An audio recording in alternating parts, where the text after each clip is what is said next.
She specifically instructed me to come and pay a visit. I apologize for any disturbance." After speaking, he lowered his head, awaiting a reply.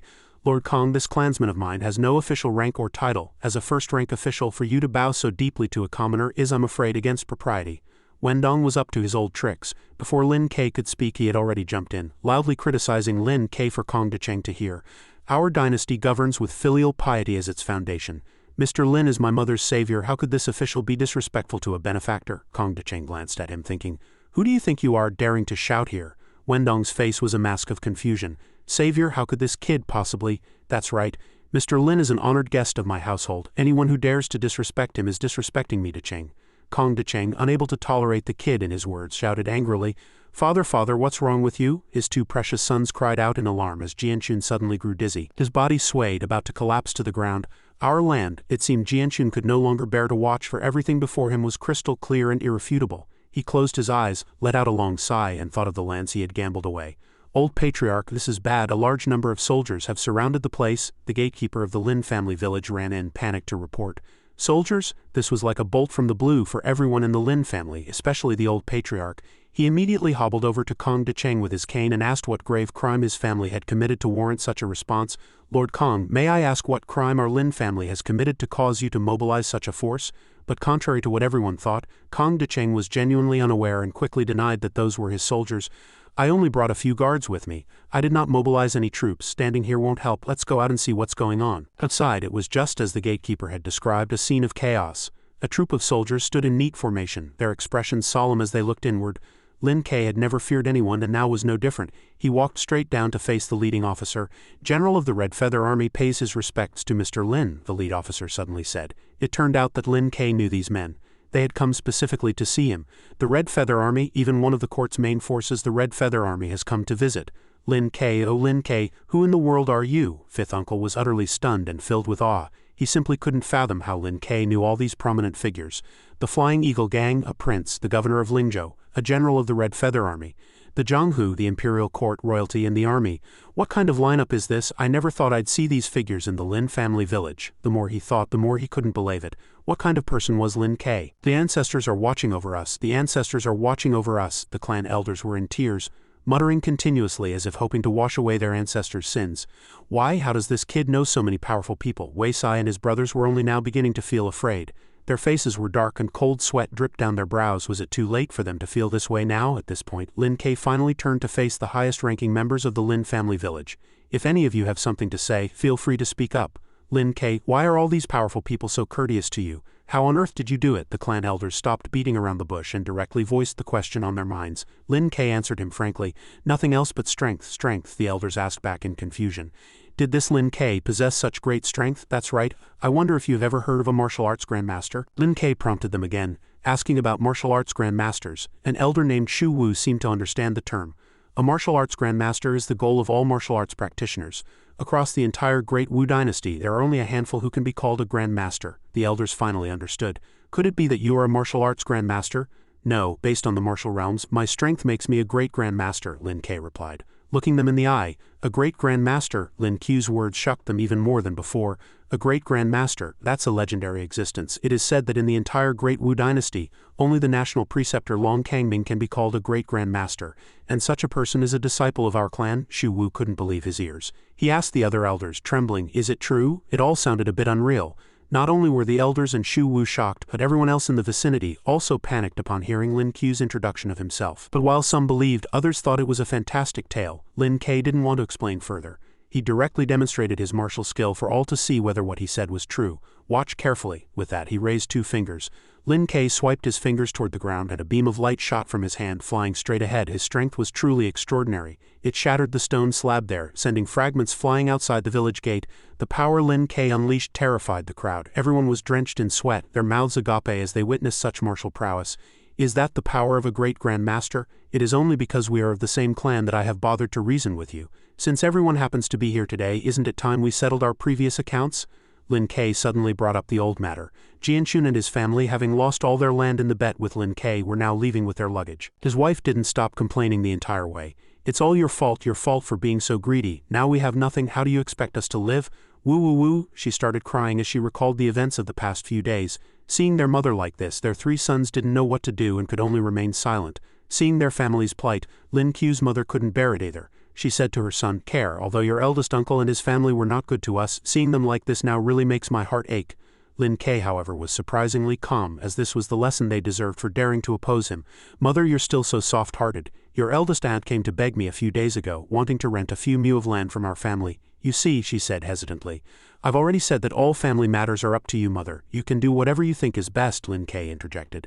As the saying goes, be merciful when you can. We shouldn't be so ruthless. We should leave them a way out, give them a chance to survive, she advised her son, urging him to be magnanimous now that they had learned their lesson. There was no need for such conflict among clansmen. You're right, Mother, Lin Ke replied happily. After chatting with his mother, Lin Ke returned to the martial arts courtyard to cultivate. Too many things had happened recently, interrupting his training, but fortunately his original abilities had not diminished. Hoo-ha, Lin Ke slowly regulated his breath and began to practice his qi. The power within his body seemed to be growing stronger by the day. The stage of refining the essence of heaven and earth, absorbing it into his body and storing it as a gaseous state in his dantian was over. Now Lin Ke was preparing to store it within his body. I finally reached the peak of foundation establishment. With this Tao body, cultivation is indeed twice as effective with half the effort, Lin Ke rejoiced internally. Unfortunately, the spiritual energy in this world is too thin, and high-grade spiritual herbs are extremely rare. To advance further will be even more difficult. It seems I'll have to make a trip to Jiangzhou. The assembly of heroes, I hope it won't disappoint me. Gazing up at the sky, Lin Ke was full of anticipation for the assembly of heroes. After finishing his cultivation and returning home, Lin Ke suddenly ran into Yu Xiaojing waiting at his doorstep. The moment she saw him, she hurried over and said, Young master, you're back. Jinger, why are you here? It seemed Lin Ke hadn't expected to see Yu Xiaojing at his door either, and he asked her curiously. Yu Xiaojing tucked her hair behind her ear and replied shyly, Young master has been gone for many days and Jinger has been thinking of you every moment. I came to visit on my own without your permission. You won't blame me, will you, young master? Lin Ke did feel she deserved a bit of a lesson for this, but since she was a girl, he only dared to assign her some light chores. You do deserve a punishment. Your punishment is to clean the rooms. It seemed Yu Xiaojing had anticipated all of this. No need for your instructions, young master. Jinger has already finished with your mother. Lin Ku's mother suddenly called him from behind. Care, come here for a moment. Seeing Yu Xiaojing and Lin Ke talking like this, she came over and asked, Care, is this Miss Yu your friend? I suppose so, to be precise. She's my handmaiden, Lin Ke replied. I don't know where you get such good fortune. Miss Yu is clearly from a prestigious family, yet such a young lady isn't put off by our circumstances and has even been busy helping us clean up everything. She was full of praise for Yu Xiaojing. You can't let such a good girl down. It seemed Lin Ku's mother had misunderstood something. Mother, where is your mind wandering off to now? Our relationship is completely ordinary, not what you're thinking. After inviting Yu Xiaojing to sit down inside, Lin Ke instructed, It's not easy for a young lady like you to travel so far. You can stay at my place for a few days for now. After that, I'll arrange for a few people to escort you back to Lingzhou. She had barely warmed her seat before Lin Ke was already trying to send her back to Lingzhou. Yu Xiaojing frowned, showing her displeasure. Is the young master trying to get rid of me? No, I'm leaving tomorrow and you can't stay here forever. Where is the young master going? What will Jinger do, who made me the young master's handmaiden? As a handmaiden, shouldn't I follow my master's arrangements? Be good and go back to Lingzhou in a few days, Lin Ke patiently coaxed her. Is the young master planning to go to Jiangzhou for the Assembly of Heroes? Yu Xiaojing asked shrewdly. Oh, you know about the Assembly of Heroes too, Lin Ke asked back. Looks like I can't hide it. Of course, that's why I came here. Yu Xiaojing finally revealed her purpose for finding him. A new day arrived and the carriage that would carry the two of them was already waiting outside. Inside the carriage, Yu Xiaojing wore a smile, her head resting affectionately on Lin Ku's shoulder. Her hands wrapped around his arm. What a romantic and tender scene. After a long and arduous journey, the two of them finally arrived at Jiangzhou City. Before them stood a magnificent and solemn metropolis. A servant from the city came to greet them. Head instructor, you've arrived. Yes, how did you know I would be here today? Lin Ke asked, puzzled. This was supposed to be an unplanned trip. The servant, worried the head instructor wouldn't know the way, had been waiting in the area for many days. He answered brightly, that was very thoughtful of you. Lin Ke smiled at him. He hadn't expected them to wait for him for so long. The Heroes' Assembly begins in 3 days. You two can look around for now. I'll go arrange for your accommodations. As soon as they stepped into their lodging, the servant began to show them around, hoping they would make themselves as comfortable as they would in their own home. Thank you for your trouble, Lin Ke said politely. After speaking, the servant left. Lin Ke and Yu Xiaoqing gradually blended into the bustling crowd. As they were walking, a woman's voice called out from behind them. It seemed to be an acquaintance of Yu Xiaoqing's. Isn't that Xiaoqing? The person said. Why did you come to Jiangzhou without letting your cousin know? The young woman was stunningly beautiful. A circlet adorned her forehead, giving her an air of gentle yet captivating charm. I just arrived in Jiangzhou myself and haven't had the chance to tell you yet, cousin. Yu Zhaoqing happily turned to answer the woman she called her cousin, but the person behind Yu Zhaoqing surprised her cousin even more, for she had never seen him before. This is, Yu Zhaoqing looked back at Lin Ke and gestured toward her cousin to introduce him. Let me introduce you, this is my cousin Gao Zaihui. The Gao Manor is hosting this heroes' assembly. Oh, so you're the young lady of the Gao family? It was also Lin Qu's first time meeting her. This is young Master Lin, my master. Cousin, you must treat him well. Right after introducing Gao Zaihui to Lin Ke, Yu Zhaoqing turned back to introduce Lin Ke to her cousin. Zhaoqing was thrilled, repeatedly pointing to herself to imply she belonged to Lin Ke. Master, what's going on? Gao Ziyu's eyes widened. She couldn't believe that Yu Zhaoqing, the esteemed young lady of a renowned family, would serve as a handmaiden to a nobody. It was truly disgraceful. Hearing Zhaoqing's words, her cousin adopted a dissuasive tone. She turned and whispered to Zhaoqing, Zhaoqing, this young Master Lin looks perfectly ordinary. Even if you have feelings for him, you shouldn't lower yourself to be his handmaiden. Hearing this, Zhaoqing realized her cousin didn't know the full story and eagerly began to explain things about Lin Ke. Cousin, you don't understand. This young Master Lin is no ordinary person. It's not easy to become his handmaiden. Cousin, you just recommend him. At this heroes' assembly, the young master will surely be the center of attention. Lin Ke stood behind them, witnessing the argument. Her cousin was perplexed and took a slight disliking to Lin Ke. She sighed. I don't know what kind of potion he's given you for even my clever icy Zhaoqing to talk like this. Zhaoqing stood her ground, retorting, it's not that exaggerated. Just listen to me, you won't go wrong. Her cousin didn't argue further, and walked straight up to Lin Ke. She asked directly, the participants of this heroes' assembly are all famous heroes. May I ask what young Master Lin's title is in the martial world? Lin Ke put a hand to his chin, thinking as he spoke, people who know me call me Immortal Elder Lin, but my usual name is Lin Heotian. Hearing this, her cousin seemed unconvinced and immediately scolded Lin Ke. So young and already such a braggart, aren't you afraid of being laughed at? Hearing her cousin speak so loudly to Lin Ke, Zhaoqing interjected. Cousin, the young master isn't bragging. Everyone in Lingzhou calls him that. Her cousin continued, speaking loudly to Lin Ke. All right, I'll go inform my family, but for the next 2 days Zhaoqing must stay with me. We cousins haven't seen each other in a long time and need to catch up. Zhaoqing immediately turned to Lin Ke and said hesitantly, young master. Lin Ke agreed at once without hesitation or showing any particular emotion. He said, let's do that. 3 days passed in a flash. Lin Ke arrived before the manor where 2 guards stood. 2 exceptionally fierce and burly guards stared back at Lin Ke. Lin Ke turned to his companion and conferred, he's likely a 3rd-rank martial master. Even the gatekeepers have such strength. The Gao family is truly impressive, his companion immediately explained. The Gao family is a martial arts clan in Jiangzhou. I've heard their family head has already reached the Grand Master realm. Lin Ke calmly added, oh, but other powerful factions are also attending this heroes' assembly, his companion replied. Besides the local clans, the most notable are Chimu Pavilion and the 9 Cauldrons Palace. Lin Ke seemed somewhat surprised to hear these 2 names and blurted out, Chimu Pavilion, the 9 Cauldrons Palace. His companion continued to explain, yes, Chimu Pavilion is a family of physicians unparalleled in appraising medicinal herbs. As for the 9 Cauldrons Palace, they are the absolute masters of alchemy. It's said they use a unique 9 Cauldrons technique to refine common herbs into high-grade ones. The elixirs refined by the 9 Cauldrons Palace are considered top tier in the martial world. Some rumors even say they can bring the dead back to life. Hearing this, Lin Ke thought to himself, it seems I came to the right place. I might be able to get the spirit herbs I need from these 2 factions. His companion then walked up to the 2 guards, presented an invitation card and said, I am from the Zhang family of Yinzhou. This is the invitation, the guard said with a stern face. You may enter. The guard turned directly to Lin Ke, shooing him away. This is a gathering of martial artists.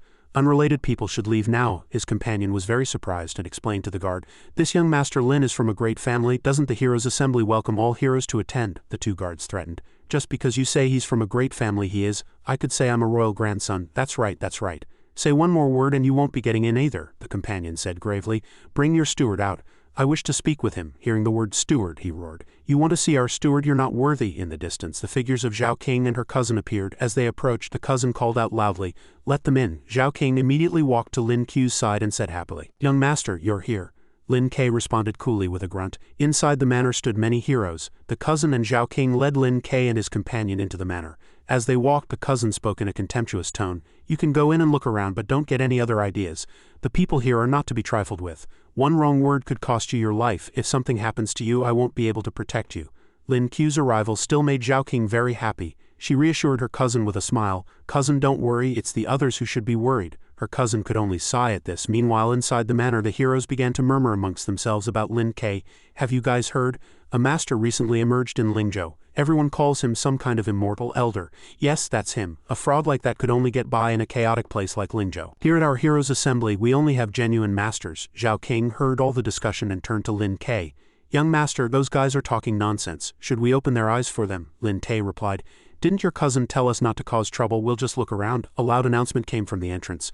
Divine Dr. Lu of Chimu Pavilion has arrived. Master Ji of the Nine Cauldrons Palace has arrived. They appeared with solemn expressions. Upon seeing them, everyone bowed their heads respectfully, saying, Divine Dr. Lu, Master Ji, Divine Dr. Ji, I have a 100-year-old spirit herb here. I wonder if you could help me refine it? Divine Dr. Lu, my old ailment has flared up recently. I hope the Divine Doctor can treat me. One of the Divine Doctors spoke. It was Master Ji. Everyone, please listen to me. And so the crowd focused their attention on the Divine Doctor. Master Ji continued, Today we have gathered here by fate, and we will naturally do our best to help. However, the elixirs Divine Dr. Lu and I have brought are limited. You may all present the treasures you have brought. If any item catches our eye, we can exchange our elixirs for it directly. After speaking, Master Ji turned to Divine Dr. Lu and asked, What do you think, Divine Dr. Lu? Divine Dr. Lu replied cheerfully, Let's do that. Hearing the two Divine Doctor's words, the heroes immediately placed their precious items on the tables hoping to catch their attention. They vied with one another to speak, trying to get the doctor's attention. One person shouted, Divine Dr. Lu, look what I've brought. Another, not to be outdone, yelled even louder, No, look at mine first. I guarantee you'll be satisfied. Another turned to Master Ji and said, Master Ji, I came here especially to see you. I've prepared 3 rare medicinal herbs. Could you see if they can be refined? It seemed Master Ji paid them no mind. His expression remained stern. Not to be outdone, Lin Ke took a small vial from his sleeve and poured out just 2 pills onto the table. It was a meager and shabby-looking display. A man standing nearby saw this and chided Lin Ke. Young man, the top masters of the alchemy world are here today. You're bringing out a couple of grimy-looking pellets to sell? Aren't you afraid of showing off in front of experts? Lin Ke answered confidently, It's fine, it's the taking part that counts. Just then, Master Ji walked over. The man next to Lin Ke was taken aback and immediately said fawningly, Master Ji, look, please take whatever catches your eye. But Master Ji completely ignored him, his gaze fixed on Lin Ke. Master Ji's eyes were locked on the 2 pills. He asked, Are these your elixirs? With his hands behind his back, Lin Ke answered, They are. Master Ji immediately reached out to pick up the 2 pills to inspect them, but Lin Ke stopped him. He said, Wait. Lin Ke's words greatly surprised Master Ji. Lin Ke continued, My elixirs are extremely precious. You must first offer a suitable medicinal herb as collateral before you can look. Seeing Lin Ke's attitude, the men were stunned. They stood up for Master Ji saying, Kid, do you know who you're talking to? The alchemy master of the Nine Cauldrons Palace. It's your good fortune that he's even looking at your things, and you're asking for collateral? You truly don't know your place. Another said, Yeah, look at those grimy pellets. Anyone who didn't know better would think they were mud balls. He rolled himself. So ungrateful, and he dares to attend the heroes' assembly. They sneered at Lin Ke with extreme contempt. I think he's just trying to grab attention. Everyone just ignore him, one man said fawningly to Master Ji. Master Ji, don't bother with that fool. Come take a look at our items. Master Ji still ignored their voices, his hand reaching into his sleeve as if to take something out. Master Ji held a small vial and said, This is a bottle of lesser Yuan pills. Is this enough for collateral? Lin Ke immediately refused. Not enough. The crowd was shocked by Lin Ke's words and began to murmur again. Is this kid a fool? Lesser Yuan pills, those are an exclusive elixir of the Nine Cauldrons Palace. A single one is worth a fortune, another chimed in. That's right, it's a spirit medicine that solidifies one's foundation and purifies their core. It has miraculous effects on those suffering from cultivation deviation. A small bottle like that is something many would go bankrupt trying to obtain, another person said to Master Ji. Master Ji, I'd trade all my spirit herbs for a bottle. The person next to him heard this and barked. Forget it. You think you can trade for lesser Yuan pills with your paltry possessions? On Master Ji's side, he placed another white vial on the table and continued to negotiate. How about I add a bottle of these sky-reaching longevity pills? Is that enough? This time, Lin Ke relented and agreed. He said, Fine, you can take a look. Master Ji immediately picked up the pills to inspect them. He seemed utterly astonished, stammering in amazement. This is a body-tempering elixir. Lin Ke said, Correct, it's a marrow-cleansing pill. For a martial artist, it has the effect of defying heaven and changing one's fate. Hearing Lin Ke's words, the surrounding crowd's discussion grew even more heated and they began to exaggerate. Defy heaven and change fate? Why not just say it can reach the heavens? I've lived for decades and have never heard of any fate-changing elixir.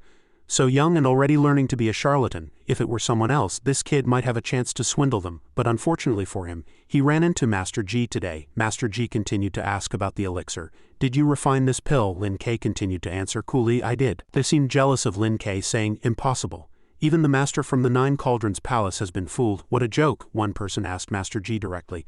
Master Ji, this kid is just a swindler, you can't fall for his trick. Seeing that the crowd's chatter was getting too loud, Master Ji shouted, Silence, Master G continued to negotiate. 100,000 taels of silver per pill. How about it? Hearing this astronomical price, they cried out in alarm. 100,000 taels for one pill. Did I hear that right? The master of the Nine Cauldrons Palace is actually making an offer. What is wrong with this world? From behind, Divine Dr. Lu spoke to Master G.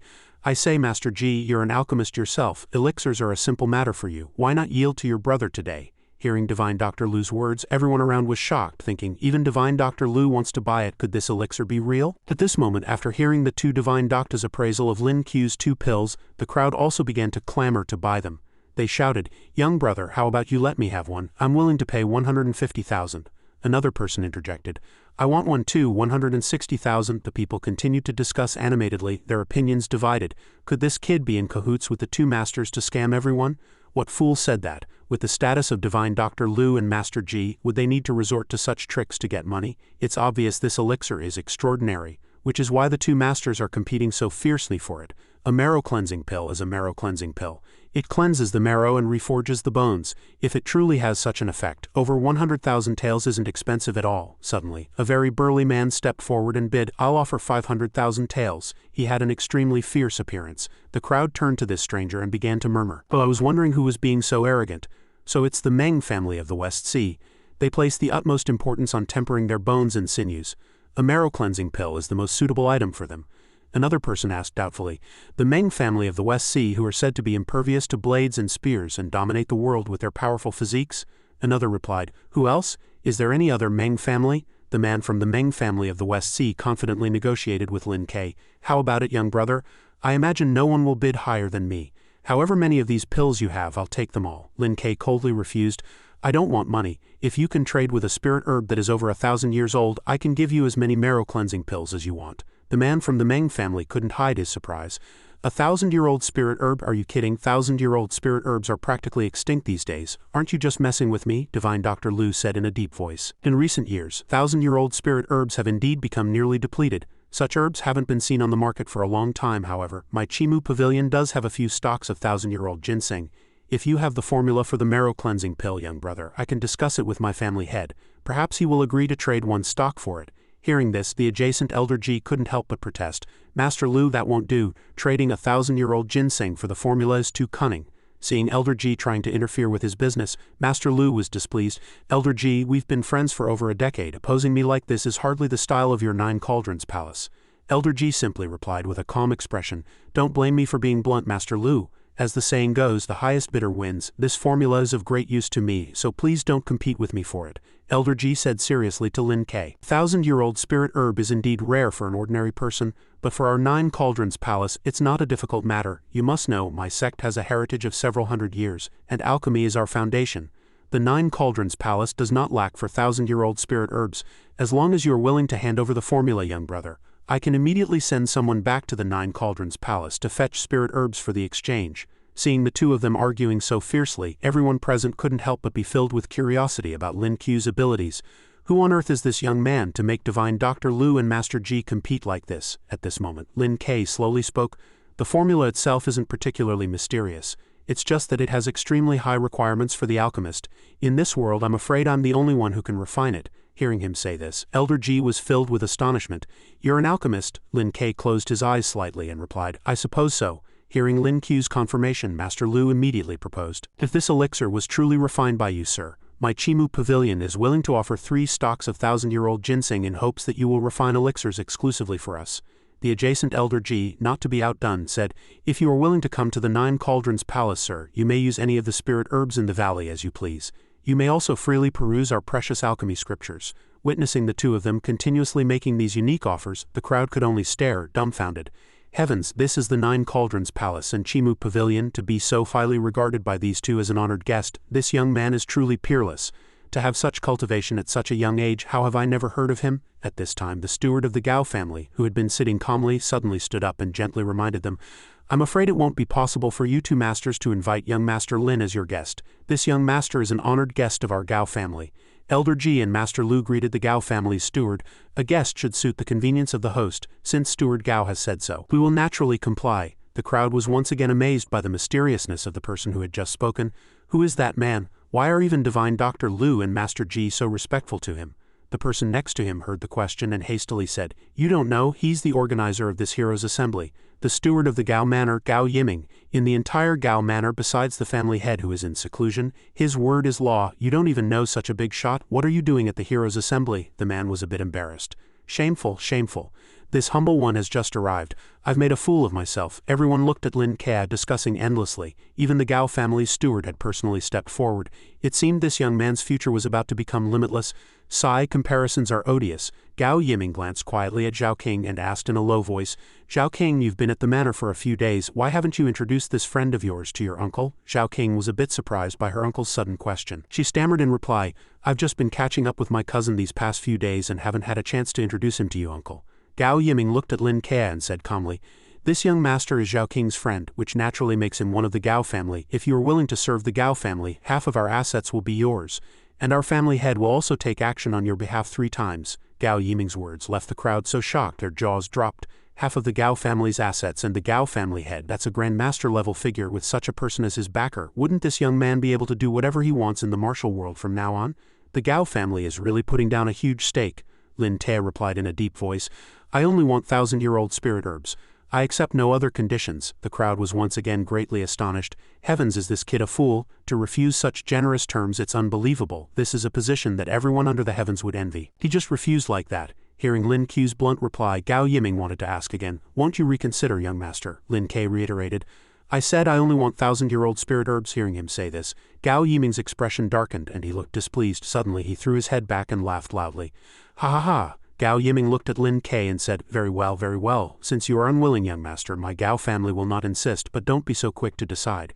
If you change your mind in the future, you can come find me anytime. My previous offer still stands." As soon as he finished speaking, the Gao family's steward left immediately. The crowd continued to murmur, "This kid really doesn't know what's good for him. The Gao family condescended so much. Just you wait and see if he manages to stay alive." Behind Lin Ke, Instructor Zhang watched Steward Gao leave and whispered to Lin Ke, "Head instructor, I think Steward Gao was a little displeased. You should be careful." But Lin Ke only said one word, "It's fine." Night fell. Zhao King's cousin said to her with some displeasure, "Sai, I really don't know what you see in that kid. Just because he has a few spirit pills on him, he acts so arrogant. He didn't even give my father any face. He's so ungrateful." Hearing her cousin's rebuke, Zhao King just smiled and replied, "Hee, the young master is no mortal. How could fame and fortune possibly move him?" Her cousin kindly reminded Zhao King, "Sai, you should take your young master and leave soon. So many people saw his spirit pills today. I'm afraid they'll make things difficult for him." Zhao King smiled faintly and replied, "Don't worry, it's fine. The young master can handle it." Just then, Lin Ke and Instructor Zhang walked up to the two of them. Zhao King immediately left with them. Suddenly Lin Ke stopped in his tracks. Zhao King saw this and was confused. "Young master, what is it?" Lin Ke didn't answer Zhao King's question.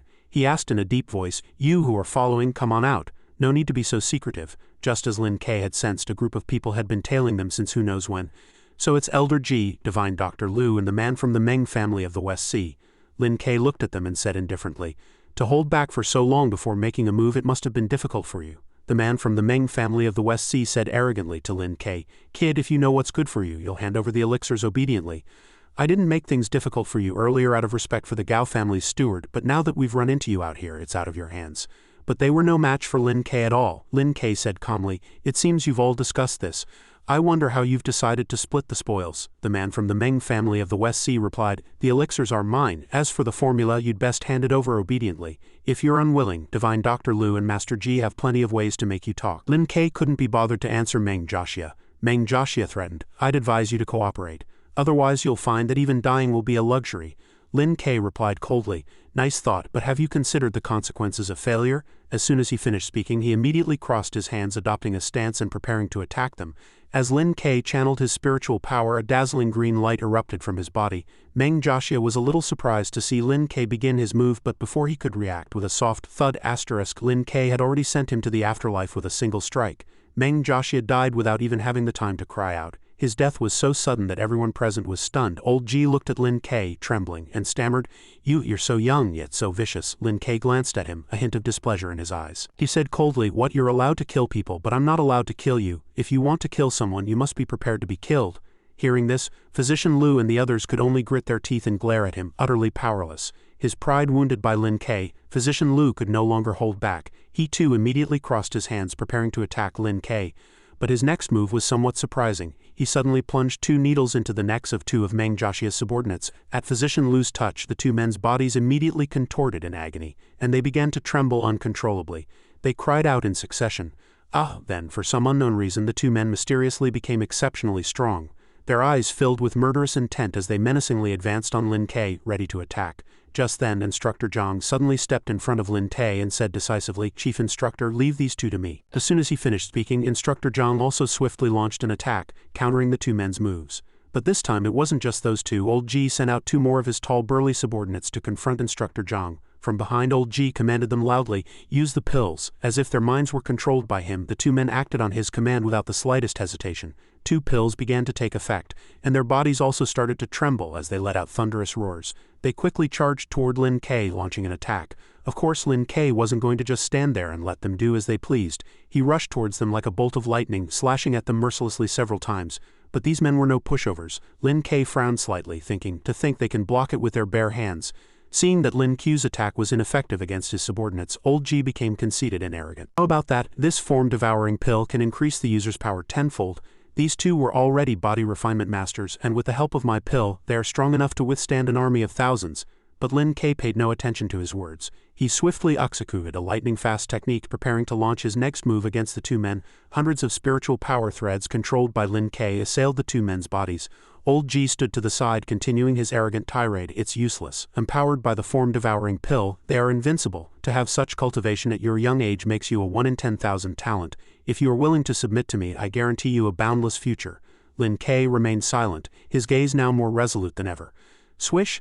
Lin Ke shot through the space between the 2 men like a flash of lightning, striking them with his divine finger before they could react. When it was over, he stood firm and steady, his posture as straight and tall as a god's. As for the 2 men Old Ji had praised as invincible, they naturally met the same fate as Meng Joshia. Old Ji, who had been gloating just a moment ago, could now only stare dumbfounded, stammering, What sorcery did you use?" Without turning around, Lin Ke spoke coolly.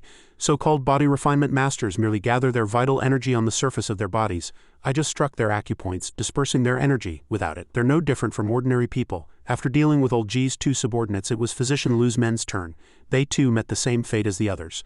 Lin Ke looked coldly at Old Ji and Physician Lu, then said, "Now it's your turn." The 2 old men trembled as they looked at him, unable to hide the fear on their faces. Who on earth are you?" This time, Lin Ke no longer concealed his true identity. He announced his real name loud and clear, Lin Haoshan. Just as Lin Haoshan's voice fell, the 2 men let out their final blood-curdling screams.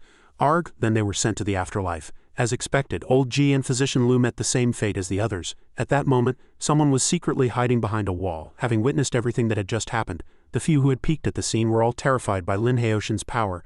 "He's too strong, he's a monster. Retreat!" Before Lin Haoshan could spot them, the 2 men fled, scrambling over each other to get away. Of course, the consequences they were about to face would be the same as what they had just witnessed. Instructor Zhang watched the 2 men flee as if they had seen a ghost and said softly, "Chief Instructor, those 2 seem to be..."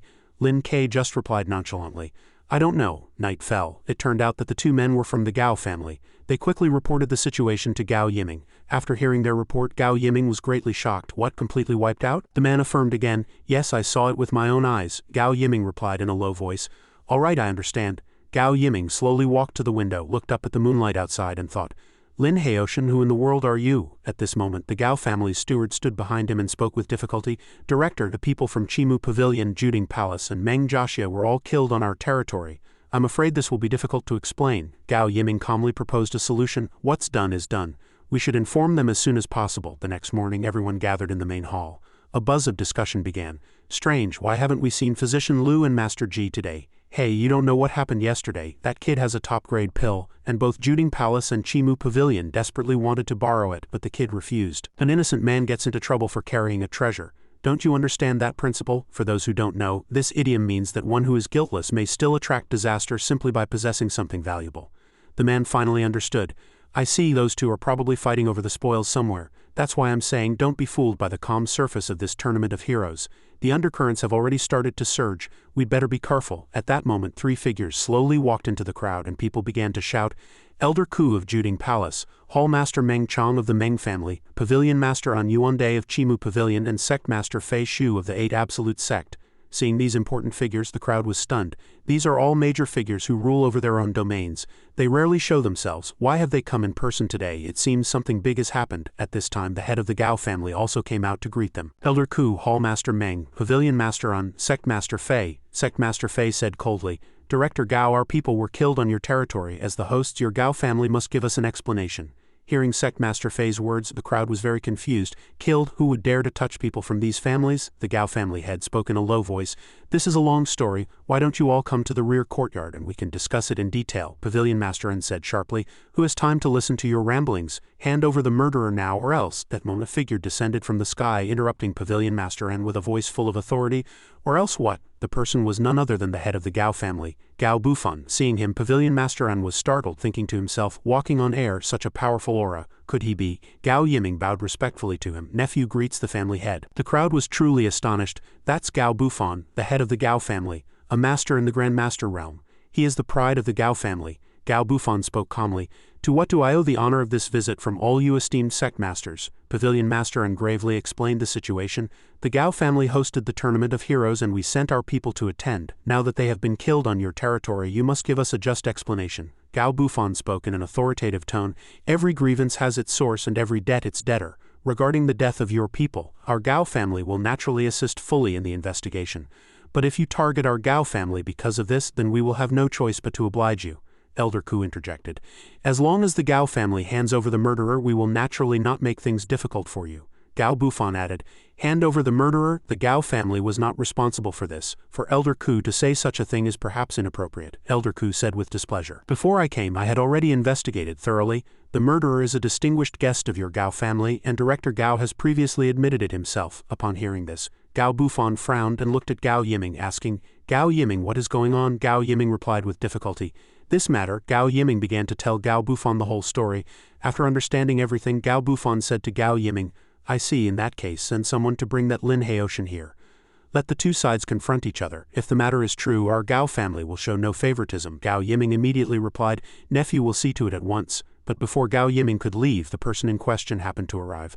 Lin Heoshan said loudly, no need for all that trouble. His gaze was resolute as he looked ahead, his posture as straight and tall as a god's. Seeing him, Gao Yiming was somewhat surprised. Lin Heoshan, hearing his voice, Elder Ku frowned and turned to look. It's you, Lin Heoshan answered confidently. That's right, Elder Ku also replied. Very good, I didn't expect you to dare to deliver yourself to our doorstep. Elder Ku turned abruptly, slammed his staff heavily on the ground and said sharply, Manalord Gao, since this murderer dares to show up, I will naturally make him pay the price and seek justice. Your Gao family won't interfere, will you? Gao Bufan replied calmly. Our Gao family has always been clear about grievances and favors, however, the rights and wrongs of this matter have not yet been verified. Why don't you all rest for a while? After I have clarified the situation, I will naturally give you all a just account. Hearing the Gao family head say this, Pavilion Master Un felt it was unfair. What, is the Gao family trying to shelter the murderer? Gao Yiming was somewhat displeased with Pavilion Master An's earlier words. Ridiculous, my uncle is a Grand Master. Why would he need to shelter a murderer? Gao Bufan said sternly. Gao Yiming, take the masters to the rear courtyard to rest first. Right and wrong will be judged in due time. It's not too late to act after we've cleared things up. Hearing the Gao family head's stern proposal, the others immediately complied. Elder Ku decided, fine, we will give your Gao family face for now. After dealing with the leaders, Gao Bufan glanced at Lin Heoshan and then asked, You are Lin Heoshan? Lin Heoshan immediately replied, I am. The Gao family head said calmly, Follow me. As the two walked and talked, Lin Heoshan was the first to speak, asking, This matter has nothing to do with the Gao family. For what reason do you seek me out? Gao Bufan turned to look at him and reminded him sternly, Young man, you don't know the immensity of heaven and earth. Do you have any idea who you've offended? Lin Heoshan replied calmly, Just a bunch of ants. Hearing this answer, Gao Bufan instantly became furious and shouted, Arrogant words, these figures are all respected individuals in the martial world. What gives a wet behind the ears brat like you the right to oppose them? Lin Heoshan decisively held out his fist and said seriously, On the strength of my fist. Hearing him say this, the Gao family head burst out laughing. Ha ha ha. Then he immediately suppressed his smile and said sternly, I Gao Bufan have met countless people in my life, but I have truly never seen someone as arrogant as you, Lin Heoshan said calmly. Now you have, the Gao family head continued. I don't know where you get your confidence from. Perhaps you have a powerful backer, but unfortunately for you, your backer is worthless here. These are all contemporary titans. You are all alone. If no one helps you, I'm afraid you will die without a burial place. Lin Heoshan calmly asked, Are you trying to say that my help is you? Gao Bufan immediately got to the point. Correct.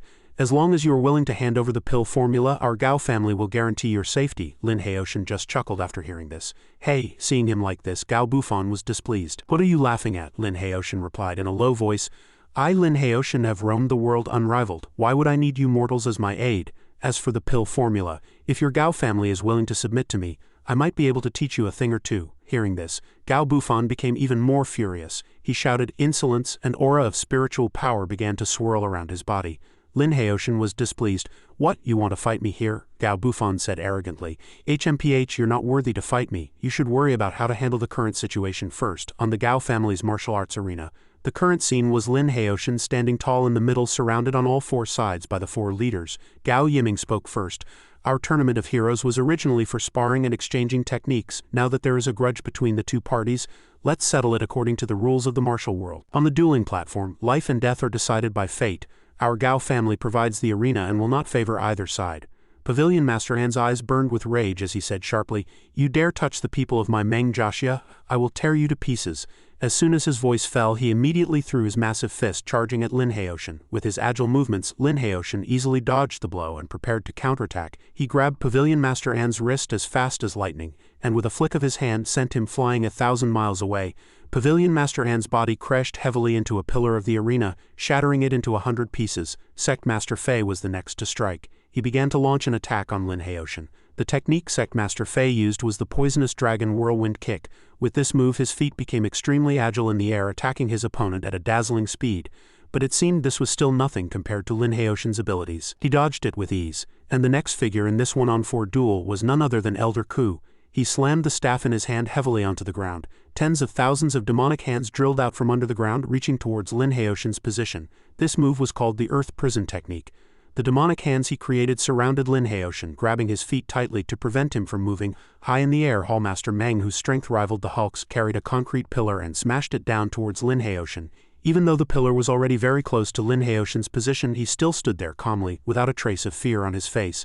Bang! Lin Heoshan threw a decisive punch, shattering Hallmaster Meng's massive concrete pillar. It turned out that Hallmaster Meng had used a feint to deal with Lin Heoshan. He threw the pillar at him, and while he was busy shattering it, quickly circled behind him, attempting to launch a sneak attack on Lin Heoshan from the rear. Hallmaster Meng hugged Lin Heoshan tightly from behind. Pavilion Master N, standing in the distance, saw that everything was in their favor and said happily, Well done, Hallmaster Meng. Although Hallmaster Meng was several sizes larger than Lin Heoshan, he also had considerable difficulty controlling him. The proof was that his body was trembling continuously as he held him. He shouted impatiently, Cut the crap, quickly, use the secret technique to force the pill formula out of him, Pavilion Master N said in a sinister tone. This soul-devouring nail is the ultimate treasure of Chimu Pavilion, forged since the time of our ancestors with the Yuanling of 99 times 81 resentful spirits. When I pierce your neck with it, you will immediately feel the pain of having your soul devoured by 10,000 ghosts. At that point, you will become a walking corpse completely at my mercy. But Lin Heoshan's reaction was the complete opposite of what he had predicted. Not only did he show no fear, but he also replied calmly, A perfect plan. Unfortunately for you, it's destined to fail. Pavilion Master N was truly taken aback by these words. As soon as Lin Heoshan finished speaking, he waved his hands and a powerful burst of light instantly erupted, shaking off Hallmaster Meng's restraint and the demonic hands created by Elder Ku. Pavilion Master An was sent flying before he could even display his skills. Elder Ku and Sect Master Fei were no exception. Lin Heoshan leapt into the air, and a unique blue spiritual energy swirled around him. The four men below stared blankly as Lin Heoshan performed his technique in the air. Lin Heoshan said in a deep voice, One flower, one world, one year, one cycle of growth and decay. He created an exquisitely beautiful lotus flower. From each petal of the lotus, a dazzling and terrifying power emanated. That power shot towards the ground continuously at an astonishing speed and frequency. It attacked the four esteemed figures from all directions. The four men endured the attack in agony, completely unable to fight back. Witnessing this once-in-a-lifetime spectacle, Gao Bufan was utterly shocked. God, this is the power of a god.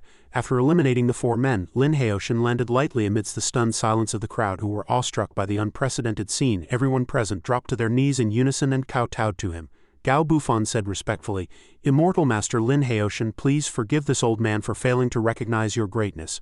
My disrespectful and offensive words towards you are a crime worthy of 10,000 deaths. Full of authority, Lin Heoshan said in a deep voice, What? Do you still want the pill formula? Gao Bufan lowered his head and said fearfully, I wouldn't dare. The Gao family is willing to surrender and serve under you, Immortal Master. I hope you will grant us this honor. Lin Haoshan spoke calmly. Jinger is my handmaiden. From now on the Gao family will be under her authority. Hearing this, Gao Bufan dared not disobey. I will abide by the Immortal Master's decree. At the Baisheng sect, after the sect master heard his subordinate report that the 4 masters had been eliminated, the Baisheng sect master was extremely shocked. What? The hall master of the Meng family's war hall, the pavilion master of Chimu Pavilion, the elder of Juding Palace and the sect master of the 8 Absolute sect were all killed. Meanwhile, in the Stillwater domain, people were buzzing about the earth-shattering event that had just occurred. Even Grandmaster Gao Bufan has submitted to him. Can such a person really exist in this world? I heard it was a young man in white. His name is Lin Haoshan. At this very moment in the main sanctuary of the sacred fire cult in the Tianfan Empire, the master was cultivating alone in his chamber. A subordinate ran up to the master, seeming to have very urgent news. The master immediately flew into a rage. His eyes turned red, his facial muscles twitched, and he roared, "You're courting death!" With that, the master immediately channeled his internal energy, causing the very space around him to tremble. Seeing the tense situation, the subordinate cried out worriedly, "Master, what level of the sacred fire manual have you reached?" The master returned to his normal state and answered, "No, I have merely reached the peak of the 8th level." The subordinate immediately began to flatter him. "The 8th level is already so powerful." Then when you reach the 9th level, however, the master remained very alert and cautious. "The sacred fire manual is profound and unpredictable. If I can master the 9th level, I could be considered invincible under the heavens." The subordinate continued to praise his master. "Master is already invincible under the heavens." The master still displayed a very cautious and humble attitude. "I can't be called invincible just yet. There is at least one person I cannot defeat." The subordinate continued to show his naivety, saying, "In this world is there anyone who can contend with you, master?"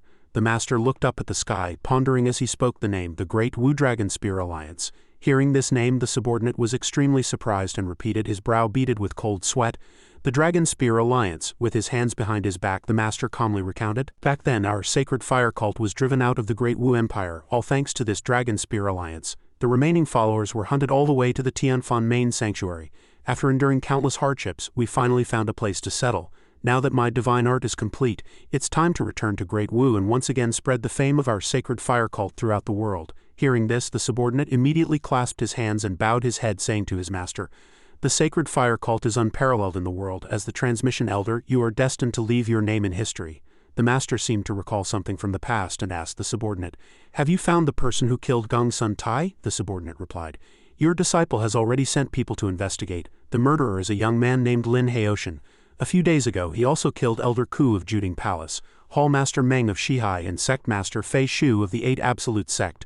Hearing those names, the master seemed surprised and asked, "These sects have some fame and power in the martial world. I never expected them to be defeated so miserably." The subordinate added, "Not only that, but even the host Gao Bufan, the head of the Gao family, was subdued by him and pledged his allegiance." Hearing the name Gao Bufan, the master was extremely surprised and blurted out, "Gao Bufan, even Gao Bufan of the Grand Master realm." The master wondered if this could be false. The subordinate also appeared worried and stammered as he explained, "Many people witnessed this with their own eyes. It cannot be false." Hearing this, the master looked up at the sky and said, "I never thought that besides the Dragon Spear Alliance, the Great Wu would have such a figure." Lin Haoshan's strength seemed to make the master's blood boil with excitement and fighting spirit. "Very well, let this master go and see for myself just how capable this Lin Haoshan really is." The master stomped his foot on the ground and shot up into the sky. At this time, in the Gao family's manner, both Gao Bufan and Gao Yiming exclaimed, "You are going to Juding Palace?" Lin Haoshan said to the two. "As the host of the Tournament of Heroes, doesn't your Gao family even know the current situation of Juding Palace?" Gao Yiming replied, "Immortal Master, you've killed 2 of Juding Palace's people in a row. If you go now, I'm afraid." Lin Haoshan accepted the challenge without any fear. "HMPH, a mere Juding Palace. If they don't submit, I'll just flatten them." Hearing Lin Haoshan's words, the Gao uncle and nephew were extremely shocked, their minds racing. "Flatten Juding Palace? Is this man a celestial demon incarnate? He killed 4 of their top masters in a row and now he's going to their doorstep to demand an explanation. Luckily, our Gao family has a connection with Jinger otherwise." Gao Bufan quickly clasped his hands and said to Lin Haoshan, "At the Immortal Master's command, my Gao family is willing to be the vanguard. Gao Yiming, go and prepare to lead the way for the Immortal Master." Hearing his father's words, Gao Yiming could only stand there stunned, saying, "Uncle." Gao Bufan immediately reprimanded him. "What are you waiting for? Go." And so they set off with Lin Haoshan. 2 horse-drawn carriages began to leave the Gao family's territory. Sharing a carriage with Gao Yiming, Lin Haoshan asked curiously, "As a martial arts family, your Gao clan must be quite familiar with the 9 Cauldrons Palace, right?" Gao Yiming immediately replied, "You could say we know a thing or two." Lin Haoshan then said, "Tell me about it." Gao Yiming promptly obeyed. "Yes, the 9 Cauldrons Palace is a lineage of ancient alchemy. Although it primarily focuses on pill refinement, it has no shortage of elders who have reached the supreme realm of cultivation. Rumor has it that there are no fewer than 10 such masters, and the number of secretly supported patrons is countless. Therefore, even though the Nine Cauldrons Palace has stockpiled a vast amount of pills coveted by the world, no one has ever dared to make a move. Hearing this, Lin Haoshan's mind raced. It seemed this would require some effort. I hope the Nine Cauldrons Palace has enough pills to help me break through the Tao body and step into the profound comprehension realm. The two stopped their carriages, preparing to proceed on foot. Gao Yiming said to Lin Haoshan, "We're about a day's journey from the gates of the Nine Cauldrons Palace. The mountain path is rugged, so let's walk." Lin Haoshan readily agreed, saying no problem. The two continued forward, but on a stretch of road they were stopped by a group of strangers. It appeared they were waiting there specifically for Lin Haoshan. One of the men blocking their path spoke up. "You two are heading to the Nine Cauldrons Palace, aren't you?" Gao Yiming immediately replied. "That's right," the man continued. "I'd advise you to turn back." Gao Yiming asked, puzzled. "Why?" the man said with great confidence. "The number of people seeking pills from the Nine Cauldrons Palace is like an endless stream. Just the two of you'll probably be thrown out before you even reach the mountain gate." Gao Yiming immediately retorted, "Does the Nine Cauldrons Palace judge people by their looks? Must one have a face like yours to enter the mountain?" The men blocking the path, banking on his well-informed sources, continued confidently. "Who cares what you look like? I saw that you came empty-handed, so I'm giving you a kind piece of advice. The immortals in the Nine Cauldrons Palace aren't people you can just meet whenever you want. Without a proper introductory gift, I'm afraid you won't even catch a glimpse of them." Gao Yiming then asked, "And what might this introductory gift you speak of be?" The man immediately said, "If you want to ask for pills, you have to win their favor first." The realization dawned on Gao Yiming. The man continued, "The Nine Cauldrons Palace couldn't care less about ordinary gold and silver. From what I know, rare jades, precious medicinal herbs, and ancient magical artifacts are what the elders fancy." Hearing this, Gao Yiming thanked him. "So that's how it is. Thank you for the reminder, little brother." With that, the two ignored the man and continued on their way. The man called out in surprise, "Hey, why are you still going forward? I'm telling you, you should hurry back and prepare a gift before you come back, lest you make a wasted trip." Gao Yiming turned back and replied, "There's no need. The palace master will see us personally." Hearing Gao Yiming's words, the man blurted out mockingly, "What a joke. The master of the Nine Cauldrons Palace is a figure of immense stature. He would personally greet riffraff like you. Even if the current prime minister came in person, the palace master might not personally receive him. You too." Hearing his words, another accomplice chimed in, "Young master, why are we bothering with them? As the saying goes, some people have to learn the hard way. Just let them go." The man addressed as young master immediately agreed, "You're right, let's get on our way as well." After the two left, the three men who had blocked the path followed behind. Wanting to see what would happen, they stopped before the gates of the Nine Cauldrons Palace. The young master stood smugly behind Lin Haoshan and sneered, "He who doesn't listen to his elders will suffer for it. Looks like you can't get in, huh? Who was it just now who said the palace master would come out to greet them personally?" Lin Haoshan seemed not to hear the man. Completely unfazed, he stood before the gate and shouted, "Lin Haoshan has come to see the master of the Nine Cauldrons Palace." Hearing Lin Haoshan shout, the young master sneered contemptuously, "Are you kidding me? You think the palace master will see you just because you have a loud voice?" But as soon as the words left his mouth, they suddenly found the name somewhat familiar. The men's faces turned pale and cold sweat dripped down as they looked at each other in dismay. Lin Haoshan, that name sounds familiar. I heard that the Nine Cauldrons Palace recently gathered many masters, saying they were going to deal with a great enemy. That person seems to be named Lin Haoshan. The young master's face grew even paler. His fear mounted and he cried out in alarm, "Is this kid insane? You don't need to use that name just to see the palace master, do you? How dare he make such a joke? You know, offending the Nine Cauldrons Palace is no small matter." It seemed Lin Haoshan's voice had been heard inside as a group of figures appeared in the distance, led by the Great Elder. Standing on high ground, the Great Elder addressed Lin Haoshan below in a loud voice. "Lin Haoshan, we were just about to look for you. I didn't expect you to deliver yourself to our doorstep." Lin Haoshan quickly responded, "You people of the Nine Cauldrons Palace with the surname Ji, you plotted against me to seize my pill formula. You must give me an accounting for this matter." A subordinate immediately retorted, "Disciple nephew Ji was killed by you, and Elder Ku died because of you. This is a blood feud, and you still want an accounting from us." The Great Elder, seemingly anticipating Lin Haoshan's strength, remained calm and asked, "And what kind of accounting does Grandmaster Lin desire?" Hearing the Great Elder's question, Lin Haoshan confidently stated his demand, "I don't want much. As long as you offer up all the 1,000-year-old spiritual herbs in your palace, this matter will be over." Hearing Lin Haoshan's demand, the Great Elder was utterly shocked. He saw through Lin Haoshan's intention, thinking, "What a brat, he wants to loot our Nine Cauldrons Palace clean. Without hesitation, the Great Elder immediately refused. "Unfortunately, your request is something the Nine Cauldrons Palace cannot accept. On the contrary, you killed people from our sect. How do you explain that?" Unlike the Great Elder, the subordinate was much more impatient. He said to the Elder, "Great Elder, why waste words on him? With so many heroes and champions gathered here today, it is the perfect opportunity to slay this fiend." Hearing the subordinate's words, Lin Haoshan responded with great confidence, "You think you can be my enemy with just this lot? Have your palace master come out and see me." The subordinate grew even more enraged. He gathered power in one hand, preparing to attack Lin Haoshan, and provoked him. "You want to see the palace master? You are not worthy." With that, he shot a fireball at Lin Haoshan, simultaneously shouting the name of the technique. Heavenfall Bullet. The fireball drew closer to Lin Haoshan, but he remained perfectly calm and still. The fireball seemed to pose no threat to him. He casually swatted it away with one hand. The fireball flew into the mountainside and exploded violently.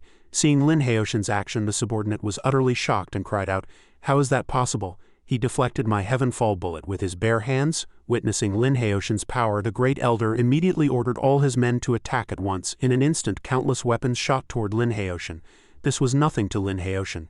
He said, "HMPH, petty tricks." As soon as he spoke, Lin Haoshan raised a hand to the sky and a protective shield enveloped him, deflecting all the weapons. Seeing this, the Great Elder and the subordinate were even more stunned. Lin Haoshan then flew up and hovered in the air. He raised his hand to the sky and shot out countless beams of energy, striking at the enemy.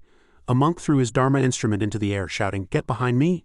Then he put his palms together and began to chant. The instrument instantly grew enormous and cast down a curtain of light. The curtain of light acted like a shield, blocking all the energy beams fired by Lin Haoshan. Lin Haoshan continued his assault, condensing energy into a sword and roaring extreme flame sword. Lin Haoshan swung the long sword, slashing fiercely at his opponent as if to tear the very air apart. It seemed this attack was effective. The sword chi flew out and struck the monk, leaving him no time to react. Lin Haoshan then unleashed several more waves of sword chi, cutting down the disciples behind. Unsurprisingly, those disciples met the same fate, mercilessly slain. Agonized screams echoed through the mountains. The men who had blocked the path witnessed all this in utter terror, thinking, "A monster. He's truly a monster." Gao Yiming was no exception. Having personally witnessed Lin Haoshan's power, he was completely frozen, standing stiff on the spot, cold sweat pouring down as he thought, "I never imagined such a person existed in this world. If my Gao family hadn't changed allegiance in time, our fate would likely have been the same as this today." Meanwhile, the Great Elder was chanting a spell to defend against Lin Haoshan's attack. He muttered, "Turtle shell technique." Lin Haoshan continued to swing his sword chi, slashing at the Great Elder. He roared, "Another slash!" Lin Haoshan's attack was seemingly too powerful. The Great Elder was no match for him. Lin Haoshan's sword chi swiftly shattered the turtle shell technique, sending the Great Elder flying. Just as the situation reached a critical point, a loud shout came from within the Nine Cauldrons Palace. "Stop!" A strange figure flew out from the palace and came before Lin Haoshan. It seemed he was the master of the Nine Cauldrons Palace. As expected, the newcomer was indeed the palace master. Seeing him appear, Lin Haoshan showed no surprise but instead spoke with a hint of reproach. "You've finally decided to show yourself?" The palace master did not reply, instead asking Lin Haoshan directly, "Lin Haoshan, there are no grievances or enmity between us. How about we end this matter here today?" Lin Haoshan once again presented his demand to the palace master. "I've said it before. As long as you offer up all the 1,000-year-old spiritual herbs in your palace, this matter will be over." The palace master, of course, would not agree. He said, "The 1,000-year-old spiritual herbs are the foundation of my Nine Cauldrons Palace. How can they be given away so easily? You have killed countless people from my sect, and still you will not stop?" The two continued to argue, with Lin Haoshan retorting, "When you tried to snatch my pill formula, you showed no mercy either. Today's disaster is one you brought upon yourselves." It seemed the argument was over. The palace master said, "If that's the case, then let me show you the true power of our Nine Cauldrons Palace." With that, he brought a flute to his lips and began to play. Wave after wave of sound rushed toward Lin Haoshan. The power of the palace master's sonic attack was immense, causing everyone's ears to ache and their heads to throb. Seeing the palace master use this power, the Great Elder below blurted out, attempting to stop him, "Palace master, no, once that thing is released, a 100-year foundation of our Nine Cauldrons Palace might not be preserved." The palace master immediately explained, "Do you think we have any other choice right now?" Suddenly, a series of massive roars echoed from deep within the Nine Cauldrons Palace. The ground began to shake and everyone present was bewildered by the unfolding events, asking themselves, "What's happening? Is it an earthquake?" A wall in the direction of the Nine Cauldrons Palace was suddenly smashed through, and then, amidst billowing black smoke, a giant ape appeared. The palace master immediately pointed at Lin Haoshan and ordered, "Kill him." The great ape, receiving its master's command, instantly became ferocious and leapt, pouncing toward Lin Haoshan. Swoosh! It crossed its arms, trying to crush him in a tight embrace, but Lin Haoshan nimbly dodged. Lin Haoshan also began to display his own martial arts. He used a familiar move, unleashing powerful spiritual energy slashes from his divine palm, a technique he often used in past battles. He launched a fierce assault on the giant ape. The ape raised its massive arms to block. It roared madly, its voice shaking the heavens. The palace master said loudly, "It's useless. This Vajra demon ape was raised by a grand master since it was young and soaked daily in various precious medicinal herbs, forging an indestructible body long ago. Coupled with the enhancement from our 9 Cauldrons Palace's spiritual medicines, it can be said to be invincible under heaven." But perhaps the palace master was celebrating too soon. Another elder behind him spoke gently. "It's a pity this beast has a violent and uncontrollable temperament. Even if we survive today's crisis, it will be hard for our 9 Cauldrons Palace to find peace." Boom. The collision of Lin Haoshan's power and the beast's strength produced a staggering shockwave. Lin Haoshan landed lightly, and the beast quickly dove from above toward his position. Bang! When it landed, the ground sank several inches. This time, too, Lin Haoshan easily dodged its attack. The beast grew increasingly frantic. It roared, opened its gaping maw, and spewed flames. The powerful flames shot toward Lin Haoshan at the speed of light, forcing him to retreat quickly. Boom! The beast created another massive explosion, scattering debris in all directions as usual, but its attack was completely ineffective. There wasn't even a single scratch on Lin Haoshan. Lin Haoshan watched the beast with interest. "I never thought such a fierce beast existed in the mortal world. I'll take it." As soon as he spoke, Lin Haoshan raised his arm, gathering power in his palm. He swiftly created a mighty azure dragon. The dragon roared as it flew toward the ferocious ape, coiling its agile body around it. Entangled by Lin Haoshan's azure dragon, the beast couldn't move and could only roar in agony. The palace master, seeing his most prized beast now rendered so useless, was overcome with panic. At that moment, from the beast's mouth, its soul, as if stained by the dragon's color, separated from its body and flew out. The palace master simply couldn't believe this was happening. "That's the soul of the Vajra demon ape. How is this possible?" On Lin Haoshan's side, he took out a flute topped with a skull and immediately brought it to his lips to play. Hearing the flute's melody, the beast's soul was instantly drawn to it. Even its body flew instinctively toward the source of the flute's sound. The palace master, witnessing this scene, was speechless. "Even the Vajra demon ape, this is heavenly might." From his high perch, Lin Haoshan declared majestically, "If you have any other tricks, feel free to use them." The palace master fell to his knees in despair, bowing his head and saying, "I surrender." In the heavenly treasure pavilion of the 9 Cauldrons Palace, Lin Haoshan looked at the mountain of 1,000-year-old treasures before him and thought, 1,000-year ginseng, tianshan, snow lotus, renly grass, innate yi wood, holy spirit stones. This 9 Cauldrons Palace truly lives up to its name. My current body is no longer sufficient to bear stronger techniques. It's time to advance further. The primordial chaos body, a body refinement method from the source of the universe that can accommodate all cultivation techniques. At that moment, back at the Gao residence, a man carrying a stone tablet inscribed with the 5 large characters "Tomb of Lin Haoshan" walked straight in. He planted the stone tablet straight into the ground. The words "Tomb of Lin Haoshan" clearly visible. Confronting him was the head of the Gao family, Gao Bufan. Gao Bufan frowned and shouted, "Who are you people?" A disciple, relying on his master's status, declared confidently, "Listen up, my master is the discipline elder of the Sacred Fire Divine Cult. If you don't want to die, hand over that man surnamed Lin." Hearing this, Gao Bufan asked with some concern, "The Sacred Fire Divine Cult, discipline elder, could you be Wei Changgung?" Hearing someone recognize him, Wei Changgung responded, "I didn't expect someone in the Central Plains to still remember this old man's name. This old man's path to dominating the Central Plains shall begin with you." At that moment, in the 9 Cauldrons Palace, a guard from the Gao family was kneeling and reporting an urgent matter to Gao Yiming. "Master, the Gao family." As soon as Gao Yiming heard his uncle was in trouble, he became frantic. "What happened to the Gao family?" The guard hurriedly explained, "A few days ago, 2 foreigners came to the Gao family to issue a challenge. The family head fought them but was defeated. The Gao family is now under the control of those 2 foreigners," another person added. "The other party spared our lives only so we could deliver a message." The guard's face was filled with terror as he spoke the name of the master who had captured Gao Bufan. His face turned pale and he stuttered, He is called Wei Changgung." Hearing this name, Gao Yiming asked in shock, "Wei Changgung?" As soon as the words left his mouth, the 2 guards, as if struck by a dark spell, clutched their heads in excruciating pain, screaming, "Ah, ah!" Immediately after, the 2 of them exploded in their agony. Gao Yiming instantly flew into the air, dodging the explosion. On the ground were the 2 charred, unrecognizable bodies. Seeing the grim situation, Gao Yiming subconsciously called out 2 names. Gao Wu, Gao Yang, the master of the 9 Cauldrons Palace, immediately flew down to stop him. "Master Gao, don't," the palace master further explained. "This flame is highly toxic. You mustn't go near it." Hearing the palace master's explanation, Gao Yiming was aghast and asked in terror, "What kind of demonic art is this? How can it be so terrifying?" The palace master continued to elaborate. "If I'm not mistaken, this technique is the purple flame demonic fire of the sacred fire cult. To think that after so many years this technique has reappeared in the martial world." Hearing this, Gao Yiming realized that the sacred fire cult was Wei Changung's side. The name Wei Changgung seemed to unsettle many, as even the master of the 9 Cauldrons Palace was surprised to hear it. He wondered aloud, "Wei Changgung, Has he returned to the central plains? Afterwards, the two flew to the heavenly treasure pavilion. An azure light enveloped the pavilion as if something was about to emerge. The figure of Immortal Master Lin gradually became visible. Immortal Master Lin stood before the two of them. They both cried out in utter amazement, You are Immortal Master Lin? Immortal Master Lin confirmed, It is I. Seeing Immortal Master Lin's appearance, 1,000 thoughts raced through the Palace Master's mind. Is this still the same Lin Haoshan from before? In just a few days he has been completely reborn. Could this be the legendary divine realm? Immediately, everyone knelt and kowtowed to Immortal Master Lin, saying, Congratulations on emerging from seclusion, Immortal Master. Congratulations on emerging from seclusion, Immortal Master. Gao Yiming, anxious about his father, immediately said, Immortal Master, please save our Gao family. Immortal Master Lin asked, What happened to the Gao family? The scene cuts back to the Gao residence. Zaire was overjoyed to see Gao Yiming return. She said with tears in her eyes, Father, you're finally back. Gao Yiming asked, Zaire, are you all right? Crying, Zaire replied, I'm fine. It's mainly Granduncle and Jinger. The moment Immortal Master Lin heard Jinger's name, he immediately interjected, What happened to Jinger? Seeing a stranger, Zaire immediately asked her father, Father, who is this young gentleman? Gao Yiming turned to Immortal Master Lin and said, He is Immortal Master Lin Haoshan. Zaire was astonished to hear the name, and cried out, Ah, your young Master Lin, your appearance. Gao Yiming quickly turned to Zaire and said urgently, Now is not the time for that. Quickly, tell us what happened to your granduncle and Jinger. When Zaire mentioned Jinger, she began to stammer.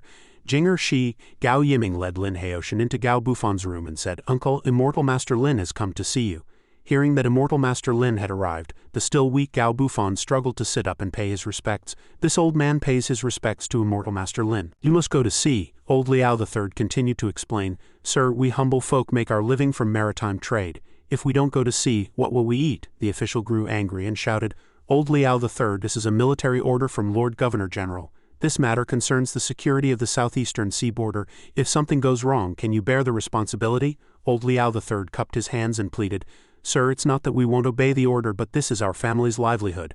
How about you grant us a few days' extension? Let us go out and fish for a few more days to build up some stock. The official immediately refused. Cut the nonsense.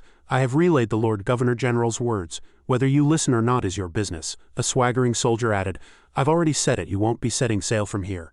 I'd advise you to just go home. The ship continued to sail on the sea. The soldiers on board looked down at the murmuring fishermen, one of them saying, A bunch of fools, wanting to watch the battle of demonic path grandmasters. Keep dreaming. After receiving the prohibition, the fishermen were all furious. One of them cursed, Bastards, they gathered to discuss. One said, What now, we had such a hard time getting here. Just then old Liao III suddenly received a gold ingot. The person who gave him the gold said, This ingot is enough to buy several of your boats, sell us your best one. Hearing this, old Liao III hesitated, stammering as if to say something. But another man with a menacing look shouted, No nonsense, this much money is enough for you to find a new livelihood. Say another word and we'll just take it by force. It seemed they eventually sold the boat back on the official's ship. He gazed out at the sea and admonished his men, I hear that group of Westerners is extremely vicious. Once you get on the island, you must be careful. A soldier hearing this immediately said, Thank you for the reminder, Lord Commander. After we return, our academy's dean will surely reward you handsomely.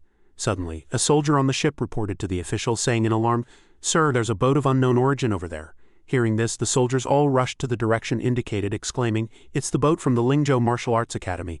They've caught up, the nerve of them daring to defy the Lord Commander's orders. The official turned to his soldiers and commanded, Ram and sink them. In an instant the large ship charged rapidly toward the pursuing small boat. The official's massive ship prepared to smash directly into the hull of the small boat. A man on the Martial Arts Academy's boat shouted, Quick, turn left. No, turn right. The wind is with us on the right.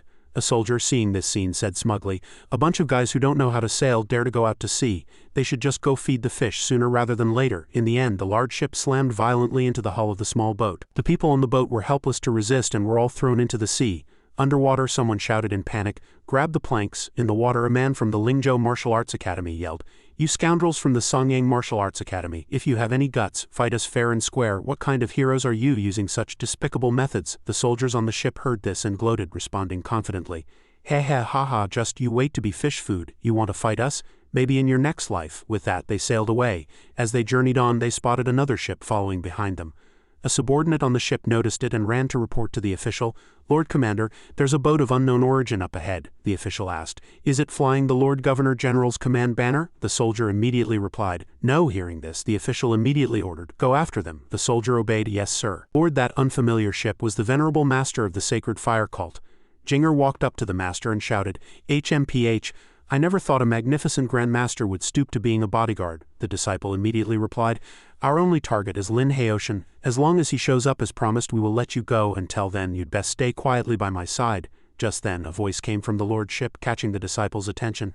Listen up, vessel ahead, I am the naval commander of this sea, patrolling under the orders of the Lord Admiral. The Lord Admiral has decreed that no unauthorized ships are to be at sea. Stop your vessel at once for inspection. As he spoke, the Lord's ship charged toward the masters. Seeing no reaction from the other vessel, a soldier ran out to report to his superior. Commander, they're not responding. What should we do? The Lord roared. Useless, you need to ask me about something like this. Just ram them and sink them. Hearing his Lord's words, the soldier grinned smugly. Another clueless fool sailing without permission, defying the Navy at sea, that's just asking for death. The master also saw the approaching ship. He raised a hand and unleashed a palm strike toward it. Instantly the ship was struck by the force and exploded. It burst into a raging inferno accompanied by horrifying screams. Arg! Jinger witnessed the entire event in utter shock. She stammered to herself, with just a single strike. Seeing this, the disciple boasted to Jinger. That was merely one of the basic techniques of our martial arts. If Lin Haoshan saw this, he'd probably be too scared to even show his face. Jinger immediately retorted, HMPH, my young master's abilities are extraordinary. A trick like this is nothing but a piece of cake for him. The disciple continued to show off, crossing his arms smugly. What a little braggart you are. You think that young Lin Haoshan has some skill, but how strong can he possibly be? My master is doing him a favor by showing up personally, otherwise I would have been more than enough to defeat him. From a distance came the desperate cries for help from the soldiers of the sunken ship. Help, save us! Jinger looked in that direction, her expression a mix of shock and panic. This is bad, she thought. The group from Lingzhou saw Jinger and shouted, It's Xiaojing, junior sister, you, save us! Hearing their cries, Jinger frantically motioned for them to be quiet, but it seemed she couldn't hide it from the disciple. He turned and asked her, Are they from your sect? Does that mean they know Lin Haoshan too? As if he had hit a nerve, Jinger broke out in a cold sweat and denied it.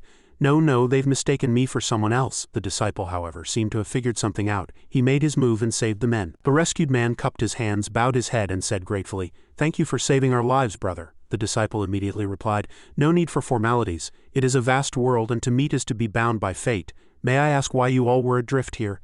Seeing this, the man answered honestly, We heard that Wei Changgung of the Sacred Fire Cult and Lin Haoshan were dueling on Blackstone Island. We are all martial artists, so we wanted to go and watch. The disciple said, What a coincidence. Our ship is also headed for Blackstone Island. The man, as if he had met a fellow traveler, said excitedly, So you're all going to watch the duel too, but you must be careful. The Navy is patrolling these waters. Their ships are huge and it'll be trouble if they spot you. Our little boat was sunk by them earlier. Hearing about the commander's forces, the disciple laughed smugly. Don't worry, they won't be showing up again, the man asked, puzzled. Do you know people in the Navy? Hearing this, the disciple merely smiled. The man continued, Oh right, where did that Miss Yu who was standing at the bow go? We're from the same sect as her. The disciple continued to smile and said, Don't worry, you'll see her very soon. Then the disciple led the group he had just rescued into the ship's cabin. As they walked, the man felt something was strange and asked, Is Xiaojing in here? The disciple just smiled and snapped his fingers. Instantly, flames erupted from above, rushing toward the group. From somewhere high up, several iron cages dropped violently, swiftly imprisoning the entire group. They cried out to each other in alarm. Senior brother Yuan, senior brother Gong, junior brother Jiyu, it's a trap. The man banged on the bars trying to escape.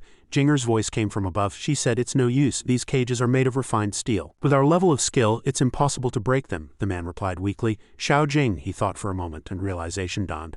To think that after all that, we still fell into Wei Chagong's hands, another man exclaimed.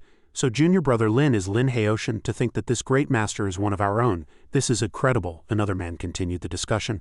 What's that? We've even crossed swords with junior brother Lin before, another chimed in. That's right, even though we lost, being able to fight junior brother Lin is enough for us to brag about for a lifetime, the man said to Jinger. He's truly our old chief, to become a world-renowned grandmaster so quickly. Oh right, before you met up with us, why didn't you try to escape when you were on the bow? Jinger replied, It was useless, I tried many methods, but the gap in our strength is just too vast, another person said to Jinger. Since their target is junior brother Lin, and we're his fellow disciples, I'm afraid things look grim for us this time. Jinger continued, You don't need to worry about that. Their only target is the young master. They look down on martial artists like us. They've only imprisoned us to force the young master to show himself, another man exclaimed. That Wei Changgung defeated even our 8 sect masters. How could junior brother Lin possibly beat him? The man exclaimed. The old chief will absolutely not lose. More people arrived at Blackstone Island to watch the spectacle. They were from the Longzhou Martial Arts Academy. Strange, why are they all locked in chains? They must have encountered some powerful expert. This place is filled with all sorts of characters, we need to be more careful, Ji Yu Dafa said in surprise. I didn't expect so many people to come for the show. Everyone's sources are really up to date, the person next to him said. We were the ones who intentionally leaked the news. Jiyu Dafa responded. Heroes from all walks of life have gathered here, including masters who hold grudges against you. Aren't you afraid of being besieged? Afraid? How ridiculous, he said arrogantly. My master is peerless. The heroes you speak of are not even worthy of carrying my master's shoes. Haha, our only target this time is Lin Haoshan. He wants all of you to witness Lin Haoshan being crushed under my master's foot. From this day forward you must all submit to the sacred fire cult. The renown of our sacred fire cult will spread throughout the world through you. Whoosh, a flash of fire, and a man was already seated on a giant boulder. The crowd gasped. Wei Changgung. Jiyu Dafa trembled as he said, Is this the presence of a grand master? It's so strong I can't even move my limbs. Before Jiyu Dafa could recover from his shock, a group of people charged forward shouting, Wei Changgung, you killed our masters, prepare to die. The feud for a father's murder is irreconcilable. Today will be your last. Shen Zui of the Purple Thunder Tyrant Saber, Venerable Jiyu Changxing, Zhao Tiancheng of the Five Elements Tyrant Fist, and Yang Shaoqing of the Sunset Soul Chasing Spear. I can't believe they've joined forces. They are all half-step grandmasters. It's a move of desperation. One-on-one, even the leaders of their 9 sects were no match for Wei Changgung. To avenge their hatred, joining forces against the enemy is a wise choice, Wei Changgung said to them. You've come at a good time. Wei Changgung channeled his energy and the flames around him grew larger. Arg, a pillar of fire shot into the sky. The 4 half-step grandmasters attacked in unison. With such powerful skills, even Lin Haoshan would be no match for Wei Changgung. Look over there. Everyone looked to the right. It's a tsunami, people started shouting. Quick, run to higher ground. A breathtaking scene unfolded, and finally a person appeared. Lin Haoshan appeared. You're finally here. I'm here. If you have any last words, say them now. You won't get another chance, Lin Haoshan said. Is a grand transmission elder of the sacred fire cult capable of nothing but running his mouth? Are you afraid? Afraid? How ridiculous. Wei Changgung unleashed a move, scorching sun flame slash. Lin Haoshan easily dodged it. Wei Changung's continuous attacks were also useless, all neutralized by Lin Haoshan one by one. Wei Changgung attacked relentlessly. Not bad at all. Worthy of a Grandmaster realm expert. Now have a taste of my move, Lin Haoshan. Lin Haoshan neutralized all the techniques Wei Changgung had unleashed. Wei Changgung then charged forward, attacking Lin Haoshan head-on. Lin Haoshan once again neutralized all of Wei Changung's attacks. In the blink of an eye, Lin Haoshan vanished and reappeared behind Wei Changgung. Lin Haoshan struck Wei Changgung with a single move, forcing the old man to raise his arms and block with all his might. Lin Haoshan launched a continuous barrage of attacks. His techniques overwhelmed Wei Changgung, forcing him to retreat again and again. The immense power of the battle made the heavens and earth tremble and the mountains and rivers shake. Everyone was stunned and terrified by this tremendous force. The two continued to trade blows, exchanging techniques. Both charged at each other, using their full strength. The battle paused for a moment, and the two retreated to their respective sides. Wei Changgung burst into a smug laugh. Ha ha ha, how exhilarating. He stomped his foot, sending rocks flying, and said, The warm-up is over. With a wave of his hand, countless rocks flew into the sky, heading toward Lin Haoshan. A massive explosion occurred where Lin Haoshan stood. Jiyu Dafa shouted, Old chief. Seeing this, Yu Shaojing could no longer remain calm and cried out, Young master. After the explosion, Lin Haoshan appeared, completely unharmed, surrounded by an aura that caused the rubble to fall slowly around him. After taking one of Wei Changung's ultimate moves, he was completely unscathed. He even said, Is that your ultimate technique? Then it's my turn now. A fierce wind began to blow and a tornado formed around Lin Haoshan. The onlookers could only watch in awe and terror. Is this martial arts? To command the power of heaven and earth, this must be some kind of immortal art. The tornado grew stronger and larger. Lin Haoshan directed the tornado he had created toward Wei Changung's position. Countless twisters immediately flew toward him. Faced with Lin Haoshan's immense power, Wei Changung's expression turned to one of shock and horror. Wei Changgung took the full force of Lin Haoshan's attack. In the end, Wei Changgung was defeated, swallowed by Lin Haoshan's supreme power. The crowd cheered and shouted, He won! Lin Haoshan is indeed a cut above the rest. I never thought someone like him would appear in our Dawu Empire. He looks so young to have such a level of cultivation. To witness today's battle, I have no regrets in this life. Everyone discussed joyfully. Meanwhile, Wei Changgung was not completely destroyed. As the crowd celebrated, he opened his eyes and broke through Lin Haoshan's wave of power. Wei Changgung appeared with even greater strength. A demonic soul shadow materializing behind him. Fire condensed into form, the 9th level of the sacred fire tome. Immediately, the demon soul charged at Lin Haoshan and attacked. Immortal Master, news has come from overseas. All branches of the sacred fire cult have raised black flags. This is their signal for an all-out war. Lin Haoshan responded, Oh, the sacred fire cult has established many branches in our country. Their influence spreads across the land and they have many extraordinary individuals among them. Immortal Master, you should not be careless. Lin Haoshan then said, Don't worry too much. Let them come. If they dare to invade our borders, I will slaughter them to the last man. Only an immortal master like you could say such words. Anyone else would probably be at a complete loss. Lin Haoshan stood with Yu Shaojing by the city wall and said, This Jiangzhou is much more prosperous than Lingzhou, truly worthy of its status as a major southeastern city. Suddenly Lin Haoshan sensed a killing intent. "They've found me this quickly," Lin Haoshan said to Yu Xiaojing. "Jinger, get behind me and stay alert." A series of bombs flew toward them. Lin Haoshan detonated the line of bombs with a palm strike. The populace screamed in terror. Lin Haoshan protected Yu Xiaojing amidst the thick black smoke that enveloped them. Suddenly, a group of men with blades and heavy masks leapt out, swinging their blades at Lin Haoshan. With just a few moves, Lin Haoshan struck the men, sending them all flying backward. Lin Haoshan said, "So just decoys." The group of men suddenly dissolved into illusory shadows. Lin Haoshan leapt up, telling Yu Xiaojing to stay put. Lin Haoshan stared directly at the masked man. "Found you." Lin Haoshan then flew toward the fleeing leader. He threw a lit bomb which exploded just as Lin Haoshan reached him. He then fled into the night. As night fell, Lin Haoshan caught up to him and blocked his path. "Truly worthy of the name Lin Haoshan, to be able to find my true self under those circumstances," Lin Haoshan said with an imposing air. "Since you know my name, you still dare to come and die," he said. "If not for this, how would you have followed me here?" He wore a smug expression. Lin Haoshan became wary as a sudden force appeared, locking onto him like a cage. The man said arrogantly, "This celestial web was crafted from 1,000-year-old silk by 9 master refiners over 81 days. Once trapped by this net, your true energy will be suppressed, so what if you're a grandmaster? You'll still be captured without a fight." Lin Haoshan raised his hands in front of him as if preparing a technique. "You should close your eyes. It's useless. This celestial web is also overlaid with a demon sealing formation. No matter how many divine abilities you have, you won't be able to use them. You're just a turtle in a jar, ha ha ha ha." Lin Haoshan roared, his power erupting. "Is that so?" The man was terrified. "How is this possible? He broke the celestial web with just his physical strength? What kind of monster is he?" Lin Haoshan proudly struck back. The man took the full force of all of Lin Haoshan's attacks. Lin Haoshan said, "Is this the best the sacred fire cult can send? What a disappointment," he replied.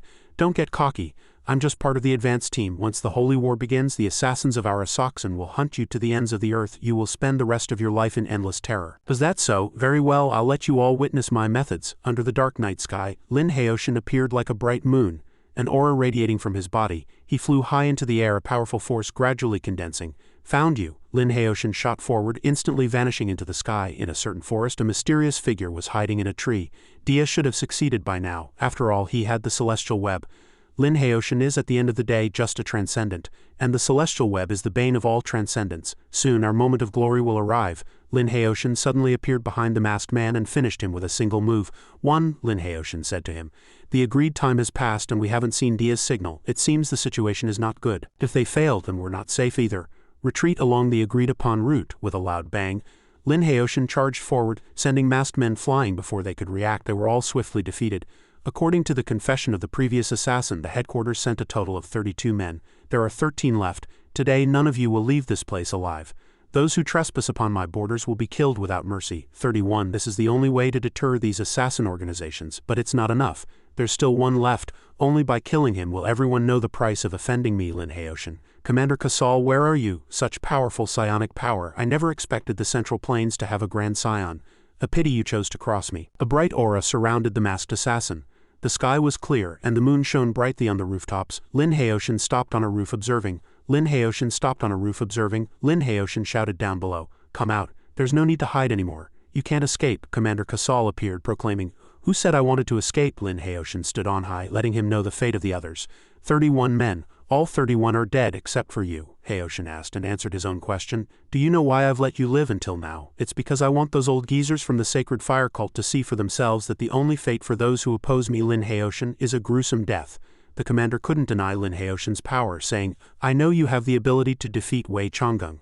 You are certainly no ordinary person, but to think you can oppose the entire sacred fire cult with that alone is just a fool's dream." Lin Haoshan was unconcerned, merely saying, "Besides running your mouths, do you people from the sacred fire cult have any other skills?" At that moment, Casal had already cast a spell. He said, "This is the old site of the sacred fire cult, but today it will become your tomb. While you can still move, open your eyes and get a good look at your grave." The green rings began to glow like a seal, creating a grotesque skeletal soldier, clad in armor and holding a sword and shield. Lin Haoshan was surprised. "An undead warrior?" the commander confirmed. "That's right. If you recognize this ability, you must also know what your fate will be." A demon soldier had already begun to swing its blade at Lin Haoshan. Far from being afraid, Lin Haoshan said disdainfully, "Nothing but heretical tricks." Lin Haoshan waved his hand, shooting a beam of light straight at the soldier's chest. Hit by the blow, the demon soldier seemed unable to resist any longer. An instant later, its body exploded, emitting a blue-green light. Just when it was thought to be dead, the demon soldier reappeared behind Lin Haoshan. It continued its attack. The commander chanted more spells. "The undead do not die. Go and seek the flesh and blood that belongs to you." A few seconds later, another troop of demon soldiers appeared. Lin Haoshan remained unshaken and unleashed his own ultimate technique, Art of the Nine Luminaries Sky Dragon Flame. A powerful flame coiling like a dragon's body pierced through every single demon soldier. Kasal was not done yet. He raised his staff to the sky, drawing in the surrounding energy, and then chanted a spell, "Rise again, my immortal warriors." At this point, Lin Haoshan was completely surrounded by a horde of demon soldiers. Kasal stood outside the circle and explained, "The undead warriors are immortal. No matter how powerful you are, you cannot kill them," Lin Haoshan asked back, though he already knew the answer. "Is that so?" Lin Haoshan flew over the horde of demon soldiers, straight to the commander, and said, "If I can't kill them, I'll just kill you. Problem solved, right?" The commander's face showed panic. A silver palm strike shot out again, but the commander seemed to be just an illusion. As he was unharmed by Haoshan's blow, after the attack he became even more ferocious and used another move, the Cage of White Bones. Hundreds of giant bone spikes erupted from the ground surrounding Haoshan. Kasal followed up with another attack, a rain of bone blades from the sky aimed directly at the bone cage imprisoning Lin Haoshan. At the same time, Haoshan channeled his power and unleashed his ultimate technique, the Tornado Void-Rending Sword. A massive tornado swept away everything around it, destroying his opponent's previous moves as well. Kasal was also caught in the massive tornado. He struggled to resist and used another ultimate technique, spatial teleportation. But it was useless. He couldn't believe his eyes. This is impossible," Lin Haoshan explained. "Your spatial teleportation is just passing through some tiny spatial rifts. Since that's the case, let me open your eyes. I'll help you open a much larger passage. You and your army of undead warriors can go to another world." As he spoke, Haoshan made the tornado open a hole, throwing the commander into the cosmos. Unable to resist the immense force, he only had time to let out a scream before disappearing. As the commander vanished, the tornado gradually dissipated, and the black hole in the sky slowly shrank. In another place, at the base of the sacred fire cult, they had been monitoring Haoshan's every move. They conferred with each other, the Asaxan completely wiped out. This news stunned the several leaders. How is that possible? That was the assassin group that has massacred top-tier transcendents multiple times. Could one man alone kill 32 of the most elite assassins? They debated among themselves, who on earth is this Lin Haoshan? Perhaps he wasn't alone. Another person received new information and said, "According to a report from our spies in the Dawu Empire, the new head instructor of the Dawu's Red Feather Army also seems to have the surname Lin. Could it be this Lin Haoshan?" One person speculated. "If that's the case, it would make sense. This Lin Haoshan must have close ties with the Dawu Imperial Court." Another person from the Sacred Fire Cult, perhaps the oldest and most experienced, gave an order, "Cancel all kill orders." Another seemed to disagree. "Are we just going to let him go like this?" The first man continued to explain. "Think about it, our Sacred Fire Cult is revered in many nations, but we struggle to gain a foothold in Dawu. With our current strength, I'm afraid we're not strong enough to contend with the entire Dawu Empire. For now, we can only gather our strength. When the time is right, one day we will surely take back everything we have lost." In the Jiangzhou prefectural office, the prefect of Jiangzhou said furiously, "In a single night, dozens of people were killed within my jurisdiction of Jiangzhou. Such a shocking case has occurred in my city, and the murderer is still at large." He angrily slammed his inkstone on the floor and said, "Are you trying to get me killed?" Several constables quickly explained. "No, Your Excellency, we have already identified the murderer," the prefect pressed. "Since you've identified the murderer, why haven't you arrested him?" the constable reported. After extensive verification, the killer is the esteemed guest of the Gao family, Lin Haoshan. The Jiangzhou prefect became even more enraged. "The Gao family is the Gao family intentionally shielding him. Fine, I will write a letter immediately and let him know about the proper order of things. I doubt the Gao family would dare to oppose the imperial court." Another constable continued his report. "Sir, this Lin Haoshan has a formidable reputation in the martial world. We're afraid we're no match for him." The official threw another brush holder and roared, "A bunch of useless fools, don't you know how to find reinforcements?" Elsewhere, a highly accomplished master with white hair and a white beard appeared, flanked by two attendants. One of the attendants stepped forward and said, "Elder Bai, this Lin Haoshan is not to be underestimated. According to rumors in the martial world, he has recently defeated many masters one after another. Even Gao Bufan, the head of the Gao family, has become his disciple," the elderly master responded. "To think that after so many years in seclusion I would have to come out again for you youngsters. Each generation is truly worse than the last. If this continues, you will bring nothing but shame to the name of the Six Doors." An attendant bowed his head and said, "Your teachings are wise, Elder Bai. It's all our fault for not training hard enough. In the future we will certainly seek more guidance from you." Elder Bai replied, "Enough, enough. No matter what, we cannot defy the laws of the imperial court. Since our opponent is protected by a Grand Master, I suppose I have no choice but to make a trip myself, the attendant added. With you taking action, Elder Bai, even Gao Bufan would have to show some deference. Elder Bai gazed into the distance, musing, to think that a man I defeated back then has now become a Grand Master of his generation. It truly is a cause for reflection, the attendant behind him happily chimed in. Indeed, if you hadn't gone into seclusion, Elder Bai, Gao Bufan would never have had the chance to rise to prominence, Elder Bai said wisely. A true hero doesn't boast about past glories. This time I am only here to apprehend a felon. I will try to avoid conflict with the Gao family. The attendant bowed in compliance. Yes, we shall heed your teachings, Elder Bai. At the Gao family manor the morning was beautiful, with a clear blue sky stretching for miles without a cloud in sight. Elder Bai had already entered Lin Qiu's room. He asked, You are Lin Haoshan? The multiple homicides in the city yesterday, were they all your doing? Lin Ke answered frankly, That's right. Seeing that he had found the killer, Elder Bai said, Good. To dare to act and dare to take responsibility, you can be considered a man of courage. You have committed a grave crime, and by order of the Imperial Court I must take you into custody. If you have any last words for your family, say them now and then come with us. Suddenly, Gao Bufan appeared, interrupting their conversation.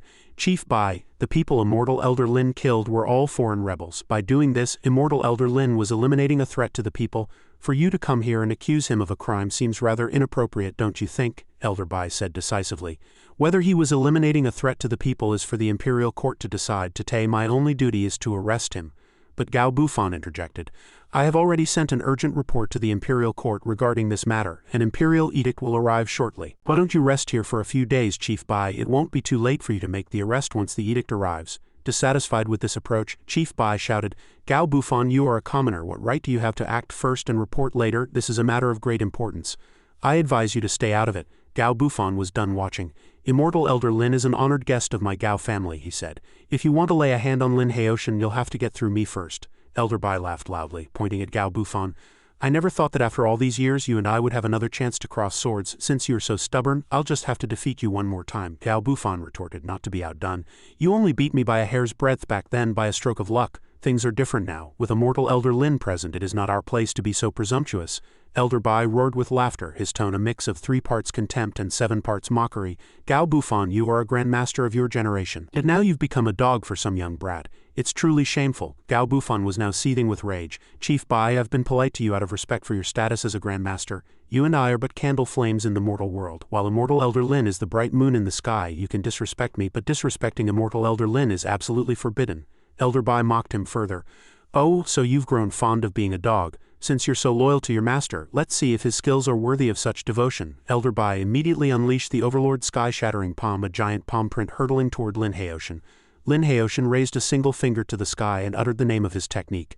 One finger to sever rivers and mountains. His counterattack tore through Elder Bai's move like a tempest. With his technique broken and the attack turned back on him, Elder Bai was caught by surprise. Haoshan's palm strike hit him, sending him flying. Haoshan continued to press forward, preparing to strike again. You dared to attack me, he said.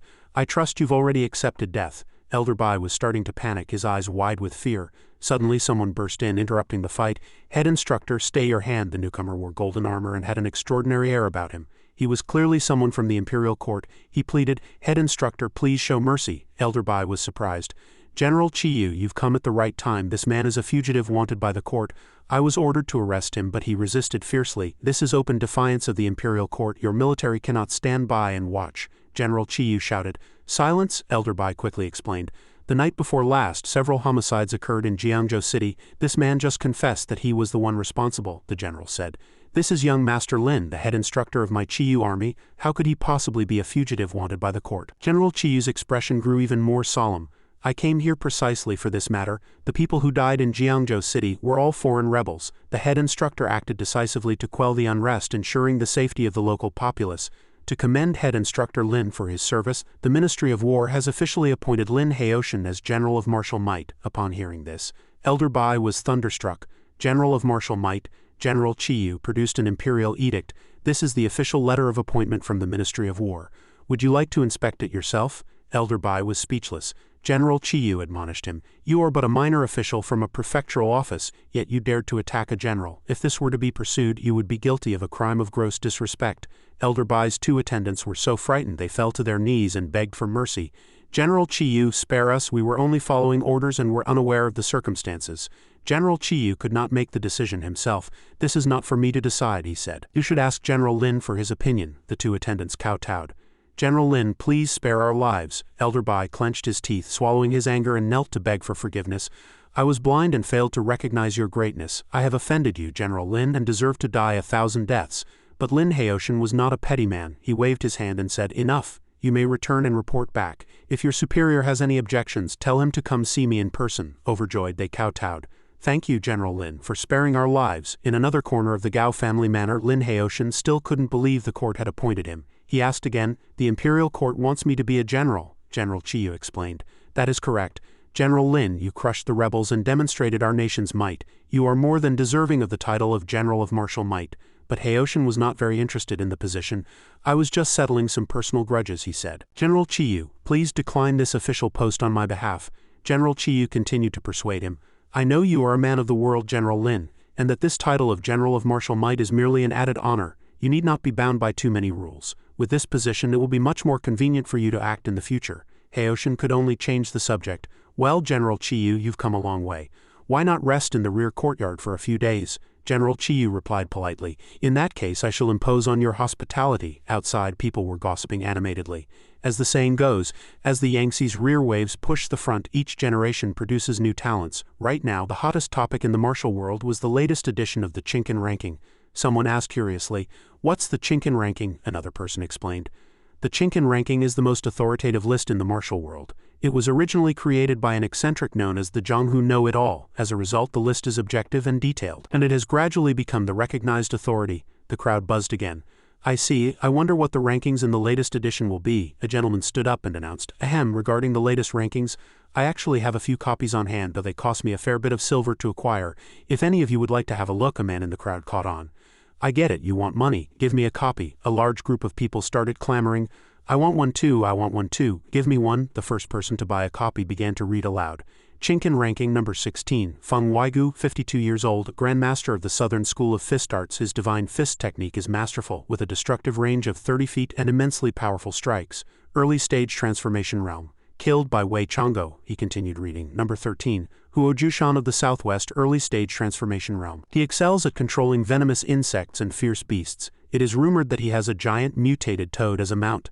This toad is incredibly poisonous. Its hide is impervious to weapons, and its combat strength surpasses that of a physical tempering master. The potency of his poison arts has forced many grandmasters to keep their distance.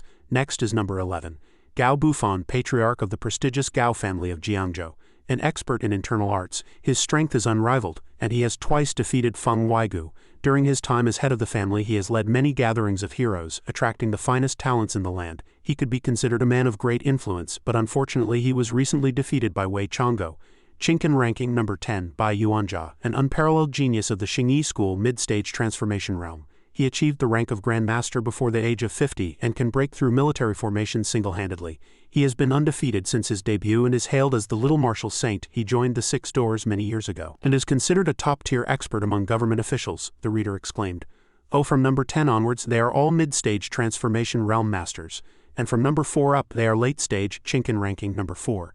Zhao Yushang of Yanshan, 81 years old, a great grandmaster of the realm who has been famous for a decade. He has presided over Yanshan for many years, looking down upon the world for decades. He has fought in 100 battles yet bears not a single scar. In the eyes of the barbarian tribes, he is the personification of death.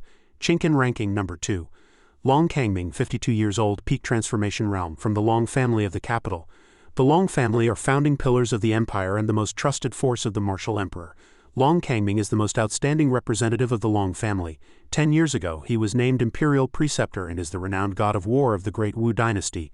Since his debut, he has been victorious in 100 battles, never tasting defeat, and is hailed as a peerless genius seen once every 50 years. He is the #1 martial artist of Great Wu. It is said that before Wei Chang'o fled the country, he was defeated by his hand.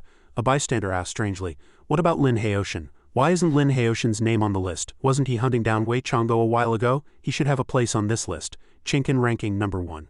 Lin Haoshin, 19 years old, a young grandmaster whose life story is the stuff of legends. Obscure before the age of 17, he became self-taught after 17 and rose to fame overnight.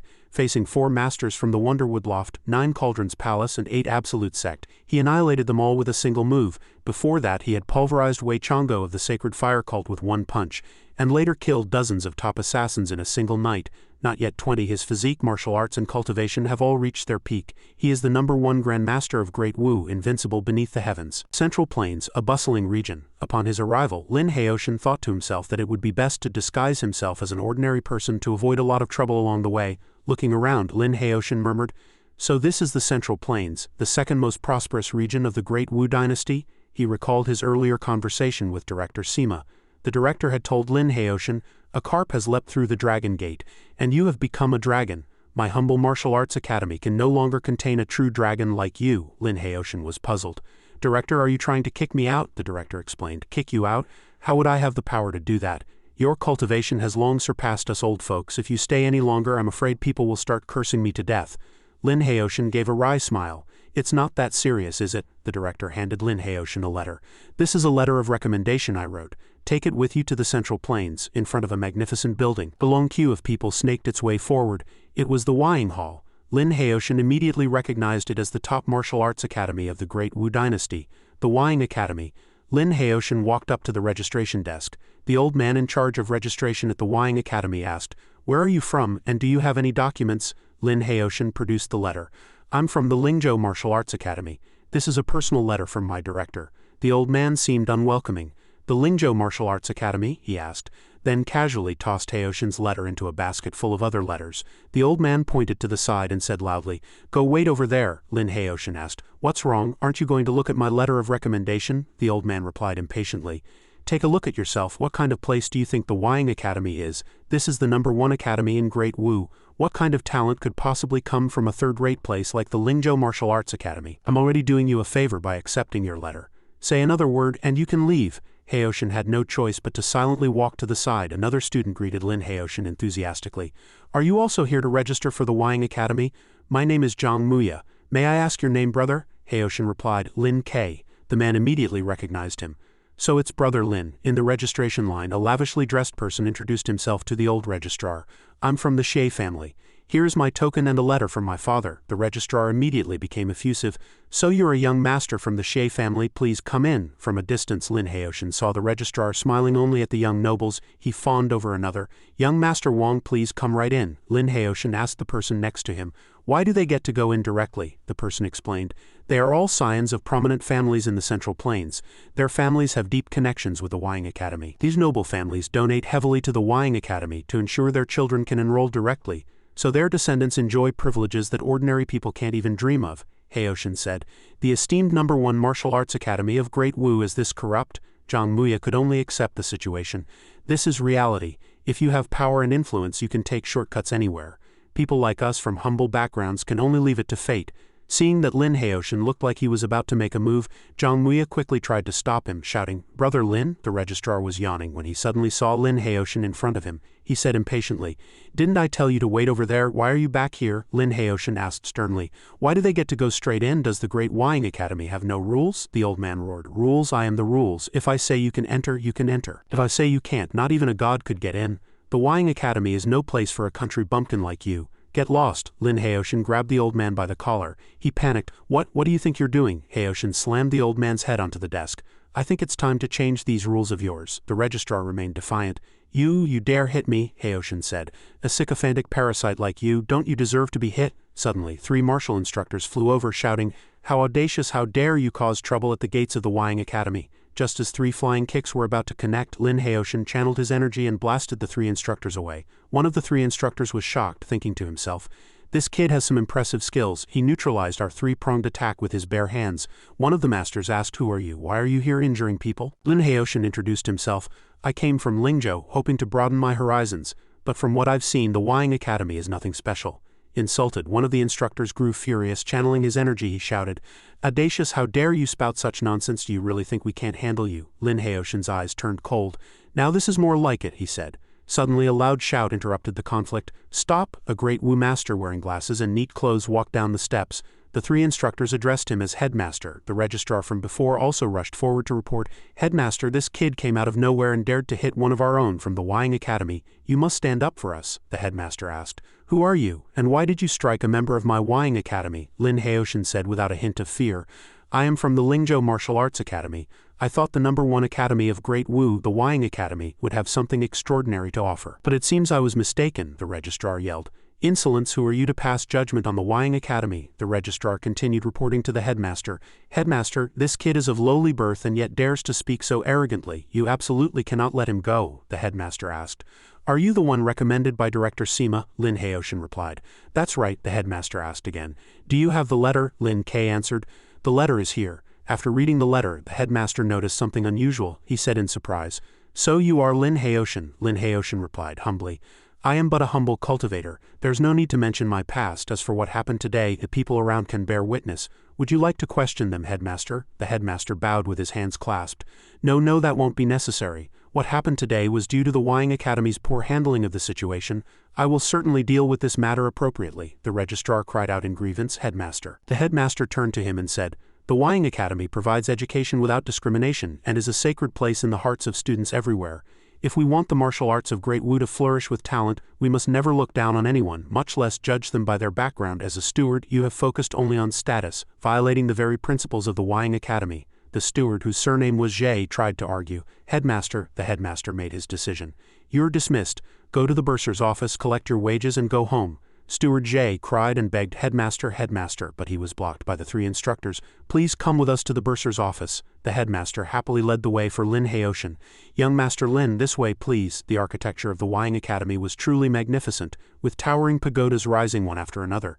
Zhang Muya waved from a distance, shouting, Brother Lin, Muya introduced. Brother Lin, these two are also our fellow students. This is Yu Chaosheng and this is Zheng Kiwi. They both admire you very much. The 2 men clasped their hands in a bow. Greetings, Brother Lin. Greetings, Brother Lin, Chaosheng spoke up. Brother Lin, you really taught that steward Jay a lesson.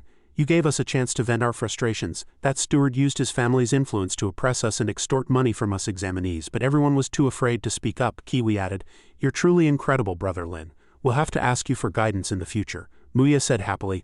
All right, it's not easy for us to meet like this, so let's celebrate. It's my treat today. We'll go to the Juxian Pavilion later and drink until we drop. The 4 of them walked toward the Juxian Pavilion together. When they arrived, they found Steward Jay with a tall, burly man. The man also noticed the 4 of them.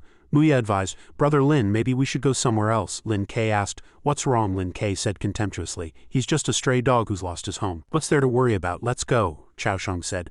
The man with Steward Jay is Zhe Yuanba. He's one of the strongest students at the Wying Academy. Kiwi also tried to persuade him. We can eat anywhere. There's no need to get into a conflict with them, Lin K said. Since we're already here, there's no reason to go somewhere else. Muya looked worried. Just then, Zhe Yuanba asked, You're Lin K, the one who did that to my uncle? Before he could finish, Lin K cut him off. That's right, Zhe Yuanba said. You dare to touch my Zhe Yuanba's uncle? I think you're tired of living. Lin K extended a finger and gently tapped Yuanba's incoming fist. He let out a scream. Cold sweat dripped down Zhe Yuanba's face. He launched a powerful kick at Lin Q's head, but Lin K simply blocked it with one hand, causing him to scream again. Only then did Lin K explain, I broke one of your arms and one of your legs. Consider it a small punishment. If you ever dare to appear before me again, I will kill you without mercy. Though in agony, Zhe Yuanba remained defiant, threatening, Don't get cocky. I underestimated you today. Once I've recovered, I will tear you to pieces. Without another word, Lin K struck out, slitting Zhe Yuanba's throat. Lin K stated decisively, In that case, I'll finish you right now. This Zhe Yuanba had truly refused a toast only to be put to drink a forfeit. His uncle was aghast, calling his name to no response. He wept. You're so vicious, you killed my nephew. Lin K, however, believed they had brought this upon themselves. Anyone who offends me again will be killed without mercy. Hearing the warning, Steward Jay trembled in fear and collapsed to the ground. At the Wying Academy, the headmaster began the introductions. This is the provost of our Wying Academy, and this is young Master Lin from Lingzhou. The provost looked at Lin K and praised him. Truly a hero in his youth. I never thought that in my lifetime I would get to see a prodigy of your caliber. Lin K replied humbly. You praise me too highly, Provost. I am just a student on the path of cultivation. Seeing Lin Q's modesty, the provost's admiration grew. To have achieved so much yet to be so free of arrogance is truly rare. It is the Wying Academy's great fortune to have a talent like you. Your strength has already far surpassed the vast majority of people. I would like to hire you as a guest instructor. What do you think, young Master Lin? Lin K hesitated. I came here to study. I'm afraid such an arrangement would be inappropriate, Provost, the Provost explained. Don't be a stranger, young Master Lin. We are all people who love to learn. As a guest instructor, you will have free access to all the books and secret manuals in the Wying Academy's library. You can also request to use the various medicinal herbs stored in our repository at any time. Lin K was deeply grateful for the libationer's help and clasped his hands in thanks. In that case I am much obliged. At this moment sorrow shrouded the entire Jie residence. Jie Yuanba's father stood by his son's coffin weeping. Yuanba, you died such a miserable death, your father has failed you. Several deacons beside him also shared part of the blame, saying, Big brother, it's all our fault for being incompetent. We've implicated nephew Yuanba, that damned villain named Lin. He clearly showed us no respect. Our Jie family, Jie Yuanba's father ordered. Go find out everything you can about this Lin. A blood debt must be paid in blood. Meanwhile, in the alchemy room of the Martial Eminence Hall, Lin Ke surveyed the room and couldn't help but marvel. The Martial Eminence Hall truly lived up to its name as the greatest martial arts academy. Its cultivation resources were far beyond compare. With these medicinal herbs, perhaps I can refine a new kind of spirit medicine. He suddenly had an idea. The 9 Revolutions Soul Returning Pill. This will be the first medicine I create here. Meanwhile, the Jie residents had already obtained information about Lin Ke. Jie Yuanba's father murmured, the underground boss of Lang Province, champion of the Eastern Province Martial Arts Tournament, head instructor of the Red Feather Army, and now a teacher at the Martial Eminence Hall. To think this Lin has such capabilities. No wonder he acts so arrogantly. Jie Yuanba's father calculated to himself, but it seemed this was a difficult move to make. He said, with these official statuses it's indeed not easy for us to act openly. Our Jie family has hit a steel plate this time. The uncle was also sweating with anxiety. How could this be? I just thought he was some martial artist from the backwaters. Are we just going to let nephew Yuanba's revenge go? The head of the Jie family had already devised a plan. He said, although his background is extraordinary, our Jie family is no pushover. Isn't the elixir convention being held in a month? At that time, experts will gather here. As the saying goes, even a mighty dragon can't crush a local snake. On our home turf, why would we fear being unable to deal with him? On a street in the central region, a carriage was heading toward the city center. Inside sat a white-haired elder, a venerable master, and a neatly dressed green-haired man. Clearly influential figures in the martial world. He spoke with the green-haired man. Jiangdu truly is worthy of being the second largest city of the Great Wu. Its prosperity is no less than that of the capital of our Shila kingdom, the green-haired man replied. Their only advantage is their large population. When it comes to cultivating superhumans, they are far behind us, the master admonished him. Metis, we cannot underestimate the Easterners. They too have special abilities. We are here to find partners, so we must show them respect. The green-haired man, however, was dismissive. He said, I think this mission is a mistake from the start. I don't believe anyone in this world could kill all of Axon's assassins in a single night. You know, it's the most inexplicable thing. This must have been an official action. Only a powerful army could have done it. The master remained calm and said, regardless of whether we achieve our goal on this trip, we must report the situation here back to our superiors exactly as it is. The leader has high hopes for us. But the green-haired man was only concerned with pleasure. He said, whatever. More than the mission, I'm interested in admiring the charms of the local maidens. The carriage was about to reach its destination. The white-haired master said, you will get your wish. The green-haired man was also pleased. I hope they won't disappoint. In the Martial Eminence Hall, a white rabbit with its throat slit lay on a table. The libationer and the sect master were expectantly waiting for Lin Q's demonstration.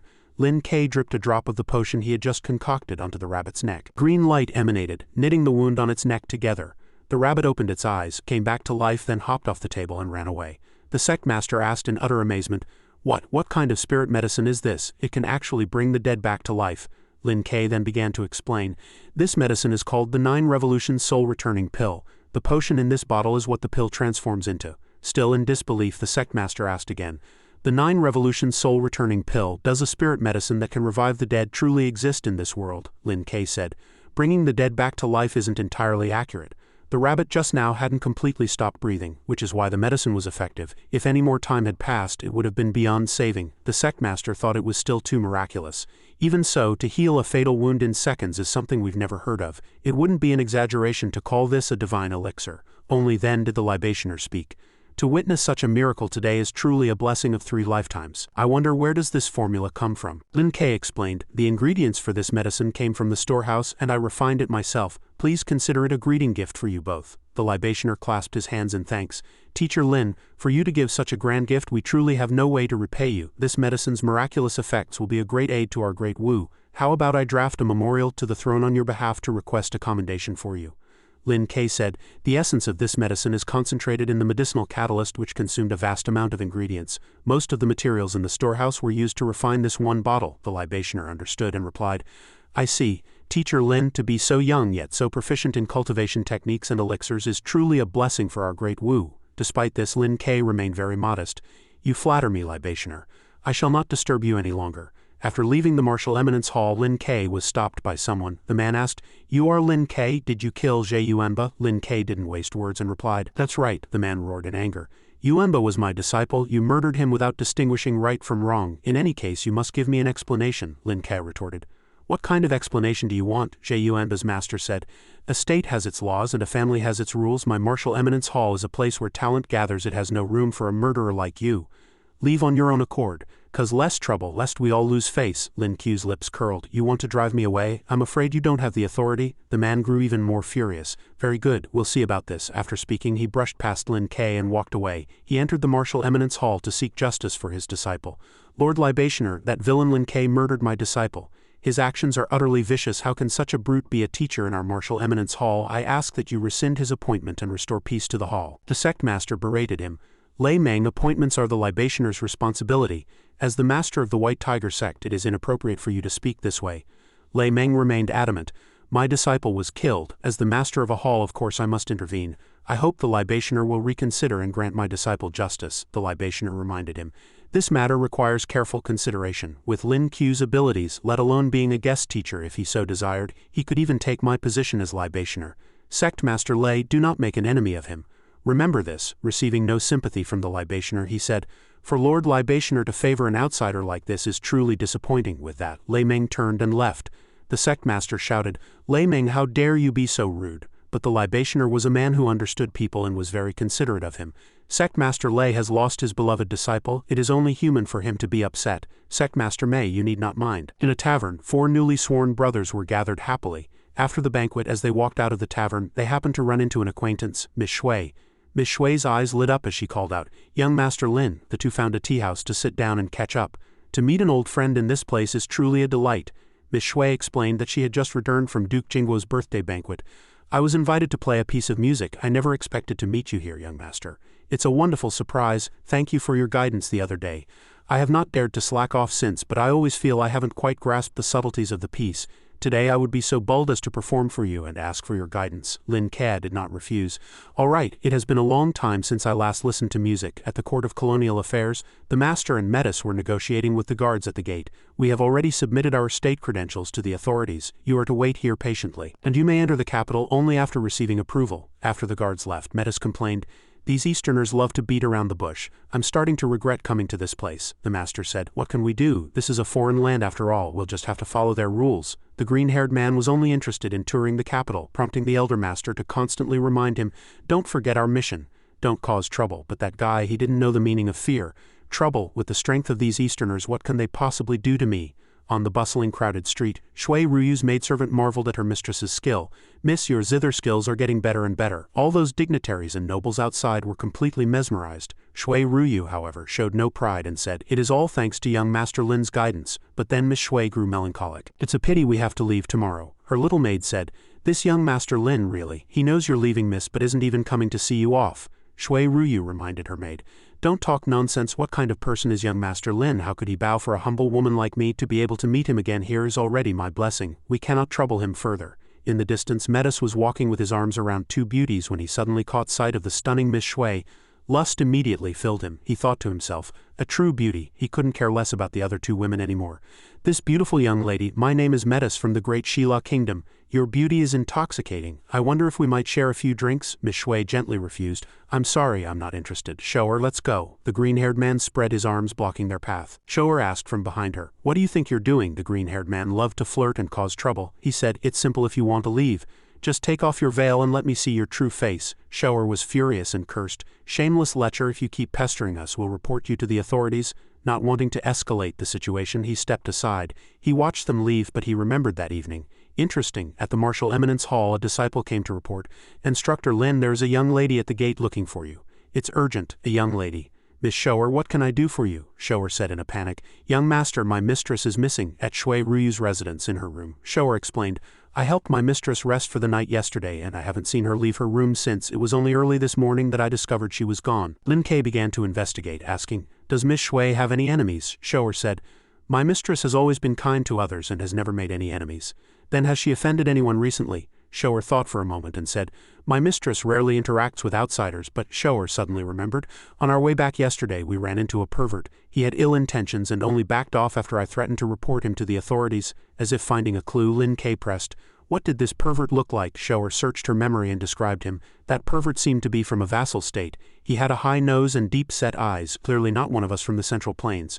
Someone from a vassal state. Bring me a dog. Shower brought a dog to Lin Kei. Lin Kei cast a spell, transmitting his intent to the dog, then held up one of Shui Ruyu's handkerchiefs for the dog to sniff. Go find the owner of this handkerchief. The dog led the two of them through the streets. Shower asked curiously.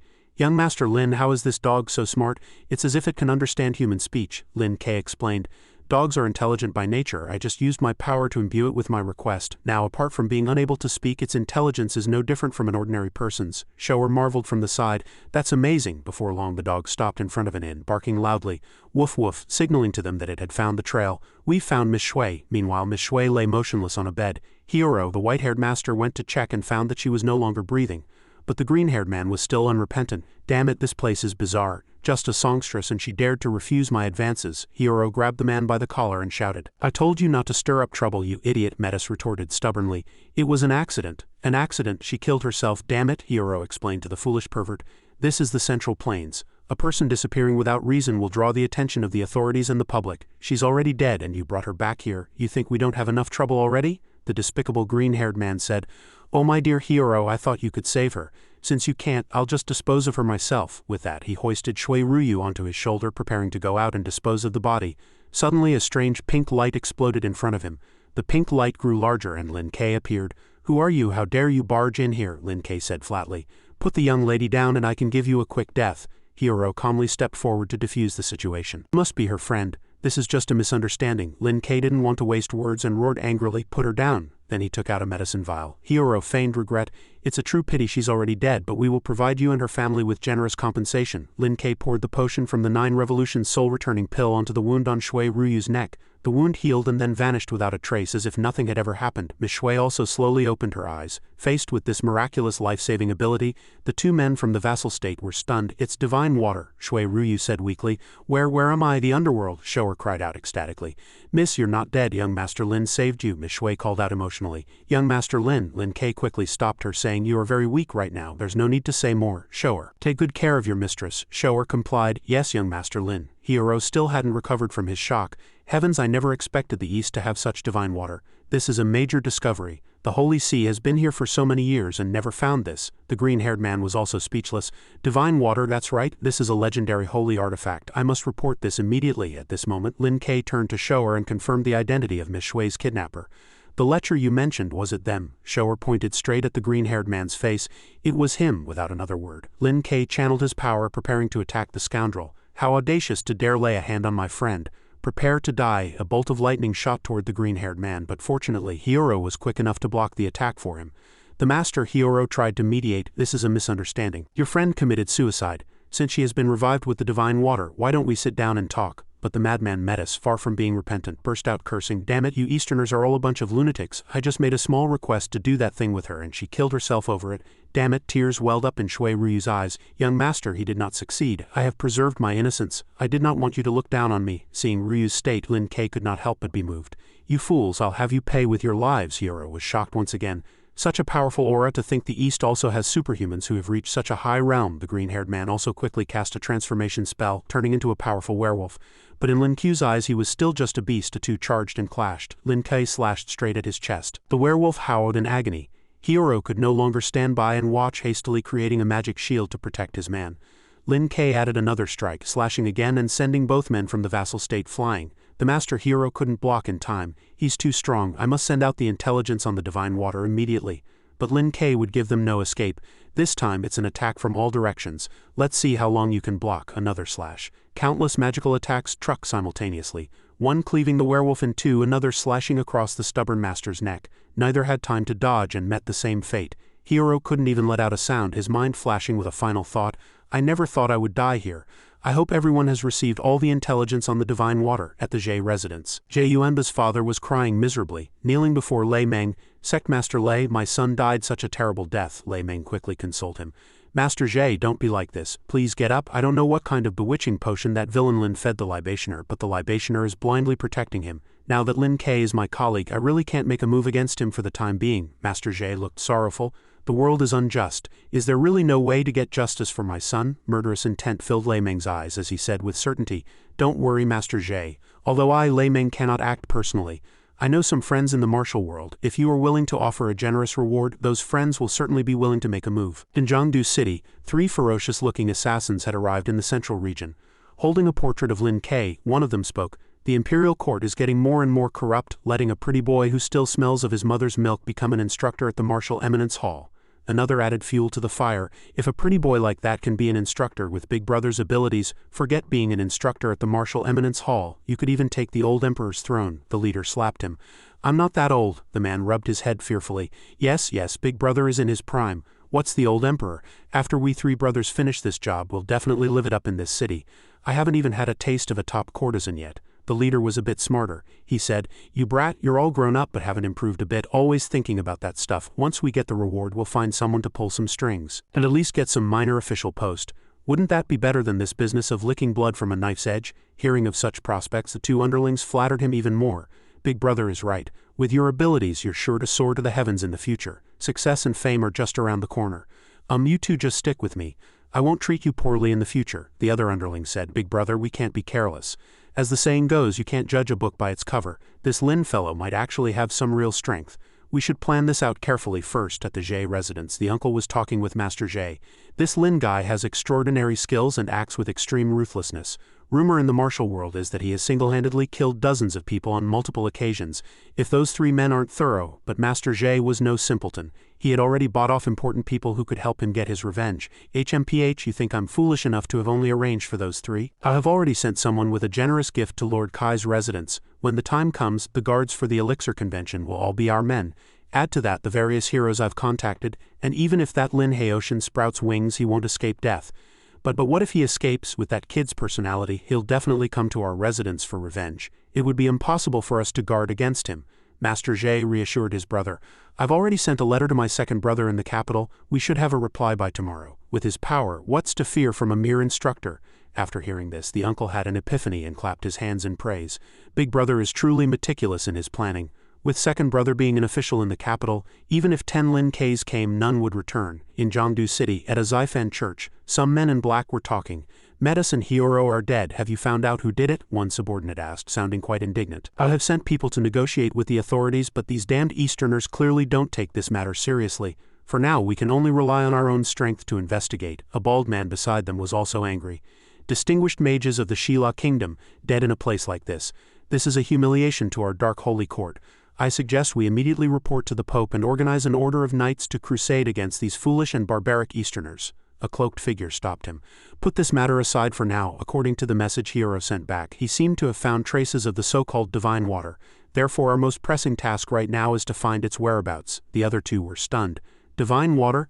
The divine water that can awaken the abilities of superhumans has appeared in the East. If we can find it, we will surely win the Pope's praise. Then we can finally leave this godforsaken place. In a few days, this Jiangdu City is holding a so-called Elixir Convention. I wonder if the divine water will make an appearance at the convention," the cloaked leader speculated. "It's very likely. All of you go and prepare. We must investigate the Elixir Convention." The day of the Elixir Convention finally arrived. People gathered here, as numerous as ants. Lin Ke couldn't hide his excitement. "This Elixir Convention is truly as lively as they say," the sect master agreed. "This is considered a major event in our Jiangdu City. Merchants from all over have gathered here. If we browse around, we're sure to find some good things." At Lord Kai's residence, Master Zhe met with Lord Kai. "It is all thanks to Lord Kai's righteousness. If my son's great enmity is avenged, I, Zhe, will certainly reward you heavily." "Master Zhe, you exaggerate. As the parental official of Jiangdu City, redressing grievances for the people is my duty. I just don't understand why this Martial Eminence Hall is directly under the Imperial Court's jurisdiction. I have no authority to intervene directly. But please rest assured, Master Zhe, as long as this matter does not harm the innocent, I will handle the aftermath properly." Master Zhe clasped his hands in thanks. "Your Excellency, for this kindness I, Zhe, am endlessly grateful." A soldier ran in and reporting to the prefectural governor, reporting to Master Zhe, that Lin Ke has already gone in. There is another person with him who must be the sect master of Wying Hall's Vermilion Bird Hall. Master Zhe was surprised. "The sect master of Wying Hall?" the prefectural governor reassured him. "Master Zhe, do not worry. With the great sect master of Wying Hall gracing us with his presence, I will surely invite him for a few drinks. At that time you can act as the situation allows." Lin K and the sect master were strolling among the various medicinal herb stalls. "Instructor Lin, have you seen any herbs that catch your eye?" "They're all common medicinal herbs, nothing remarkable," the sect master advised. "Of course you won't find anything good at a roadside stall, let's go look elsewhere." Suddenly someone called out, "Isn't that sect master Wei of Wying Hall's Vermilion Bird Hall?" "What brings you to wander around this pill conference?" the sect master retorted. "If the pavilion master of the Golden Crow Pavilion can come, why can't I?" The pavilion master of the Golden Crow Pavilion laughed. "Haha, when it comes to the art of pill refinement, if my Golden Crow Pavilion claims to be second in Jiangdu City, no one would dare claim to be number one. It's only natural for me to come to the pill conference to hunt for treasures. As for your Wying Hall, I can't speak for other things, but your skill in pill refinement is nothing to write home about. With your eye for things, you won't find anything good here. You might as well go back early and not bother joining the commotion," the sect master said angrily. "Truly the ignorant are fearless. My Wying Hall is full of talented individuals. How can your mere Golden Crow Pavilion compare?" "Talent? You mean this brat next to you?" The sect master could no longer hold back. "Lu Daoyuan, watch your tone. This is an instructor of my Wying Hall, a master alchemist. When it comes to the art of pill refinement, all of you in the Golden Crow Pavilion combined aren't worthy of carrying his shoes for a lifetime." Lu Daoyuan continued to mock him with a laugh.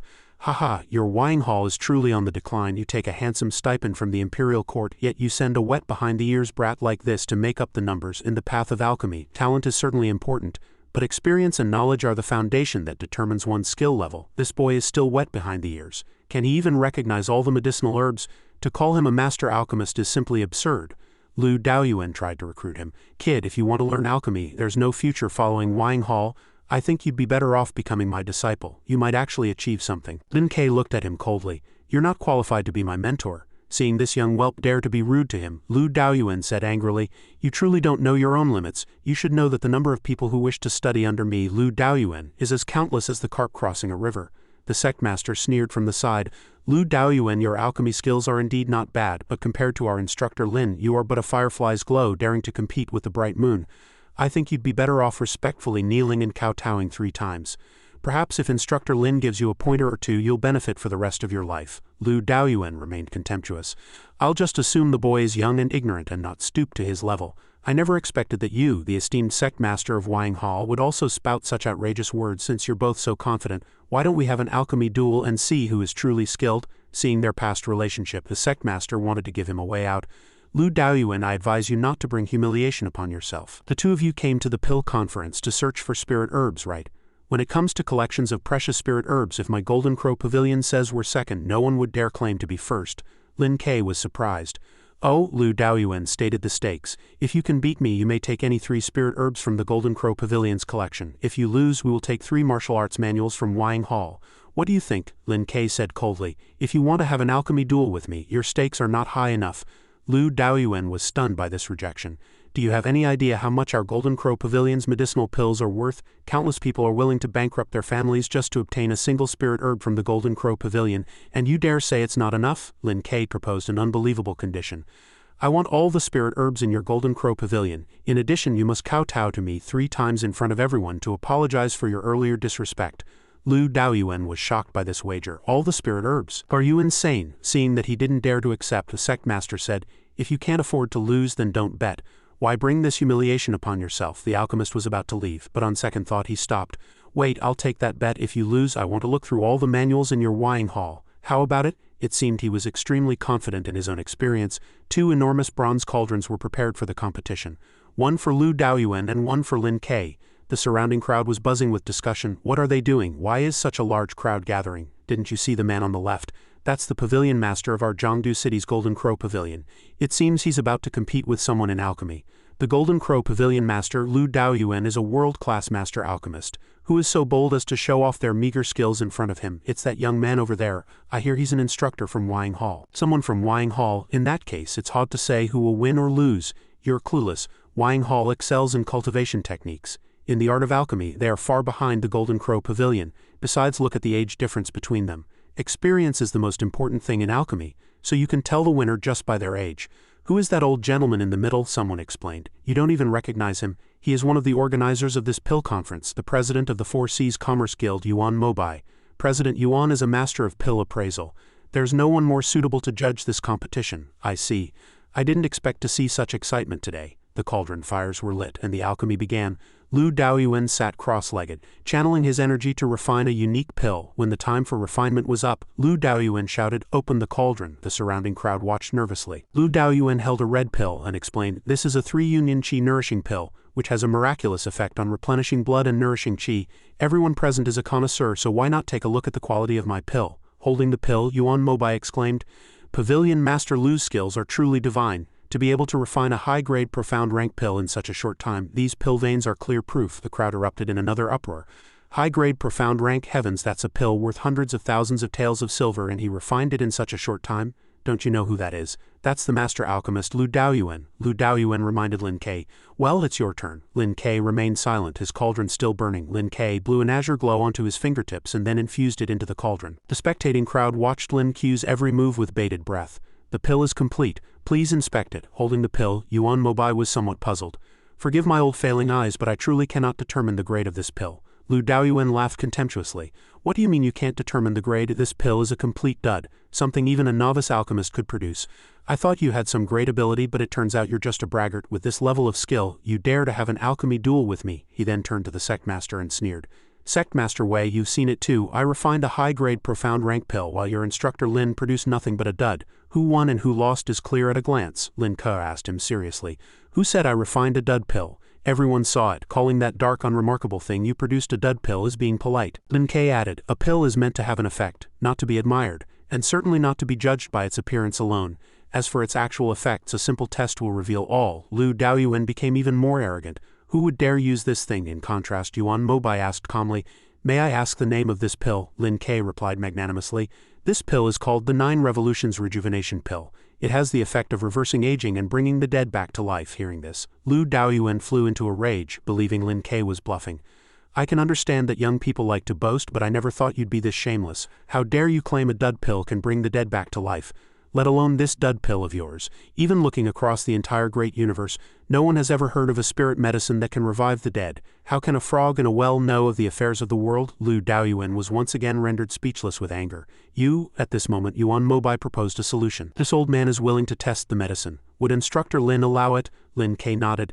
"As you wish." Just as Yuan Mobai was about to put the pill in his mouth, Lin Ke stopped him. "Wait." Lu Daoyuan thought Lin Ke was about to concede and smiled smugly. "Hee, the cat's out of the bag, isn't it? I think you should just admit defeat." Lin Ke explained, "This pill's potency is too strong to be taken directly. It must be dissolved in clear water and you must drink a small sip at a time. I guarantee its effects are genuine. You really know how to spin a tale." The old man dissolved the pill in water and then drank it one small sip at a time. Suddenly a glow emanated from his entire body. The crowd buzzed with discussion. "Did you see that? His body seemed to emit a faint glow." "You saw it too. I thought it was an illusion." Yuan Mobai was greatly alarmed. My body. A moment later, Yuan Mobai's beard and hair gradually turned black, and the wrinkles on his face, hands and feet began to disappear. "My body." In a short while, Yuan Mobai transformed from an old man back into a healthy middle-aged man with black hair and a dark beard. The common folk could not believe what was happening before their eyes. "Everyone look, his appearance, his hair has all turned black." Lu Daoyuan was also stunned.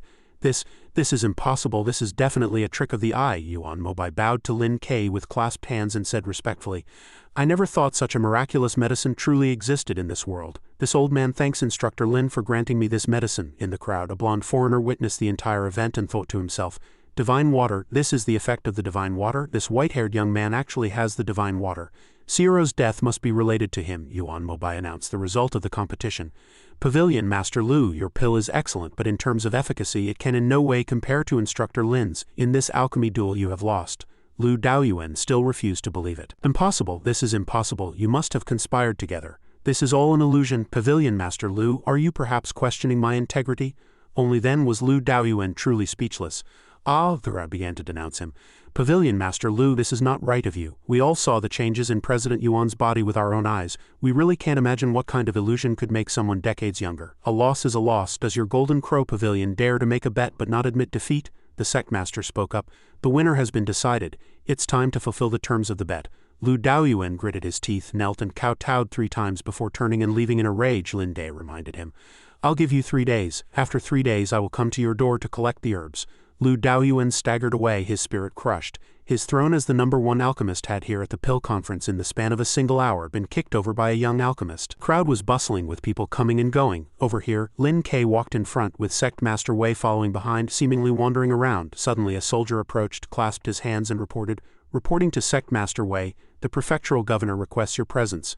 Sect Master Wei found this strange and asked, "What does the prefectural governor want with me?" This soldier was also in the know and said, "The prefectural governor learned that Sect Master Wei is attending the Pill Conference and has specially prepared a batch of precious pills.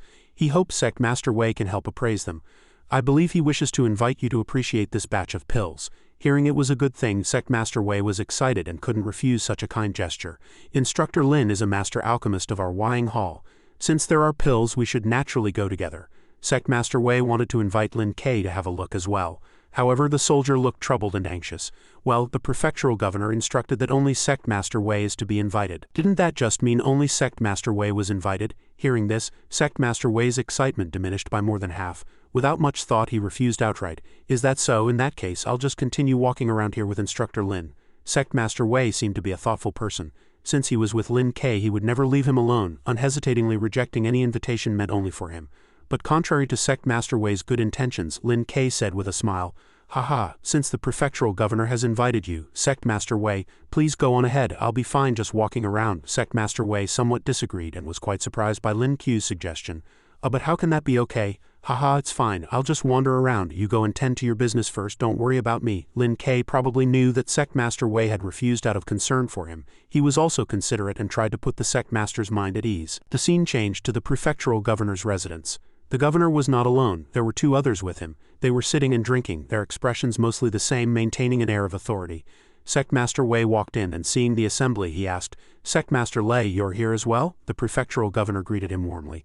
"Today, the presence of 2 sect masters at the Pill Conference truly graces my humble abode. As the host, it is only right that I toast you both." The prefectural governor explained to Sect Master Wei why the other 2 were present.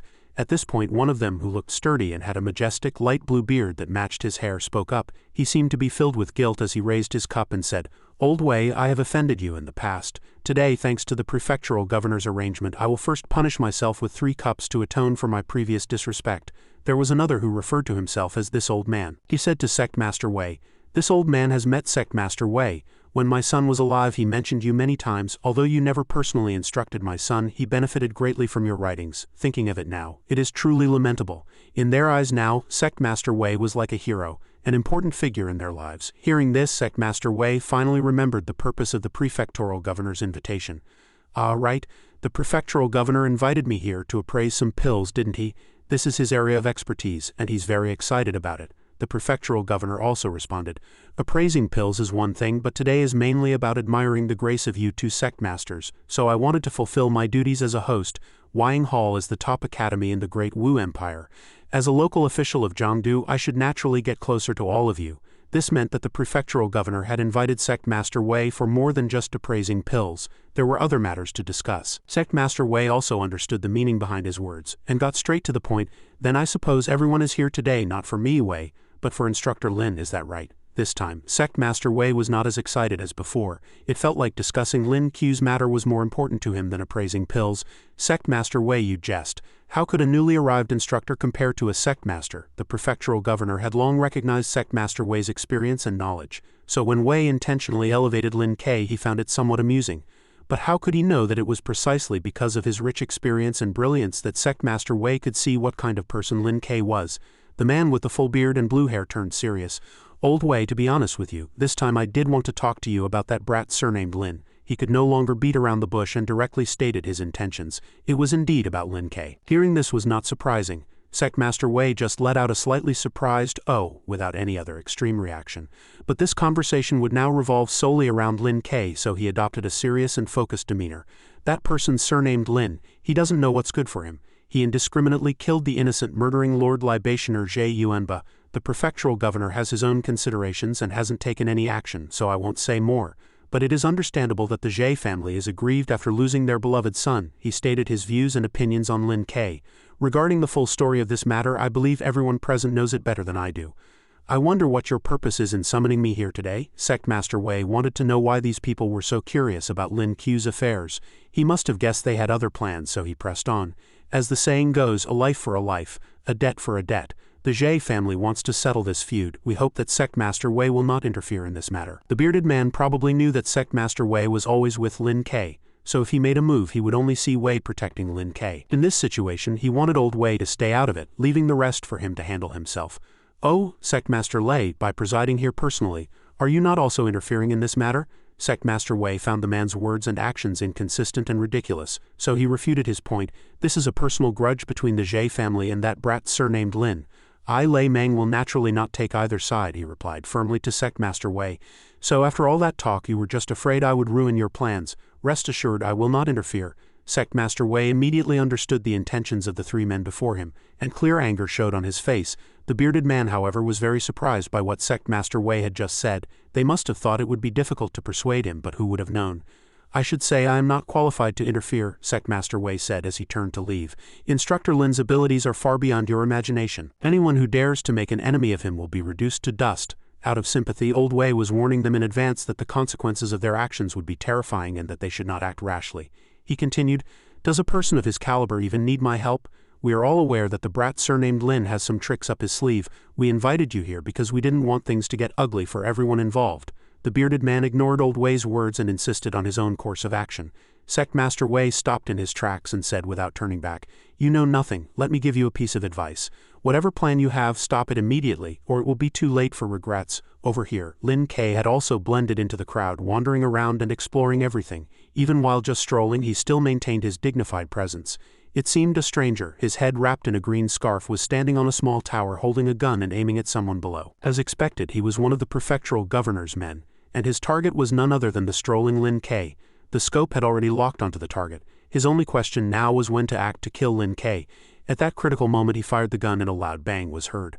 Like a professional marksman, his first bullet hit Lin Ke below. He and another brawny accomplice were overjoyed at the sight. Haha, a direct hit on the first shot, well done, but suddenly they realized they could no longer see any trace of Lin Ke below.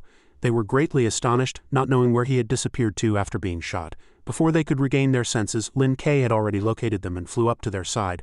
I was just wondering why I felt a murderous aura, so it was just some worthless scum here. Lin Ke had long sensed someone was trailing him, and he had swiftly dodged the previous shot, so he was completely unharmed. Lin Ke was furious. He shaped his hand like a gun and pointed it at where they stood. The man with the green scarf was baffled by Lin Ke's strange gesture, but he had no idea of the danger he was facing. Fortunately, there was a burly man next to the green-scarfed man. He brandished his great saber and blocked the blast from the finger gun, deflecting it. Then he launched a counterattack. HRAAGH, his eyes turned crimson. Black gleam blade aura, he aimed at Lin Ke. His technique was also quite powerful as a blood-red force erupted from the blade. But in Lin Ke's eyes this was nothing more than child's play. He simply drifted to the side and dodged it with ease, but the man did not give up and attacked Lin Ke again. Again Lin Ke dodged it. In this battle Lin Ke's opponent seemed to be a stubborn fellow. He swung dozens more times at Lin Ke. The blade auras flew everywhere, shattering walls, knocking down roof tiles, and sending earth and stone flying, filling the air with dust. None of these attacks hit Lin Ke, they only caused destruction to the surroundings. Before the spot where he stood collapsed, Lin Ke leapt into the air. Now Lin Ke was facing many enemies waiting to kill him. They were all his opponents, and this time he would have to fight many alone. At this moment one of the two men who had been drinking with Sectmaster Wei earlier appeared high above. He seemed to be the commander of this battle. That person surnamed Lin. My son Zhe Yuanba had no quarrel with you, yet you killed him. Today I will make you pay for that blood debt with your own blood. He wished he could kill Lin Ke immediately to avenge his son, and felt now was the right time to act. Faced with this volatile situation, Lin Ke could only close his eyes and sigh. Alas, I didn't expect to have to go on a killing spree so soon after arriving in Jiangdu. Seeing Lin Ke sigh, the man grew smug. HMPH, scared? A pity it's too late. Anyone who makes an enemy of my Zhe family, I will ensure they die without a burial place. Fine. Since everyone is here, it saves me the trouble of hunting you down one by one. Lin Ke was not afraid of facing numerous enemies at all. He just found it troublesome to have to deal with them one by one. Lin Ke slowly entered a stance to channel his energy, preparing to strike with his hand transformed into a sharp sword. With just one move he easily slit the throats of two men, leaving them no time to react or dodge. The people on this side could no longer sit still. Vicious scoundrel, everyone attacked together. On a certain tower, two more men appeared, watching the duel. One was using a spyglass to closely monitor Lin Ke's every move. As expected, Lin Ke was gradually defeating everyone here. His power was something no one but Old Wei could have predicted. Just like that, one by one people were killed by him, their throats slit. Their numbers dwindled and their losses were devastating. Even the captain of the Blue Turban squad who had shot Lin Haoshan was mercilessly sliced in two, dying on the spot. He was too strong. Was this a top-tier transcendent from the east? This divine power must be the effect of the divine water. The blond man standing on the tower gazed at Lin Haoshan, awestruck by his terrifying strength. He appeared to be from the west. Finally the battle ended. Lin Haoshan stood majestically, surrounded by piles of corpses. As expected, even 100 men were no match for him. The remaining survivors trembled at the sight, no longer daring to act as rashly as they had at the beginning. They could only watch Lin Haoshan with fearful eyes. "To have lasted this long, you all have done well," Lin Haoshan praised them smugly. Suddenly one of them turned and fled, and the others, seeing this, began to panic and follow suit. However, Lin Haoshan did not let him go, with a mere flick of his finger. The blast of chi struck the man's back, giving him no chance to escape. He died in agony, leaving behind only a wail of despair. One of the men spoke up. We were only acting on someone else's orders. We have no personal grudge against you. I am willing to offer all my family's wealth. I only beg you to spare my life." Another man chimed in. I am also willing to offer all my assets." They pleaded for surrender, hoping to save their own lives. However, Lin Haoshan, who had always been kind, disagreed. Too late, he intended to kill them all, seemingly wanting to prevent them from causing trouble in the future. "From the moment you raised your hands against me, your deaths were sealed." With no way out, they had no choice but to continue their assault on Lin Haoshan. "Demon, I'll fight you to the death. We're dead either way. Let's get him." Everyone charged forward to attack at once, but Lin Haoshan appeared utterly frenzied. "Now that's more like it," Lin Haoshan revealed, a rather eerie smile. He had been waiting for this moment for a long time. With a gentle wave of his hand, he whipped up a storm that swept them all into the sky. When the storm dissipated, the screams vanished along with it. It was all over. Except for Lin Haoshan, not a single person survived the battle. In the aftermath of the crushing defeat, Elder Jie was so shocked and astonished that he couldn't utter a word. He had thought that if he made a move, Lin Haoshan would be reduced to ashes in an instant. He never imagined that he himself would be the one to suffer such a fate. After dealing with the minions, Lin Haoshan knew the mastermind had not participated in the fight. "Hey, there's still one left." Elder Jie, positioned above, felt a chill run down his spine. Having said that, Lin Haoshan immediately made his move. He raised his hand and a gentle breeze gathered at his fingertips. The wind grew stronger and stronger, forming a tempest. The resulting storm flew toward Elder Jie, engulfing him. He had no technique to counter it, and could only stand there screaming at the top of his lungs. Then one of Lin Haoshan's hands seized Elder Jie by the neck, lifting him into the air. The words he spoke filled Elder Jie with utter terror. You can't kill me. My second brother is an Imperial Guard. If you kill me, he will never let you go." The old man trembled all over, cold sweat pouring down his face. He was trying to threaten Lin Haoshan to save his own life, but Lin Haoshan didn't listen to a single word, still holding him up with one hand. "Oh, is he very strong? But can he be stronger than me?" Lin Haoshan found this nonsense laughable. This fool still hadn't taken Sect Master Wei's previous warning to heart. How stubborn. "My brother's strength is beyond your imagination. What happened today was our Jie family's fault. We shouldn't have made a move against a powerful expert like you." Elder Jie was still pleading for mercy, hoping Lin Haoshan would spare him. But from his words it seemed he had already realized just what a terrifying figure Lin Haoshan was. "You're only saying this now, don't you think it's a little too late?" Unfortunately, from the moment the battle began, Lin Haoshan had no intention of sparing anyone. As the saying goes, friendship can be born from conflict. "Killing me will do you no good. If you can spare my life, our Jie family will surely satisfy you." This time he brought out money again in an attempt to quell Lin Haoshan's killing intent. However, this time Lin Haoshan let him go. He fell to the ground, gasping desperately for the air he had been deprived of. "HMPH, I won't kill you now." Lin Haoshan had changed his mind again, deciding not to kill Elder Jie for the time being. Why was this? Why such a sudden change from the beginning until now? He must have some sort of plan. "You will definitely be glad for your decision today," Elder Jie said, seizing the opportunity of his reprieve to continue speaking, hoping to completely extinguish the malicious intent in Lin Haoshan's heart. "I'm not finished. I'm letting you go back to pass a message to your family. Tomorrow I will pay a personal visit, and I will annihilate the entire Jie family." It turned out Lin Haoshan wanted him to go back alive to deliver a message, to let everyone know of his terrifying existence so that he could easily wipe out the Jie family in one fell swoop. When Elder Jie heard this, he had thought money could blind Lin Haoshan's eyes. He never expected Lin Haoshan's subsequent intentions to shock him even more. What nonsense are you spouting?" "Well, a family should be together and whole, shouldn't it?" Lin Haoshan said smugly.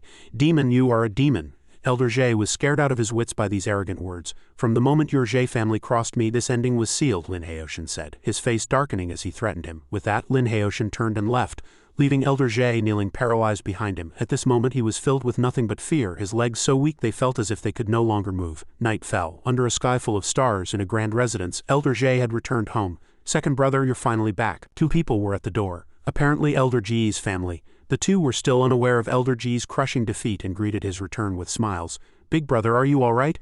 I heard you hired many experts to besiege Lin Haoshan. How did it go?" This person must have been Elder Jie's subordinate. He was no fool, so nothing that happened could escape his ears. He had known this was a big deal but never expected his brother to have caused such a catastrophe. Lin Haoshan. Lin K is Lin Haoshan. How did you become his enemy? Lin Haoshan, the one who fought Wei Changgung and killed all the foreign assassins overnight. Is that him? Elder Jie was in disbelief.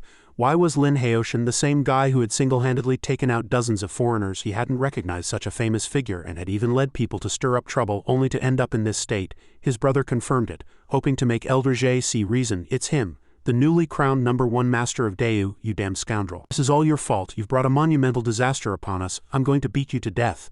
An old man with graying hair flew into a rage, unable to stop himself from wanting to rush forward and tear Elder Jie apart for bringing such a calamity upon the Jie family.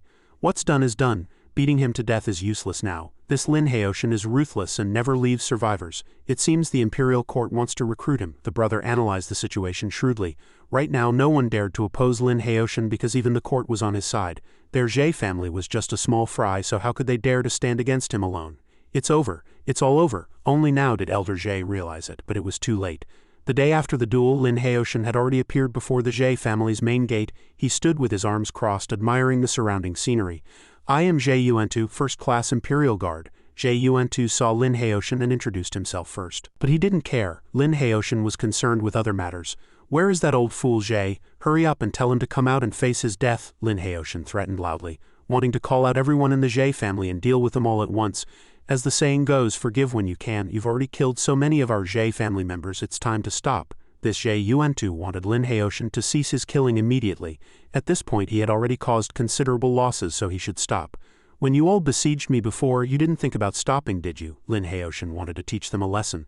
They had started the trouble, and he was merely playing along to the end. The losses he caused were for a reason. It wasn't his intention.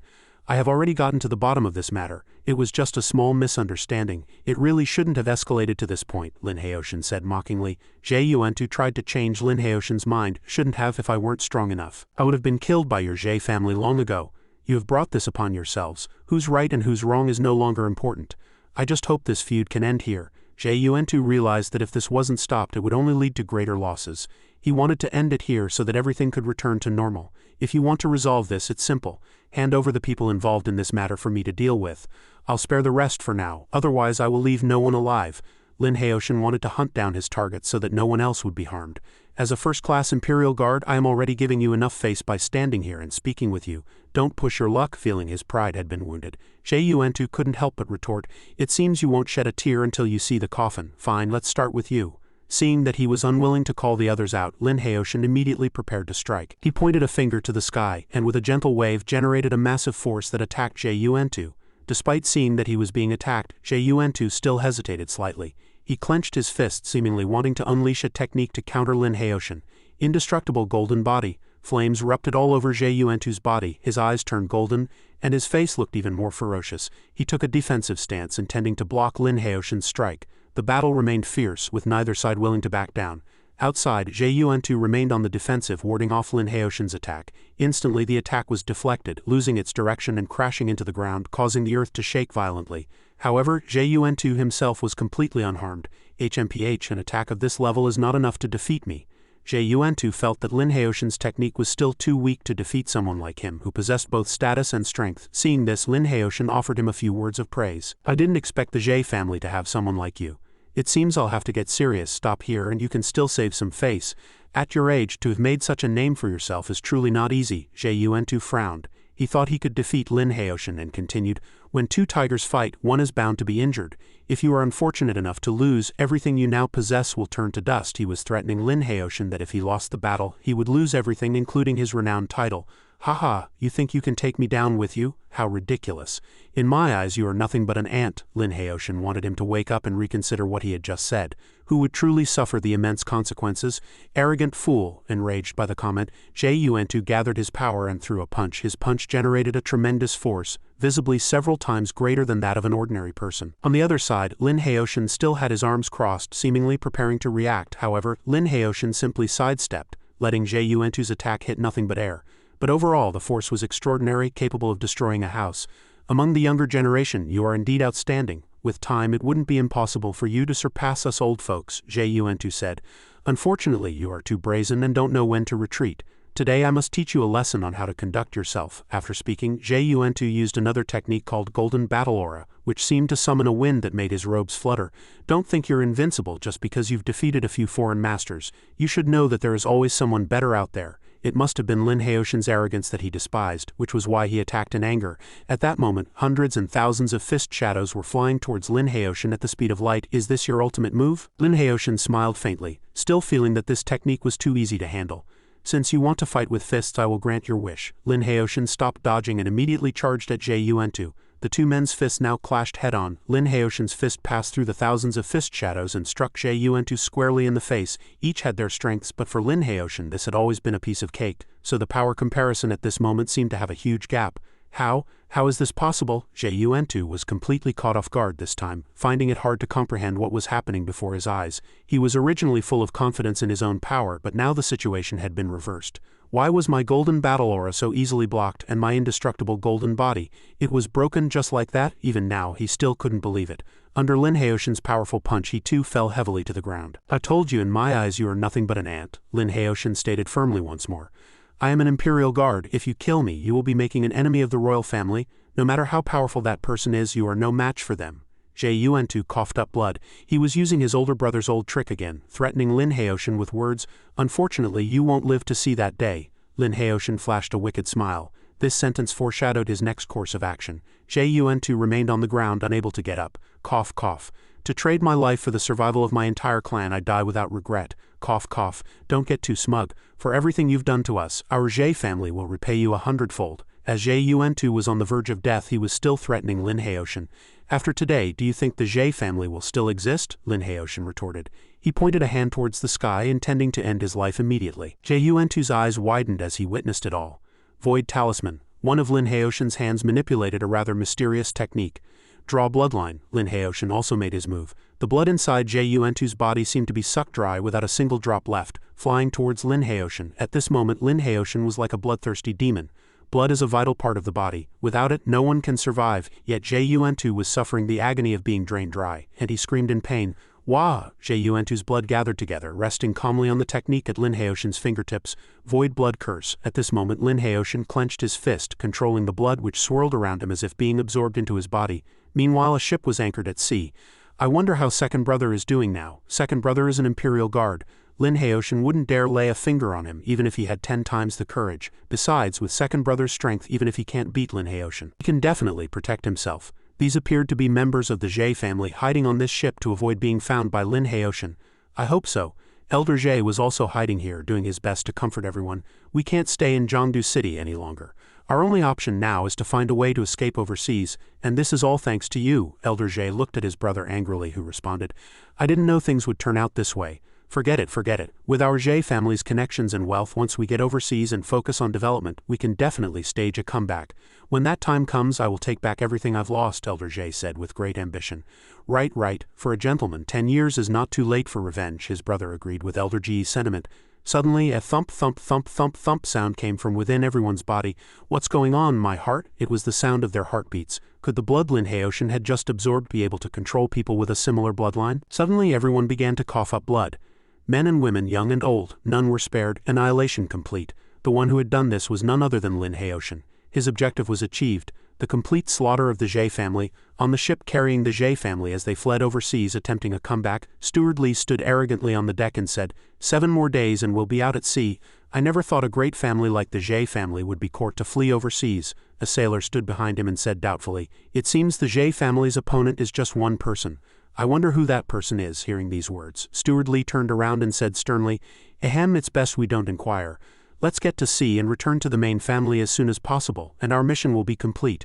But just as he finished speaking about his work, another sailor ran over looking panicked to report new information to everyone and Steward Li. "Steward Li, this is bad. The Zhe family, the people from the Zhe family." He didn't understand what had happened. Entering the room, Steward Li finally led his men into the ship's cabin to check. Unexpectedly, he saw that all the people belonging to the Zhe family were lying on the floor, all dead. This ship was no longer carrying people to their escape. It had turned into a vessel for transporting corpses. The sailor who followed was terrified, shocked by the demise of all the Zhe family members, and could only say, "Head steward, this." However, Steward Li was also shocked by the sudden death of everyone. In a horrified tone, he couldn't believe his eyes. "Everyone from the Zhe family is." back with Lin Ke. He was walking around the walls of the Jie family's estate, muttering to himself as he went, a very sinister smile on his face. The Li family of Nanyang, interesting. It seems it's time to pay them a visit. After speaking, Lin Ke turned to leave, adding, but before that, there's one more thing that needs to be resolved. Returning to the Golden Crow Pavilion, a person standing by the side saw Lin Ke walk in and shouted, "Who are you? What are you doing at our Golden Crow Pavilion?" Lin Ke looked up and said, "I am Lin Ke. Tell Lu Daoyuan to come out and see me." After hearing this, the person was shocked and replied with fear, You are Lin Ke. Our pavilion master is not here. You should go back." Lin Ke seemed displeased after hearing this. He raised his hand preparing to use a technique and said, "Oh." Lin Ke's power pulled the man into his hand. Lin Ke choked the subordinate and said, "It seems your pavilion master doesn't want to honor his promise. Fine, I don't mind wiping out another family." But just at this critical moment a person ran out from inside to stop Lin Ke. He said, "Immortal Elder, please show mercy." He knelt before Lin Ke and said, "My Golden Crow Pavilion is willing to be at the Immortal Elder's disposal. I hope the Immortal Elder will show mercy. All the spiritual herbs of the Golden Crow Pavilion have been catalogued. Please review it, Immortal Elder." Lin Ke's face darkened as he replied, "If you had come out earlier none of this would have happened." The man kept his head bowed and said loudly, "This lowly one deserves death. This lowly one deserves death." His attitude was extremely sincere. Lin Ke continued, "Forget it. Pack up the spiritual herbs and deliver them to my residence at the Martial Brilliance Hall. If there is any deception you will be executed without pardon." He kept his head bowed, saying fearfully, Yes, this lowly one will do his utmost." On the large ship carrying the Jie family, a sailor asked the steward about the Jie family's situation. He replied that they should first prepare the bodies for burial and wait for the young master's arrangements upon returning to the main family.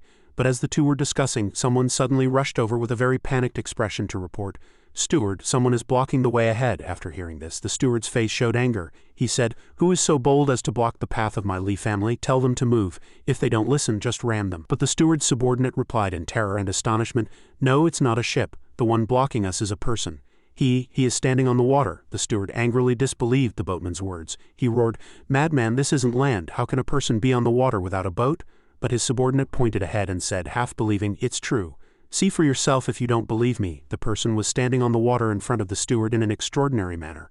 It was none other than Lin Ke. His sudden appearance on the vast sea made the steward feel incredulous. He stammered, This.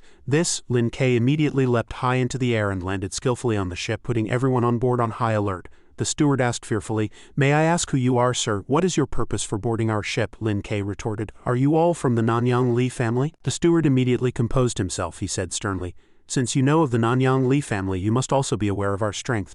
To board our ship unannounced is perhaps not appropriate, is it?" After hearing this, Lin Ke just replied coldly, "Oh, didn't your family tell you? The Nanyang Li family has already submitted to me." Seemingly unconvinced by these words, a person in the group retorted angrily, "What nonsense are you spouting? When did my Li family become yours?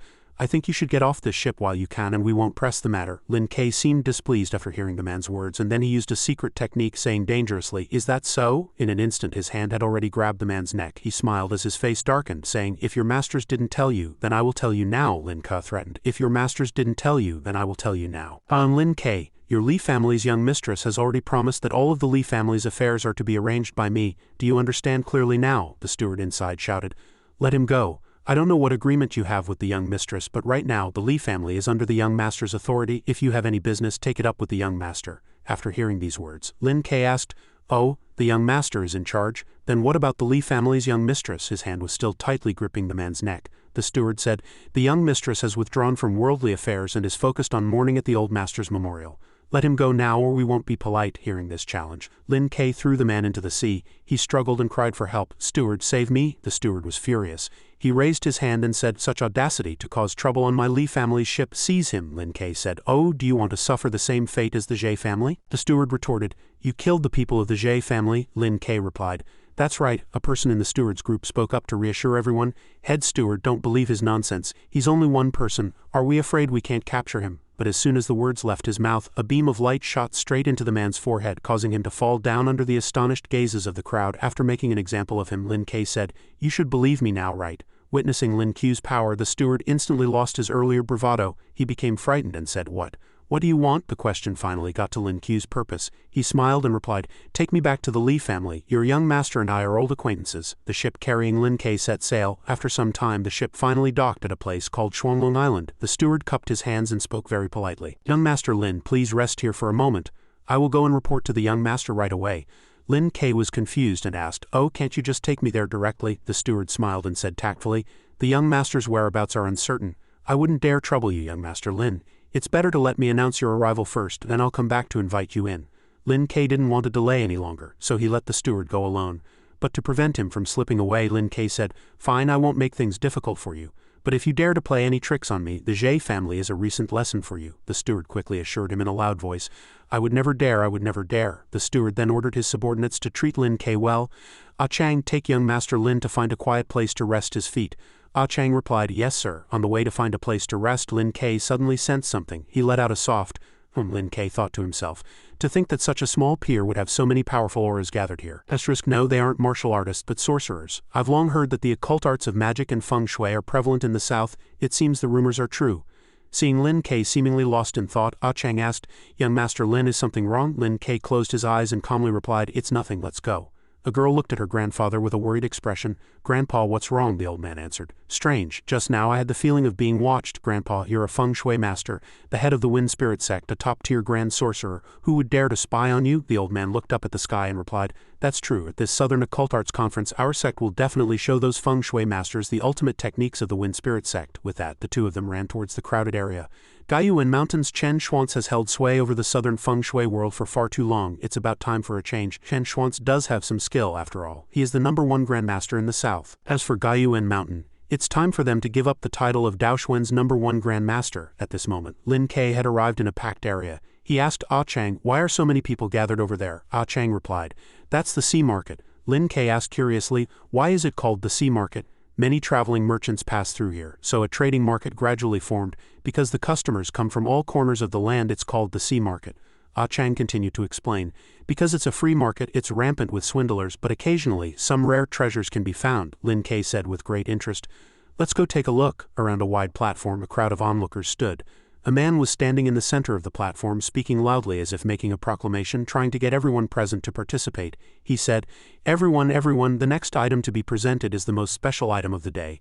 A true magical artifact." This sentence seemed to catch Lin Ke's attention. He thought to himself, "A magical artifact." As he spoke, the man took out an object shaped much like a gourd. He continued, "This jade pot has been authenticated by many masters of the occult arts. It is a genuine magical artifact with the power to guard one's home and expel evil spirits. For any bosses who carry this item, I guarantee your wealth will flourish and you will turn misfortune into good fortune." To persuade the bidders, he stood on the stage and shouted to everyone, "The starting bid for this magical artifact is 500,000 taels of silver, with each bid increase no less than 10,000 taels. Any interested bosses, do not miss this opportunity." But these words seemed insufficient to prove its credibility, and failed to arouse people's desire to buy. Whispers broke out from below. "They dare to ask for 500,000 taels for a piece of junk like this?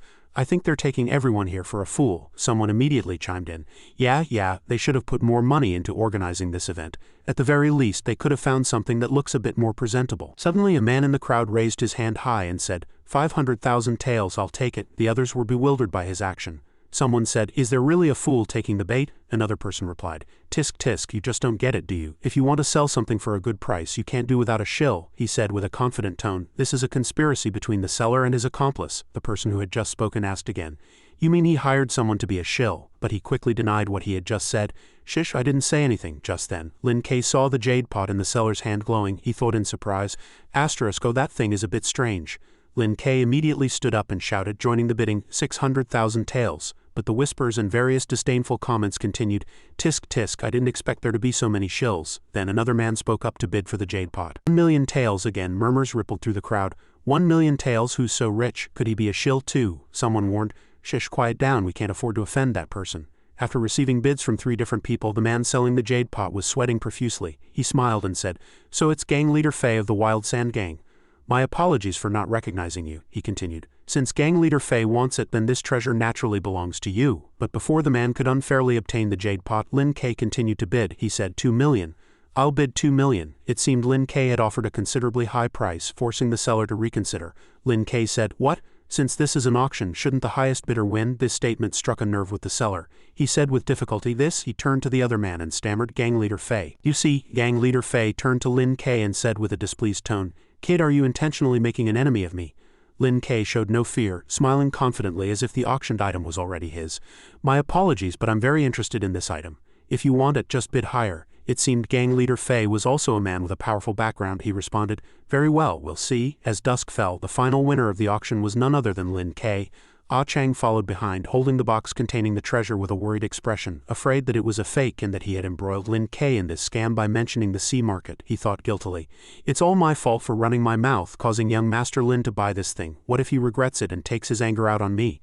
Lin Ke turned to look at Ah Chang and saw his pale, somewhat weary face. He asked, "What's wrong? Why do you look so pale?" Ah Chang immediately knelt down, seemingly wanting to ask for forgiveness. He said, "Young Master Lin, I have elders to support and children to raise. Please don't kill me." Lin Ke didn't quite understand what Ah Chang meant and asked, "Why would I kill you?" Sweating profusely from fear, Ah Chang answered with a tremble, It was all my fault for taking you to the sea market, which caused you to spend so much money." Lin Ke didn't want to hear any more of these fearful words and said, "That's enough. I chose to buy this myself. What does it have to do with you?" Only then did Ah Chang dare to raise his head and say, "You're not blaming me, young master." Lin Ke replied, "As long as you do your job diligently, what crime is there to speak of? I see that you're honest and loyal. In the future, I'll arrange a steward position for you." Ah Chang bowed his head in thanks, but his heart was still filled with fear and doubt. I wouldn't dare. I'm not qualified for that." But in his heart, he thought, "This young Master Lin is indeed capable, but he also loves to boast. The Li family is a major power. Why would they listen to an outsider's orders?" But as the two were walking, a group of people suddenly blocked their path as if to ambush them. It looked like a fight was about to break out. It was none other than gang leader Fei and his men. He stood arrogantly and said, "Kid, hand over what you just bought and be quick about it." Ah Chang stepped forward to mediate. "This young Master Lin is a guest of my Li family. I hope gang leader Fei can show us some respect for the Li family's sake."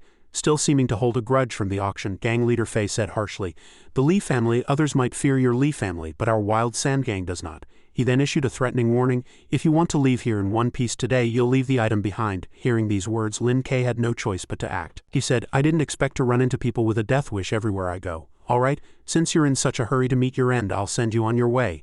Lin Ke rushed forward and struck the acupoints of several followers, who all collapsed to the ground. Lin Ke looked at gang leader Fei and said loudly, "Well, do you still want me to leave the item behind?" After witnessing Lin Ke's strength firsthand, gang leader Fei was dumbfounded.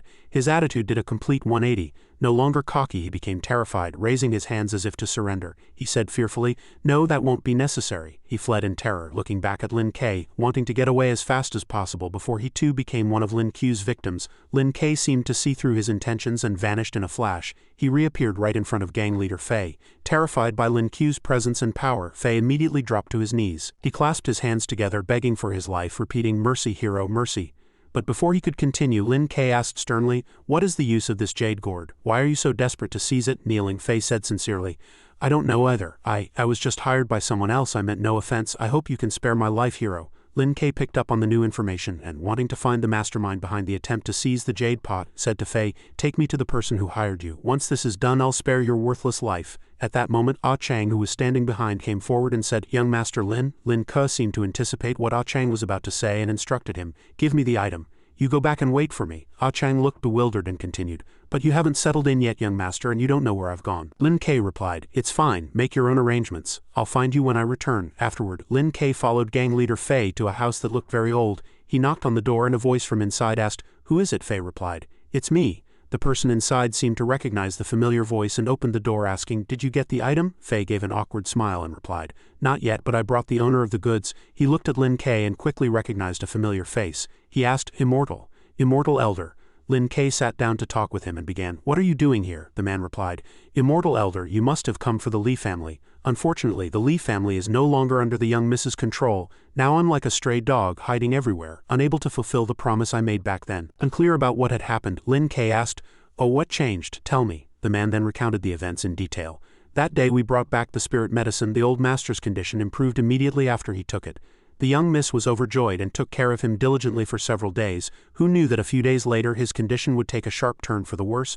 The old master, who had been gradually regaining consciousness, fell into a coma again, and we couldn't wake him no matter what we tried." He paused for a moment and continued, The old master passed away. Right when he died, the young master, along with a group of family elders, insisted that there was a problem with the spirit medicine the young miss brought back.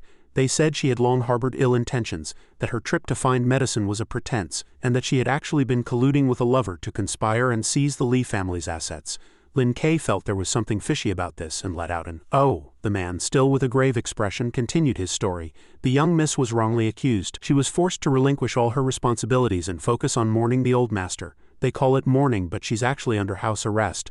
and I, being considered an accomplice, was kicked out of the Li family. Lin Ke seemed to have guessed the young master's plan and said with a smile, I didn't realize that worthless young master was capable of such schemes. It was a mistake on my part to spare his life back then, the man said.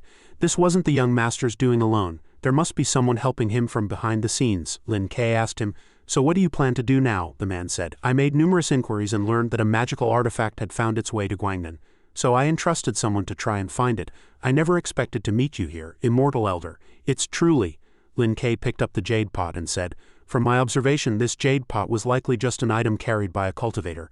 It does have some magical power attached to it, but it can only be considered a semi-finished product, a far cry from a true magical artifact. I don't know what you need this for, he said. I only learned of this item from an ancient text. According to the text, this item is called the Gourd of the Void and has the power to travel through time and space. I wanted to use it to uncover the truth behind the old master's death. Hearing this, Lin Ke smiled and said, It seems I've come at just the right time, he said. Immortal elder, you. Lin Ke stood up preparing to go somewhere and said, No one can take things from my hands. Lin Ku's face turned serious as he declared with absolute certainty, If they do, I will make them disappear from this world. Afterward, Lin Ke returned to the resting place where Ah Chang was waiting. The steward came out, bowed and reported, Young Master Lin, you've returned. The young master sent word that he will wait for you on the main island. We will set off tomorrow. By water it should take about half a day to arrive. Sounds good, Lin Ke said while standing. All right, you make the arrangements. The sun finally rose on a clear day, its light glittering on the surface of the sea. It was the perfect time for Lin Ke to set out. The steward said they would reach the main island shortly, but just then he saw a ship ahead, also sailing on the sea, not far from their own vessel. He didn't know whose fleet it was, but suddenly the other ship changed course and opened fire on the steward's ship, seemingly intending to eliminate Lin Ke. The opposing ship continued to fire on the steward and Lin Ku's vessel. He ordered his men to aim for the ship's cabin. The steward saw the figure of the leader before him. He shouted, apparently recognizing who it was. Commander Wang. The Commander Wang on the other side yelled back, Steward Li, I didn't expect you to collude with foreign enemies. I, Wang, have been waiting here for a long time. The steward here quickly denied his accusation. Commander Wang, don't you slander me. When have I ever colluded with foreign enemies? Commander Wang retorted sharply, The murderer who killed the old family head is right behind you. Instead of trying to capture him, you bring him back to the main island. If that's not colluding with the enemy, what is? The steward quickly took out a secret letter to show the commander. The steward smiled smugly, having found the perfect reason to refute Commander Wang's accusation against him, saying, Don't talk nonsense. I have already sent a message back to the young master about this matter, and he has ordered me to bring young Master Lin to the island for a meeting. The young master's letter is right here. If you don't believe me, Commander Wang, you can inspect it yourself. It seemed the commander still didn't believe the steward. He said shamelessly, The young master's letter, I think you forged it. The steward insisted, emphasizing the truth of his words. You can see for yourself whether it's real or fake. Commander Wang, acting brutish and shameless, simply did not believe the steward's words and continued to raise his fabricated doubts. HMPH, you don't have to argue. Before we set out, the young master specifically instructed me not to believe any of your clever words, no matter what. For old time's sake, if you have any last words, say them now. The steward, terrified by this unreasonable threat, retorted in a panic, How is that possible? It was clearly the young master who sent the message back. Lin Ke, who had been silently watching this farce, finally spoke up. Haven't you figured it out yet? You were nothing more than bait to lure me in. Now that I've taken the bait, you're of no use anymore. Lin Ke added, as if he had already seen through their entire despicable plot.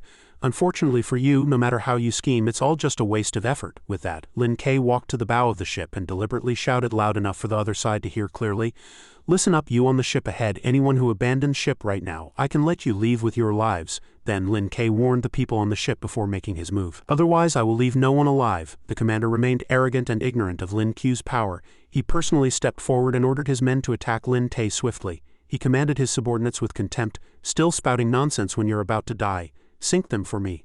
They then lit the cannons and fired on the steward's ship. The ship quickly broke apart under their fierce barrage and began to sink into the deep sea. The men who had followed the steward were lucky to be unharmed, left floating aimlessly on the water's surface.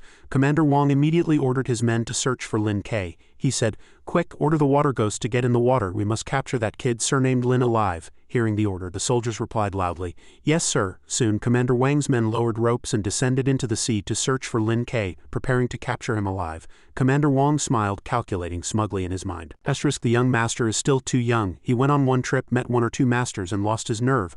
A martial arts expert like this can hop around on land, but out here on the vast sea, all he can do is go down and feed the fish. But his smugness was short-lived. A voice suddenly sounded from behind him. It was none other than Lin Ke. Commander Wong was instantly alarmed. Lin Ke said, "Were you looking for me?" The commander turned around and said fearfully, "You? How did you get up here?" Then his men surrounded Lin Ke. Lin Ke raised his chin and asked, "What do you think?" The commander ordered. "Quick, get him." His soldiers immediately drew their swords and charged at Lin Ke. Lin Ke had intended to spare them, but now he had changed his mind. He said, "Since you're so foolish, I'll grant you your wish." He readied himself for a one versus many battle. Without making the men wait long, Lin Ke swiftly rushed forward to attack them. Blood-curdling screams echoed across the ship. In the blink of an eye, all the soldiers had fallen. Only then did Commander Wong feel shocked, unable to believe his eyes, terrified of Lin Ke's power. But before either of them could say anything, a giant tentacle suddenly emerged from the sea. This sudden development surprised even Lin Ke. The commander was suddenly ensnared by the tentacle, which wrapped tightly around him and lifted him high into the air. 2 or 3 more tentacles gradually appeared from the sea. The creature's form was slowly revealed to everyone. Giant tentacles rose from the water, waving before Lin Ke.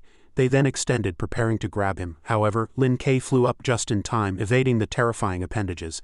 The tentacles wrapped around the ship, preparing to drag it underwater. Lin Ke, meanwhile, used his lightweight skill to glide across the water's surface. Standing on the giant octopus's head were Commander Wong and a stranger. It seemed he was the master of this giant octopus. Commander Wong said, "Thank you for your help, Mr. Zhou." That Mr. Zhou smiled faintly. "I told you long ago that scrap metal of yours is completely useless against a true master." Commander Wong frowned and said, "It was my carelessness. I didn't expect this kid to be so difficult to deal with." Mr. Zhou crossed his arms and a wave of energy surged around him. He said, "Hold on tight." The octopus's eyes turned blood red as it was completely controlled, unleashing its full power. It thrust a tentacle straight at Lin Ke's position. Fortunately, Lin Ke dodged it. It attacked again with 3 other tentacles, but they were no match for Lin Ke either. He dodged them with ease. The man controlling the octopus said, "You with the surname Lin, you're in the sea god's domain, surrender now." Lin Ke said with an icy gaze, "I was wondering who this august personage might be.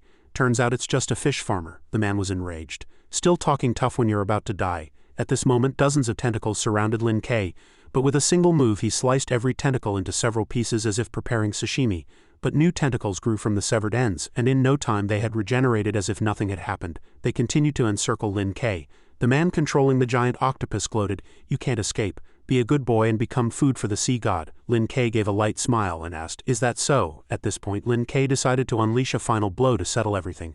A world in a flower, an age in a year. An ice lotus bloomed in Lin Ke's hand. Lin Ke shouted, "1,000-mile freeze." A fierce wind suddenly whipped up and heavy snow began to fall. Both Commander Wong and Mr. Zhou were stunned, astonished by the scene around them. The tentacles gradually froze, unable to move. Then the entire body of the giant octopus was sealed in ice, and the 2 villains could not escape their fate.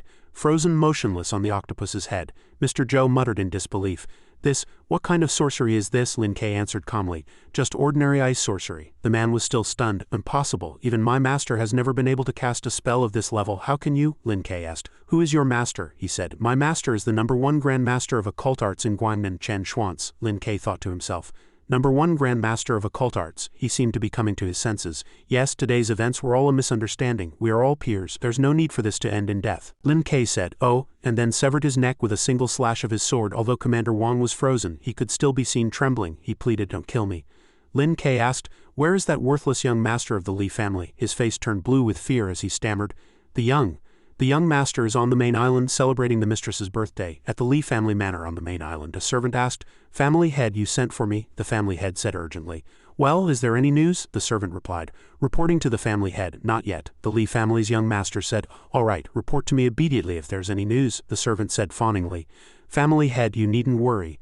No matter how powerful that Lin is, he's only a threat on land. Once he's in our territory, he's at our mercy. Commander Wong is experienced and has fought countless battles, and his men are the best of the best. As long as that Lin fellow takes the bait, we'll be able to catch him," the young master explained.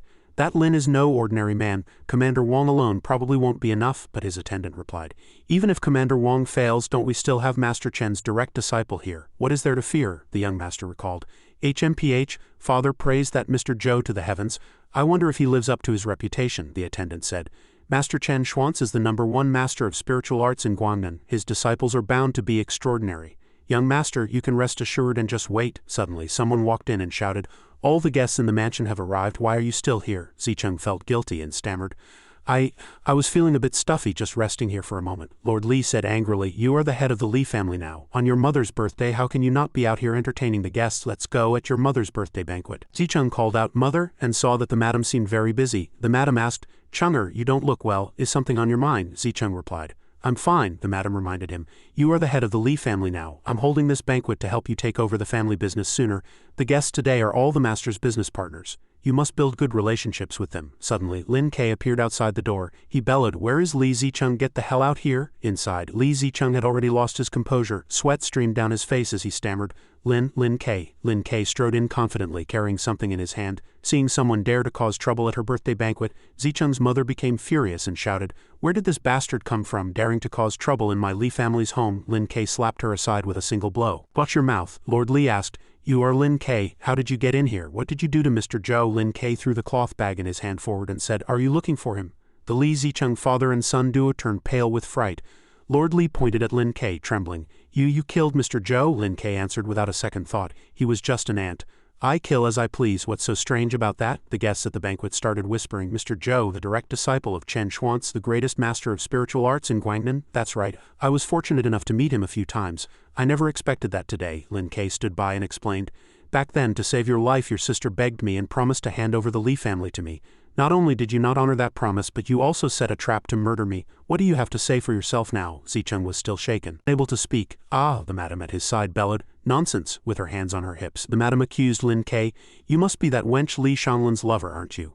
That girl Li Shanglin used the master's favor to monopolize the family business for years now. Under the guise of searching for medicine, she conspires with her lover to murder her own father. It's impossible she would make such a promise, but even if she did, it would be worthless. How could the vast Li family fortune be handed over to an outsider? You adulterous pair are unworthy and deserve to be cut into 1,000 pieces." Tired of listening, Lin Kei struck her down with a light move, leaving her on the brink of death.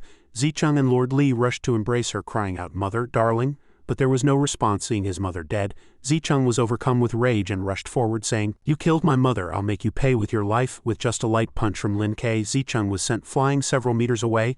Lin Kei glanced at him sideways. "Don't be in such a hurry. You'll be joining her soon enough." Jiyu Qingyuan came out, followed by the young miss.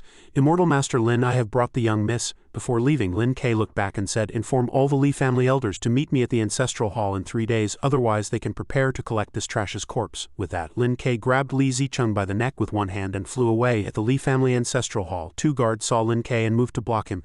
"This is the Li family ancestral hall. Outsiders are not permitted to enter." Elder Jiyu stepped forward and said, "This is young Master Lin, the new head of the Li family. He is here to receive the young miss." The 2 guards said in surprise, "Oh, Elder Jiyu, nonsense, since when has an outsider been the head of the Li family? You should leave now. For the sake of our shared apprenticeship, I won't make things difficult for you." Elder Jiyu said no more. He stomped the ground and used the momentum to kick away the 2 guards who were no match for him. Lin Kei and Elder Jiyu strode in. However, high above, 2 imposing strongmen were guarding the hall. A man in brown clothes said, "Jiyu Qingyuan, you conspired with the young miss to murder the master, and you still dare to show your face here? Do you really think we can't handle you?" Elder Jiyu replied. "That is merely the young master's side of the story. How can you believe it completely? We have come today to bring the young miss back. After we gather the family elders, we will give everyone a clear explanation." The man in green clothes chimed in. "HMPH, since you're here, do you think you can just leave?" Elder Jiyu wanted to keep the peace between both sides, and replied, "I don't wish to be your enemy. Tomorrow we will reveal the truth of the master's death right here. At that time it will be clear who is right and who is wrong." The 2 men in green and brown leaped down from the roof of the ancestral hall, shouting, "Enough talk, stay here obediently and await the young master's judgment." Lin Kei calmly said to Elder Jiyu, "Leave these 2 to me. You go find the young miss." In the distance, a young woman sat alone before 2 graves. It was Miss Li, her expression melancholic and filled with sorrow. Elder Jiyu called out from behind Miss Li, "Young miss." Li Shanglin was very surprised. "Elder Jiyu, what are you doing here? Could it be?" Elder Jiyu reassured her. "I am fine, young miss. Immortal Master Lin sent me to bring you back." Miss Li never thought she would be rescued. On the other side, Immortal Master Lin had already beaten the man in green until he was spitting blood. The man in brown was no better off, covered in injuries. Lin Kei said, "Considering you were deceived, I will spare your lives for now, but if you remain stubborn, don't blame me for being merciless." Jiyu Qingyuan walked out with the young miss at his side. "Immortal Master Lin, I have brought the young miss." Lin Kei nodded and reminded them, "Good, go and prepare. We will have many important guests tomorrow." The next morning at the Li family ancestral hall, the family elders had all arrived. Lin Kei was also waiting for them in the hall early. Lin Kei asked, "Are all the Li family elders here?" Jiyu Qingyuan quickly scanned the room and replied, "Yes, they are all here." In front of all the elders, Lin Kei announced, "Since everyone is here, I won't waste any words. From now on, I am in charge of the Li family. If you agree to follow me, you may keep your original positions. If you disagree, hand over the businesses under your control and get out." The Li family elders were all stunned as if struck by lightning. A fat bald man stood up and demanded, "Who the hell do you think you are? Why should we listen to you? Hand over the young master and maybe we'll let you live." Whoosh, a tiny red light pierced through his skull. The guards beside him cried out his name in panic. Hallmaster Meng, Hallmaster Meng. Lin Ke held a jade gourd bottle in his hand and said, "Perhaps I didn't make myself clear. Now I'll show you the truth." Lin Ke tossed the gourd bottle into the air and chanted an incantation. The bottle immediately shone with a brilliant light. The magical gourd bottle projected its light onto the ground, revealing that it could display images of past events. An image of Li Zicheng and his followers appeared on the ground. On a road he encountered Lin Ke. Lin Ke said, "Brat, we meet again, rushing to your deaths in the middle of the night. You're really going out of your way." Zicheng ordered his followers, "Kill him." In an instant all the followers were killed by Lin Ke. Lin Ke had no intention of showing Zicheng mercy either. But his sister pleaded, "Sir, my little brother was ignorant and offended you. I beg you to spare his life." Lin Ke asked, "You want to save his life? What can you offer in exchange?" Li Shanglin asked back. "In exchange," Lin Ke said. "That's right, you and the entire Li family behind you must be under my control," a person traveling with Miss Li explained. "Young miss, this guy is playing mind games with you. Even if the master were here, he would never trade the entire Li family." But Li Shanglin insisted on the trade. "But he's my own brother. I can't just watch him die." After a moment Lin Ke asked again, "Have you made your decision?" Although Miss Li hesitated, her resolve to save her brother was firm. "Ah, I agree to your terms." For many days after, Li Shanglin spent a great deal of time with her gravely ill father, attending to him day and night. Seeing this, Li Zicheng approached her and said, "Ah, sister, you haven't rested at all these past few days. I had someone prepare this bowl of ginseng soup especially for you. Please drink it to regain your strength." Miss Li was quite moved by her brother's concern. "That's very thoughtful of you, little brother." Li Shanglin picked up the bowl and drank it all. Suddenly, the bowl fell to the ground. Li Shanglin had passed out. Zicheng repeatedly called out, "Sister, sister." In reality, he wasn't doing this to care for or show concern for his sister, but only to confirm that Shanglin had truly fainted. After confirming that Li Shanglin had fainted, he turned to his father lying in bed and said, "Father, don't blame me for being unfilial. I am your son and the Li family business should be mine to control." Then he strangled his gravely ill unconscious father. Rest in peace. After the deed was done, Zicheng shifted all the blame to Li Shanglin. "Sister, I know you couldn't let go of the family business, but you shouldn't have conspired with an outsider to kill father." Miss Li was furious at being wrongly accused. "You're lying." "I didn't," Li Zicheng said smugly. "I've had many doctors examine him. Father died after drinking the medicine you brought back. All the elders present can testify to that." At this point, Miss Li finally saw Zicheng's true colors. "It was you did all of this," a Li family elder said. "Li Shanglin, at a time like this you still want to frame someone else? I have questioned the servants who were present that day. You personally promised to hand over the Li family business to an outsider, and that person also gave you the medicine. We have both witnesses and physical evidence. What else do you have to say, considering you are of Li family blood? Your punishment is to keep watch by the master's coffin. You will spend the rest of your life atoning for your sins before his spirit tablet." After that elder finished speaking, the blue light disappeared. After watching, everyone fell silent. A middle-aged man in white clothes stepped forward and said, "This kind of illusion might fool others, but it can't fool me." Lin Ke said, "Oh, and who might you be?" The man replied, "I am Song Yuanming, a disciple of Master Chen Xuan's." Lin Ke added, "This is a matter between me and the Li family. What does it have to do with you?" The man glared and said, "It's true that I have no business with the Li family, but you murdered my junior brother, Zhou Linfu. You must give us an explanation for this." Lin Ke was unafraid. "If you want revenge, come and get it. I don't mind killing one more." Hearing these words, the man flew into a rage. "You, surnamed Lin, do you think you can run rampant just because you know a few spiritual arts? My master presides over Guangdan. It's not your place to be giving orders here." Lin Qu's eyes widened in anger. "It seems you are determined to make an enemy of me," the man replied. "If you had crippled your own cultivation and sincerely came to my master to apologize, we might have spared your life, but now it seems you not only show no remorse but you also speak with such arrogance." Song Yuanming began to take a stance and cast a spell. His spell was a golden light like that of the sun, however. Lin Ke remained calm and composed, showing no fear. Several dragon heads appeared in front of Lin Ke about to attack him. One dragon head shot a red light at Lin Ke, but how could such a simple move trouble him? Lin Ke dodged the attack with a simple leap. Another dragon head attacked from behind him. This time Lin Ke had no intention of backing down. With a great shout he unleashed the technique Chinken Dragon Binding Formation, severing all the dragon heads, but all the severed dragon heads reattached themselves and spawned even more, continuing their assault on Lin Ke. Song Yuanming explained, "My Chinken Dragon Binding Formation draws its power from heaven and earth. As long as the spiritual energy of the world is not exhausted, the formation is indestructible. No matter how high your cultivation is, you can't hope to break it," Lin Ke said scornfully. "A few mere insects dare to call themselves dragons?" Lin Ke put his hands together and chanted. A giant dragon appeared, far more majestic and powerful than Song Yuanming's. The great dragon coiled around its master, Lin Ke. Song Yuanming was stunned by the dragon's imposing presence. The great dragon's eyes were crimson as it shot a blast of golden light from its mouth straight at Song Yuanming. However, Song Yuanming managed to protect himself by raising a Bagua shield just in time. The power of Lin Qu's technique sent flagstones flying, but fortunately, Song Yuanming was unharmed. Lin Ke said in surprise, A teleportation formation. Suddenly, a face appeared in the sky like someone's spiritual projection. It spoke to Lin Ke.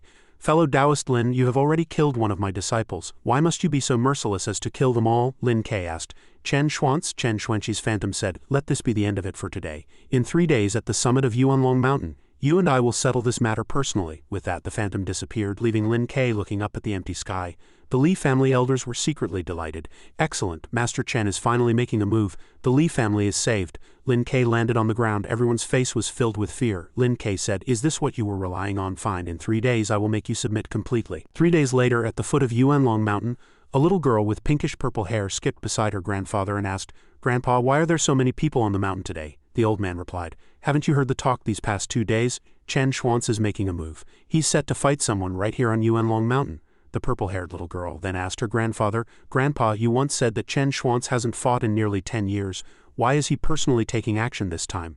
Do you know who his opponent is? The old man stroked his beard and answered the little girl. Chen Xuanqi's opponent this time seems to be from the north. We only know his surname is Lin. There don't seem to be any great masters named Lin in the world of spiritual arts. The old man patted the little girl's head. The little girl said, for Guangdon's #1 Chen Xuanz to take action personally, his opponent must be no simple character. Grandpa brought me here so I could learn something from this, right? The old man replied to the little girl, my granddaughter is becoming more and more perceptive. The battle of this level isn't something you can understand at a glance. We must observe carefully. In front of the old man and the little girl, a group of people were discussing something. Someone said, I heard this Lin fellow not only tried to seize the Li family's assets, but he also killed Master Chen's disciple. Another person asked, who on earth is this Lin? How could he be so audacious? Perhaps you've heard of the Chinkin list. Someone else answered, isn't that something from the northern martial arts world? It seems to be a ranking of martial arts masters. The one ranked first seems to be named Lin Haoshan. 2 men, one with moss green hair and the other with brown hair, continued. That's right, according to the rumors I've heard. The one fighting Chen Xuanz this time is that very Lin Haoshan. He must be strong, but compared to a spiritual arts master from Guangdon, he probably can't compete. After all, the methods of cultivators are strange and unpredictable. They can use magical artifacts, formations, and talismans. A martial arts grandmaster relying on physical strength alone is no match. The group continued their discussion.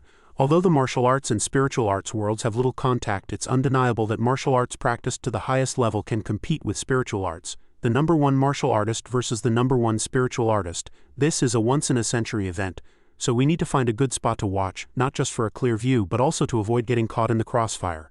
Brother Huang is right. A figure began to appear in the sky and the crowd on the ground looked up. The brown-haired and moss-green-haired brothers watched the phenomenon in the sky with amazement. To be able to sit in midair, Master Chen is truly worthy of his reputation, the purple-haired girl said. Is that Chen Xuanz? Her grandfather replied. That's right, the #1 master of spiritual arts in Guangdon. The old man frowned, thinking to himself.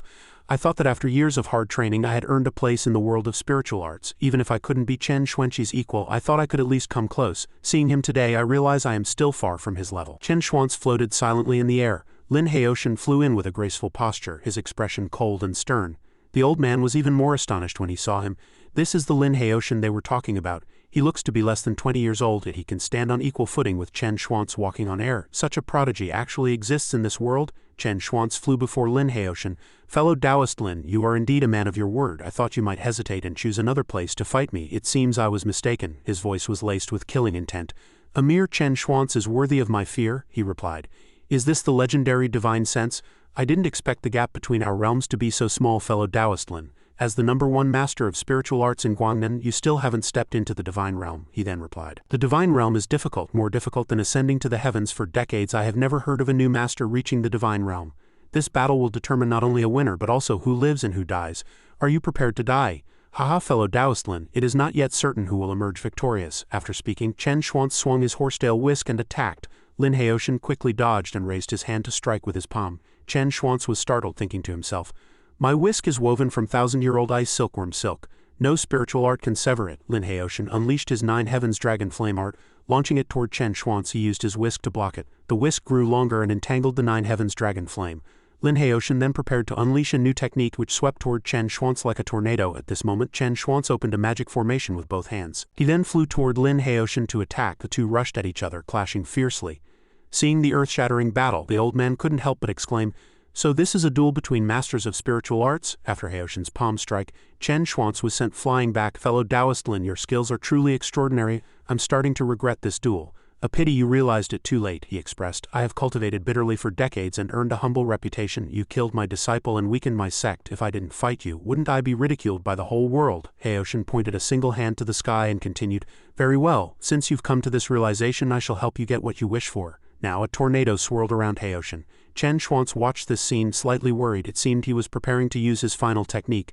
"Since you have used your killing move, fellow Taoist, let's settle this with one final attack." His body was surrounded by vast crimson flames. "Blood reverses the heavens." The grandfather and granddaughter below said, "This is Chen Xuanqi's world-renowned ultimate technique. Blood reverses the heavens." It said that this move uses heaven and earth as a furnace, burning one's own lifeblood to break through to a higher realm in a very short time. The purple-haired girl asked in confusion, "If this blood reverses the heavens is so powerful, why is Chen Xuan's only using it now? Although this technique is miraculous, it consumes an immense amount of true essence. Chen Xuan's is gambling with his own life. To think that Lin Haoshin, who isn't much older than you, could force Chen Xuan's to use this move. I never imagined such a prodigy existed in this world. Alas, the world is vast and full of heroes. When we return, you must practice diligently, and not be so playful anymore." "I understand." In the sky, the two forces began to collide. Their power was so great that their light illuminated the entire sky. The sky cleared, leaving only Lin Haoshin and Chen Xuan's floating in the air. "Has a winner been decided?" Chen Xuan said. "Truly worthy of being number one on the Chinkin list." After speaking, Chen Xuan's fell from the sky. Chen Xuan's lost just like that. Now only one person remained in the sky. He then declared, "From this day forward, all of Guangnan belongs to me, Lin Haoshin." Back at the mansion, the people were kneeling on the ground apologizing to Lin Haoshin. "I'll leave these people for you to deal with," Haoshin said. "Sis, it's all my fault. I'm not human." The red-haired man, Li Zicheng, slapped his own face repeatedly. "I'm nothing, sis. I beg you, spare my life. I don't want to see them again. Father established the family rules when he was alive. Deal with them according to those rules." A chorus of voices cried out, "Spare us, young miss, spare us, young miss. Is this handling of the matter appropriate?" "I hope young Master Lin can provide guidance," Haoshin said. "Those in high positions should be punished severely to establish authority. You have managed the family business for many years. I'm sure you know what to do. You don't need to report everything to me. I will never forget your kindness in saving my life, young master." Haoshin turned and left, thinking to himself, "With the Li family's financial and material resources, I should be able to gather the heavenly treasures I need very soon. When that time comes, I can set off for Jiangdu." In distant Siam, a person was meditating before a statue of the Buddha. "Master, Chen Xuan's is dead." "Foolish child, your heart is in turmoil. I once traveled to Guangnan with Grandmaster Manhua of the Rufa Kingdom to seize that land of good fortune, but we were trapped in a dragon formation by Chen Xuan's. Manhua was killed. Although I was confident I could defeat Chen Xuan's, I couldn't break his formation and was forced to retreat. Nearly 20 years have passed since then. For these 20 years I have been cultivating in secret, and my spiritual arts have grown stronger by the day. I had thought that in all of Siam aside from him, there was probably no one else who could fight me. Even Chen Xuan's was no match for me. He suppressed me for 20 years, preventing me from setting foot in Guangnan, and now he's dead. Were my last 20 years all for nothing?"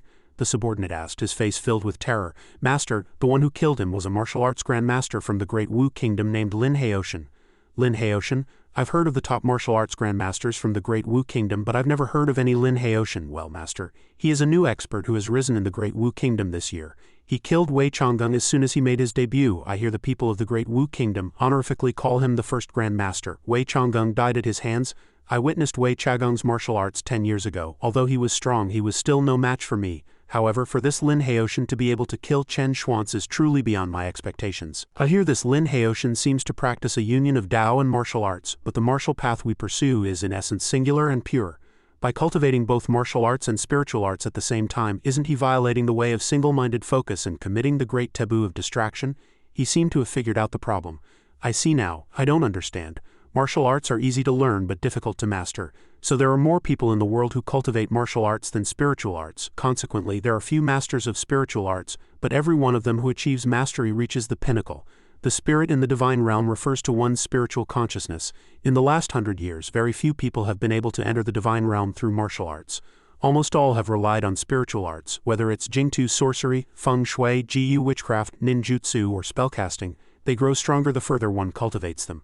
The most supreme master of spiritual arts is inevitably stronger than the most supreme martial arts grandmaster. Therefore, for a martial artist to step into the divine realm, they must ultimately seek a path through spiritual arts. When cultivated to their peak, martial arts and spiritual arts are merely different paths to the same destination. The two are fundamentally one and the same. Upon reaching the divine realm, there is no longer a distinction between martial arts or spiritual arts. For Lin Haoshin to have killed Chen Xuan's, his martial arts and spirit must have both reached the pinnacle of the mortal world. One more step and he can enter the divine realm. He and I are likely evenly matched. Another subordinate entered to report, Master, the head of the Wan family from Guangnan has come to request an audience with you. Haha. It seems the great families of Guangnan can no longer sit still. Let's go, Kuntu. We'll go meet this old friend. I have waited 30 years and I finally have the chance to enter Guangnan again. This time I will undoubtedly turn Guangnan into the sacred ground of my divine eye lineage, the subordinate said with delight. Master, you have finally waited for this opportunity. But what should be done about that Lin Haoshan, rest assured. A realm is a realm, and actual combat is another matter. I may not be able to kill him, but defeating him will not be difficult. Besides, when it comes to a duel of arts, I have inherited the great legacy of Jingtu sorcery from the ancient Jiyu witchcraft lineage. How could Chen Xuanqi's feng shui possibly compare? Didn't you say the materials could be gathered for me in 3 days? They were supposed to arrive at the port yesterday, but a sailor who just returned said that our cargo ship was hijacked by a band of pirates before it could enter the harbor. Oh, there are pirates who dare to rob our Li family's cargo? Though the Li family was in a league of its own in Guangnan, many of the great families were still discontented and had been fighting them openly and secretly for years. This time the cargo being hijacked was most likely related to these families. It seems Chen Xuanqi's death wasn't enough of a warning to these people. In the dead of night at sea, a group of people had been killed, Lin Haoshan said furiously. Who ordered this? His subordinate said, frightened. It was the Wan family. At the entrance of Salem port, 2 people were receiving a guest. Master Sasith, you have traveled 1,000 miles from Siam. Your presence truly brings honor to my humble Wan family. Old Master Wan, you can just call me Sampa. Master, you are too kind. Now that Chen Xuanci is dead, the position of Guangnan's foremost master is vacant. Master Sasith, your arrival is truly opportune. Master Sampa, since you are here, how do you plan to deal with that Lin Haoshan? Lin Haoshan, I think you are all worrying too much. Now that I am here, I will certainly be able to defeat Lin Haoshan. Please deliver a letter of challenge to Lin Haoshan for me. 10 days from now I will face him at Yuanlong Mountain to determine who is superior. This duel of arts will only determine a winner and a loser, not life and death. The loser must leave Guangnan. That sounds excellent. When the time comes I will invite all the major families of Guangnan to witness the battle and see the Master's divine might. Master, if you are victorious in this battle, your position in Guangnan will be as solid as a rock. Lin Haoshan is but a mere youth. How could he possibly be a match for Master Sampa? The Master is certain to win this battle. Haoshan appeared behind them. Are you talking about me? The man with the 8-pack abs leapt up, preparing to attack Haoshan. He asked, who are you? He is Lin Haoshan. At that moment a scorching light emanated from his body. So you are Lin Haoshan? Is my name something you can utter so casually? He said, his aura menacing as he prepared to strike Haoshan swiftly. Sampa watched the fight unfold, thinking to himself, this punch from Kuntu is powerful enough to rival a peak Grand Master. A massive fist flew toward Lin Haoshan. With a wave of his hand he said, courting death. Haoshan blocked Kuntu's attack with his hand and slammed him into the floor tiles. Seeing this, the old man was aghast. How is this possible? Your Wan family said you wanted to challenge me. There's no need to wait 10 days, let's start now. Young man, you are too arrogant. He then tore the covering from his forehead, revealing a divine eye. A purple light radiated from his body. Lin Haoshan declared in a clear voice, the one before you tried to fight me with his physical body. Do you dare to compete with me in spiritual sense? Haoshan stomped his foot, and the celestial eye turned from purple to green. The man himself was thrown backward by the force. You, how can you possibly be this strong? It's not that I'm strong, but that you are too weak. After speaking, Haoshan turned to the other 2. In a stern voice he commanded, kneel. The 2 obediently knelt down. Lin Haoshan sternly called the Wan family to account for their crimes. Lin Haoshan threatened the Wan family members again with a gaze as sharp as a blade. From this day forward, if anything happens to the Li family, I will hold the Wan family responsible. If the Li family is annihilated, I will annihilate the Wan family to be buried alongside them. The members of the Wan family trembled as they bowed their heads and admitted their wrongdoing. Please rest assured, Grandmaster Lin. The Wan family will certainly watch over the Li family at all times and ensure no harm comes to them. The other man also knelt and begged for mercy. Sampa was blind and failed to recognize Grandmaster Lin's divine might. I hope Grandmaster Lin can spare this lowly one's life. This disciple is willing to enter Grandmaster Lin's sect and be at the Grandmaster's disposal. If I ever disobey, the Grandmaster may seize and extinguish my soul. Lin Haoshan glanced at him and said, if you wish to enter my sect, you must understand my rules. He looked up gratefully. Please enlighten me, Grandmaster Lin. Lin Haoshan spoke in a majestic, resonant voice. Once you enter my sect, your life and death are for me to decide. The color drained from his face, his expression was tense as countless thoughts raced through his mind. A plan formed in his mind. The situation is dire, I'd better agree for now. Once this is over, I'll leave Siam. So what if he's in the divine realm? He feigned lowering his head and said, disciple understands. Lin Haoshan pointed decisively to the sky. Words are not proof. Let a pact be the witness. He shot to his feet. When a line of green text appeared before him, he looked terrified, trembled uncontrollably, his eyes wide, and he stammered, This is, Lin Haoshan's eyes flashed as he stated clearly, this is a soul contract. The contract has now entered your soul. If you ever disobey my commands, even if you are thousands of miles away, I need only a single thought, and your entire soul will turn to nothingness. His face was filled with shock, and he blurted out, "What?" With immense pressure, Lin Haoshan calmly explained, "As long as you do not betray me, I will not kill you wantonly. After all, to have cultivated a spiritual secret art makes you a first-rate genius in this age. I have some primordial soul pills here which can coalesce the soul and nourish the spirit soul. Never mind your injured spirit soul. Even if your physical body were dead, this pill could allow your spirit soul to solidify and exist independently between heaven and earth, and become a soul cultivator. Since you have joined my sect, I shall bestow this pill upon you." He sat down and said, "Disciple kowtows in thanks to Grandmaster Lin." Lin Haoshan was instructing the crowd, "After I leave, Sampa will be in charge of guarding Guangnan and protecting the Li family. The Wan family will use the silver I provide to gather all the necessary materials." Yes, everyone complied. At that moment a strong wind began to blow over the sea outside. "Immortal Master, perhaps you should go inside the cabin to rest. It's fine, it's nice out here." Dark clouds rolled in, and the sky grew dim. A subordinate came out to report, "Elder Gu, from the look of the sky, a huge storm is coming. We need to get out of its path quickly." "How far is the nearest port from here?" "At least 300 or 400 li. I remember there's a reef cluster nearby. We can take shelter there." "I'm afraid we won't make it in time," Haoshan spoke up, asking, "Which direction is the reef cluster?" He glanced at the compass and then pointed ahead. "Over there." Haoshan leapt into the air to get a clearer view. Wind and thunder art activate. The ship suddenly sped up, surging forward. The crew shouted to one another, "Hold on to the rails, full speed ahead." The ship rushed forward and came upon a large reef cluster where the crew prepared to anchor with ropes. A ship was heading out to sea. On the ship a man said to Lin Haoshan, "It's thanks to your timely intervention, Immortal Master. Otherwise our losses would have been great this time." Lin Haoshan replied, "We can't let our guard down yet. Have everyone rest in shifts. I will stand watch here." The man replied, "Immortal Master, you are far too distinguished to be doing such a menial task. Allow this old man to keep watch for the night." Lin Haoshan said, "It's fine. The cargo on this ship was not easily obtained. Go and take inventory. There must be no mistakes." A small boat rode the wind and waves, braving the storm. The retainer said to the soldiers, "There's a reef cluster ahead. We will take shelter there." Behind a door from which light was seeping, a girl in a purple floral dress was praying with her palms together. The retainer entered the girl's prayer room and said, "Miss Megumi, the wind is strong outside. We'll have to rest ahead for the night and set off again tomorrow." Miss Megumi said, "Haven't I told you before? Do not disturb me when I am chanting sutras." The retainer replied, "My deepest apologies. I was impolite." Miss Megumi replied, "You are a retainer of the Takeda family. You can handle these matters yourself." The retainer responded, "Yes." At the harbor entrance the two small boats met unexpectedly. A soldier said to the retainer, "Lord Kimura, there is an unidentified vessel ahead." Kimura ordered, "Halt our advance. All hands on alert." The soldiers assembled, raising their guns and aiming at the boat ahead. Miss Megumi said to Kimura, "Stop." Kimura replied, "Miss Megumi," the young lady said, "Kimura-kun, the ship ahead doesn't look like it's from our Fusang. Let's just dock here." Kimura replied, "Yes, my lady." Meanwhile, Lin Haoshan also saw Miss Megumi's ship. The man said to Lin Haoshan, "Immortal Master, that looks like a ship from the Wa Kingdom over there by the looks of it. They don't come with good intentions." Lin Haoshan asked, "The Wa Kingdom?" Old Jiyu replied, "The Wa Kingdom is an island nation to the east of our Great Wu.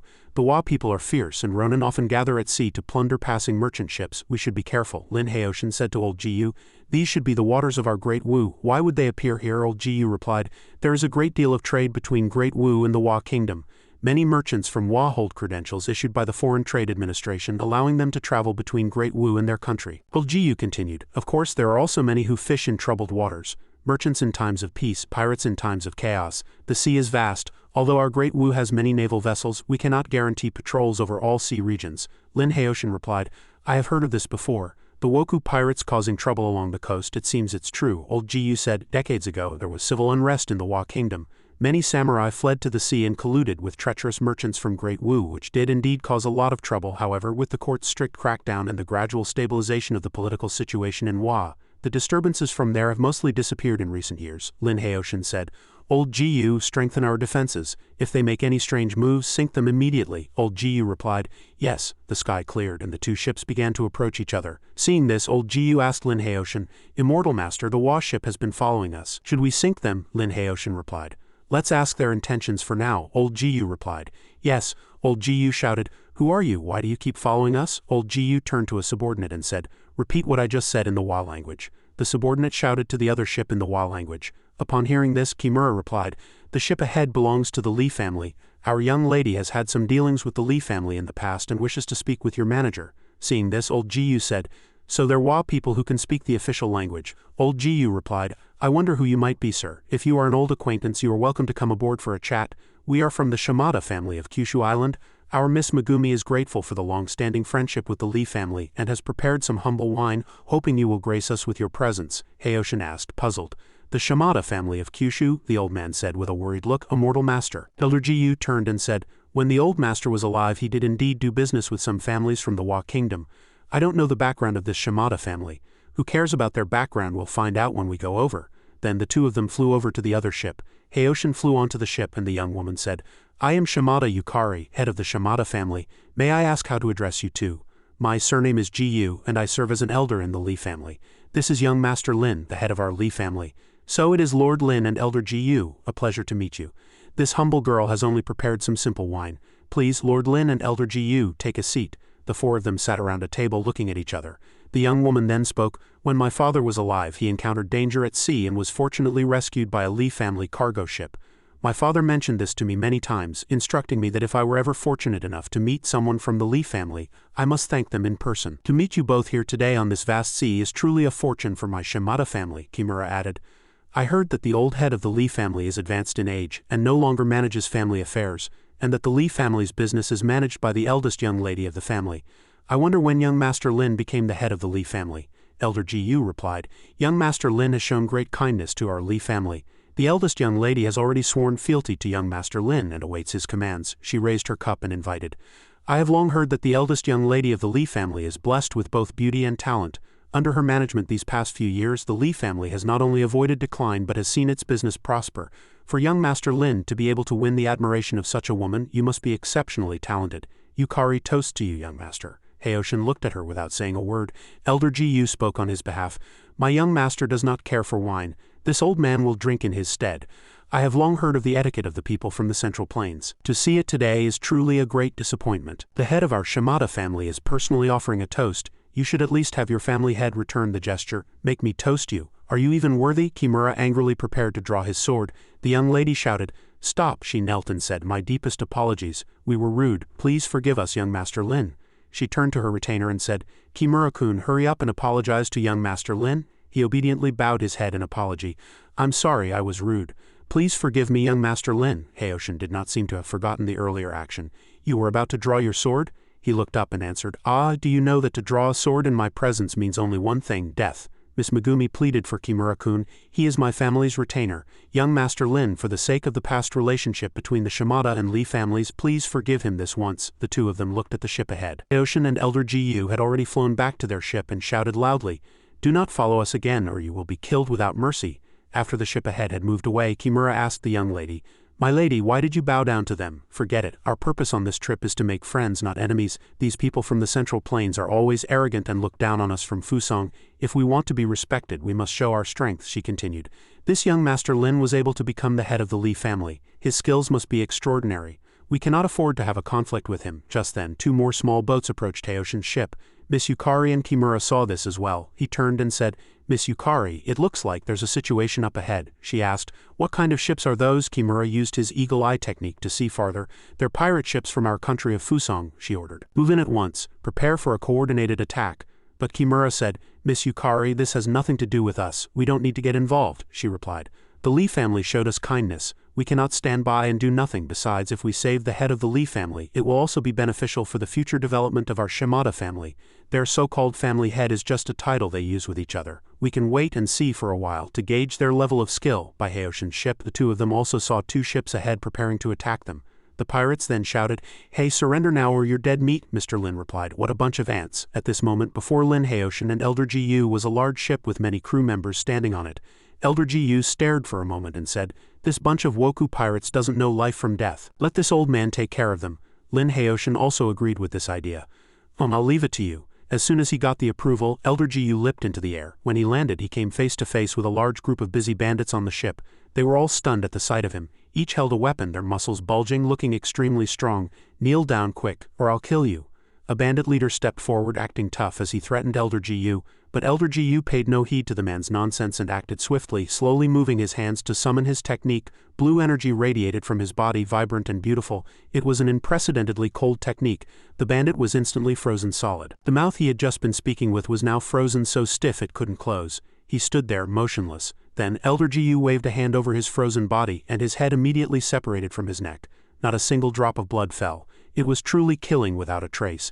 The bandits on the ship saw their comrade killed before their eyes. Seeing that the enemy was alone, they immediately swarmed forward to counterattack. Each had a different expression, a different weapon, and a powerful burly physique. It was truly an intense and fierce battle. Elder Gu used the same trick again, freezing all of them and then cutting them down one by one, killing them on the spot.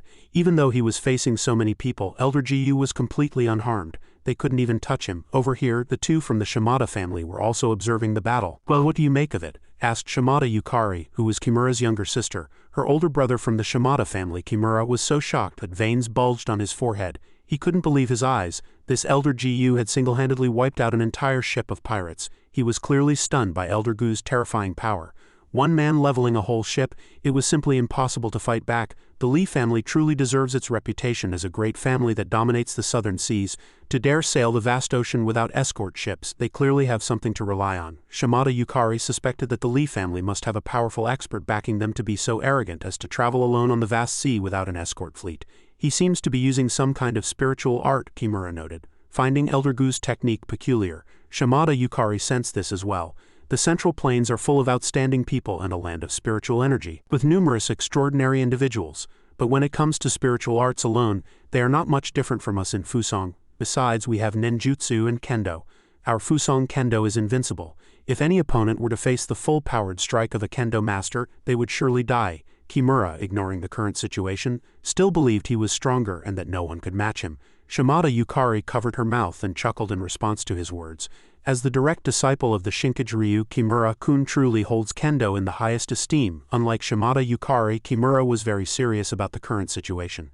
"My teacher is one of the 4 great kendo masters. Upholding the honor of our school is the duty of us kendo disciples. It seems he is a man with a legacy, having been exposed to this path of the sword since childhood, which is why he treasures it so greatly."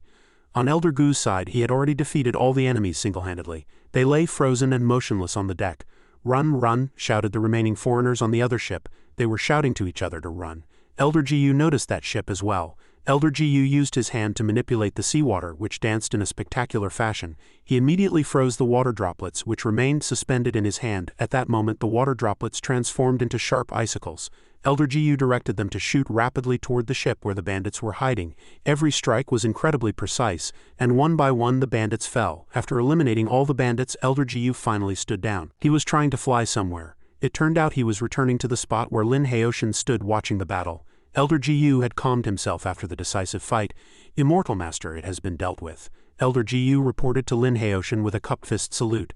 He immediately replied, "Not bad, your techniques are quite proficient, but your essence chi is somewhat lacking. After we go ashore, I will pass on a cultivation method to you that should be helpful." Lin Heoshin was very satisfied with the battle but still noticed some minor issues and wanted to personally guide Elder Gu. Hearing this, Elder Gu immediately knelt to thank Lin Heoshin. "Thank you, Immortal Master, for your grace." Back with the 2 heads of the Shimada family. Even a master of sorcery like Elder Gu is so respectful and courteous to Mr. Lin. "I'm afraid Mr. Lin's strength is even greater than his," Shimada Yukari remarked, surprised by Elder Gu's behavior toward Lin Heoshin. She had thought he was already very strong, but she never expected him to kneel before someone else. Could there be someone even stronger above him? Kimura chimed in. "My master once said that in the Dragon Kang alliance of Great Wu, only Lin Heoshin could contend with him. The others are not worth mentioning. No matter how powerful this Lin fellow is, if it came to a life-or-death battle, I could definitely slay him. Mr. Lin also has the surname Lin. Could he be related to Lin Heoshin?" It turned out that the 2 heads of the Shimada family had not yet recognized that the man before them was the very Lin Heoshin they were discussing. That's why they felt this Lin Heoshin was too weak to be compared to them. There are countless people with the same surname in the Great Wu nation. "Miss Yukari, you are overthinking things." Kimura still hadn't recognized him, and instead comforted Shimada Yukari not to worry too much. "Yes, I hope so too," Yukari said with some hesitation. "Since the disturbance has subsided, let's go inside and rest." Kimura wanted to take Yukari to rest and stop her from overthinking, so the 2 of them went inside. Lin Heoshin and Elder Gu's boat was still drifting on the sea. The scene shifted to the martial eminence hall, a magnificent, splendid and vast palace that came into view, adorned with patterns of soaring dragons and dancing phoenixes along with tall pagodas and many houses. Lin Haoshan stood alone before the hall, arms crossed, seemingly lost in thought. "Instructor Lin, you've returned." It was Sect Master Wei who had previously followed Lin Haoshan to practice alchemy. Now that Lin Haoshan was back, he still greeted him with great enthusiasm. "Sect Master Wei, these are—" Lin Haoshan seemed surprised by everything he saw. He hadn't expected so many changes to have occurred during his absence. These were all won by Instructor Lin. Although the Golden Crow Pavilion Master is a man of poor character, he had quite a few good things under his command. "I have already checked the inventory list. Everything is here." Facing Lin Haoshan's question, Sect Master Wei answered without hesitation, explaining the origin of these items. Lin Haoshan felt a little pleased. He hadn't expected the Golden Crow Pavilion to have so many materials. Combined with the materials brought back from Guangnan this time, he should be able to set up an even larger formation. The Martial Eminence Hall was indeed vast, surrounded by majestic mountain ranges, with carefully arranged strongholds inside. Lin Haoshan and the Golden Crow Pavilion Master stood on a high cliff observing the Martial Eminence Hall. This entire domain originally belonged to the Zhe family. With the Immortal Master's renowned reputation, no one would dare to covet this land. The Golden Crow Pavilion Master stood behind him, confident that as long as Lin Haoshan was present, the areas they had established and were building would never be invaded. However, Lin Haoshan didn't feel so secure. His face was grim as he pondered something. Then Lin Haoshan gave an order to Jin Wu, "Go arrange for manpower. Select the materials for me and then set them up according to the locations marked on the map." As he spoke, he handed a piece of paper to Jin Wu. Upon hearing this, Jin Wu was somewhat surprised by the action but still answered clearly, "I'll see to it at once." Lin Haoshan found a flat, quiet place, sat cross-legged and cultivated peacefully to improve himself. He was practicing what looked like a very mysterious technique. He sat with his legs crossed, one hand placed on his chest and the other forming a seal. Suddenly the sky darkened and a white vortex appeared in the sky. Seeing this, the people in the hall all shouted and came out to watch the strange phenomenon. "Everyone look over there!" In the center of the vortex a figure could be faintly seen. It was Lin Haoshan. He was suspended in the center of that vortex. In the process of cultivating the technique, he summoned the heavenly profound void formation. Suddenly, a beam of light shot straight down to the ground. At this moment, Lin Haoshan also descended to the ground, the wind blowing the hem of his clothes. Meanwhile, his technique was still being maintained. He seemed to be planning something. "HMPH, this heavenly profound void formation is indeed exquisite. I've spent so many materials and have only completed the first stage. It will still take some time for the formation to be complete." Sure enough, he had other plans. Just as Lin Haoshan was concentrating on the technique, a black light shot towards him. Lin Haoshan quickly noticed it and released energy from his hand to block it. Suddenly, a mysterious black-green vortex appeared next to where he stood. From that vortex, 4 suspicious individuals emerged. They looked extremely cruel, consisting of 1 woman, 1 female demon, and 2 men. Each one possessed different powers. They were walking towards Lin Haoshan. To think that the esteemed sect master of the Martial Eminence Hall would mingle with this group of vassals. Lin Haoshan was somewhat contemptuous of the group. The sect master of the White Tiger Hall retorted, "They are all guests of the Martial Eminence Hall. As the sect master of the White Tiger Hall, it is my duty to foster friendships." "Oh, so you brought them here to die?" Lin Haoshan asked coldly. A blonde-haired man interjected, "We know that Mr. Lin is a top expert in the Great Wu Nation. We just wanted to verify it for ourselves." Lin Haoshan looked at him, composed and silent. "Then allow me to introduce myself. I am Matthews, the Shadow of Death. This is Belong the Stone Giant." He introduced everyone in turn. "This is Daili, the Queen of Flames." The woman looked incredibly fiery and charming. When introduced, she even blew a kiss, forming it into a heart shape, looking very bewitching. "The 2 men from the vassal states I killed earlier must be your friends." Lin Haoshan guessed their intention for coming here. Matthews, the Shadow of Death, felt a surge of displeasure when Lin Haoshan brought up the old matter. "Are you referring to Shila and Maituo? They were indeed from the Dark Sanctuary, but we are not here for revenge." Could Lin Haoshan's judgment be wrong this time? But what was their purpose for being here? Matthews stepped forward to explain, "We have come for the divine water. As long as you provide the method for preparing the divine water, not only will we not pursue the deaths of Shila and Maituo, but we will also pay you a handsome reward." Lin Haoshan seemed unmoved by the offer. "And what if I say no?" he retorted. "Mr. Lin is an intelligent man and will surely make the right decision. We promise that after obtaining the method for preparing the divine water, we will keep it strictly confidential and never disclose it to a third party." This Matthews seemed quite eloquent, proposing one tempting condition after another and claiming he would keep his promise. Hearing this, Lin Haoshan just chuckled. "Ha ha ha. Well, how about it? Has Mr. Lin decided?" Matthews thought Lin Haoshan was actually considering it. However, Lin Haoshan's face turned cold as he said, "I refuse this deal. What a pity. I didn't expect Mr. Lin to make such an unwise choice." Matthews expressed regret over Lin Haoshan's action. He then turned to the green monster and ordered, "Belong, go wake him up." As soon as he heard the command, he slammed his fists together, as if ready to fight Lin Haoshan to the death immediately. He leapt up violently as if trying to pinpoint his exact target. Belong charged at Lin Haoshan with his fist, intending to deliver a fatal blow, but there was no way Lin Haoshan would let him succeed. He extended a hand, preparing to block the attack. He succeeded on the first try. Although the blow was incredibly powerful, he blocked it with just one hand. Belong's fist came to a halt. Belong was utterly shocked that Lin Haoshan could stop him. After his attack failed, the stone giant Belong was struck hard in the chest by Lin Haoshan's punch. It was unthinkable that a single punch from Lin Haoshan could send such a massive giant flying. A dark imprint was even left on his chest. He was astonished by that terrifying power. The stone giant was enraged after being hit. He let out several roars while forcefully beating his chest. It was a display of power. Suddenly he charged forward at high speed, attacking Lin Haoshan again. The mark on his chest from the previous blow was still clearly visible. His body was burly and strong, even boasting a six-pack. This time Lin Haoshan also dodged with ease. Lin Haoshan leaped high into the air, moving to the side and causing his punch to miss its target and strike the ground instead. Suddenly Dai Li, the so-called Queen of Flames, appeared behind Lin Haoshan. She was surrounded by blazing flames. She seemed to be planning a sneak attack with those flames. Sure enough, she immediately executed her move, shooting the flames from one hand toward Lin Haoshan's back.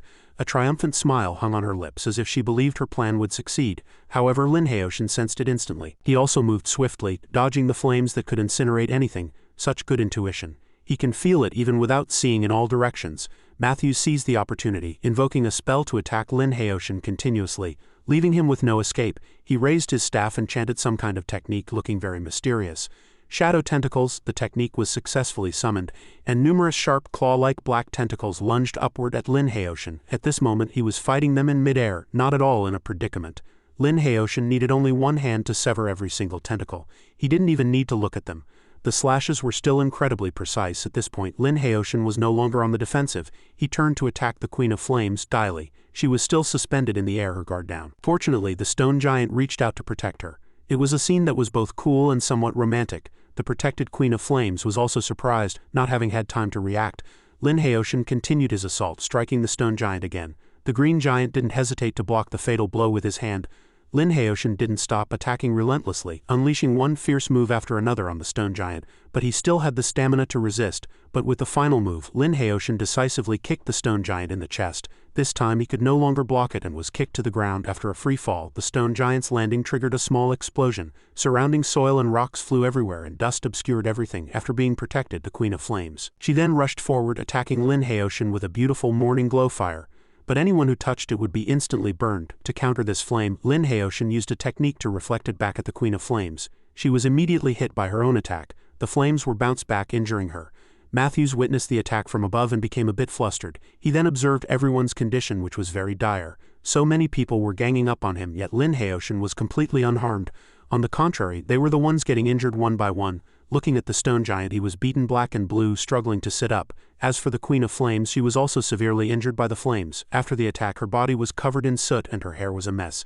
HMPH, is this all you've got? How disappointing. Lin Haoshan floated in the air, his hands behind his back, somewhat mocking their strength.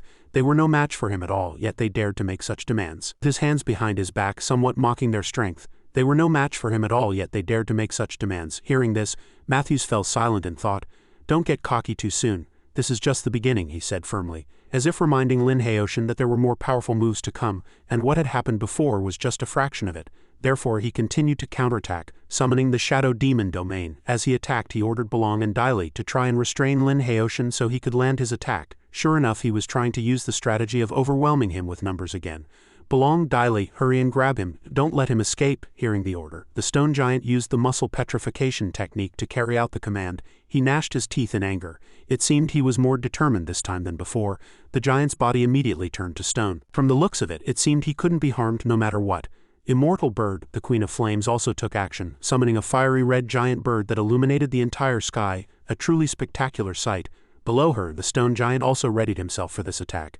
"You overestimate yourselves. The ones who should be running are you." Lin Haoshan seemed to have gotten angry as well, and his power erupted. The stone giant leapt up and charged at Lin Haoshan, but this time Lin Haoshan didn't dodge. He concentrated his power in his leg and jumped up to counterattack. With one move he punched through the stone giant and both landed on the ground simultaneously. At first glance there was no difference, but this punch seemed to be an upgraded version. The stone giant's chest was caved in. Even though he had used his petrification technique, the force seemed to have met no resistance at all, while the stone giant was still dazed. Lin Haoshan attacked him from behind again, a fierce blow that made the watching Queen of Flames shudder. She couldn't believe her eyes. Matthews was the same, equally stunned. Then Lin Haoshan just said coldly, "One down." The battle continued. The Queen of Flames with her giant bird soared through the air to attack Lin Haoshan. Her immortal bird was majestic and magnificent, but its destructive power was also high. It flew freely and then attacked its target, Lin Haoshan. At this moment he was also flying in the air. "Playing with fire in front of me, you've got some nerve," Lin Haoshan said coolly with a hint of displeasure. He frowned slightly and said, "You're still too green." Lin Haoshan immediately summoned his own dragon to fight Dailei's immortal bird. This dragon of Lin Haoshan's looked even more powerful and more fearsome than her bird. Lin Haoshan's dragon shot forward at great speed, coiling around the Queen of Flames' entire bird, rendering it completely unable to resist. This is fighting fire with fire, and this time the dragon's power is clearly superior. At this moment the Queen of Flames was controlling her immortal bird, but because it was ensnared by the fire dragon, Dailei was also affected. Her whole body caught fire, and her neck was constricted, making it impossible for her to breathe. Seeing this, Lin Haoshan chuckled lightly. "That's two down." However, a moment later, the space around Lin Haoshan was shrouded in darkness, with not a single ray of light able to penetrate. He felt a wave of dizziness. "Too bad for you. You are now standing in my absolute domain. Here all supernatural powers are unusable." It turned out to be Matthews who had used his technique to control Lin Haoshan. He warned, "No matter how powerful you are, you cannot escape from this domain of mine." "Enjoy the fear that darkness brings," Matthews shouted. Everything in this space was pitch black and nothing could be seen. To fight, one could only rely on other senses. For his part, Lin Haoshan was suspended in the air, having made no move yet. Suddenly Matthews appeared behind Lin Haoshan, flickering in and out of sight. He drew his staff, revealing a sharp sword. Matthews attacked him from behind. As expected of someone with extraordinary strength, Lin Haoshan's senses were extremely sharp. Without seeing the enemy, he dodged the sword. Lin Haoshan clenched his fist, seemingly wanting to counterattack immediately. He took advantage of his opponent's lowered guard to punch him in the chest. "HMPH, it's useless. In my domain you can't hit us." However, Lin Haoshan was unable to injure him as he had the stone giant. This Matthews was truly a mysterious fellow, capable of many unexpected things. Lin Haoshan couldn't help but ask, "Oh, is that so?" Matthews raised his sword again, intending to stab Lin Haoshan, while Lin Haoshan kept his mouth tightly shut and took a deep breath through his nose. His actions at this moment were strange. It was unclear what he was planning. It turned out Lin Haoshan was inhaling, preparing to let out a great roar. "Ha!" His single shout successfully sent Matthews flying. Matthews hadn't expected him to counter with such a strange technique. He was stunned, and at that moment the surrounding space returned to normal. The dark domain had vanished and Lin Haoshan was perfectly fine, uninjured. Only Matthews had lost his strength and was in a free fall. How's that possible? No one has ever used supernatural powers in my Shadow Demon domain before." He widened his eyes in fear and asked Lin Haoshan as he landed, "To deal with a move like yours, I only need to use the power of my physical body." Lin Haoshan was saying that he didn't need to use supernatural powers to defeat him easily. "The power of a physical body? That's impossible. In the West, no one's physical body has ever been this strong." He was terrified by the sight he had just witnessed. "That's only because your knowledge is limited. Nothing is impossible," Lin Haoshan tried to explain to him. "I thought that apart from the Dragon Kang Alliance, there were no other true experts in the East. I didn't expect there to be you, Lin Haoshan. I have no complaints about my loss." He gradually came to accept the reality. "Honorable Lord Lin Haoshan, I am willing to offer 500,000 gold coins as a ransom. I hope you will allow me to leave safely." Matthews was trying to entice Lin Haoshan with money again. 500,000 gold coins? Lin Haoshan retorted coldly. "If money were useful, why would I need to cultivate?" After speaking, Lin Haoshan summoned a sword from his hand and finished him off. His blood splattered everywhere, leaving no room for retreat. Looking towards the deep gardens, the figure of Sectmaster Lei appeared. Seeing that the plan had failed, he tried to escape into the dense forest. Sectmaster Lei planning to leave so soon? Lin Haoshan had already spotted him. He, Sectmaster Lei, was stunned, his mouth agape. Lin Haoshan, spare me. You have brought people to oppose me time and time again. It's time for this to end." Sectmaster Lei was silent, not knowing what to say. It's all a misunderstanding. I was just showing them the way. We are colleagues. If there's an issue, we can slowly reason it out with the libationer. There's no need for a life-and-death struggle like this." He wanted Lin Haoshan to resolve the matter through negotiation. Why resort to killing? "A misunderstanding. I'll kill you first today, and then I'll go to the libationer and say this was all just a misunderstanding." A small bolt of lightning appeared in Lin Haoshan's hand. He shot it towards Sectmaster Lei, and the bolt grew larger as it flew. "Lin Haoshan, out of respect for our shared colleague status, I have always yielded to you. Don't think I'm afraid of you." However, Sectmaster Lei was not afraid of death. He even threatened Lin Haoshan back. Truly overestimating himself, Lin Haoshan didn't get angry but instead sneered. "Now that's more like it. Since you chose to be my enemy, you should see it through to the end. That's what makes a fight enjoyable." He waved his hand, sending a massive force striking towards Sectmaster Lei. For his part, Sectmaster Lei also used his power to create a barrier for himself. So the two were deadlocked for a moment. His eyes were wide open, as if he was using all his strength to fight. Sect Master Lei flew into the sky and summoned lightning that illuminated the entire sky. It looked extremely striking and powerful. On Lin Haoshin's side, he watched his every move with focus. After summoning all his power, Sect Master Lei consolidated it and attacked Lin Haoshin below. Haha, well come, that saves me the trouble of chasing you, Lin Haoshin laughed contemptuously. Lin Haoshin also made his move, reaching out his hand to block. At this moment their palms were pressed together tightly, neither willing to concede, and the friction-generated power formed a beautiful glow of light. Switching hands, Lin Haoshin seemed to have grabbed Sect Master Lei's hand.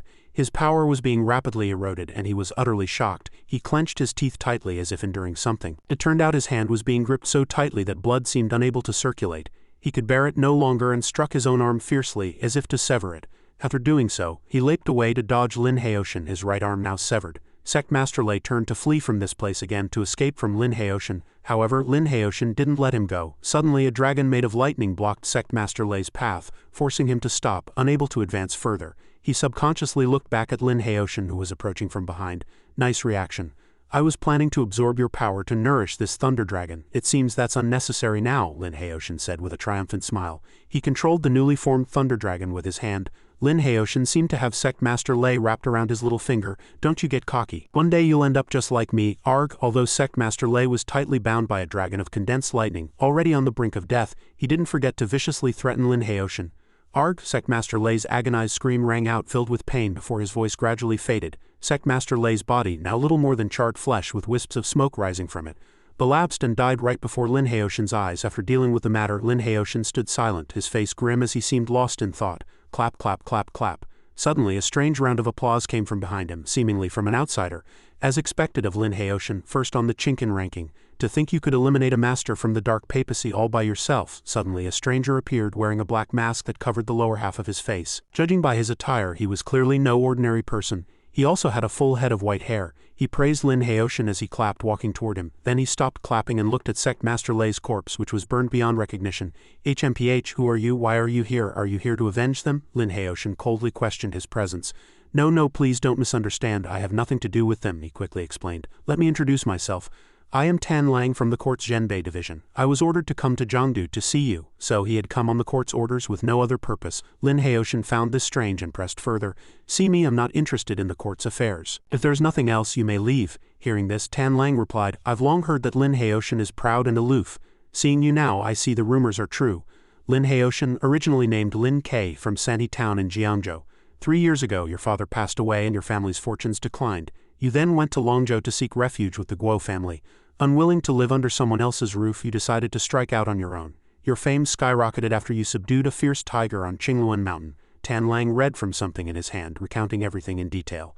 I'm very curious. What sort of fortuitous encounter could a common youth have had to leap from obscurity and become one of the world's greatest masters in such a short time?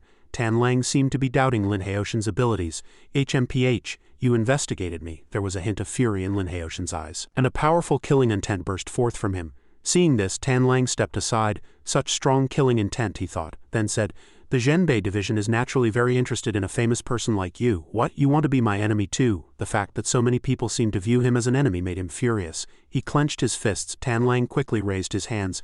No, for Dawu to produce a master like you, the entire court is overjoyed. But in this world one cannot act recklessly based on personal whims alone. Tan Lang seemed to be refuting Lin Haoshin's previous assumption that he was an enemy. As the saying goes, nothing can be accomplished without rules. You must understand that with your strength alone you can never stand against the court. Tan Lang, a man of the court, did not yet distinguish between right and wrong. He believed Lin Haoshin was nothing before the court, completely outmatched. So you've come to threaten me? Lin Haoshin asked coldly. Tan Lang immediately denied it. No, I've only come to advise you to act with discretion. You should know there are always bigger mountains and stronger people, he said. Lin Haoshin chuckled lightly. Haha, one person's strength may not be enough to withstand a siege by all the masters or a charge by an entire army, but for a transformation realm grandmaster or even a divine realm master who can go all out, I ask you, who could stand against them? Who could possibly trap them? Lin Haoshin said with a smile. He continued, if such a person were to escape, it would become a fight to the death. With the power of a divine realm expert, assassinating a certain high-ranking official would hardly be a difficult task, would it? Tan Lang was shocked by Lin Haoshin's seemingly reckless words. Lin Haoshin, you can't be so reckless, Tan Lang shouted. but Lin Haoshan just laughed loudly and turned to leave. I have no interest in the affairs of the court. If anyone dares to block my path, no matter how powerful or majestic you are, I will cut you down with a single strike. As he spoke, Lin Haoshan flew away, leaving a stunned Tan Lang staring at his back. Back at Wying Hall, the sky was clear and the air was crisp, a scene of serene tranquility. At this moment, the figure of a woman admiring a bonsai tree appeared. She was Yuan, one of the heads of the Shimada family. Suddenly, a man appeared behind her, walking in her direction. This man was Kimura. He was also a head of the Shimada family. I never thought I'd see such beautiful scenery in this foreign land, Yuan commented with innocent delight. Kimura, however, was unimpressed. The people of Dawu are crude. How can this kind of tree compare to the cherry blossoms of our Fusong? But our Fusong cherry blossoms were also brought over from the mainland. Although we have our own culture in Fusong, our roots are still here. This time, besides coming for an exchange, we should also be humble and learn, Lady Yuan said, stating her view. But Kimura was unconvinced. He closed his eyes and said smugly, Dawu is merely vast and populous. When it comes to martial prowess, they are a far cry from us in Fusong. Kimura-kun is a direct disciple of the way of the sword. It's only right that you have such confidence. Yuan seemed to acquiesce to this point. But Dawu is so vast, full of hidden masters, to say nothing of others, that Mr. Lin and Elder Gu we met at sea the other day were no ordinary people. At this point they started discussing other topics. HMPH, they merely defeated a few Ronin. They can't be considered true masters. Never mind, let's not talk about this. How are our exchange matters progressing? Yuan changed the subject again. Kimura replied, I've looked around but haven't seen anyone from the Zhe family. I don't know if they've moved somewhere. Don't worry, we've just arrived. We should have news in a few days, Lady Yuan said, admiring the scenery around them. Suddenly an elderly man burst in from outside. Lady Yuan, Lord Kimura. Watanabe, you are a vassal of the Shimada family. How dare you not kneel before your masters? Have you forgotten all etiquette? Kimura scolded angrily upon seeing him. This made the man a little flustered. My deepest apologies. I was discourteous. He immediately bowed his head in apology. Watanabe has been in Dawu for a long time and has grown accustomed to the local customs. This isn't our homeland. There's no need to be so rigid with formalities. Lady Yuan seemed more easygoing, having gradually adapted to local ways. Watanabe was still shaken. He kept his head bowed and said, Thank you, Lady Yuan. Many things have happened in Dawu. I was about to send someone back to Fusong with a report, but I didn't expect you to come in person, my lady. This is truly my failure. What is it? Our contract with the Zhe family has expired. It's time to come to Jiangdu to renew it. Lady Yuan grew serious, wanting to discuss the matter. My lady, you may not know this, but the Zhe family has been exterminated. All their businesses have fallen into someone else's hands, Watanabe reported with a worried look. Exterminated? How could this be? What happened? Did the Zhe family commit some great crime and get wiped out by the Dawu court? The two Shimada family heads were greatly shocked by this news. No, the rumor is that they offended one person. The two sides fought a great battle in the city, and in the end the Zhe family was completely annihilated down to the last member. One person? Who? Yuan asked curiously. Rumors can't be trusted. They naturally get exaggerated as they spread, Kimura said, unconvinced, thinking it was probably false. Everyone in the city knows about this. The person managing the Zhe family's businesses now is surnamed Lin. If we want to renew the contract, I'm afraid we'll have to find him, Watanabe said, believing this was the only way to continue their business. Surnamed Lin, could it be? Yuan suddenly recalled the battle where Lin Haoshan was present. Coincidentally, his surname was also Lin. Impossible. That Mr. Lin from last time said he was the head of the Li family of the South Seas. How could he be in charge of matters in Jiangdu? Kimura argued, dismissing Yuan's idea. That's true, but there are too many people in Dawu with the surname Lin, the lady mused, her hand cupping her chin. Meanwhile, in a spacious classical residence, Lin Haoshan stood under the eaves thinking to himself, in a few more days the heavenly mystic void formation will be complete.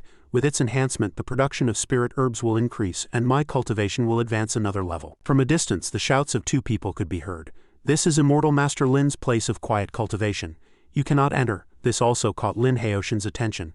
We came to Jiangdu from distant Fusong for the business between the Shimada family and the Zhe family. What is the meaning of this perfunctory treatment? Kimura seemed to be unaware of what had happened to the Zhe family, so he was determined to see them. However, Sect Master Wei objected. I've already told you the Zhe family no longer exists. The people you are looking for are not here. We've already made inquiries. You have taken over all of the Zhe family's businesses. Naturally, we have come to you to renew the contract between the Shimada family and the Zhe family. Kimura explained the situation to Sect Master Wei. A bunch of uncivilized Japanese pirates indeed. They have no sense of decorum, Sect Master Wei commented with disgust. Hearing this, Kimura couldn't contain his anger and drew his sword, about to slash at Sect Master Wei. Baka, you fool! Sect Master Wei was also startled and instinctively stepped back to dodge. Suddenly a dark figure flashed out. Shielding Sect Master Wei and interrupting the two, it was Lin Heoshin. He struck the arrogant Kimura with his palm. Unable to react in time, Kimura was sent flying. He clutched his stomach, staring at Lin Heoshin in astonishment as if he couldn't believe his eyes. "It's you, that man surnamed Lin from before," Kimura exclaimed, surprised to see Lin Heoshin here. "What happened?" Lin Heoshin ignored the man's words and turned to ask Sect Master Wei. He replied, "These people from the land of woe have come here to cause trouble repeatedly, saying that their contract with the Zhe family has expired, and they want to renew it with you. You're the current master of the Zhe family's assets," Kimura stammered. "I killed everyone in the Zhe family. If you want to sign a contract with them, you'll have to go down below to find them." Lin Heoshin stated frankly, "I used to hear that the people of Dawu were all talk. It seems the rumors were true. Since Mr. Lin considers himself so powerful, why don't we have a match? If I win, we'll talk about renewing the contract. How about it?" Kimura challenged recklessly without a second thought. Lin Heoshin was displeased by his words. "You are not worthy of fighting me. In our country of Fusong, no one has ever dared to speak like that to a successor of the Shindo Ryu. HMPH, Shindo Ryu, is that some kind of acrobatics troupe?" Lin Heoshin retorted scornfully. These words sent Kimura into a thundering rage, veins bulging on his forehead. "Baka, you bastard," he said, then leaped high into the air with his sword, intending to slash down at Lin Heoshin, but the blade merely grazed past Lin Heoshin's body, failing to harm him in the slightest, and so Kimura swung his sword repeatedly, but not a single strike hit its mark. This time he slashed his sword directly at Lin Heoshin's center, giving him no chance to dodge. Lin Heoshin no longer dodged. Instead, he reached out and caught the blade, preventing Kimura from controlling his sword. With just one hand, Lin Heoshin snapped the sharp tip of the sword. He was clearly no ordinary man. Kimura was too horrified to speak. Suddenly he leapt back as if trying to flee. Seeing this, Lin Heoshin flicked his wrist and sent the broken sword tip flying back at him. The sword tip whistled through the air, its trajectory remarkably precise. It shot swiftly toward Kimura. He was terrified but reacted just in time to dodge the fatal blow, though the tip still grazed his face, leaving a shallow cut from which blood began to drip. At that moment a tremor ran through his body, as if he sensed something. The energy of the Kenkizashin had unexpectedly entered his body, releasing a dark, evil, demonic aura. Lin Heoshin witnessed this, somewhat surprised. That energy delved deep into Kimura's body. His eyes turned blood-red, purple marks appeared on his skin, and 3 horns sprouted from his forehead. He let out a hoarse roar, his power seemingly enhanced. After obtaining the power of the Kenkizashin, this attack looked far more ferocious than before. He swung his sword violently at Lin Heoshin. It was truly terrifying. The power in his sword seemed to have reached a new level. To counter, Lin Heoshin also swung his hand forcefully. The two forces collided, and for a moment it was impossible to tell who had the upper hand. The outcome was uncertain. The clash resulted in a massive explosion. Boom! After that strike, Kimura was nearly exhausted. Ha, a little interesting. A wicked smile appeared on Lin Heoshin's face. He was gradually becoming intrigued by this. Lin Heoshin also summoned his own power and techniques to defeat the brutish Kimura, and the battle remained intense. Lin Heoshin summoned a jade divine dragon which shot out as if to devour its opponent. The divine dragon coiled around Kimura, binding him completely. He was stunned, seemingly unable to move. Lin Heoshin summoned a magic bottle, a treasure he had acquired in a previous battle, and threw it into the air. Lin Heoshin chanted an incantation, and the bottle flew above Kimura's head, beginning to suck both Kimura and the Kenkizashin's energy into it. Just as expected, the Kenkizashin was gradually being drawn into the bottle. The bottle nearly sucked him in completely, causing him to twist and struggle in agony. Wow! Suddenly he shot up, knocking the bottle away and seizing the chance to escape. Lin Heoshin was surprised to see this, unable to believe the Kenkizashin could escape so easily. Lin Heoshin held the bottle and began to think. On the other side, after the Kenkizashin's energy flew out of his body, Kimura fell into a coma. Kimura's legs gave way, and he collapsed to the ground, still clutching his sword. Sect Master Wei, who had been watching from behind, finally spoke up. "Immortal Master, what exactly was that thing that appeared from this Japanese man?" Lin Heoshin heard him and replied, "Just a petty trick to possess a soul. This demon's avatar is not cultivated enough to move on its own, so it must possess someone else's body. Immortal Master, you are truly divine to be able to subdue even such a ghost." Sect Master Wei was full of praise and admiration for Lin Heoshin. "A pity it escaped. Go investigate where these Japanese people are staying in the city. I have a few questions for his companions." After failing to subdue the ghost, Lin Heoshin dispatched Sect Master Wei to investigate. Sect Master Wei replied, "Yes, I'll see to it at once." Back at the place where Lady Yuan had been admiring the scenery, sure enough, Murakami was leading a horse with Kimura slung over its back. Lady Yuan was already there waiting for them. Seeing the scene, she was very alarmed. "Murakami, what happened to him?" Murakami just lowered his head and remained silent. Back at the residence of the Shimada family heads, Lin Heoshin had quickly found the place and was waiting at the gate. Seeing the stranger, Murakami also came out. As Murakami approached, he recognized Lin Heoshin. He immediately turned to go back inside and report, "Lady Yuan, this is bad. That man surnamed Lin has come to our door. Hearing this, Yuan just replied calmly, "Don't panic, show him in." After Lin Haoshan was shown in, Lady Yuan and he sat opposite each other. "I didn't expect it to be you, Mr. Lin." "What a coincidence," Lady Yuan said first. "Is it really a coincidence? It seems you were the ones who provoked me first, wasn't it?" Lin Haoshan said with a hint of anger. "Kimura offended you, Mr. Lin. As a head of the Shimada family, I Yuan apologize." As she spoke, she bowed deeply in a sincere apology. "Please wait a moment, Mr. Lin. Yuan will go change and then attend to you." Lin Haoshan was at a loss for words. Lady Yuan walked behind a screen to change her clothes. After changing, Lady Yuan appeared in the guise of a true general, wearing a white headband and holding a tachi, looking valiant and heroic before Lin Haoshan. "Yuan has met you once before, Mr. Lin, and should not be your enemy. But Kimura is a vassal of the Shimada family, as a family head. I must get justice for Kimura." Lin Haoshan smiled slyly. "You want to fight me? Though I am a woman, I dare not dishonor my family's name. Even if I die by your hand today, Mr. Lin, it will be a worthy death." As soon as she finished speaking, Lady Yuan charged at Lin Haoshan with her sword. However, Lin Haoshan just sat still and waved his hand gently, creating a powerful gust of wind. The force of the wind caught Lady Yuan in its center, slamming her to the ground and sending her flying, causing the surrounding earth and stones to crumble. Lady Yuan was struggling to get up. Lin Haoshan stood before her and said, "I admire your courage. Since you wish to protect your code of honor, I will grant your wish. Damned mortal, you dare harm my puppet," a voice said. "Just as I thought, it seems Fusong hides some interesting things," stubbornly resisting. Rays of light enveloped the ghost's entire body. "Let's see where you run this time." The thing let out a cry of, "Au ah! A mere wisp of a soul dares to contend with me, truly overestimating your own strength. Since you are unwilling to be subdued by me, I can only obliterate your soul." Lin Haoshan clapped his hands together and shouted, "Arg!" After that blow, Lady Yuan was sent flying. "Lady Yuan?" her subordinate cried out in worry. He looked at Lin Haoshan with a concerned face.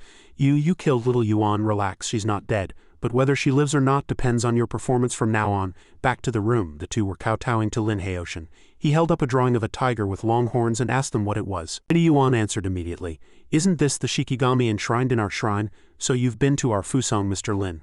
"I have not. This spirit was attached to you. Did you not notice it yourself?" Lady Yuan was puzzled. "A Shikigami possession. In our Fusong, only Onmyoji and shrine maidens have the ability to communicate with Shikigami. Why would this great Shikigami choose Lady Yuan? I do not know its intentions. It just so happens that I have a magical artifact that requires such a demon as a material." "Mr. Lin, you mean?" Lin Haoshan asked. "Do you know why I've spared your lives?" Lady Yuan immediately asked. "Could it be that you wish to find more Shikigami through us, sir? You're very clever. You now have two choices. First, become my servants, and I will guarantee you a peaceful and safe life. Second, refuse me and I will send you down to reunite with your ancestors immediately." She was thunderstruck by his words. "Yuan is willing to follow your arrangements, master. Here are some medicinal pills. Take them, recuperate as quickly as possible, and then prepare to return to Fusong." In the country of Fusong, a loud roar echoed from Kanai Mountain. "Rar, this is bad. Lord Kizo has awakened. What has disturbed his lordship?" "Father, Lord Kizo is raging in the divine hall. He has already killed 3 of the attendant shrine maidens," he replied. "What are you panicking for?" "Yes, father, I was wrong," but his face was also filled with worry. "Come take me to see." They went out to see what had happened. They were dismayed by the sight before them. Kizo in his fury had killed all the girls. "Venerable Lord Kizo, what has angered you so?" "I felt my avatar being destroyed across the ocean." "Who dared to destroy my avatar? I will find them and tear them to pieces." "Was it that girl from the Shimada clan? She did go to the Great Wu Nation not long ago, but to be able to find and destroy your avatar, one must be at least a true master or even an expert of the Divine Lord realm. Could there still be Divine Lord experts in the Great Wu Nation today? Impossible." At this moment a trace of fear appeared on Anakora's face. "I don't care. Find them. Tear them to pieces." "Yes, my lord." He then turned to his son and said, "Inform the clan to investigate what happened. Also send a message to Lord Fujiwara. I must see him." "Yes, father." Leaving the room, he thought to himself, "Who on earth destroyed Lord Anakora's avatar? Could it be that a Divine Realm expert has really appeared in the Great Wu Nation? But haven't the Divine Realm masters been in seclusion for decades?" Chengdu City. A subordinate walked in. "Didn't the master say he didn't want to go to Fusong? Why has there been no news of him for so long?" She gazed into the distance. "The master must have his own plans. Let's wait a while longer." Suddenly a vortex appeared in the sky. "Is that where the master is cultivating?" "It seems so." A massive pillar of light was descending rapidly. "Ah, it's Haoshan descending from the clouds." He landed in front of Miss Yuan. "Master, you've had a breakthrough," Haoshan replied. "Yes, go tell your subordinates to prepare. We leave for Fusong tomorrow." She bowed her head and replied, "Yes, as you command, master." Fusong Nation. Haoshan and his 2 companions were disembarking from a ship. 3 people were waiting for them. One of them spoke up. "Yuan, you're back. Why didn't you inform the clan?" "Ishigaki, what do you think you're doing here? Do you still think you're the head of the Shimada clan? The patriarch has already ordered your position as clan head to be revoked and commanded us to bring you back immediately upon seeing you. Grandfather would never make such a decision." "Enough nonsense. I suggest you come back with us quietly. Otherwise, if we have to fight, I'm afraid you won't be able to handle it," she said angrily. "You dare? What is there to not dare? You think these two pieces of trash by your side can stop me? Cut down those two first and let's see if she still dares to be so arrogant." The subordinate started swinging his sword at Heiyoshin. Heiyoshin dodged with ease and the man grew fearful. Seeing this, the other two charged forward. Heiyoshin dodged them using only one hand. "What's going on? They should be from your clan, right?" Heiyoshin asked. Miss Yuan replied, "I don't know either. Perhaps something happened to the clan while I was away. Now those three have been eliminated by Heiyoshin. It seems these people have some connection to the ghost god that possessed you before. Master, you can speak our Fusong language." She was surprised to hear him speak. For a cultivator, mastering a language is a very simple matter, she thought to herself. The great Wu nation has a deep and rich history, far beyond what our small Fusong can compare to. Being able to follow this lord is perhaps the best decision I've ever made in my life. After the three entered the city.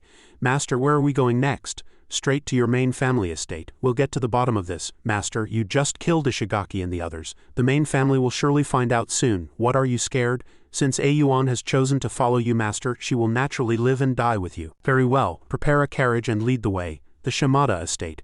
Ishigaki and the others have been killed," a black-clad ninja reported. "It is absolutely true. I saw it with my own eyes." "Are you saying the one who killed them was a young man traveling with A Yuan?" "Yes, father. It's clear that Shimada Yuan has betrayed the clan." "Lord Shinichi, what are your thoughts?" "According to the news from Onikura Shrine, the one who destroyed Lord Onokura's avatar must be a powerful Onmyoji from the great Wu nation." "A great master. This spy says the person with Shimada Yuan is a young man. As far as I know, to cultivate to the level of a great Onmyoji, one must be at least 50 years old. A young man. No matter how strong his martial arts and techniques are, how strong could he be? Could I have been mistaken?" A subordinate ran in. "My lord, we're under attack." He stood up and said, "Who is so bold?" "Miss Yuan and a young man from a foreign country. They're fast. It seems an expert from the great Wu nation has come knocking."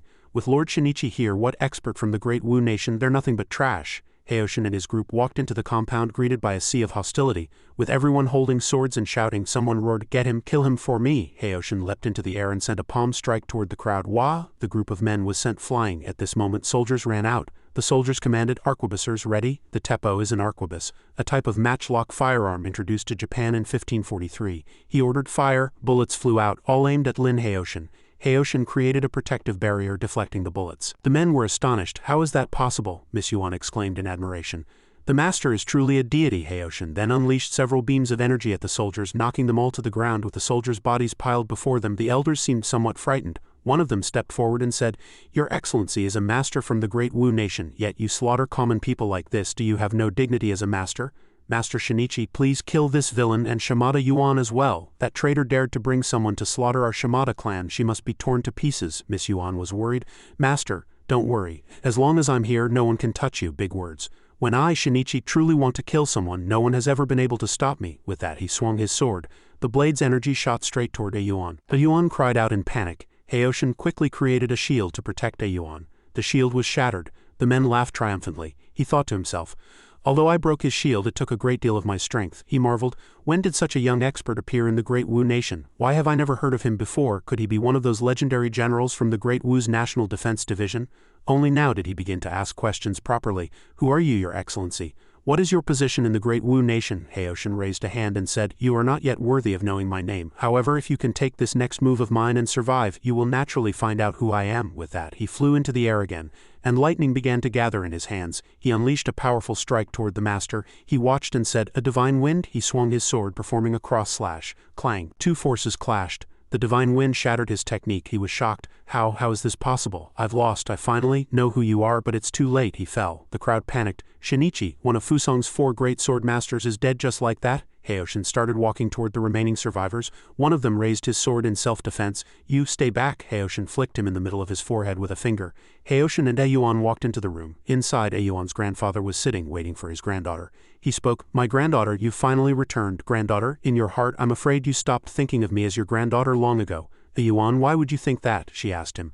"At the port, you were the one who ordered Ishigaki and the others to kill me, weren't you? And what about the Shikigami that possessed me?" "I only ordered them to bring you back for questioning." As for the Shikigami, grandfather had no choice. "Lord Fujiwara Yoshio of Onikura Shrine came to us. He is a great Onmyoji, and he had Master Shinichi assisting him. Our Shimada clan couldn't possibly resist him." After hearing his explanation, A Yuan replied, "It's probably too late for you to be saying this now." His face darkened. "This must be the expert from the great Wu nation. I heard the commotion outside. I presume Master Shinichi and my vassals have all fallen at your hand now. Only this old man is left. Taking my life would be as easy as turning over your hand for you. Why must you make a grandfather and granddaughter kill each other? Heiyoshin replied. You think too highly of yourself. I've kept you alive only because I want to ask you a few questions. The old man was terrified. He explained, Respected Lord, what questions do you have for me? As long as I know the answer, I will tell you everything. Our Shimada clan has countless resources and vast territories. I am willing to offer it all to you. You will be the master of this land, whether it's beautiful maidens, noble ladies, or popular geishas. As long as you desire them, I can have them sent to your bed. No need, I have better options. With that, he placed his hand on the old man's bald head. Soul-searching secret art, he was using this technique to view the old man's memories.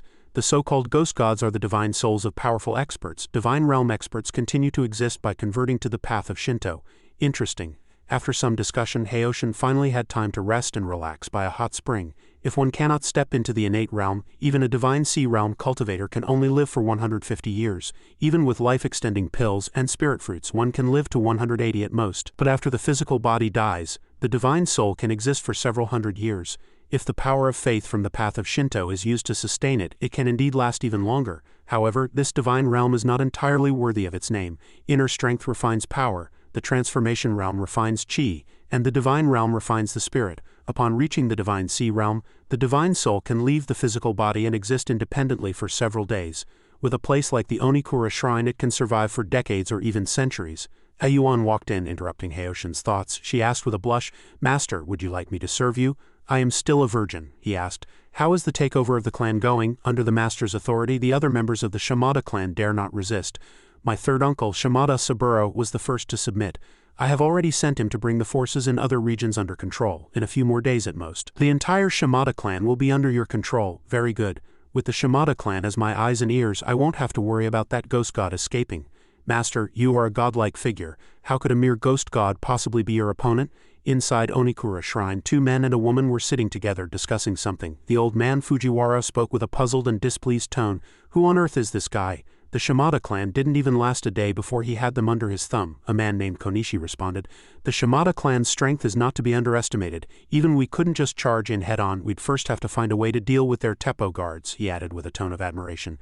For this guy to be able to destroy the Shimada clan, and for even brother Shinichi to have reportedly died by his techniques such power, he must be a top-tier great master of cultivation from the great Wu nation. Could a successor from the Celestial Master sect or the ancient martial arts sect have descended from the mountains? He doubtfully proposed his hypothesis and thoughts to the other two. After listening, Fujiwara Yoshio immediately said, The Celestial Master sect, the ancient martial arts sect. He then flatly refuted what Konishi had just said. Not believing those rumors, the old man denied it. Impossible. Those ancient sects vanished long ago. If they were to emerge, the higher-ups in the great Wu nation would never allow it. Konishi found this reasonable. He rested his chin on his hand, thinking, and said, Then who could it be? For 30 years we haven't heard of any top-tier technique masters in the great Wu nation. Even the most famous one, Chen Xuanzi of Guangdan, died in a duel. The woman, who had been listening silently to everyone's opinions, finally spoke. She smiled as if she had seen through something and said confidently, Lord Fujiwara Yoshio, Lord Konishi. According to the information from my subordinates, I'm afraid you are both mistaken. Hearing this, the old man Fujiwara became curious about the person's identity. He asked, Oh, Tsukihime, who is this person? She took a mirror from her sleeve, but this mirror seemed capable of doing something special.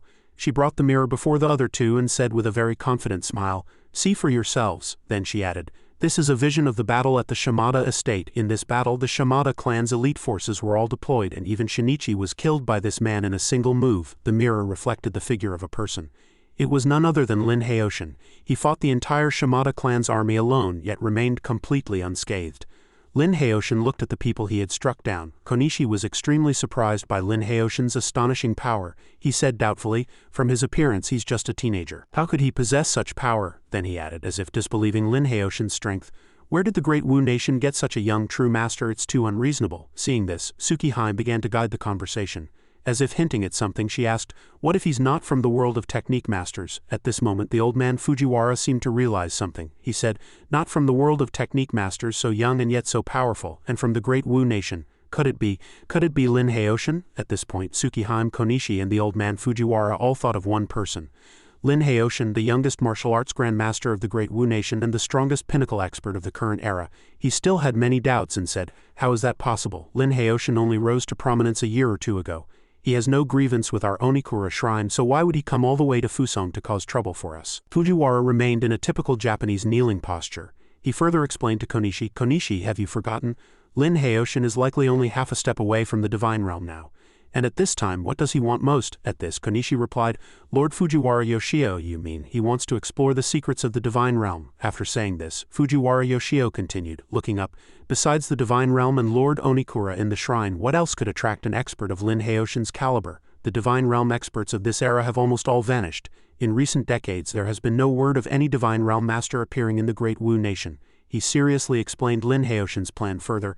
If Lin Heiyoshin wants to make contact with the divine realm, the best way is naturally to come to our Fusong Nation to visit our lords, and for his purpose this time he has chosen our Onikura shrine. Then, Fujiwara Yoshio stood up as if to assert that Lord Onikura would not be defeated by Lin Heiyoshin's power. He said, but Lin Heiyoshin has chosen poorly. No matter how strong he is not in the divine realm. How could he be a match for Lord Onikura? Then he turned to Tsukihime and said, Tsukihime, order your ninja subordinates to monitor Lin Heiyoshin closely.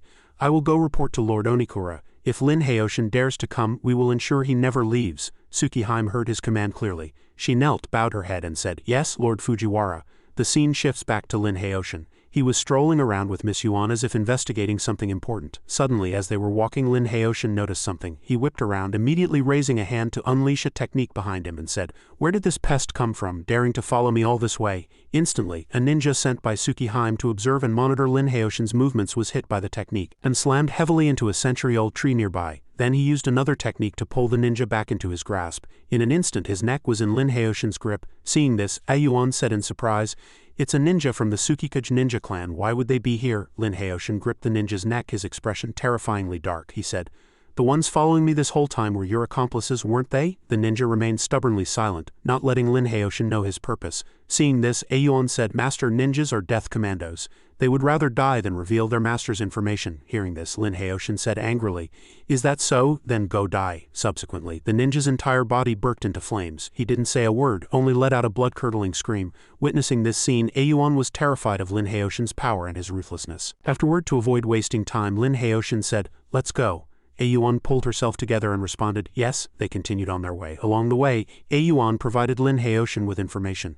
The Tsukikage clan is the largest ninja clan on Honshu Island. It's said that their leader is a peerlessly glamorous woman named Tsukihime.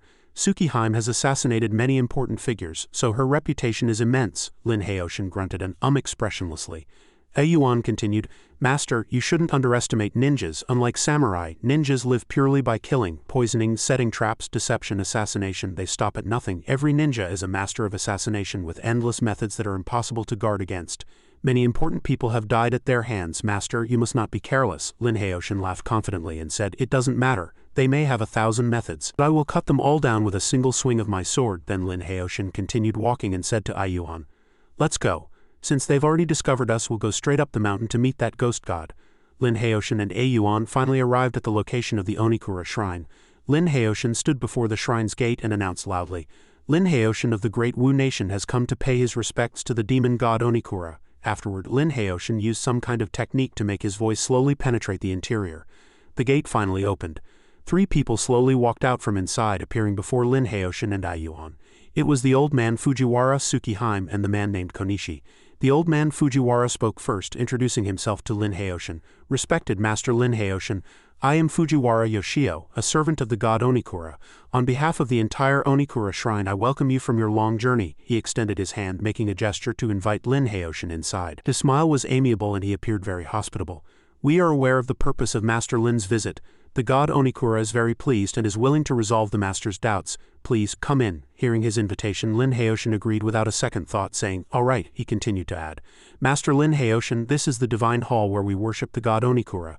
The god is waiting for you inside. Ayuan behind him was worried for Lin Heiyoshin, as they might be plotting something. She called out softly and reluctantly, Master. Lin Heiyoshin turned his head but didn't forget to reassure her, saying, It's fine, you wait for me out here. Then he walked inside under the watchful eyes of Ayuan and Onikura's servants, Tsukihime and Konishi. Konishi glanced at Ayuan, and a malicious thought arose in his mind. This girl is quite something, no worse than Tsukihime. After the god Onikura kills Lin Heiyoshin, I'll demand to have her, and I'll train her to be my maidservant. Lin Heiyoshin walked inside as expected. The god Onikura was already sitting there waiting for him.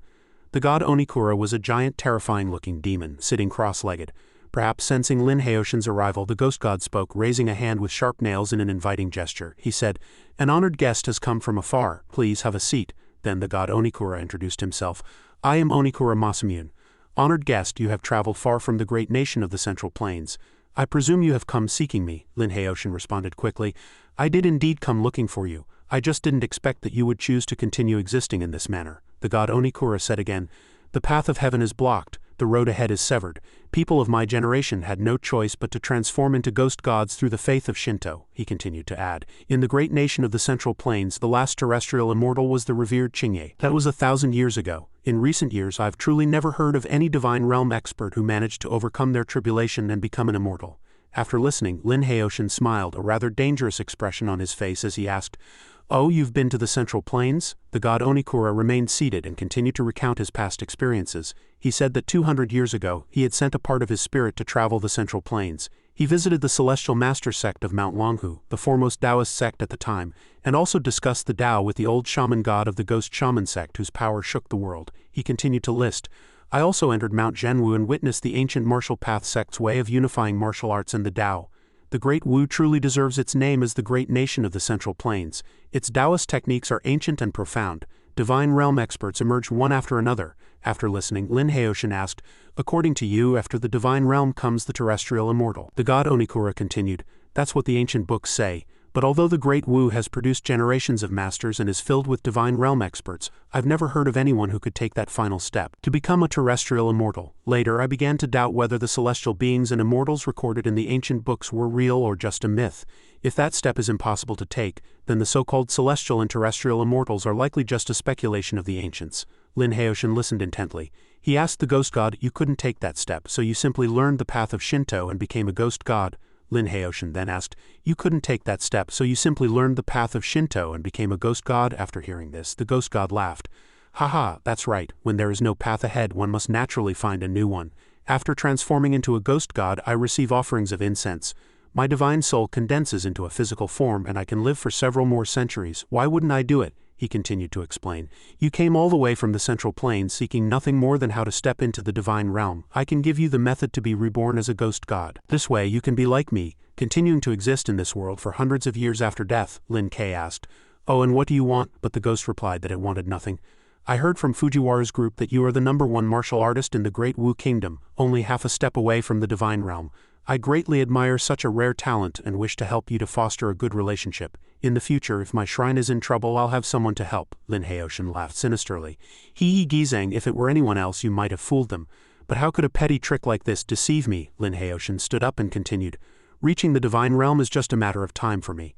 I can step into it within 3 to 5 years. As for the way of the ghost gods, it's frankly worthless, nothing more than a method to condense the soul. You call yourself a ghost god, but you're just flattering yourself. You're merely a slightly stronger evil spirit. Without having cultivated to the deity transformation realm and placing your primordial spirit in the void, you dare call yourself a god." He walked up to the ghost and said loudly, "As for wanting to help me, I'm afraid you're coveting my physical body, hoping to possess it." The Gizang god was stunned. Then Lin Haoshin used a secret technique and shouted, "Come on out, no need to hide anymore." Countless ninjas leaped down from the ceiling, gathering to surround Lin Haoshin, their hands gripping weapons ready to take a life at any moment. At this, the ghost stood up and asked, "How did you know?" Lin Haoshin replied calmly, "How could your meager divine arts possibly deceive me?" He added, "Transforming into a ghost god may seem to grant you a few hundred more years of life, but the faith of the divine path is not so easily accepted. You are constantly being eroded and corrupted by the spiritual power of your believers. Although you can achieve longevity through this, your soul becomes increasingly tainted, and you will eventually turn into a frenzied beast, your entire soul collapsing. To walk the divine path without cultivating to the deity transformation realm where the primordial spirit is indestructible. That is why all gods below the deity transformation realm are false gods. Only the great powers of the deity transformation realm are true gods." Hearing this, the ghost's face darkened, perhaps too enraged to speak. Lin Haoshin said solemnly, "When I first came in, you intended to kill me, but then you suddenly changed your mind, letting me into the inner shrine and trying to coax me. I'm afraid it was because you had your eyes on my physical body." The Gizang god said angrily, "That's right, you've guessed correctly, but it's too late. A great battle is about to unfold here." The Gizang god raised its claws triumphantly. "Haha, from the moment you stepped into my temple, you were destined never to escape my grasp. Although I don't know how you came to possess this innate treasure body, once I devour your soul and occupy your flesh, it will all be mine." He was smug, believing no one in the world could defeat a ghost like him. Lin Ke, as always, fell silent, seemingly pondering something that was about to happen here. If you kneel and beg for mercy, I might let your soul be reincarnated, or you could submit to me and become a divine emissary. The Gizeng god still wanted to display its authority, demanding that Lin Ke choose between a dead end and submission. Unfortunately for you, even if you knelt and begged, I would capture you and refine you into an artifact spirit. I will show you no mercy. Hearing those words, Lin Ke also revealed a smile. He didn't let his opponent display that authority. Instead, right here, right now, in this very room, he would declare that he was the strongest. When the Gizeng god heard this, he gritted his teeth in anger, his facial features contorting. It seemed he was furious to the extreme, perhaps because no one had ever bested him before, which was why he was so arrogant. You're too arrogant, boy. I'm going to kill you, you ungrateful damn human. After speaking, he seemed to be summoning his malevolent energy. Waves of dark spiritual power radiated around him, and the ghost's hands appeared to be manipulating them along some predetermined path. Instantly, many murderous thugs appeared around Lin Ke. They were all dressed in identical black clothes, their faces covered by headscarves, leaving only their eyes exposed to see. Each was equipped with a sharp sword. They surrounded Lin Ke, putting him in a passive position. HMPH, a bunch of ants. Lin Ke cursed at the men, summoning a sword into his hand as well. This was no ordinary sword. It had slain hundreds, thousands of people, and the fate of the men here would be the same. They also began their attack, leaping up simultaneously, trying to pounce on Lin Ke. Lin Ke also reached out and swept past them. The speed of his sword was so fast that the sound of the blade cutting through the air could be heard, accompanied by an extremely powerful killing force. No one could survive this sword. One by one, the men were finished off by Lin Ke, each struck by a single blow from the sharp blade. The murderous fiends didn't even have a chance to fight back. The Gizeng god witnessed this, its mouth agape in astonishment. Perhaps no one had ever survived this opening act before, yet Lin Ke had managed to kill them all with such ease. This was truly the most terrifying power the ghost had ever seen. There's no need to send out cannon fodder like this to die. After dispatching all the assassins, Lin Ke scorned their weakness, saying they were less than ants to dare fight him, completely unworthy. At this, the Gizeng god was enraged. Lin Ke's arrogant words were like adding fuel to the fire. This time he hated Lin Ke to the bone. HMPH, don't get cocky too soon.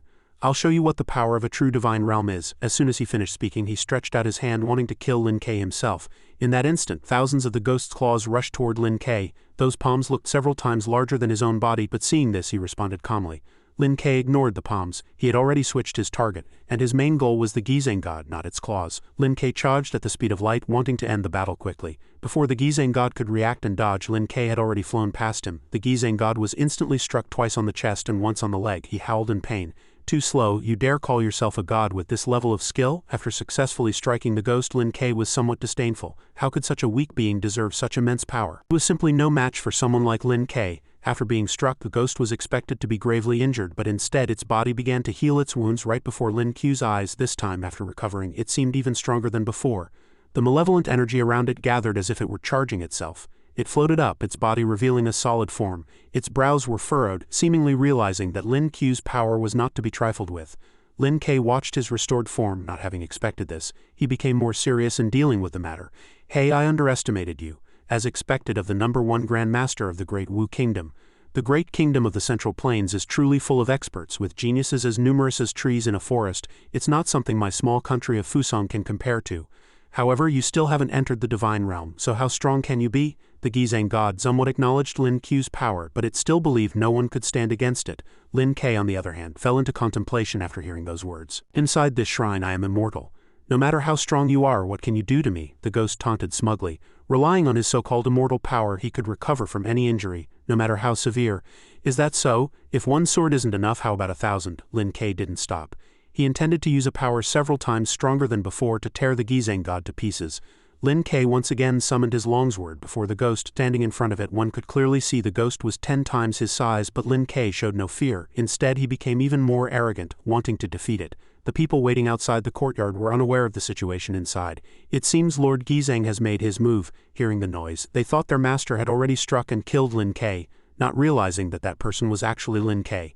They originally said to bring Lin Haoshan into the temple and that the Lord would keep him, but for some reason the Lord changed his mind and wanted to talk with him. I really don't know what charm this Lin Haoshan has to make Lord Gizeng give him special treatment, one of the Gizeng god's subordinates said proudly. His lordship is a ghost god, he has his own considerations for his actions. That Lin Haoshan was probably chosen by his lordship to be a new vessel. If his lordship could leave the shrine at will, then our Gizeng shrine would no longer be confined to this small Honshu island. At that time, even the Amaterasu shrine would have to show us some respect. This subordinate was still thinking about the distant future, unaware of what was happening right now. If that's the case, it's truly wonderful news. It's just a pity about that Lin Haoshan. I wanted to spar with him to see whether the Great Wu Kingdom is stronger or if our Fusong is superior. It seemed they were competitive and wanted to witness Lin Q's defeat firsthand. Hee little girl, don't even think about it. Inside the hall and even the entire shrine is Lord Gizang's domain. Anyone who steps into the shrine, their life and death are decided by Lord Gizang. That Lin Haoshan seems smart, but he's actually a fool. We told him to come in and he actually came in. Are all Grand Masters from the Great Wu Kingdom this stupid? The sole female subordinate jeered. Does Master really want to die? The people following Lin Ke also grew worried due to these judgments. Just then, something was suddenly thrown out from inside, shaking the shrine so hard that its walls cracked and crumbled, leaving it no longer intact. It was the Gizang god, thrown out right before everyone's eyes. Everyone who saw it couldn't believe their eyes.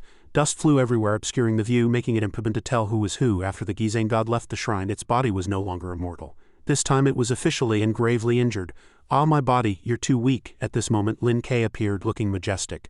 Lin Haoshan and the Gizang demon god stood face to face, his eyes full of challenge. Lin Haoshan, I truly did underestimate you. I never expected you to be able to deliver such an earth-shattering blow. Even when I traveled through the Central Plains back then, I never saw such a powerful physical body, said the Gizang demon god.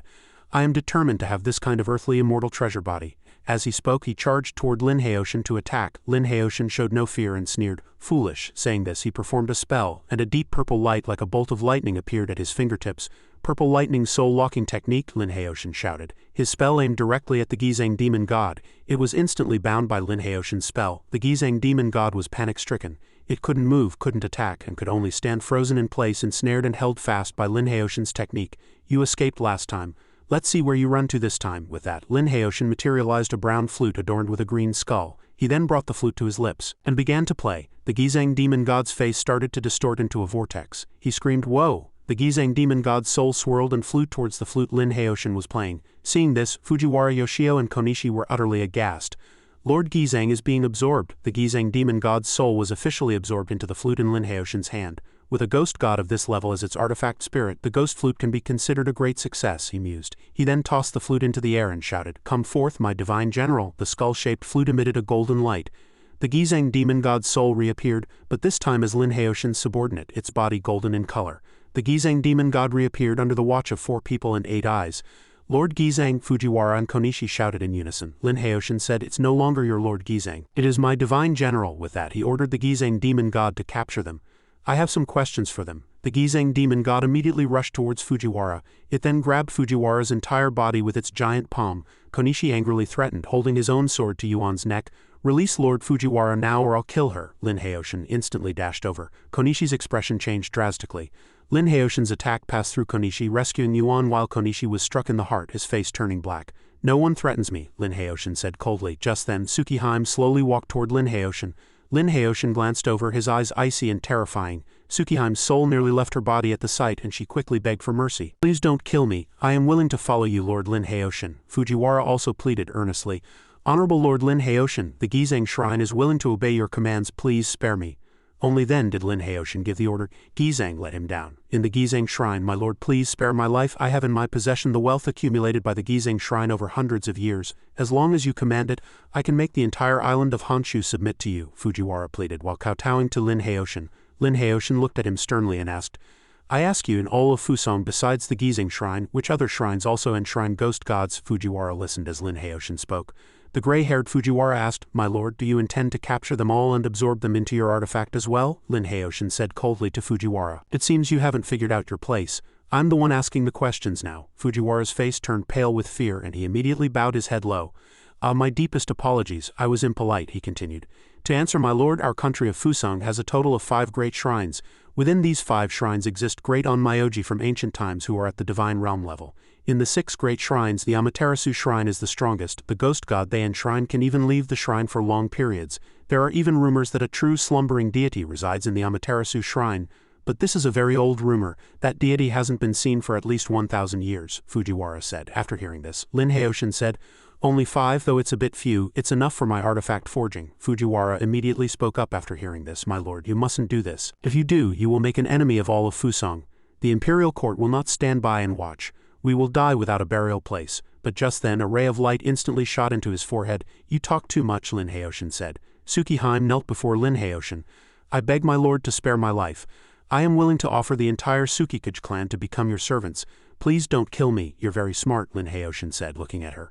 Since you're the leader of the ninja, you must know where the Gizang Shrine's treasures are, right? Confiscate all of them and bring me the possessions of the other shrines as well. As he spoke, he shot out a ray of light like a blue fireball. The light struck her squarely in the chest. Tsukihime, don't even think about running away. Even if you run to the ends of the earth, I will find you, Lin Heiyoshin said. Having witnessed all this, Yuan was filled with admiration. Master is truly a miraculous person. With his strength alone, he has crushed the entire Gizang Shrine. If news of today's events gets out, the entire island of Honshu, and indeed the entire country of Fusang, will surely be shaken by the name Lin Heiyoshin. At the Hosei dojo, a man in the dojo shouted, Lord Okami, Lord Saito, Lady Shiori, what brings you here? 3 people appeared, one of whom was a middle-aged man with a serious expression. Lord Okami asked, Where is Lord Hosei? The man replied, His lordship is in the meditation room cultivating. After saying this, the lords continued on their way without another word. Okami, Hosei, Saito, Shiori, 3 of the 4 great sword masters are here. It seems something big has happened. In Hosei's meditation room, a long-haired man with his hair tied in a topknot. Lord Hosei, the 3 lords called out. You've all come. Is it about the Gizang Shrine? Lord Hosei turned around, confirming the reason for their visit. Lord Okami said, That's right, Lin Heiyoshin acts as if our Fusang has no one daring to crush the Gizang Shrine. We absolutely cannot let him continue this wanton slaughter. The Gizang god in the Gizang Shrine had strength nearing the divine realm, and he had the help of Senior Fujiwara Yoshio and Senior Konishi. I never thought they would still be no match for Lin Heiyoshin, Lord Hosei said. Lord Okami also joined the discussion. Lin Heiyoshin's martial arts are close to divine. I heard that Lord Gizang was struck by his sword several times, his body destroyed repeatedly, and in the end even Lord Gizang god couldn't withstand it. Lord Hosei continued.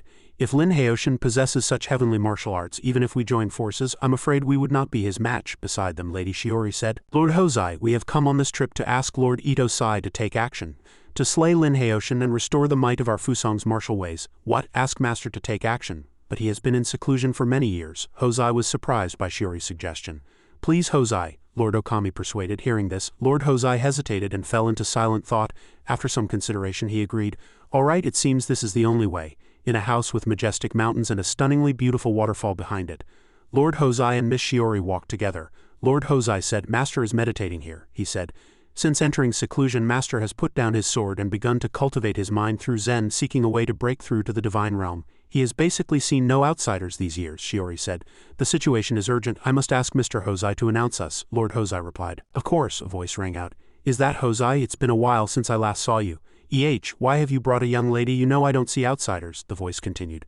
Master, this is Shiori, don't you remember her? Lord Hosei said. Is it that little girl with great talent for the sword? She came to see me when she was just a little thing. I can't believe she's grown so much, the man said. Thank you, Senior, for still remembering. That was over 20 years ago, Shiori replied politely. Indeed, I think 20 years have passed in a flash, the man said. The face of an old man appeared. He was none other than Ito Sai. Shiori thought to herself. This is the world's #1 sword saint. He's become an old man now. Can he still deal with Lin Heiyoshin? Ito Sai said. You didn't just come to see me this time, did you? You must have other business, Lord Hosei explained the problem. Master, not long ago a peerless genius named Lin Heiyoshin appeared from the Great Wu Kingdom. The Great Wu Kingdom must be running out of people. For a child like this to be called the #1 Grand Master, Ito Sai said. Hosei and Shiori remained silent. Shiori began to speak. Senior Ito Sai, not long ago Lin Heiyoshin came to Fusang and destroyed the Gizang Shrine. It also seems he is coveting the other shrines. After hearing this, Master Ito Sai's eyes widened in utter surprise. What? He said. The Gizang Shrine is one of the strongest shrines in Fusang, and the Gizang god within it is nearly comparable to the divine realm. Lin Heiyoshin actually managed to crush the Gizang Shrine? Could he have already stepped into the divine realm? Lady Shiori said. We have come for this very reason, to implore you, Senior, to come out of seclusion. Slay this man and restore the martial virtue of our Fusang. It's just that with Senior's current physical condition, Master Ito Sai burst out laughing upon hearing this. Ha ha ha. He then raised his right arm and performed some kind of spell. Shiori's sword vibrated violently and then flew out of its sheath. The long sword flew into Master Ito Sai's hand. Master Ito Sai inspected Shiori's sword and praised it. A fine sword. With that he swung it through the air, the force of the strike immensely powerful. The sword chi was exceptionally strong, striking a huge boulder and causing it to crumble. Countless fragments of rock rolled down as the part of the mountain he struck nearly fell apart. Lord Hosei and Miss Shiori were stunned by Master Ito Sai's power. After delivering the blow, Master Ito Sai asked, What do you think of my sword strike? Lord Hosei and Lady Shiori both knelt before Master Ito Sai and said, Senior Master, your swordsmanship is unparalleled in this world. You will surely be able to cut down Lin Heiyoshin. At this time, in an area of Lord Hosei's meditation chamber, the sound of countless people's discussions could be heard. Have you heard? The sword saint who has been retired for many years has come out of seclusion. The Sword Saint, could it be Lord Kamiizumi Ito Sai? The people continued their excited discussion. That's right, besides him, who else could be called the Sword Saint? I heard Lord Ito Sai has been focused on the way of the sword for many years, seeing no outsiders. I wonder who his opponent is for him to come out of seclusion this time. It seems to be an expert from the Great Wu Kingdom named Lin Haoshan, the conversation continued. Lin Haoshan, I think I've heard that name before. He seems to be the #1 Grand Master of the Great Wu Kingdom. The Great Wu Kingdom is vast and has many experts. Lord Ito Sai is getting on in years. I wonder if he can hold his own. Nonsense, what are you all spouting? Lord Ito Sai's swordsmanship is peerless. How could he possibly lose? Lord Okami shouted angrily. Someone who saw the two lords approaching said, "It's Lord Okami and Lord Saito." Lord Okami announced loudly, "Listen up everyone, in 3 days Lord Ito Sai will slay Lin Haoshan at Mount Saigaku. As warriors of Fusan you should witness this event. The battle at Mount Saigaku will be a decisive one for the rise or fall of our country's martial way. We absolutely cannot lose." Lord Okami thought to himself. In a palace where Lin Haoshan was staying he was intently reading a letter addressed to him. "Who the hell is Ito Sai to dare challenge me?" he said after reading the letter. Lady Shiori as well as Yuan and Tsukihime were astonished by Lin Haoshan's attitude when he mentioned the name Ito Sai. He was out of control. Shiori responded angrily, "Mr. Lin Haoshan, Ito Sai is our country's sword saint, a man of Wu Bai Chonggao status. For you to speak of him this way is utterly disrespectful. Who do you think you are to talk to me like that?" Lin Haoshan retorted without courtesy. As his anger flared, so did his magic. Shiori was blasted back by Lin Haoshan's magic. She brandished her longsword, blocking his magical attack and protecting herself. Seeing this, a subordinate quickly tried to de-escalate the situation.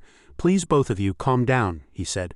"Mr. Lin Haoshan, you are a master of the highest caliber. Why lower yourself to bicker with a mere woman?" Upon hearing this, Lin Haoshan asked, "Oh, and who are you?" The man replied. "I am the lord of the Sakamoto domain, Sakamoto Ryuichi. I implore you, Mr. Lin Haoshan, to accept this letter and proceed to the appointed location at the agreed-upon time," Lin Haoshan said furiously. "I don't care if he's Ito Sai or Ito Blah Sai. You think you can just summon me for a duel whenever you please? What do you take me Lin Haoshan for?" Mr. Sakamoto explained. "This duel is a contest between our nation's #1 sword saint and the Great Wu Kingdom's #1 Grand Master. Therefore, the Sakamoto, Miyazaki and Shino domains have decided to offer a portion of our lands as a prize. The victor will gain dominion over these territories." Hearing this, Lin Haoshan's anger gradually subsided, replaced by a smile of keen interest. He made his decision. "Fine, I accept this duel." In a gloomy mountain range, the peaks were capped with white snow and shrouded in clouds and mist. Lin Haoshan was traveling with Yang. After walking for a while, they encountered a large group of a lord's men. An underling saw them and ordered, "Halt, don't you know where you are? This is Mount Saikyo. No place for commoners like you." Yang heard this and argued, "We are here by invitation for an appointment. Please let us pass." The underling heard this and said, "An appointment? I think you're here to gawk. The battle marking the Sword Saint's return is not for just anyone to witness. The Lord has ordered that no one without an invitation may ascend the mountain. You should leave now." Lin Haoshan was furious upon hearing this. In the blink of an eye he vanished. In the next moment the underlings were struck down one by one. He moved like a flash of lightning, his form impossible to track. All of them were knocked unconscious, leaving only 2 underlings standing there, stunned and terrified. One of them shouted, "Enemy attack, go and report to our master." From a distance Shiori's voice called out, "There's no need." Hearing this, the 2 underlings were utterly dismayed. Shiori said, "Mr. Lin Haoshan, as the first Grand Master of the Great Wu Kingdom, attacking these underlings seems a bit beneath you." "Lin Haoshan," the 2 underlings were stunned. "He's Lin Haoshan, do I need you to pass judgment on my actions?" Lin Haoshan retorted. "On the contrary, what was your purpose in sending these ants to block my path?" Shiori explained. "People from all over have heard that Lord Ito Sai is emerging from seclusion once more and wish to catch a glimpse of the Sword Saint's prowess. I set up this checkpoint only to ensure you both would not be disturbed. I hope you can forgive us, Mr. Lin." Lin Haoshan said, "Cut the nonsense. Take me to Ito Sai." Atop the snow-covered mountain a figure sat waiting in silent meditation. It was none other than Master Ito Sai. Behind him, Lin Haoshan appeared, walking toward him step by step. Seeing this, Master Ito Sai spoke. "Lin Haoshan, you finally arrived." Lin Haoshan looked at Master Ito Sai and said, "So you're Ito Sai? From the looks of you, you don't have much time left. And yet you're in such a hurry to die." Master Ito Sai said, "Lin Haoshan, you are too arrogant," he continued. "Mount Saikyo is the highest peak in our nation. To be able to stand here is a great honor for you. To face life and death in this place is enough to let you stand proud before the world," Lin Haoshan said. "A pity you haven't reached the divine realm. Even if you had, I'd kill you all the same," Master Ito Sai said angrily. "What insolence! The divine realm is beyond your comprehension. You've had a smooth journey since your debut, which has fostered this arrogant and conceited nature of yours. But you don't know that there are always heavens beyond the sky and people stronger than you. I have personally witnessed a battle between true masters of the divine realm. That power was far greater than that of the Onikura kami you killed. Oh, you've seen the divine realm? Lin Heiyoshin asked. Master Ito Sai said, that was a long time ago. By cutting you down today, I shall step into the divine realm and henceforth be invincible. With that he waved his hand, unleashing several powerful beams of red light that shot toward Lin Heiyoshin. Lin Heiyoshin remained where he stood, calmly awaiting Master Ito Sai's attack. He raised his hand, clenched it into a fist, and then used his magic to form a giant fist that blocked Ito's attack. That fist blocked Ito Sai's spell. Master Ito Sai had clearly not anticipated Lin Heiyoshin's strength. Witnessing this, he couldn't help but be shocked. Lin Heiyoshin's powerful punch not only blocked Master Ito Sai's spell but also pushed it back. Seeing this, Master Ito Sai immediately leapt away, dodging Lin Heiyoshin's blow. How is this possible? Master Ito Sai still hadn't recovered from his shock. He stood beside his sword, then reached out his hand, and the nearby sword flew to him. This sword is called Blood Shadow, also known as the Thousand Manslayer, Master Ito Sai said, holding the treasured sword. To die by this blade will be your final honor. Lin Heiyoshin laughed fearlessly. Haha, just a piece of scrap metal and you think it's worthy of facing me? At the same time, a blue aura appeared around Master Ito Sai, looking immensely powerful and imposing. With a whoosh, Master Ito Sai vanished, then reappeared in the sky before Lin Heiyoshin, channeling all his power into his sword. The power radiating from him was immense. Lin Heiyoshin once again raised his hand into a fist. He used his bare hands to block the sword's every slash. In this way he parried blow after blow completely unharmed without missing a single attack. Finally he launched a punch directly at Master Ito Sai. Master Ito Sai blocked it with his sword. He leaped down, his feet landing on the ground. Now I finally see why Onikura kami fell to you. To think you could cultivate your physical body to such a degree, Master Ito Sai said. It seems I'll have to get a little more serious. Is the so-called sword saint all talk? Lin Heiyoshin said with a hint of contempt. HMPH, you'd better watch closely, said Master Ito Sai. He gathered a tornado around himself and countless streaks of red lightning appeared in the sky, looking terrifyingly powerful. Secret Sword, Heavenly Tyrant's Crimson Lightning Flash. Master Ito Sai shouted the name of his technique, then pointed the tip of his sword at Lin Heiyoshin. The countless red lightning bolts followed the direction of the sword's tip, surging toward Lin Heiyoshin. Channeling lightning with a sword, Lin Heiyoshin saw through Master Ito Sai's technique and said with a smile, quite the impressive display. But a pity that in front of me it's nothing more than a novice's trick. With that he raised his hand high and cast his magic. A blue light appeared around his hand. With a wave of his hand the magic flew out to attack. Lin Heiyoshin's beam of magic collided with Master Ito Sai's, both their powers immense and terrifyingly strong. The two magical forces clashed, forming a ball of energy like a small asteroid. Lin Heiyoshin's blue magic condensed into a sphere, while Master Ito Sai's magic surrounded it like a halo. Down below Mount Saikyo, Daishin and the soldiers of his army were waiting. He sat leisurely, seemingly preparing for some plan. In the distance a soldier ran up, knelt, and reported, Lord Daishin, the gunpowder is in place awaiting your command. He seemed very pleased and said, Good. Then he stood up, his expression serious, and said, After the explosives are detonated, Mount Saikyo will spew forth endless flames. All men take protective measures. His entire army, having heard the mission and the warning, shouted in unison, Yes, sir. Then he looked up at Mount Saikyo, admiring its majestic height, and thought, Once Mount Saikyo explodes, not a blade of grass will survive for 100 miles around. As he thought this, a serious expression came over his face. This battle concerns the prestige of our Fusong. Failure is not an option. Brother Ito Sai, you and that Lin Heiyoshin can be buried here together. We will enshrine your heroic spirit. As planned, the explosives detonated, and a huge explosion echoed across Mount Saikyo. Daishin shouted loudly, On my command, detonate the explosives. Instantly, the explosives planted on Mount Saikyo detonated in succession. Without a doubt, these powerful impacts had a huge effect on the mountain. The once serene peak now seemed to awaken, transforming into a volcano on the verge of eruption, venting its fury in the distance. Daishin stood, gazing at the fires of Mount Saikyo. He thought to himself, It's over, it's all. The volcano spewed flames, and the rocks gradually began to crumble. Suddenly a huge boulder fell, crashing down toward Daishin and his soldiers. He shouted, Everyone watch out! Daishin and his men managed to dodge before the boulder could crush them all. Even more surprisingly, he looked up to see a familiar figure standing on the boulder that had just fallen. It was Ito Sai, heavily wounded with blood trickling from his mouth. He said, Lord Daishin, was it you who ordered the mountain to be blown up? What is the meaning of doing such a thing at the site of my duel? His tone was angry, making it impossible to guess his current emotions. Daishin immediately said, Brother Ito Sai, this battle concerns not only your honor but also the prestige of our Fusong. As a member of the Daishin family, I cannot but consider the greater good of the realm. I hope you can understand, Brother Ito Sai. He adopted an air of superiority. Ito Sai, covered in wounds, said with immense anger, For a mere empty reputation, you would go so far as to destroy Fusong's sacred mountain. With such actions, how can you expect to win the trust of the world? Daishin remained stubborn. Believing the plan he had devised for his family was correct, he retorted, Ito Sai, your swordsmanship is merely superior. Matters of state are not for you to speak of so recklessly. It seemed he could no longer bear it. Ito Sai's anger erupted. He jumped down from the boulder, stood before Daishin and looked him straight in the eye, saying, "You speak so righteously, but in the end it's all for your own selfish gain as a royal prince. Though you live a life of luxury, your swordsmanship is also outstanding. Once you kill me, there will be no one left in this world who can stand against you." Daishin then spoke, as expected of the sword saint Ito Sai. Then Daishin drew his sword, charged at Ito Sai and engaged him in battle. He said, "You're right, this entire Fusong is fine with just our Daishin family. As for the sword saint, it's best he remains a legend." Faced with Daishin's sudden attack, Ito Sai seemed unable to dodge in time. He retreated backward, his body hitting a rock. Daishin's sword pierced straight toward his heart. As rocks continued to fall after the explosion, Daishin said, "Although I don't know how you escaped, I'm afraid you're now a spent force. To kill you in this state is truly somewhat dishonorable." Ito Sai listened in silence. Daishin didn't stop there, even demanding of Ito Sai, "Just commit seppuku. We will enshrine your memorial tablet." Suddenly, Ito Sai began to laugh. "Ha ha ha, you think you've already won?" Along with his dangerous laughter, Ito Sai immediately unleashed his power. This greatly startled Daishin. The attack Ito Sai released pierced Daishin's body. Not only that, but Ito Sai's power seemed to erupt. Only then did Daishin realize, saying in utter shock, "Extreme true sword intent." Ito Sai's eyes were wide with rage as he said, "That's right. You will be the first to die by this technique." Faced with Ito Sai's terrifying power, Daishin still blustered, "You can't kill me, I am the uncle of the current emperor." Ito Sai leapt into the air and attacked Daishin, saying, "Too late, the moment you moved against me your fate was sealed." Daishin blocked the powerful attack from Ito Sai with his sword, but faced with such immense power he couldn't completely fend it off. He gritted his teeth. Enduring Ito Sai's assault, Ito Sai slashed forward with his hand. This slash struck Daishin when he least expected it.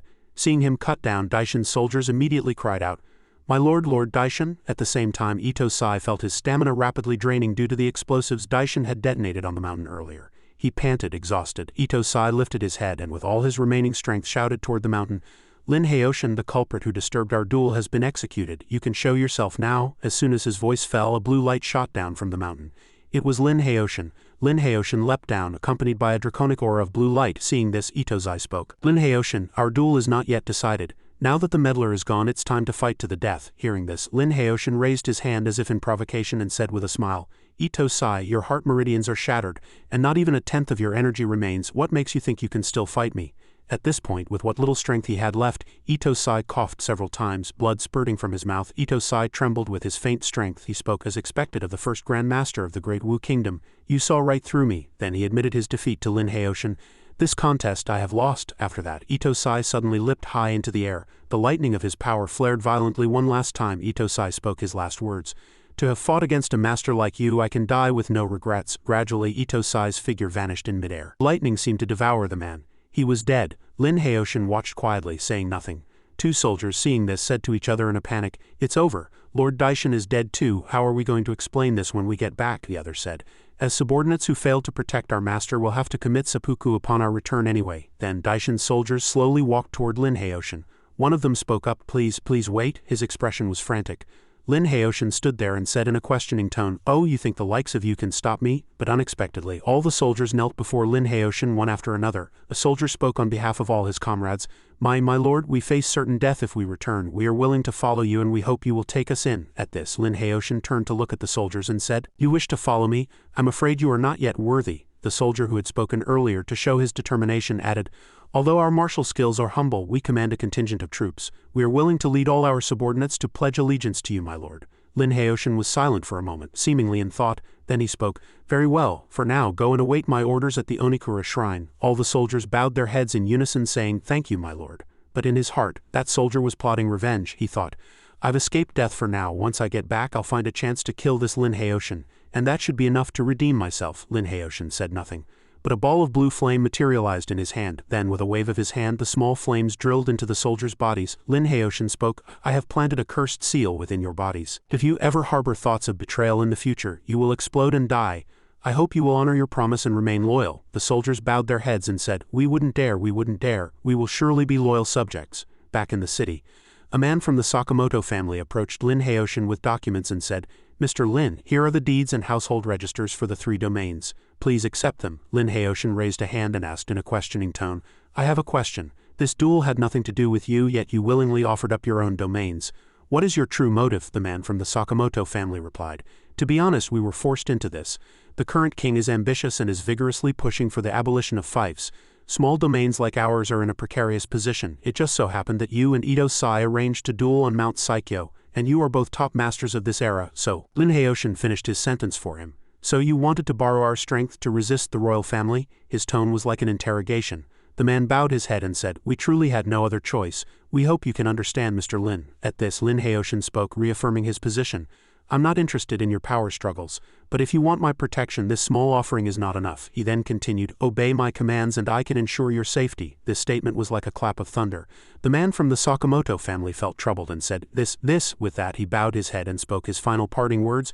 This is a matter of great importance. We must return and discuss it with our elders. We hope you will give us some time, Mr. Lin. Hearing this, Lin Heoshan said, fine, but my patience is limited. Friend or foe, you'd best weigh your options carefully. The man from the Sakamoto family bowed and took his leave. Then we shall take our leave for now. Lin Heoshan replied, as you wish. Suddenly Suki appeared. She knelt to report something to Lin Heoshan. Master, Lin Heoshan asked, have you investigated these lords thoroughly? Are they telling the truth? Suki bowed and reported, Master, it has been thoroughly investigated. The court is indeed pushing to abolish the domains. The territories offered by the three lords are the very lands the court has long coveted. Lin Heoshan turned away and said, I see. So they intended to hand over lands they couldn't protect to me.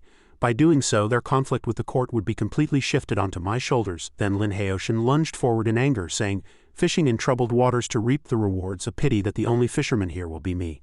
Back at Sakamoto Castle, the lord of the Sakamoto family asked, is that what Lin Heoshan said? The man from the Sakamoto family replied, yes. The old master was very displeased. He said, this isn't driving out the tiger only to be devoured by the wolf. This is inviting the wolf right into our house. Another person said, as for Lin Heoshan, we can just play along with him for now. I've already sent a messenger to the king, offering to cede the lands north of the city. I expect the king will soon send troops to take possession. When that time comes, we'll let Lin Heoshan and them fight it out. But before they could do anything, Lin Heoshan had already stormed into the castle, standing behind the door and announcing, and then you'll just sit back and reap the fisherman's rewards, is that right? Seeing Lin Heoshan's sudden appearance, the two men were shocked and stammered, Lin Heoshan. At that moment, Lin Heoshan took out a bag containing something stained with blood. He brandished it in front of the two men. It was the head of Kubota.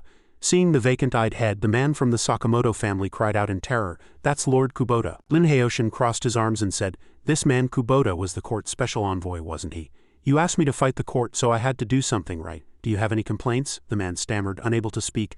He thought to himself. The king's special envoy died on my territory. I can't escape responsibility no matter what. There's only one path I can take today, as was customary. He quickly rushed forward and knelt before Lin Heoshan, saying, the Sakamoto domain pledges its loyalty to you, Mr. Lin. Suddenly a shout came from outside the castle. Lin Heoshan, come out and face your death. The man from the Sakamoto family was surprised. What's happening? Why has it gotten dark so quickly? Lin Heoshan immediately rushed out, only to see a horde of vicious demons charging forth as if to claim his life. The man followed him out and asked in a panic, Mr. Lin, what is going on? Lin Heoshan said calmly, someone is using a magical artifact to create a screen of darkness. Only under the cover of this darkness can these demons move about in the daytime. The man seemed to think of something and responded, could it be the shadow canopy, a divine artifact from the Amaterasu shrine?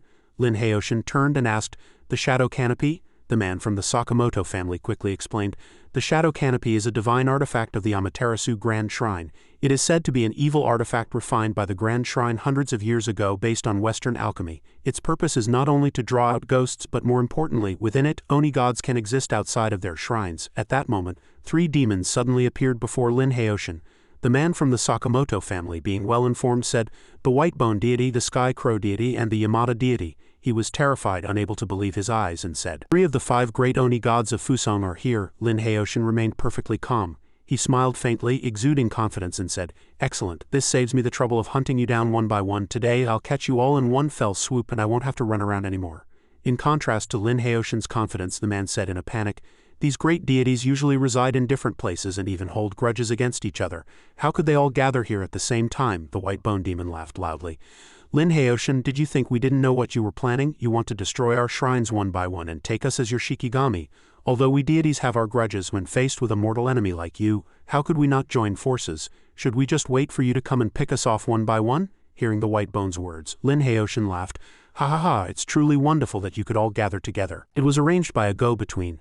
Lin Heoshan then shouted, come out, Suki. At that moment she slowly appeared behind the 3 demons. Suki landed on the ground and said with a smile, as expected, I couldn't hide it from you, Lord Lin Heoshan. Lin Heoshan's face darkened as he said, since you've chosen to betray me, you must be prepared to face the consequences, right? she replied confidently.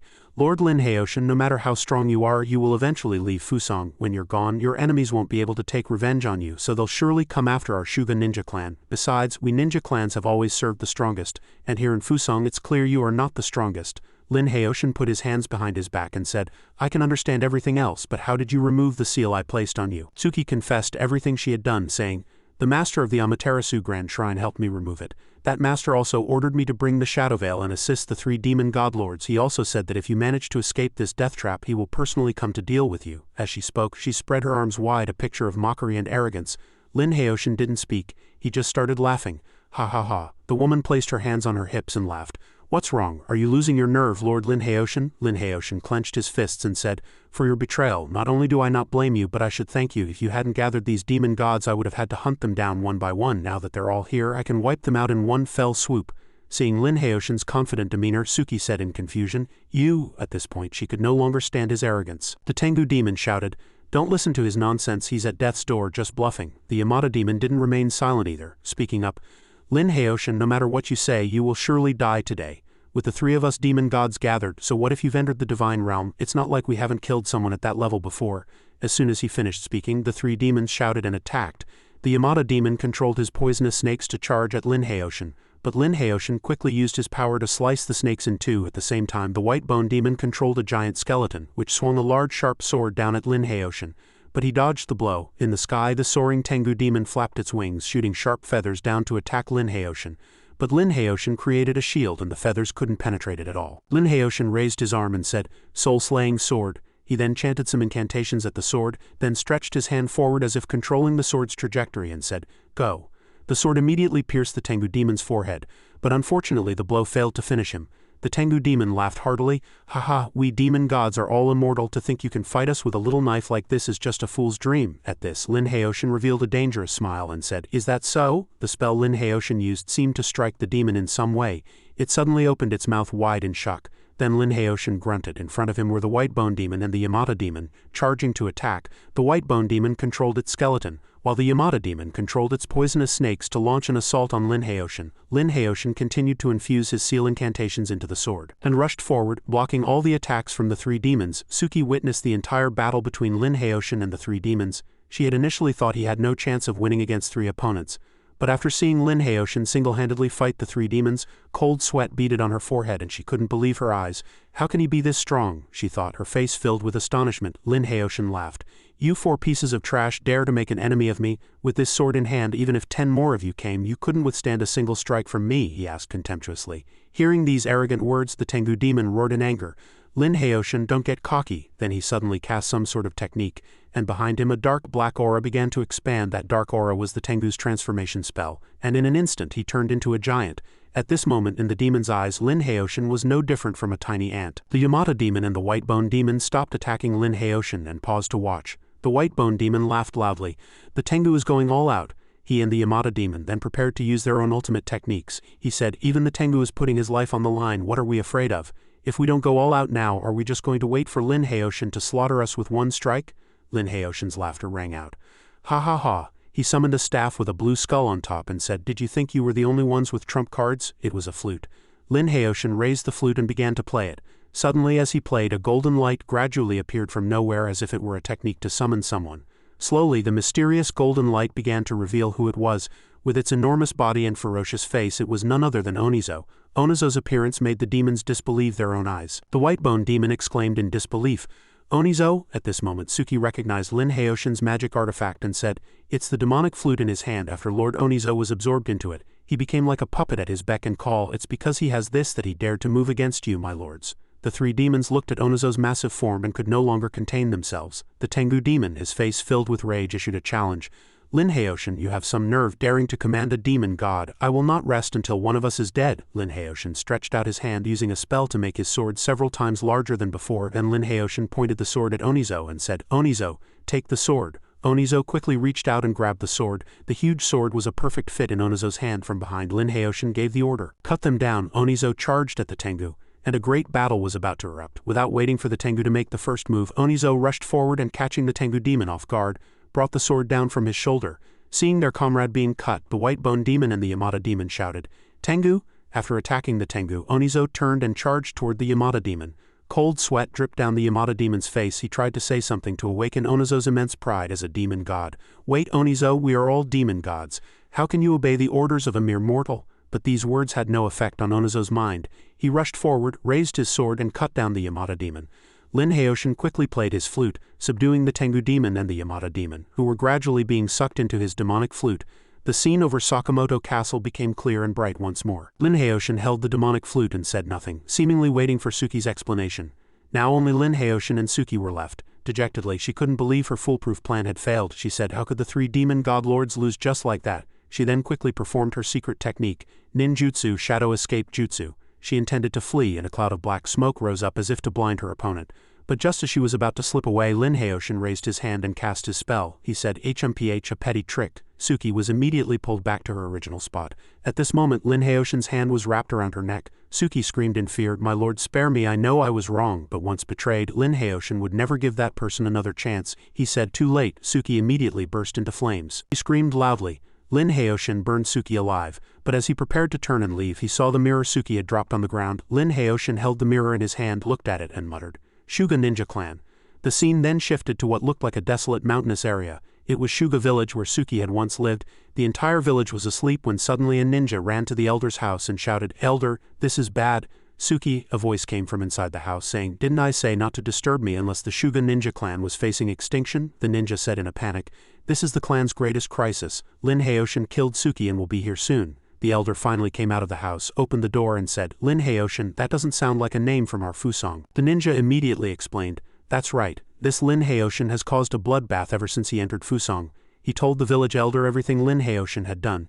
At this, the village elder finally understood and asked in astonishment, "Defeated the Sword Saint, subdued the demon gods, could it be that a divine realm expert from the great Wu Kingdom has appeared?"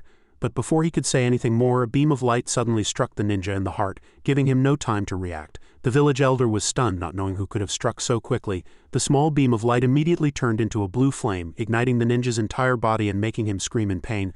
Arg, that person was none other than Lin Heoshin. He flew down from high above, looked down and said, "So this is Suki's old nest, hidden quite deep indeed." The village elder said angrily, "Who are you? How dare you trespass on the Shuga Ninja Clan's territory? Are you looking for death?" Lin Heoshin raised his hand, preparing to cast a spell, and said, "Ant." He immediately unleashed a beam of light that shot toward the village elder.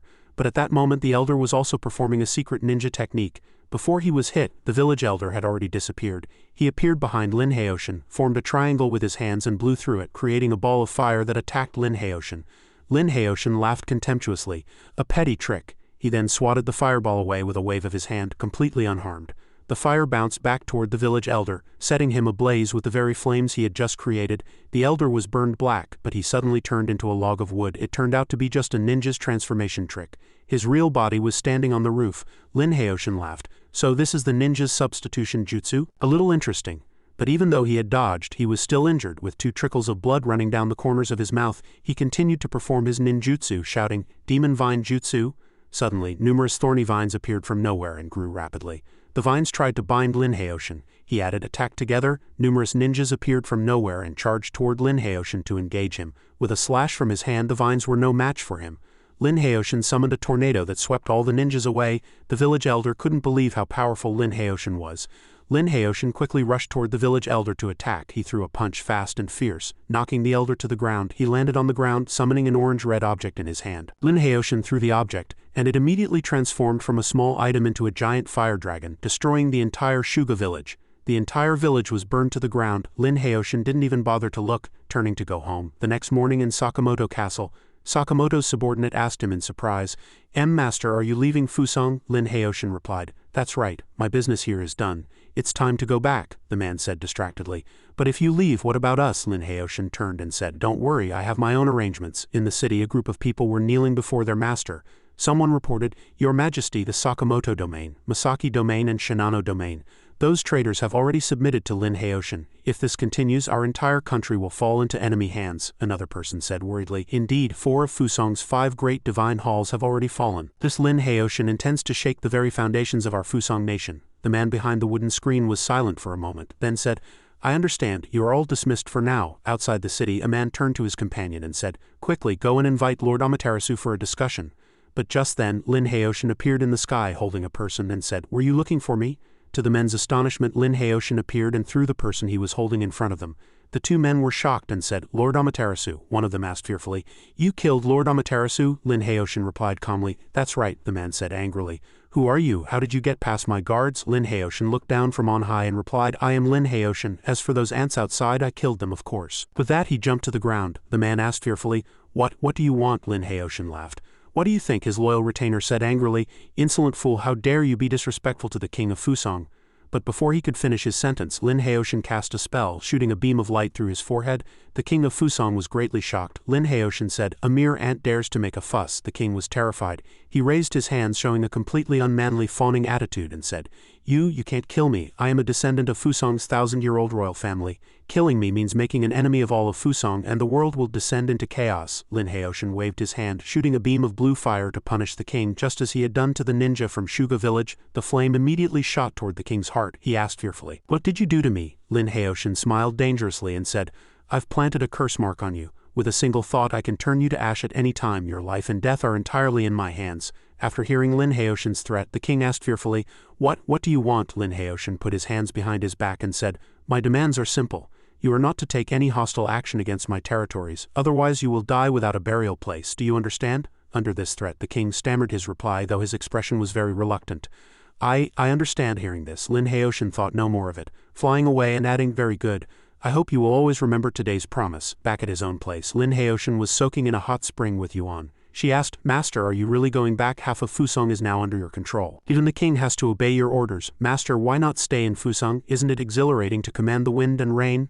Lin Haoshan enjoyed the moment with his eyes closed and said, "A mere island nation is not enough to make me stop my journey." Yuan looked a bit sad and said, "That's true. The master is a child of destiny. Ruling as king in Fusang would be a waste of your great talents," she added with concern. "It's just that the South Sea is in a period of turmoil, making it extremely difficult to travel by boat. With the master's strength you naturally have nothing to fear, but for followers like us, I'm afraid." Hearing this, Lin Haoshan turned to Yuan and asked, "Besides the South Sea, isn't there a land route to the north leading to the Great Wu Kingdom?" Yuan asked. "The north? This season the northern sea is frozen, which does allow passage to the mainland, but that is an uncivilized land. The native inhabitants are ferocious and savage, and outsiders rarely venture there." Lin Haoshan asked, "What's wrong? Are you afraid?" Yuan covered her mouth with her hand and said with a teasing smile, "With the master I fear nothing, not even the ends of the earth." The two set off. The place was a world of ice and snow with biting cold air. In front of Lin Haoshan and Yuan were some hostile-looking locals who turned to look at them.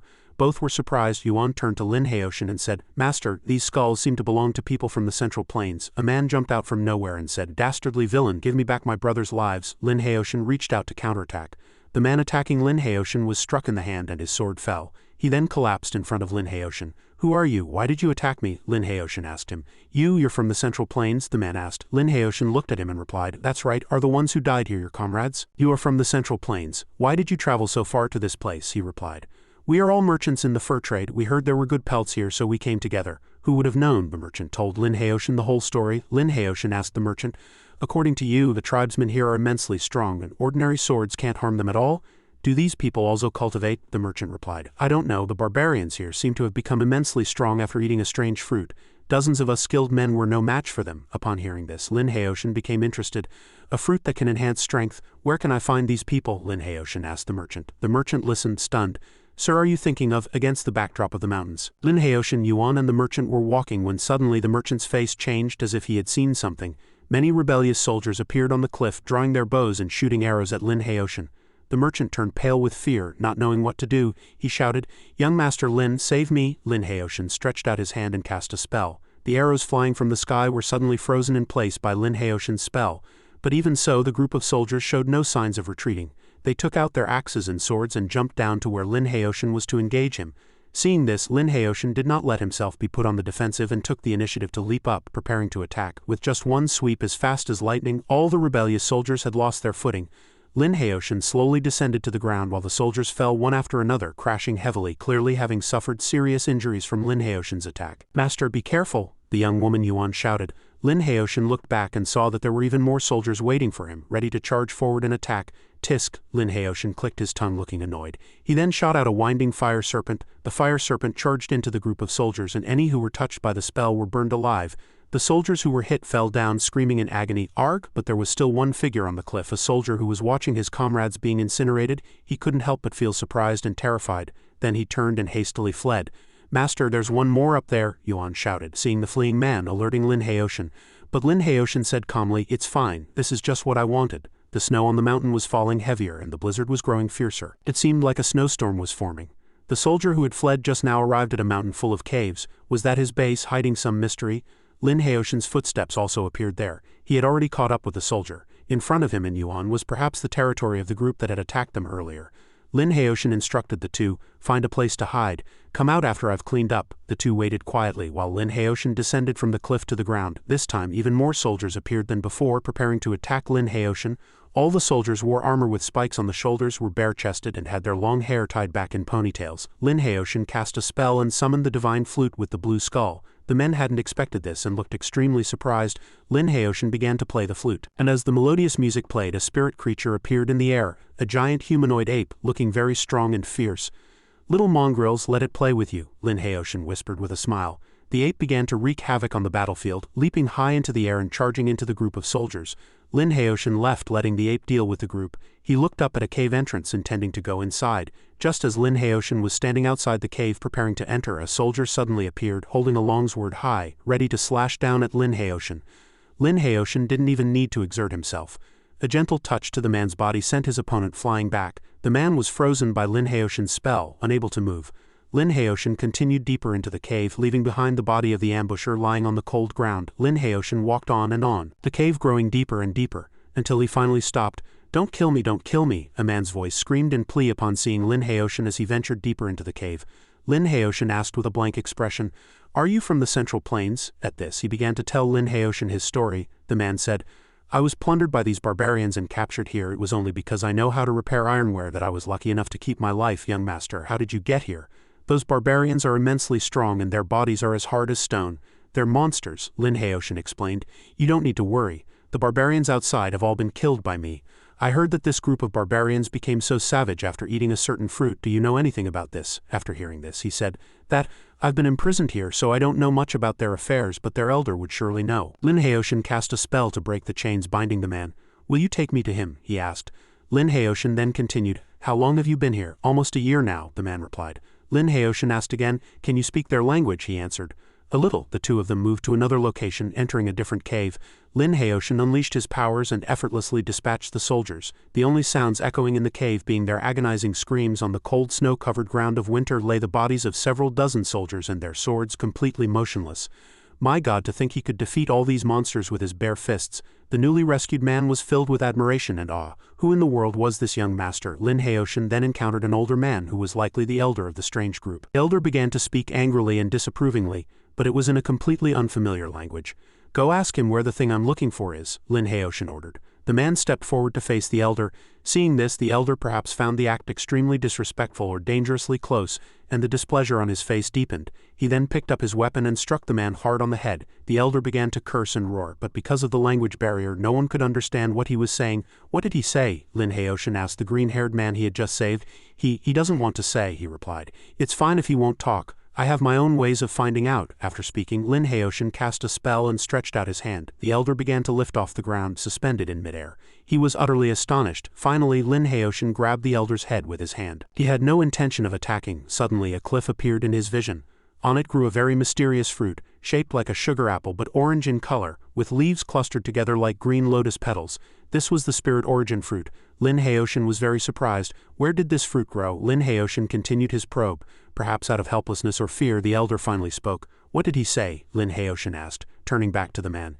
"He said it's on Mandala Mountain in the far north," he replied. "That place seems to be within the territory of the Rakshasa Kingdom."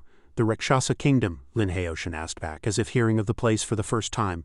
The man continued, "I am originally from beyond the pass and have encountered many merchants from the Rakshasa Kingdom since I was a child, so I know a little about it. From what I know, the Rakshasa Kingdom is located in the far north, its lands covered in ice and snow year-round. The locals grow up in the harsh cold, making them physically robust and exceptionally fierce. The people on the borders of the Great Wu have suffered greatly at their hands." Lin Haoshan smiled and said, "Oh, if I were to send you back home, could you get in touch with the merchant caravans that travel between the two kingdoms?" He smiled warmly. "Yes, I can do that. In the northern town's capital, a man who looked composed and tall, seemingly holding an official position, said that he heard many foreigners were active beyond the pass.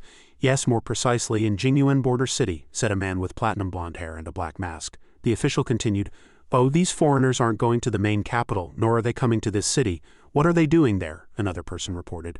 "According to our scouts, someone is said to have discovered a spiritual vein near Mandala Mountain in the Rakshasa Kingdom, and News City is the closest town to it. Most of these foreigners are likely here for the spiritual vein. HMPH, these fellows really have a keen sense of smell," the official said. He then ordered, "Continue the investigation." "Understood," the man replied. In Jingyuan City, Lin Haoshan was traveling with Yang and the two men they had met earlier. The four of them walked up to a large gate, which must have been the entrance to Deshwanzi's village. "Isn't that Deshwanzi? You're not dead." The man Lin Haoshan had rescued from the cave Deshwanzi said, "Is that you, third uncle? Thanks to this young Master Lin I was able to come back alive," third uncle said. "You truly met a benefactor on your travels, we must thank him properly." Deshwanzi's eyes crinkled into a smile as he said happily, Of course. He then turned to Lin Haoshan and said, "Young Master Lin, why don't you rest at my place for the night first? Tomorrow I'll send someone to contact the long-distance merchant caravans." Lin Haoshan did not refuse the offer and agreed. At Deshwanzi's home, "Father, Mother, this is young Master Lin and his friends," Deshwanzi introduced. "I was able to survive this time all thanks to young Master Lin's help." Deshwanzi's parents were overjoyed to see their son. Looking at Lin Haoshan, the benefactor who had saved their son's life, they knelt and kowtowed, thanking him repeatedly. "Great benefactor, please accept our deepest gratitude." Lin Haoshan spoke pleasantly to Deshwanzi's parents, his voice full of concern. "There's no need for such formalities. Please rise and speak." Then night fell. The sky tonight was clear, revealing thousands of twinkling stars vying for brilliance. The moon was also beautiful tonight, a crescent moon. The next day, as morning arrived, the first sound was not the crow of a rooster but a loud shout. "Shu Deshwan, get out here! Shu Deshwan, get out here!" Two men appeared, one of whom, a man with an orange-brown buzz cut, was shouting. Beside him was another man with shoulder-length Prussian blue hair and a sly smile on his face. "Brother who? Brother Biao." Deshwanzi heard his name being called and came out of the house. The orange-haired man began to question him. "Deshwanzi, since you're back, why didn't you go pay your respects to Lord Kui first?" Deshwanzi clasped his hands and said, "My apologies, sirs. I only just returned yesterday and haven't had the chance to visit Lord Kui yet. Please wait a moment, I'll let my family know and go right away." With that, he turned and went back into the house. He wanted to tell everyone that he was going to Lord Kui's place. "Father, Mother, Lord Kui wants to see me. I'll be back soon," Deshwanzi said to his parents before leaving. He then turned to Lin Haoshan. "Benefactor, please rest here for a while. I'll take you to find the merchant caravan when I return," Deshwanzi's father said worriedly. "Deshwan, while you were gone, Lord Kui sent his men looking for you several times. It seems like he means you harm. You should leave through the back door. Your mother and I will entertain them," Deshwanzi replied, reassuring them. "Father, Mother, Lord Kui is looking for me. I'll explain things clearly to them. I'm sure they won't make things difficult for me. You don't need to worry." After saying this, he left, not wanting to keep the two men outside waiting for too long. The man who had previously ambushed Lin Haoshan in the valley asked, "Uncle, Auntie, is Brother Deshwan in some kind of trouble?" The uncle replied, "I don't know. This Lord Kui is the local tyrant here. Dacheng often helps them forge some ironware, but he never told us the specifics." He sighed as he spoke. Alas, Lin Haoshan listened silently from the side, lost in thought. At Lord Kui's territory, Deshwanzi walked over with the two men. Before them was a powerful-looking man, none other than Lu Shenkui, also known as Lord Kui. Lu Shenkui spoke, "Dacheng, I've always treated you well. I entrusted you with my goods, put you in charge of procuring raw materials, and even sent my men to escort you along the way." He suddenly roared in anger. "But you colluded with outsiders to steal my gold and silver and kill my men. You've got some nerve." Hearing this, Deshwanzi quickly said, "That's not what happened, Lord Kui, you've misunderstood." Lord Kui continued to press him, shouting, "Misunderstood, then tell me, where's my gold and silver?" Deshwanzi calmly explained, "Lord Kui, as you know, fine iron is controlled by the imperial court. We managed to buy a good batch of fine iron on the black market. To transport it back, we had no choice but to take a detour to avoid the court's checkpoints," he continued to explain. "As we were passing through the Valley of the Wild Men, we encountered a group of savages. They captured us and took us back to their lair." Unsettling memories flashed through Deshwanzi's mind. The events that transpired then, they were forced to kneel before those soldiers, before the power of those savages. They killed others without mercy, without a shred of compassion. Deshwanzi also felt terrified as one of them stood before him, seemingly ready to strike. He raised his sword high, preparing to bring it down. Deshwanzi closed his eyes anxiously, terrified, thinking his life was over, that it was all finished. Suddenly, the elder said something to the man as if giving an order, and they continued to talk for a moment. The pitiful Deshwanzi continued his plea, "I thought I was going to die for sure back then." Just then an elder from the group of savages came out and said a bunch of gibberish, and they spared me for the time being. I only found out later. Somehow they knew I was a blacksmith, so they kept me alive to repair their ironware. After hearing Deshwanzi's heartfelt words, Lu Shenkui remained indifferent and unsympathetic. He still believed Deshwanzi was lying, that it was all nonsense according to you. Those savages kill without batting an eye, so how could they have let you leave alive? It's obvious you grew greedy at the sight of wealth, colluded with outsiders to plot against my gold and silver, and now that you can't hide it anymore, you've concocted this ridiculous story to deceive me." Deshuanzi was in an extremely awkward and wronged position. He raised his hand and said, "Every word I've said is true. How would I dare deceive Lord Kui?" But the man showed no more mercy, no more patience to listen or think, and shouted loudly, "Still dare to argue? I see you won't shed a tear until you see the coffin. Tie him up," he ordered. Deshuanzi was grabbed by the arms by the two men beside him, finding himself in a perilous situation. Suddenly Lin Haoshen's figure appeared behind them. "Stop," he commanded Lord Kui's men who were trying to seize Deshuanzi. Lu Shenkui was also somewhat baffled and looked up at Lin Haoshen. Lu Shenkui's eyes met Lin Haoshen's. "Who are you?" he asked. "You are not worthy of asking my name," Lin Haoshen replied coldly. One of Lu Shenkui's men, furious, prepared to attack Lin Haoshen. "Insolence, how dare you speak to our Lord Kui like that?" Lin Haoshen reached out, grabbed his wrist, and with a gentle twist his entire wrist was locked up. All he could do now was scream. "Arg!" Lord Kui seemed to have sensed something. "So you're a cultivator. I, Lu Shenkui, have roamed the martial world for over 30 years, and I don't believe I've ever offended you." Lin Haoshen continued coldly. "You hadn't before, but you have now." Behind him, the man whose wrist he had just twisted was kneeling on the ground, clutching his hand, looking to be in immense pain. Lu Shenkui said, bewildered. Lin Haoshen pointed at Deshuanzi and said, "He is my man. Did you ask for my permission before trying to take him?"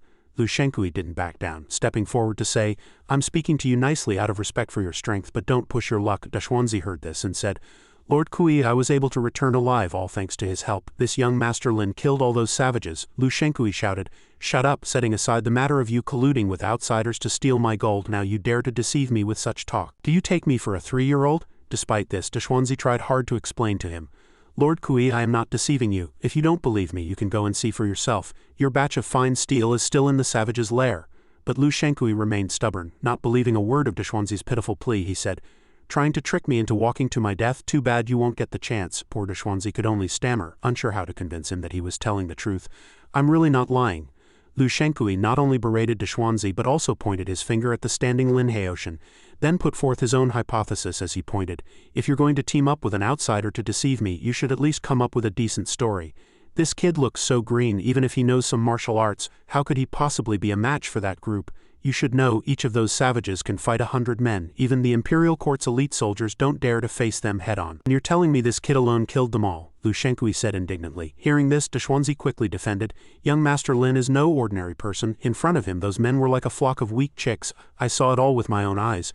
But Lu Shenkui replied coldly, "I don't care what your relationship is. Since you've set foot in my territory, don't even think about leaving alive." With that, he ordered his followers to attack. "Get him, all of you, cripple him." All of Lu Shenkui's followers shouted in unison and charged at Lin Haoshen.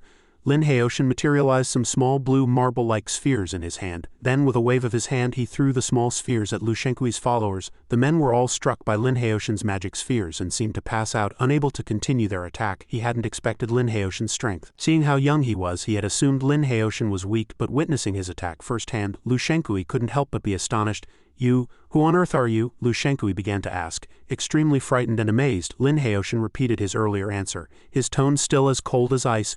"I've told you are not worthy of knowing my name." Lu Shenkui began to yield. "Fine, I believe you. You can take Deshuanzi and go. The conflict between us is settled." Hearing this, Lin Haoshen retorted, "Oh, didn't you just say you were going to cripple me?" Lu Shenkui clasped his hands and apologized to Lin Haoshen. "It was my fault for being blind to your greatness. I hope you can spare my life, hero." But Lin Haoshen continued to question him.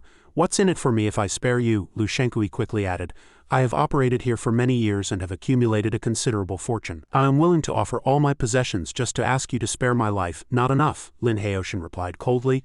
Lu Shenkui was utterly astonished. He then knelt before Lin Haoshen on the cold snowy ground, tightly gripping his sword. He raised his left arm, and with the sword in his right hand he severed his own left forearm with all his might as a plea for forgiveness. Having just lost his arm, he was in agony and struggled to speak. "Spare my life, hero." Lin Haoshen seemed to think it was enough and said, "All right, go treat your wound. From now on, remember why this happened to you," he said, looking at Lu Shenkui, who was painfully trying to stop the bleeding. "Thank you, hero, for your magnanimity in sparing my life," Lu Shenkui said, kowtowing. Back at Deshuanzi's house, Deshuanzi's parents were waiting for their son's return when they suddenly saw Lin Haoshen returning safely with Deshuanzi. "Deshuan, you're finally back. We were worried sick." Seeing their son return unharmed, the couple's faces relaxed, their worries dissipating. Deshuanzi smiled as he comforted his parents. It was all thanks to young Master Lin today. Otherwise I definitely wouldn't have been able to come back. Upon hearing this, the couple knelt before Lin Heotian, expressing their endless gratitude. Young Master Lin, we can never repay the immense kindness you've shown us, not even if we work as your servants for the rest of our lives. Seeing this, Lin Heotian said, there's no need for such formalities. It was a small matter. Afterwards the five of them talked happily as the night deepened.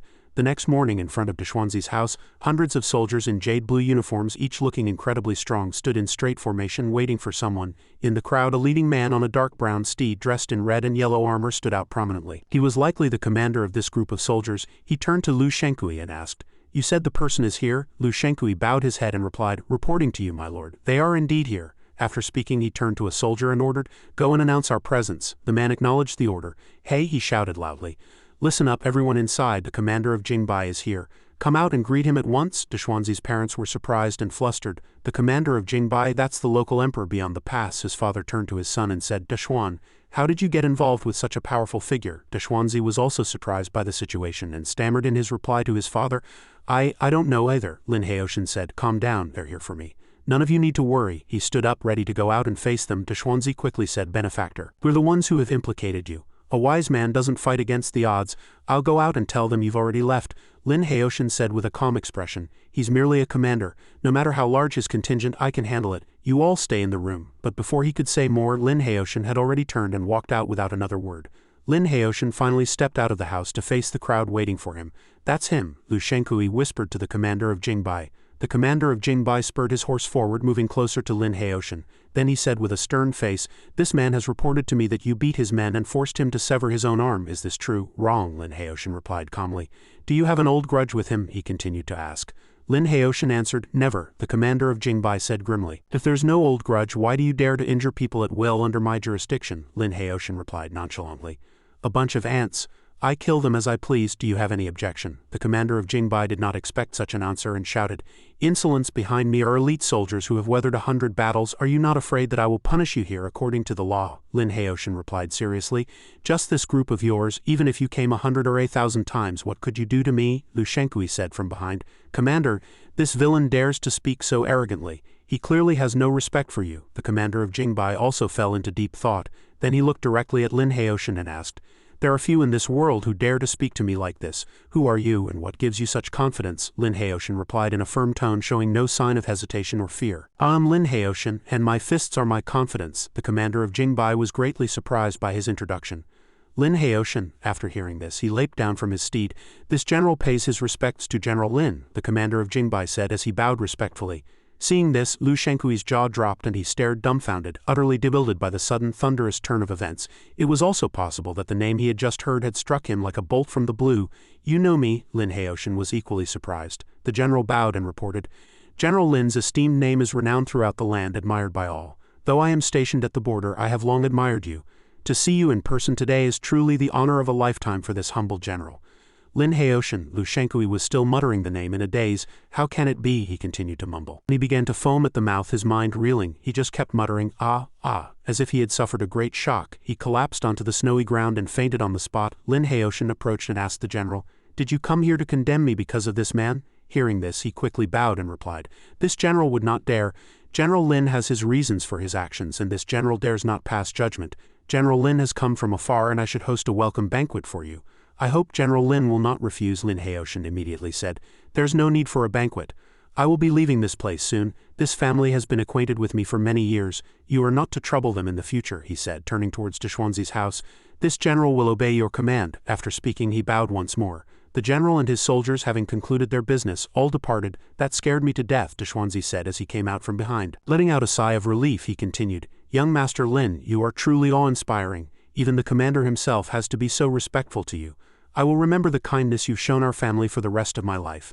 Deshuanzi expressed his immense gratitude to Lin Heotian and made a suggestion. "I've heard that the Rakshasa kingdom is freezing cold and the journey is exceptionally difficult. I am willing to serve you faithfully at your command and only ask that you do not find me wanting."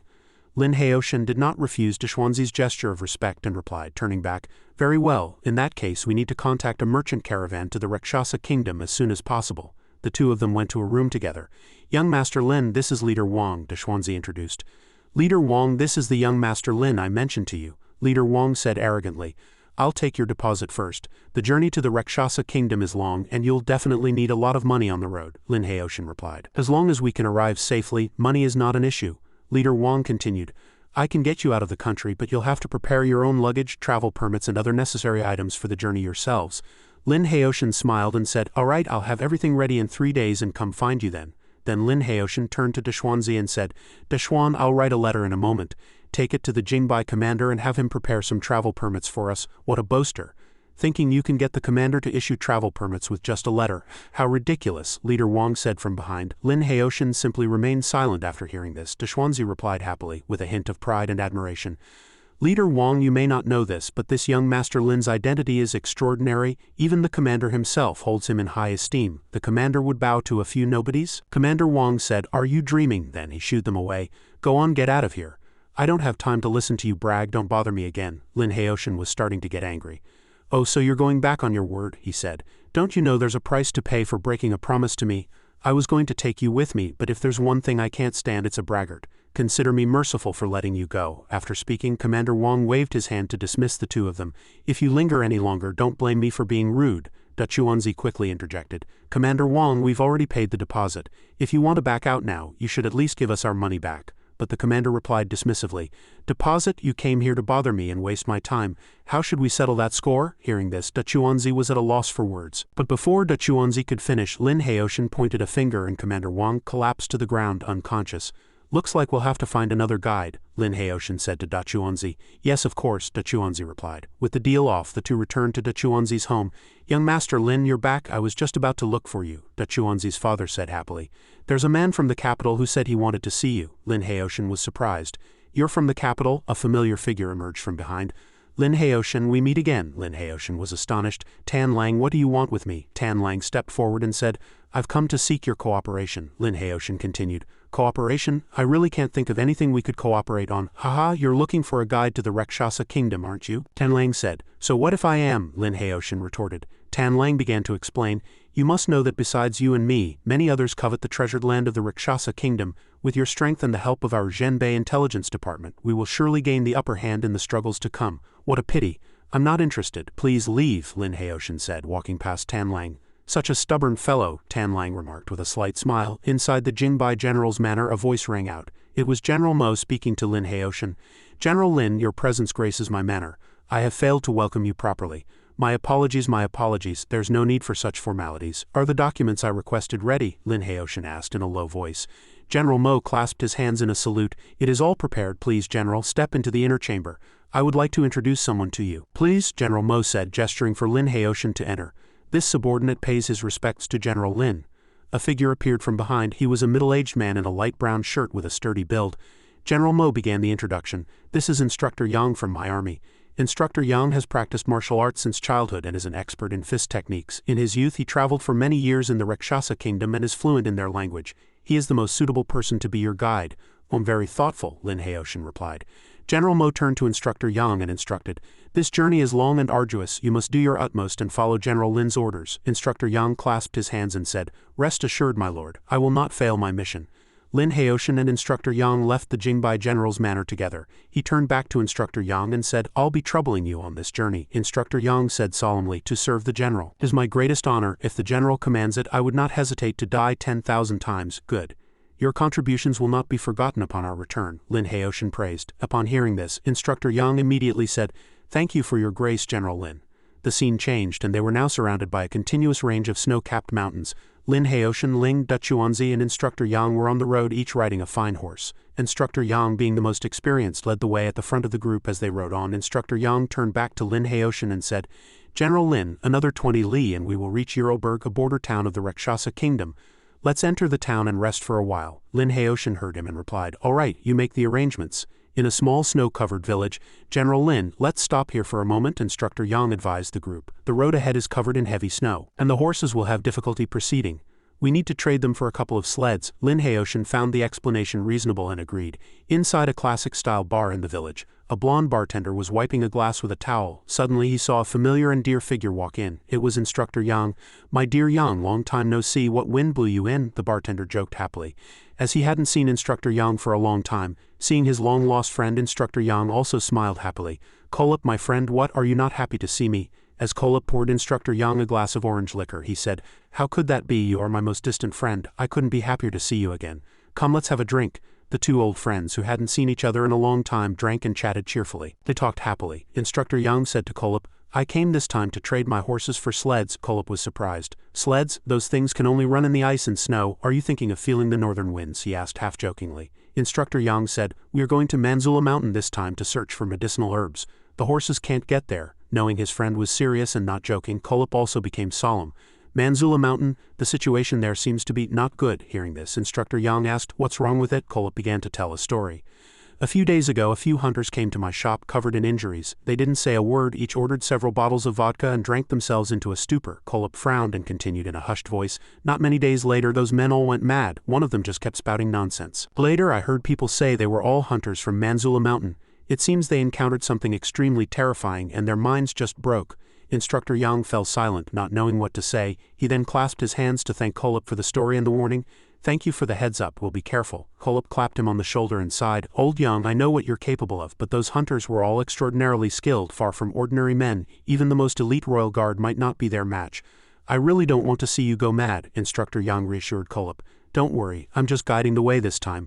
My master is no ordinary person. Even if we run into an emergency, getting away shouldn't be a problem." Hearing this, Kolop closed his eyes and smiled at Instructor Yang. "That's good then." Looked much calmer and more at ease now. The opening shot is a view of mountains with bare trees surrounded by white snow. Instructor Yang has prepared 2 sleds, each pulled by 6 or 7 wolves. The 4 of them split into 2 groups, 2 per sled. Lin Haoshan and Ling were in one and Chuanzi and Instructor Yang were in the other. All 4 were ready to set off in the evening at the small bar where Instructor Yang had been that afternoon.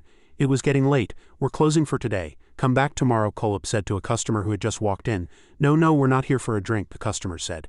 He had green hair combed to one side and wore a monocle. Kolop looked uneasy and said, "Tony, what is an information broker like you doing here?" Tony smiled. "Old man, business has come knocking today. Many people want to buy the map of Manhua Mountain. They are offering a high price and almost all of them are big shots." Kolop clicked his tongue and said coldly, "HMPH, what big shots? This is my territory. I don't care if the commander of the Silverwing Knights himself shows up." "Is that so?" a strange voice asked. 3 imposing and powerful-looking men and women appeared behind Tony. Kolop's jaw dropped in utter shock. "The Silver Wing," Kolop said instinctively. "Eye of the Storm Adeline and Hand of Death Endrian." On a cliff, the crags were rugged and hung with sharp, tooth-like icicles. "General Lin, according to the map, will be there after we cross this glacier," Instructor Yang reported to Lin Haoshan. "Should we rest a bit before continuing?" he asked. "No need, we'll rest when we get there," Lin Haoshan replied. The 4 continued forward, with Instructor Yang guiding them from the front and the other 3 following. The Chuanzi pulled the sled loaded with their luggage. Finally, they arrived before a sparkling turquoise lake and came to a stop. "This," Instructor Yang exclaimed, "it's freezing cold outside, yet it's as warm as spring in here. I've roamed the world for so long, but this is the first time I've ever seen such a wonder." He was filled with amazement. "With such a divine spring here, a situation like this isn't surprising," Lin Haoshan analyzed. Then continued, "You all find a place to settle down. I'm going to take a look ahead." With that, Lin Haoshan leaped into the air, flying towards the middle of the lake and then landed in a spot filled with peculiar fruits. The fruit floated on the lake's surface like lotuses, with skin like a sugar apple and leaves like a pineapple's but thicker and denser. There were countless of them. Lin Haoshan couldn't help but smile slightly. "Spirit origin fruits. I've finally found them," he thought. Behind him, Instructor Yang suddenly said, "General Lin, it seems this spring water can't leave the main body of water. The moment you scoop it up, it evaporates completely.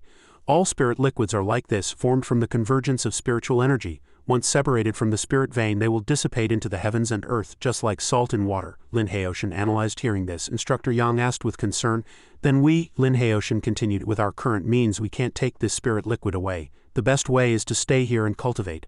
How much we can absorb will depend on our own fortune." Instructor Yang bowed.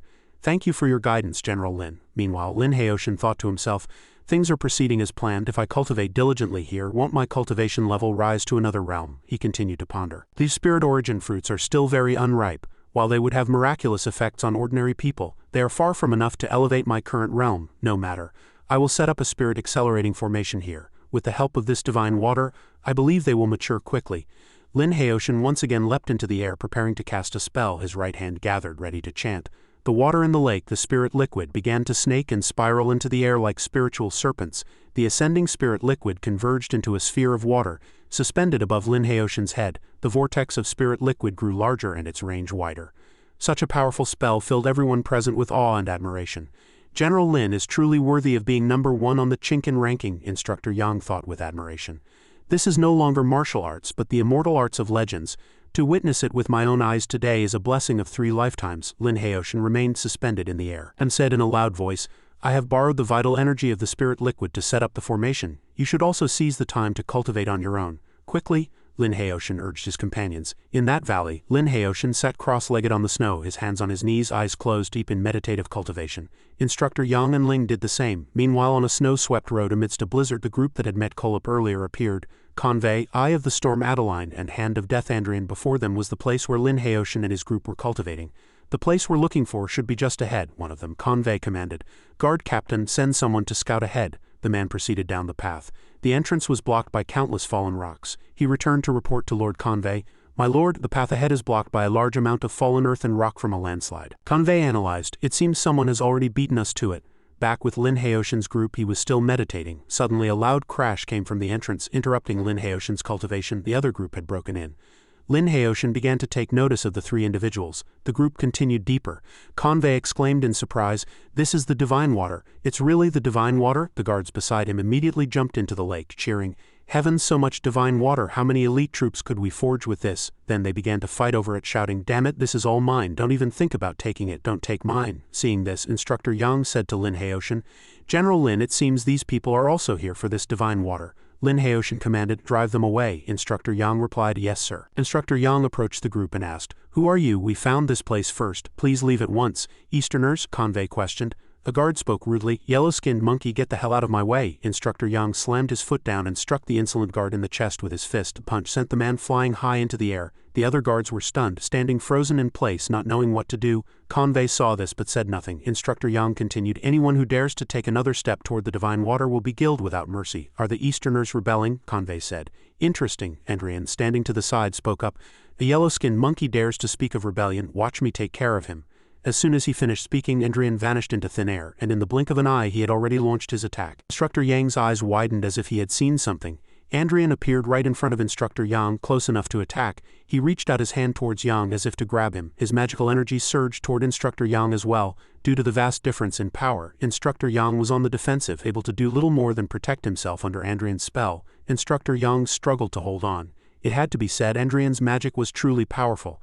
Instructor Yang could hold on no longer and was struck. He was now covered in wounds, his clothes tattered, and his skin split with bloody gashes that were deep enough to see bone. Andrian looked at him with a cunning smile. Despite his injuries, Instructor Yang did not stop fighting Andrian. Behind them, Lin Heoshin had stopped meditating and had stepped forward to observe the two. Across the lake, Adeline was also watching the battle intently. Then she saw Lin Heoshin. With just one look, she seemed to take an interest in him. She licked her lips and said, There's another Easterner over there, looks like my type, I'll take him. I'm going to eat him up. Adeline, be careful you don't choke, Convey said to her, but Adeline just laughed. Hee, how could I choke on something so tender and delicate? With that, she charged straight at Lin Heoshin. She didn't attack immediately as she had said, but circled around him saying, Little brother, come play with big sister. I'll let you experience something you've never felt before. Utterly annoyed, Lin Heoshin waved his hand in a slash and said coldly, Has no one ever told you that your mouth stinks? Lin Heoshin's attack grazed Adeline's cheek, leaving a cut on her face. Blood began to trickle down Adeline's left cheek. Ah, she screamed, My beautiful face. Furious, she raised her hands in the air to cast a spell, roaring at Lin Heoshin. You dare ruin my face, I'll tear you to pieces. Convey couldn't help but curse Lin Heoshin inwardly.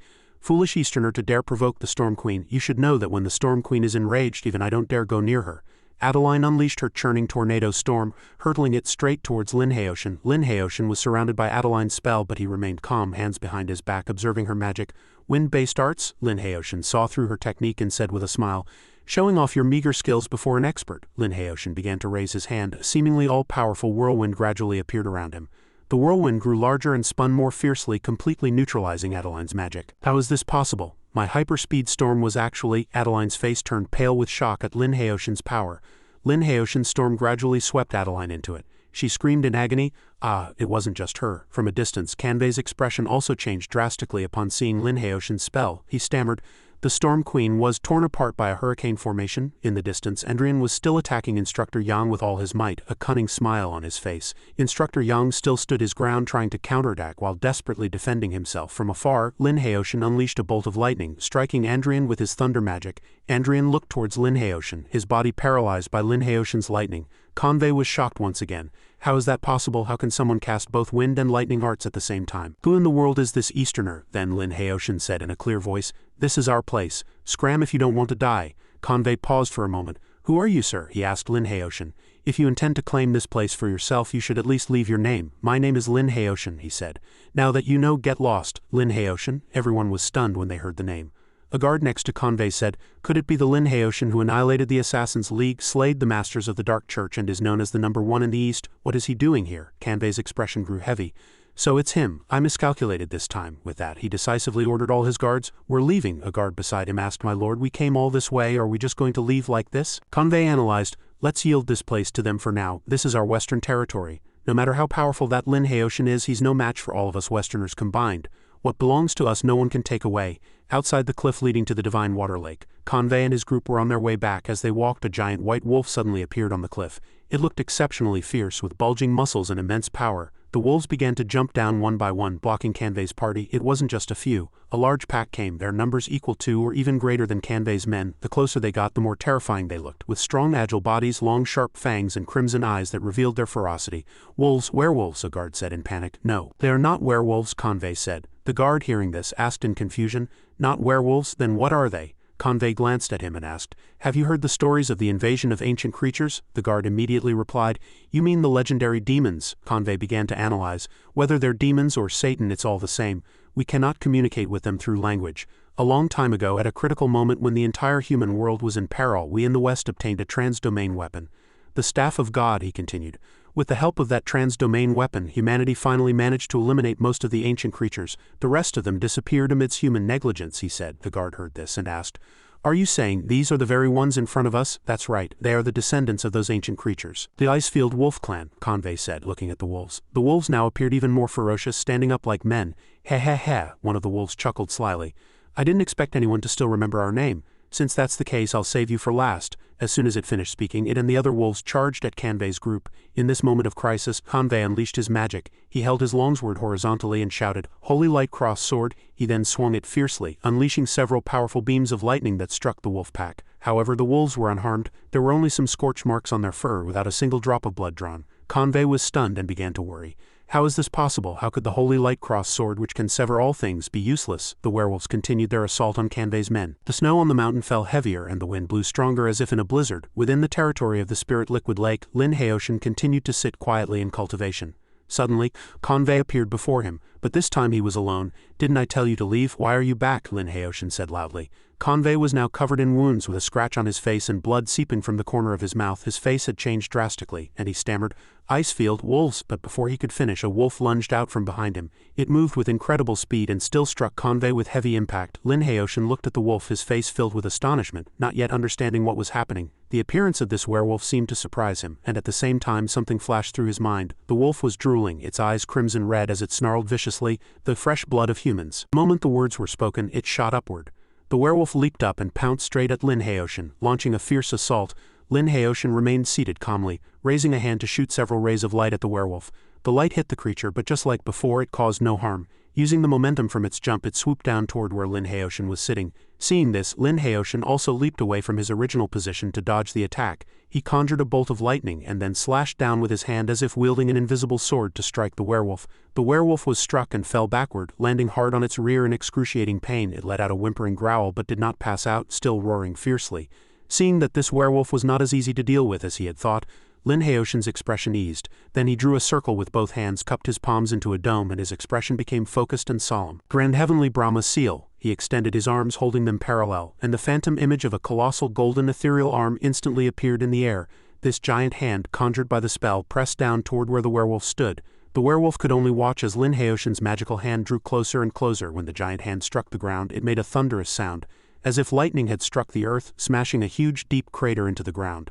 Lin Haoshan descended to check the situation. Instructor Yang was the first to speak. General Lin, that is merely a remnant bloodline of the Dark Clan. Lin Haoshan acknowledged his words. Instructor Yang said in surprise, remnants of the Dark Clan, aren't they mythical creatures? Do they really exist in reality? Lin Haoshan explained in a low voice.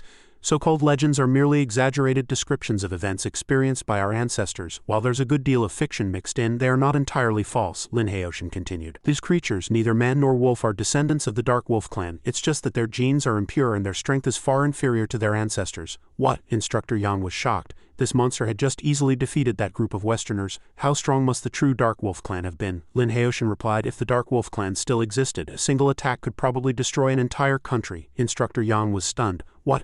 Those wolves are that powerful? Lin Haoshan reassured him. Don't worry. Those powerful wolf clans were wiped out in the great wars of ancient times. The so-called werewolves before us have less than a tenth of that bloodline remaining in their bodies. They are no real threat. As he spoke, he looked at the werewolf he had just knocked down. Suddenly a sound came from the distance. A woo! It was the howl of the remaining wolves. Lin Haoshan and Instructor Yang fell silent upon hearing it. Behind Lin Haoshan, Deshuanzi and a Yang came running, shouting, Young Master Lin, Master! Seeing them, Lin Haoshan yelled, Quick, get behind me! The werewolves had already surrounded them. They were numerous, each with sharp fangs and claws like swords ready to attack. Lin Haoshan shouted, Get out of here or die! Lin Haoshan's voice seemed to contain an invisible force that made the werewolves' fur ripple. However, they showed no fear and began to surge forward to attack. Suddenly an old man standing in the middle who appeared to be their leader spoke. Stop, then he said.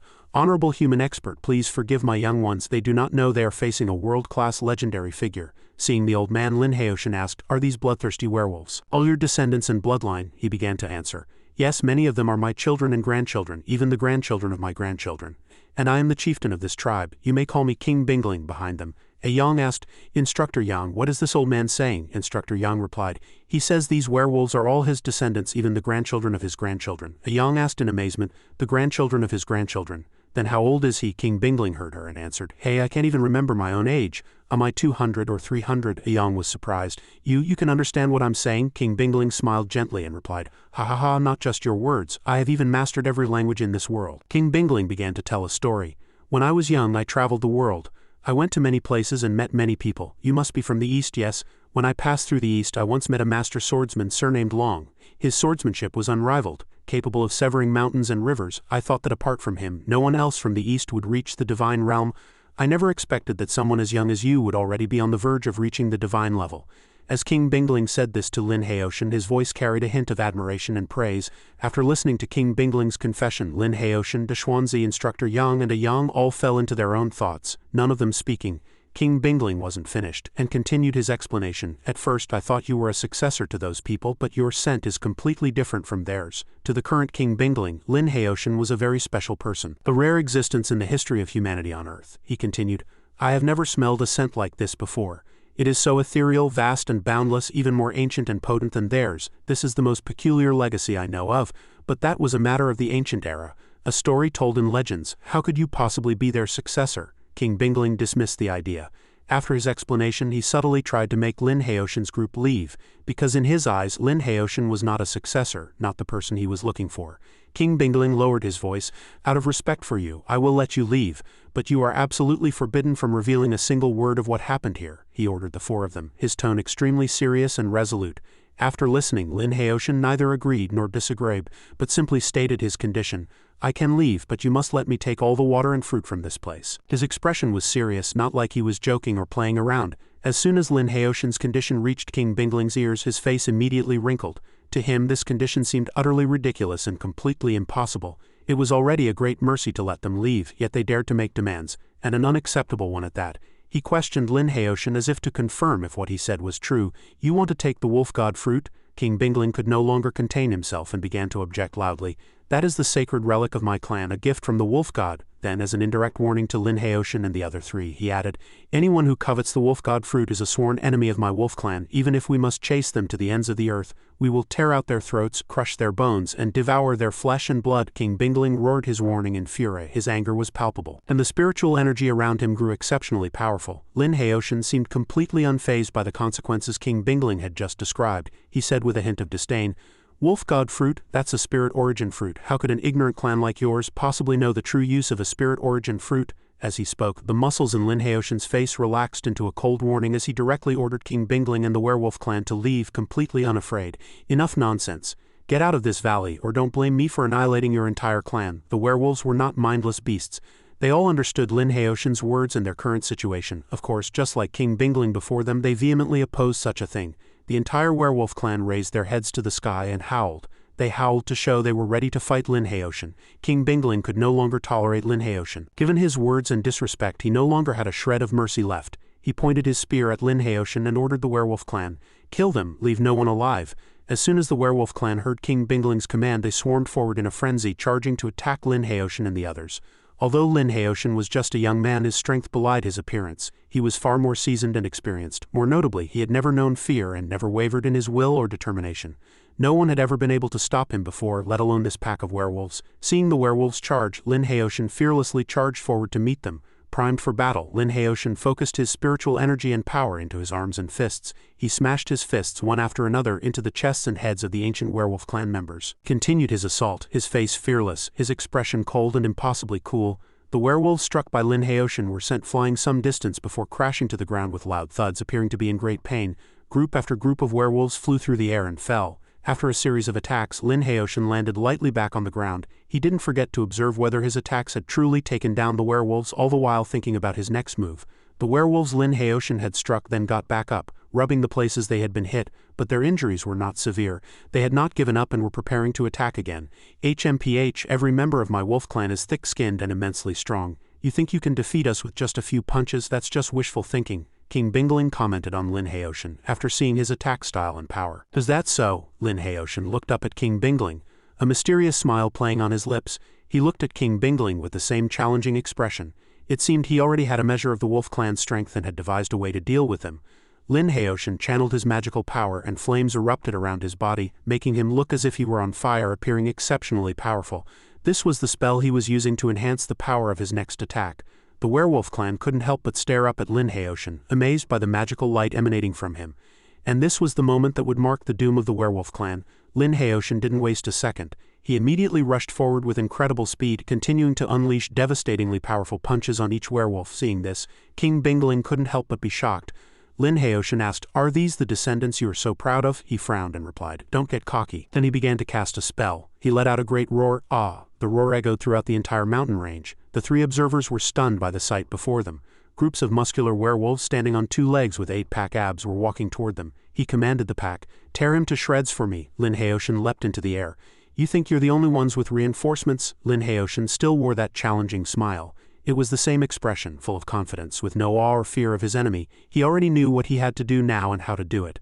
As soon as he finished speaking, he waved his arm in the air and once again summoned the divine flute. It was that same flute, its brown body adorned with a green skull pattern that looked particularly terrifying. Imprisoned within that flute were countless powerful and extraordinary deities he had defeated and subjugated. He began to play the flute, its melodious tune weaving together with the souls of the deities. More and more deities began to appear, too numerous to count. These were the 4 deities of the divine realm that Lin Haoshan had previously subdued. They were Great God Baigu, Great God Tianya, Great God Bati, and Great God Gizang. Cold sweat broke out on the face of the divine realm level King Bingling. He probably never expected Lin Haoshan to be so powerful as to be able to subdue and control these 4 deities. He exclaimed in shock. 4 at the half-step divine realm. Lin Haoshan commanded his 4 deities, "Kill them all for me. Leave none alive," he said coldly. It seemed he was now very serious and determined to defeat this ancient werewolf clan. The 4 deities, as soon as Lin Haoshan's words fell, they immediately gathered their power and charged forward. The werewolf clan showed no weakness, charging forward to attack using their sharp claws and fangs, wanting to tear Lin Haoshan's 4 deities to pieces. A werewolf saw Great God Gizang and pounced, tearing at him with all its might. Great God Gizang was struck in the waist by the werewolf, but since he was not immortal, the attack left him completely unharmed. Seeing that the werewolf seemed to have finished its attack, Great God Gizang prepared to counterattack and regain the initiative. His entire body blazed with light as if he were concentrating his power to enhance his attack. The werewolf in front of him remained unconcerned, making no further moves. Whoosh! A golden ray from Great God Gizang struck the werewolf right in the chest, more precisely in the heart, and a bright light flashed. The werewolf was in agony from Great God Gizang's attack. Then Great God Gizang appeared behind the werewolf. Seeing his opponent was injured but not completely defeated, he prepared to follow up with another move to obey his master Lin Haoshan's command and finish him off completely. Meanwhile, Great God Bati was not to be outdone, immediately using his giant serpents to attack the werewolf in front of him. Each of the great god's giant serpents opened its maw filled with venomous fangs and lunged at the werewolf. The serpents stretched their bodies, growing longer and coiling around the werewolf like ropes. The werewolf was bound so tightly it couldn't move or even breathe, as one of Great God Bati's serpents had wrapped around its neck. Nearby, Great God Tianya was also unleashing his own techniques, the battle raging fiercely. The great god leapt into the air, then swung his arms down, aiming at his opponent's position. Countless leaves appeared, but they were not as fragile as the ones we normally see. These leaves were like thin sheets of metal, sharp as throwing knives, and they shot toward the werewolves in the direction his arms pointed. The leaves pierced through the werewolves' bodies, causing them what looked like extreme pain. King Bingling watched this scene, his heart burning with rage, his fury like a thunderstorm. These were his descendants, passed down through generations. Watching them being attacked and struck down without mercy or tolerance made his resentment towards Lin Haoshan grow with each passing moment. "Easterner, you dare to kill my people," King Bingling said furiously to Lin Haoshan, his eyes turning a terrifying bloodshot red. He gritted his teeth, making a grinding sound that revealed his astounding anger at that moment. He continued, "I will have your life." With that, he leapt into the air, relaxing his body. He cast a spell. The form of a werewolf gradually materialized behind his small body, dozens of times larger than the previous ones. This werewolf was tall and massive, looking even more terrifying and ferocious than the werewolves Lin Haoshan had fought and was still fighting. It charged toward the four deities with astonishing, lightning-fast speed. The werewolf opened its giant maw, and a small red point of light appeared in its throat. The point of light grew larger, and with a great blast the werewolf shot a massive and powerful red beam from its mouth like a laser. The beam flew directly towards the four deities. The four were struck by the werewolf's beam, but they were gods, not mortals, and such a crude and mediocre move did them no harm. The four deities flew to a position behind the giant werewolf. "It's useless. My divine generals are immortal. How many times can you possibly kill them?" Lin Haoshan said with a challenging smile to King Bingling. King Bingling, now in the form of a giant wolf king, fell into thought upon hearing this. He seemed to be pondering something. Could he be thinking of a way to destroy the four deities and defeat Lin Haoshan? "I only need to kill you, and they will naturally vanish into thin air," King Bingling concluded after a few seconds of thought. He raised his right arm into the air, preparing to launch a direct attack on Lin Haoshan. The giant palm of the werewolf King Bingling lunged toward Lin Haoshan, enveloped in an incredibly terrifying and powerful magic, yet Lin Haoshan showed no fear and continued his provocation. Despite facing a terrifying opponent, a confident smile remained on his face. With that, Lin Haoshan also charged forward, his own attack piercing through the fist King Bingling was about to strike him with as an equally powerful golden light flared out. King Bingling did not give up. When one punch failed, he lunged with his entire body. He flew up again, his massive form preparing to ram into Lin Haoshan. Lin Haoshan also leapt up to attack. The two, one man and one wolf, clashed face to face. The battle grew increasingly fierce and interesting. The fight between Lin Haoshan and the werewolf King Bingling was clearly having a massive impact. Although Deshuanzi instructor Yang and Yang were outside the battle ring and far from the two, they were still affected by the shockwaves. They were knocked about by the whirlwinds generated by the clash between the two. Lin Haoshan and King Bingling were still fighting relentlessly, colliding with each other and causing massive tremors. Then Lin Haoshan retreated, landing lightly back on the ground, completely unharmed. On the other side, King Bingling also landed, still looking tenacious and powerful. "Again," Lin Haoshan said to King Bingling, challenging him to continue the fight. He flew into the air, and fierce winds stirred up by his magic began to blow around him. Then, with a boom, a colossal beam of light shot from the sky toward King Bingling. The assault was ferocious. King Bingling roared, withstanding the attack with his body, but he did not fall, nor did he show any intention of giving up or admitting defeat. King Bingling began to ascend into the air, charging toward Lin Haoshan. A layer of blue flame burned around his werewolf body, looking both powerful and dangerous. The two continued to trade blows, creating more tremors in the air. King Bingling's sharp claws slashed straight for Lin Haoshan's face. Lin Haoshan managed to dodge, but not completely. A gash was inadvertently cut across his left cheek. The wound on his left cheek was clearly visible on Lin Haoshan's handsome face, and it was still bleeding. He began to get angry, not because his looks were ruined but because he had been too careless, a trait he detested in himself. He clenched his fist, preparing to attack King Bingling again. With a bang, Lin Haoshan landed a tremendously powerful punch tinged with a hint of anger, straight onto King Bingling's face. The punch made King Bingling's eyes bulge and he looked to be in extreme pain. However, King Bingling was still fine. The punch had not caused him any substantial damage. The two continued to attack each other face to face, neither giving an inch, neither uttering a word of surrender. The tremors continued one after another. "Easterner, you have thoroughly enraged me." As King Bingling spoke, his eyes turned crimson, and he looked utterly furious. 1,000-mile freeze. The werewolf King Bingling blew out a jet of blue flame, shooting it straight at Lin Haoshan. The flame was massive, as wide as 3 or 4 men. If an ordinary person were hit by this move, not even their bones would remain. The flame drew closer and closer to Lin Haoshan. He seemed somewhat surprised by this immense and terrifying power and froze for a moment. Vajra seal. Lin Haoshan crossed his arms in a dome shape, and a large circular ring appeared before him. A shield he used to temporarily block King Bingling's fiery attack. The fierce flames shot toward Lin Haoshan. His shield was very strong, yet when faced with the terrifying power of King Bingling's flames, it unfortunately could not withstand the immense pressure and shattered into pieces the moment the flames were spent. It had to be said, both of their powers were incredibly formidable. Lin Haoshan jumped away, dodging the spot. After seeing Lin Haoshan use that defensive move, King Bingling asked with some smugness, "Kid, how many more times can you use that move? As for me, as long as I stand on this frozen northern land and absorb the endless frigid energy here, I can attack you relentlessly." Though he was in the form of a werewolf, one could still sense he was mocking Lin Haoshan. However, Lin Haoshan was extremely powerful, not just in strength but also in intellect. He smiled and challenged King Bingling in return. "Do you think you're the only one who knows how to use the terrain to your advantage?" Lin Haoshan leapt up again, flying into the air. With a wave of his right hand he absorbed the air currents around the mountain peak, and a massive sharp iceberg appeared above him. Then he brought his hand down, aiming at King Bingling's position, and unhesitatingly smashed the iceberg he had just created directly onto King Bingling.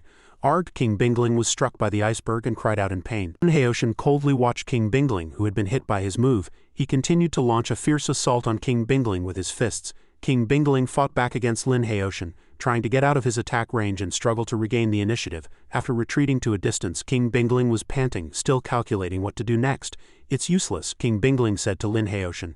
"Easterner, you can't kill me," King Bingling asserted loudly, his will incredibly firm and full of determination. But Lin Haoshan was not one to back down, equally challenging. "Is that so?" he said as he flew into the air, preparing to unleash another devastatingly powerful move. "Supreme Divine Art, 8-armed Divine Arhat." Lin Haoshan clasped his hands together in front of his chest. In the air behind him, the phantom of a glittering, immensely powerful golden Buddha statue gradually appeared. Seeing this, King Bingling could only stare at Lin Haoshan, his mouth unconsciously hanging open. Countless golden palms began to appear, aiming their attacks at King Bingling. A look of panic unconsciously appeared on King Bingling's face. He moved swiftly, using his agility to dodge the golden palms from the Supreme Divine Art, 8-armed Divine Arhat. The techniques of the 8-armed Divine Arhat were unpredictable. The golden Buddha manifested, holding a lotus flower and emanating an immense pressure. It radiated a golden light imbued with Buddhist will, which swept out with King Bingling at its center. The King of Ice and Snow's face was now filled with utter panic. He could only stare with his mouth agape in fear. The light, carrying the power of the Buddhist path and supreme pressure, spread out, completely enveloping King Bingling, leaving him able to do nothing but let out a wail of despair, a woo, howling for his own fate. Within the dazzling golden light, the figure of King Bingling, his mouth open, gradually dissipated along with the immense power of the Supreme Divine Art, 8-armed Divine Arhat. As King Bingling vanished, the sky and the blizzard around the iceberg also gradually calmed. Lin Haoshan landed on the ground from midair, his face covered in sweat. It seemed the ultimate move had left him low on stamina. He looked at his right hand, sweat dripping down his tired face as he sighed to himself that the move was currently too demanding for him. Outside the battle, Deshwanzi Instructor Yang and Yuan looked at Lin Haoshan with expressions of surprise and admiration. Instructor Yang blurted out, "General Lin, you've won." A gentle breeze blew past. Lin Haoshan, with his hands behind his back, said, "Let's leave it at that for now. We just need to wait another 10 days or so for the spirit origin fruit to mature." Suddenly, Lin Haoshan's expression changed as he sensed a dangerous power approaching. A gigantic meteorite plummeted from the sky, hurtling toward the group. The meteorite charged toward the snowy mountain at an astonishing speed. It fell toward the clearing where Lin Haoshan stood, who was at the center, looking up. Lin Haoshan's face tensed as he blurted out, "A meteor strike." He raised his hands, pouring all his strength into casting the Yimu Chi shield, and a dazzling blue light enveloped him. The meteorite fragments and the massive main body crashed into the blue light of the Yimu Chi shield. Boom! A huge explosion, accompanied by a golden light, swept across the entire snowy mountain region, triggering a violent tremor. Dust and debris filled the air around the snowy mountain. At that moment, in a magnificent and splendid sanctuary, a white-bearded old clergyman in white robes, holding a golden holy staff, Julius, was staring at a black crystal ball that emanated a mysterious power alongside his subordinate. The image in the crystal ball showed the scene of the meteorite exploding on the snowy mountain. Julius looked at the image in the crystal ball and said, "It's over." The subordinate standing behind him said, "Your Eminence, that Lin Haoshan invaded our country's borders, and on top of that, the Dark Clan is stirring restlessly. It would be wonderful if we could eliminate them all in one fell swoop this time. Let's hope so. It's just a shame about all that divine water," the old patriarch said with a tone of regret, his back turned. "No one can survive the punishment of the rod of God. If we can eliminate the strongest expert in this world, the loss of some divine water is worth it. Our Rakshasa nation is vast and resource-rich. With a territory spanning thousands of miles, it won't be difficult to find a few more divine springs like that," the subordinate behind him replied decisively. "Lin Haoshan is dead," a man's voice rang out in a mansion. A man in black clothes with feathers around his neck, exuding a kingly aura, looked skeptically at a white-haired man and asked, "Is this information accurate?" It said the Rakshasa nation used their ultimate weapon, the The rod of God, the place where Lin Haoshan was has been razed to the ground, the masked white-haired man replied. A master of a generation, to think he would meet such an end, what a pity, the black-robed king said with his hands behind his back, his tone regretful. The masked man in white said calmly, Lin Haoshan was not under the court's control, so it's hard to say if he was a boon or a bane to Dayu, plus he acted arrogantly and without restraint. It's no surprise he met such a fate, the black-robed king mused, lamenting the passing of a great expert, and continued, be that as it may, he was still one of our Dayu people. To grow from a nobody into one of the world's top experts in such a short time is truly extraordinary. It's a shame that all the secrets related to him will now be forever lost. The heavens are about to change again, the man in black said. Outside the palace, dark clouds gathered in the sky, heralding a great upheaval to come. Back on the snowy mountain, the sky was clear and silent, as if nothing had happened. A massive meteorite lay conspicuously on the ground. Boom, with a loud crash, the meteorite shattered, sending fragments flying everywhere. Lin Haoshan, instructor Yang, Deshuanzi and Yuan emerged from the ruins of the giant meteorite. The power of heaven and earth is truly not to be underestimated. Forcing my current body to withstand it head-on was probably a bit of a stretch, Lin Haoshan thought, looking at his right hand with a contemplative expression. Although I consumed a massive amount of true essence, I managed to save the holy water and the spirit origin fruit, and it seems this attack brought an unexpected benefit. Lin Haoshan clenched his fist, secretly pleased. I thought I would need another 10 days or so to break through, but I managed it in just a few days. As I am now, even if I face an attack like that again, I can handle it with ease as I am now. I am only a step away from the divine sea, only a hair's breadth away. I can cross it whenever I want. With a thought, Lin Haoshan waved his right hand and an orange beam of light containing immense power shot from his palm. The orange beam struck a distant mountain peak.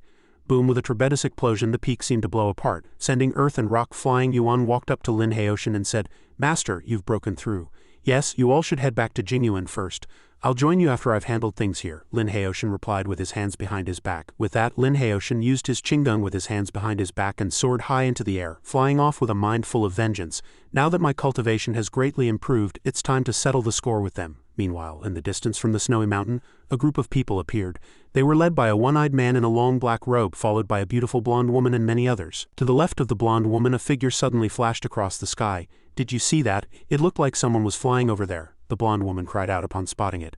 A man in black behind her said skeptically, Sonia, don't be silly, you must be tired. How could anyone in this world fly? Just hang in there, we'll find a place sheltered from the wind up ahead to rest. Sonia, panicked and covered in sweat, quickly explained, it's true, and from the looks of it, he seemed to be an Easterner. The man in black adamantly refused to believe her, scoffing, an Easterner, even less likely, you must be dreaming. Suddenly everyone fell silent. The man in black's jaw dropped and the blonde girl Sonia covered her mouth. None of them could hide their astonishment at what they saw before them. Lin Haoshan hovered in midair before the group, his hands behind his back exuding an imposing presence. The man in black's mouth hung agape, too panicked and stunned to speak. A flying Easterner. A transcendent. To think I'd meet such a powerful figure in this far northern land, the one-eyed leader in black exclaimed in terror.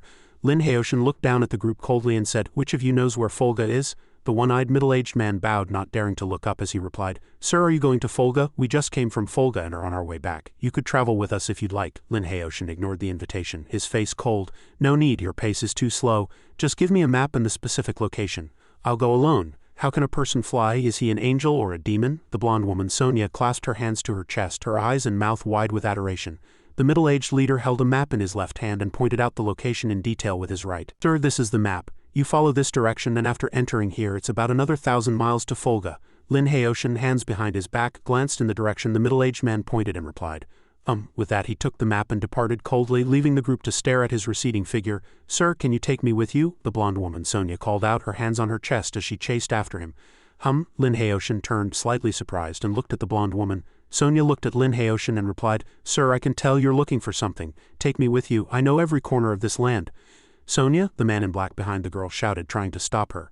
Lin Haoshan replied coldly, you want to follow me? To follow me you must accept me as your master and obey all my commands. Are you willing? Sonia's expression was grave and she was sweating nervously. The girl stood motionless, blushing as she stammered, I am willing. She looked at Lin Haoshan and answered fearlessly and confidently. After hearing Sonia's words, Lin Haoshan responded coldly, fine, then follow me. With that, Lin Haoshan raised his left hand and a powerful suction pulled Sonia toward him. He steadied her with one arm, lifted her with his power, and they soared into the sky. The wind blew through her beautiful blonde hair.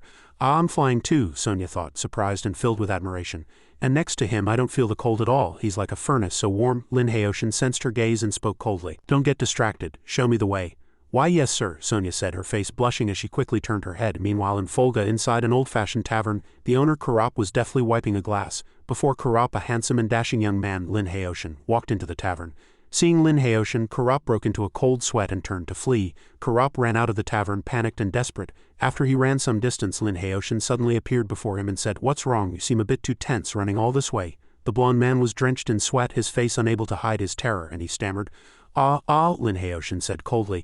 "I've been wondering about something recently. Why do my enemies always know my exact location to launch their attacks? To be precise, the only one who could know our exact location is you." Karop clenched his fists and said, "I don't know what you're talking about. I have things to do, please let me pass." "Won't talk, it doesn't matter, I have my own ways of finding out." With that, Lin Haoshan raised his right hand, aiming a tremendous force at Karop. Lin Haoshan's hand, filled with immense power, pressed down on the blond man's head, immobilizing him. The man's face went slack as if his soul had left his body. Lin Haoshan used a technique to probe Karop's mind and said, "So that's how it is. You sold our intelligence to the Northern Legion." With that, he raised his hand and a ball of fire ignited, engulfing the blond man's body, who could only let out a pained "Ugh." Sonia witnessed this from a distance, looking terrified. Lin Haoshan looked at her coldly and said, "As you just saw, I'm going to settle the score with the Northern Legion. Do you still want to follow me?" "Since I've chosen to follow you, I will naturally stay by your side," Sonia replied, gently brushing back her beautiful blonde hair and smiling at Lin Haoshan. On the 15th in Folgara, Legion Commander Sergei died in his mistress's home. On the 17th, a couple infiltrated Klov Fortress and killed the Legion Commander there, Andrei. Inside the castle, a soldier's report rang out. On the 19th in Fort N, a Northern Legion commander was killed in his own home. According to eyewitnesses, the killers were a man and a woman. On the 21st in Roscoe, the commander of the Musketeer unit, Colonel Gerasim, was assassinated in his barracks. The Musketeer unit engaged the enemy and confirmed them to be a man and a woman. The soldier continued reporting, "Damn the gendarmerie, haven't they found out who the enemy is yet?" The bald general demanded angrily. "General Nicholas, based on the current situation, the enemies are a man and a woman," a subordinate reported. "They are only killing officers of our Northern Legion. According to those who have fought them, neither arrows nor muskets can hit them. They are clearly transcendents. The gendarmerie has already dispatched elite units to track down their lair. According to the intelligence received, the targets may be martial arts grandmasters from the Dayu nation or perhaps great sword masters from the Fuso nation," he continued to report. "In any case, they are extremely dangerous. It would be best to mobilize a large army and surround them directly," the subordinate cautiously suggested. "A martial arts grandmaster from Dayu. Could they be here for revenge for that person?" General Nicholas speculated. "Could it be Lin Haoshan?" the subordinate mused. "Absolutely not. No one could have survived an attack like that." General Nicholas refuted. "Give the order. The entire army is to assemble and stand by. I don't want a single fly to escape within a 10-mile radius," he commanded. Meanwhile, in the frigid, windswept region of the snowy mountains, Lin Haoshan and Sonia descended from the sky. "Sir, the Northern Legion's encampment is just ahead," Sonia said. "Good," Lin Haoshan replied. Hundreds of soldiers, shouldering their guns, marched in neat formations. The column of soldiers was advancing toward Lin Haoshan's position. Sonia looked at Lin Haoshan with concern. "Sir, we're surrounded." It seems they were prepared. Lin Haoshan stood with his hands behind his back, flew into the sky toward the army, his face filled with killing intent, and replied, "Suits me just fine." Lin Haoshan flew over and met the approaching army head-on. Arg screams of agony echoed through the mountains. The dark, overcast sky gradually brightened. Lin Haoshan stood with his hands behind his back, looking at the bodies of soldiers strewn across the ground. Sonia was sweating, her face filled with the horror of having witnessed the recent massacre. Lin Haoshan looked at her coldly and said, "Time to go after the big fish." Meanwhile, under a sky filled with dark clouds, a massive stone castle stood. Inside, the body of a soldier sat slumped against a wall, killed before he could even resist. Lin Haoshan's hand was on General Nicholas's head, and the general's face was a mask of pure terror. "Who?" Lin Haoshan demanded with killing intent. It was the gendarmerie and the church," Nicholas stammered in fear. "How did they control such a large meteorite?" Lin Haoshan asked, his eyes glaring. The rod of God," Nicholas answered in terror. Sonia overheard from a distance and said, "The rod of God." Lin Haoshan looked at Sonia with curiosity. "Oh, you know about it. I've only heard stories. Legend says it was a scepter once used by a prophet. As the story goes, to escape pursuing enemies, the prophet led his people to the sea. He used the scepter to part the waters, creating a path, and successfully led all his people across the vast ocean," Sonia explained to Lin Haoshan. "After that prophet passed away, the rod of God became a coveted object. The first patriarch of the Orthodox heavenly sect successfully obtained it. Later that patriarch came to our Rakshasa nation to establish his sect, and the rod of God has been passed down ever since," Sonia recounted. Hearing the story, Lin Haoshan found it interesting and said, "So such a magic treasure exists. How interesting. You'll take me there, won't you?" With that, Lin Haoshan turned to Sonia, letting the flames of his power consume Nicholas behind him, who could only let out a scream of "Arg!" Seeing the scene from before, Sonia's face showed terror as she replied, "Oh, of course.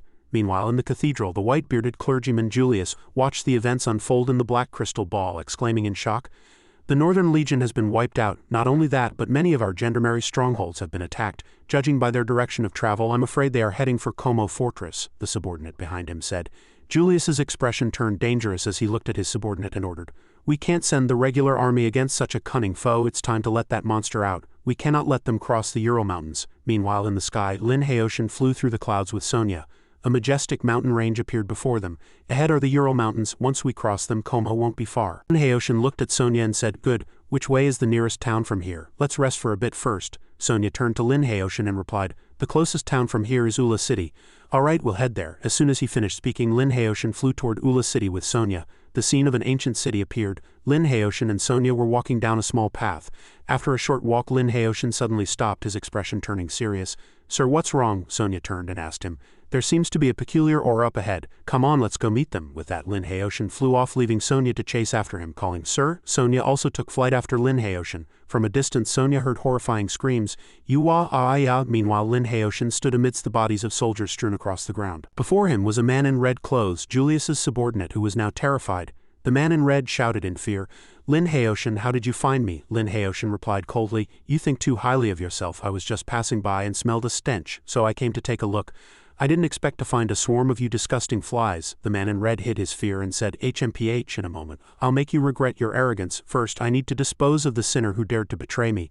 "Arg!" A scream came from a distance. Hearing it, Lin Haoshan immediately used his qinggong and flew toward the sound. Before Lin Haoshan, Sonia was being held by a giant humanoid monster. The man in red walked up from behind and said, "It would have been difficult for me if you two were just wandering around, but now that you've delivered yourselves to my doorstep, it will be much easier for everyone to deal with you."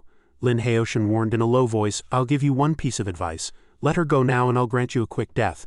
"Is that so?" the man in red said angrily. He immediately ordered the humanoid monster, "Tear her to pieces." The monster roared and prepared to rip Sonia apart with its hands. From a distance, Lin Haoshan flew in, unleashing two beams of energy that severed the monster's hands, successfully rescuing Sonia. The monster howled in pain. Disgusting tentacles grew from its severed arms. From a distance, the man in red ordered the monster, "Frank, skin them alive." Lin Haoshan stepped in front of Sonia and said with a sharp gaze, "Get behind me." From behind him, Sonia quickly obeyed. "All right." The monster swung its tentacle arms and the long, nauseating appendages lashed out at Lin Haoshan. He used his sword chi to sever the tentacles coming at him. Lin Haoshan faced the monster, deflecting countless tentacles that attacked him, all to no avail. Suddenly, the monster's eyes flashed red and a powerful beam of energy shot from them, heading straight for Lin Haoshan. Sensing the danger, Lin Haoshan used his qinggong to fly out of the attack's range. The beam from the monster's eyes continued to pursue Lin Haoshan. He constantly used his sword chi to block it. The man in red spotted an opening and ordered the monster to attack Sonia. "Frank, kill the traitor first." Instantly, the monster's eye beams turned toward Sonia, extremely dangerous. From a distance, Lin Haoshan used his power to conjure a protective formation in front of Sonia, successfully blocking the attack. Lin Haoshan extended a finger and powerful beams of energy shot from his fingertip toward the monster. He pierced its eyes, neck and shoulders. He gathered a huge amount of power, his body glowing, and then unleashed a finishing move that ran through the giant humanoid monster. The man in red was aghast, frozen in place as he watched the monster he controlled fall. Lin Haoshan walked forward sternly. "Where is the rod of God?" the man in red said defensively. "How do you know about the rod of God? That damned Nicholas, to think he would dare betray us." Lin Haoshan scoffed, "You can choose not to tell me, but sooner or later I will find out everything." "Ah!" Before the man in red could speak, a fire ignited on his body. Lin Haoshan sensed something was wrong, but it was too late to react. "Arg!" The man in red was burned to death by the flames erupting from within his own body. Lin Haoshan watched the burning corpse of the red-robed man, his expression impassive. "Silenced, sir." From a distance, Sonia approached, her heart full of gratitude. She bowed and said, "Thank you for saving me. If it weren't for you, I'm afraid I would have been," Lin Haoshan said coldly. "Since you decided to follow me, it is my responsibility to ensure your safety. Find a place to rest for the night. We'll set out again tomorrow." The next morning, Lin Haoshan and Sonia flew to a large city. As the scene unfolded before them, Sonia said, "Sir, that's Como's city ahead." Lin Haoshan replied as they stood before the city gates. Lin Haoshan smiled faintly and said, "It seems we aren't very welcome." A troop of soldiers marched out from the city, followed by the white-bearded clergyman. The clergyman, holding his golden staff, stepped forward and said, "Esteemed Your Excellency, Lin Haoshan, I am Julius, the patriarch of this Como cathedral. On behalf of the Tsar, I offer you my sincerest apologies." Lin Haoshan responded seriously to Julius, "What apologies? What do you have to apologize for?" Julius bowed slightly and said, "For the conflicts that have occurred between you and our people, I apologize on their behalf." Julius continued, I hope that your excellency can be magnanimous and set aside the conflicts between us. Our Rakshasa nation and the Dayu nation should not be in conflict. Both Dayu and Rakshasa are great powers. Our Rakshasa nation is primarily in the west, while the Dayu nation mainly occupies the east. Maintaining peace is beneficial for both sides. Lin Haoshan chuckled. Weren't you the ones who started the war?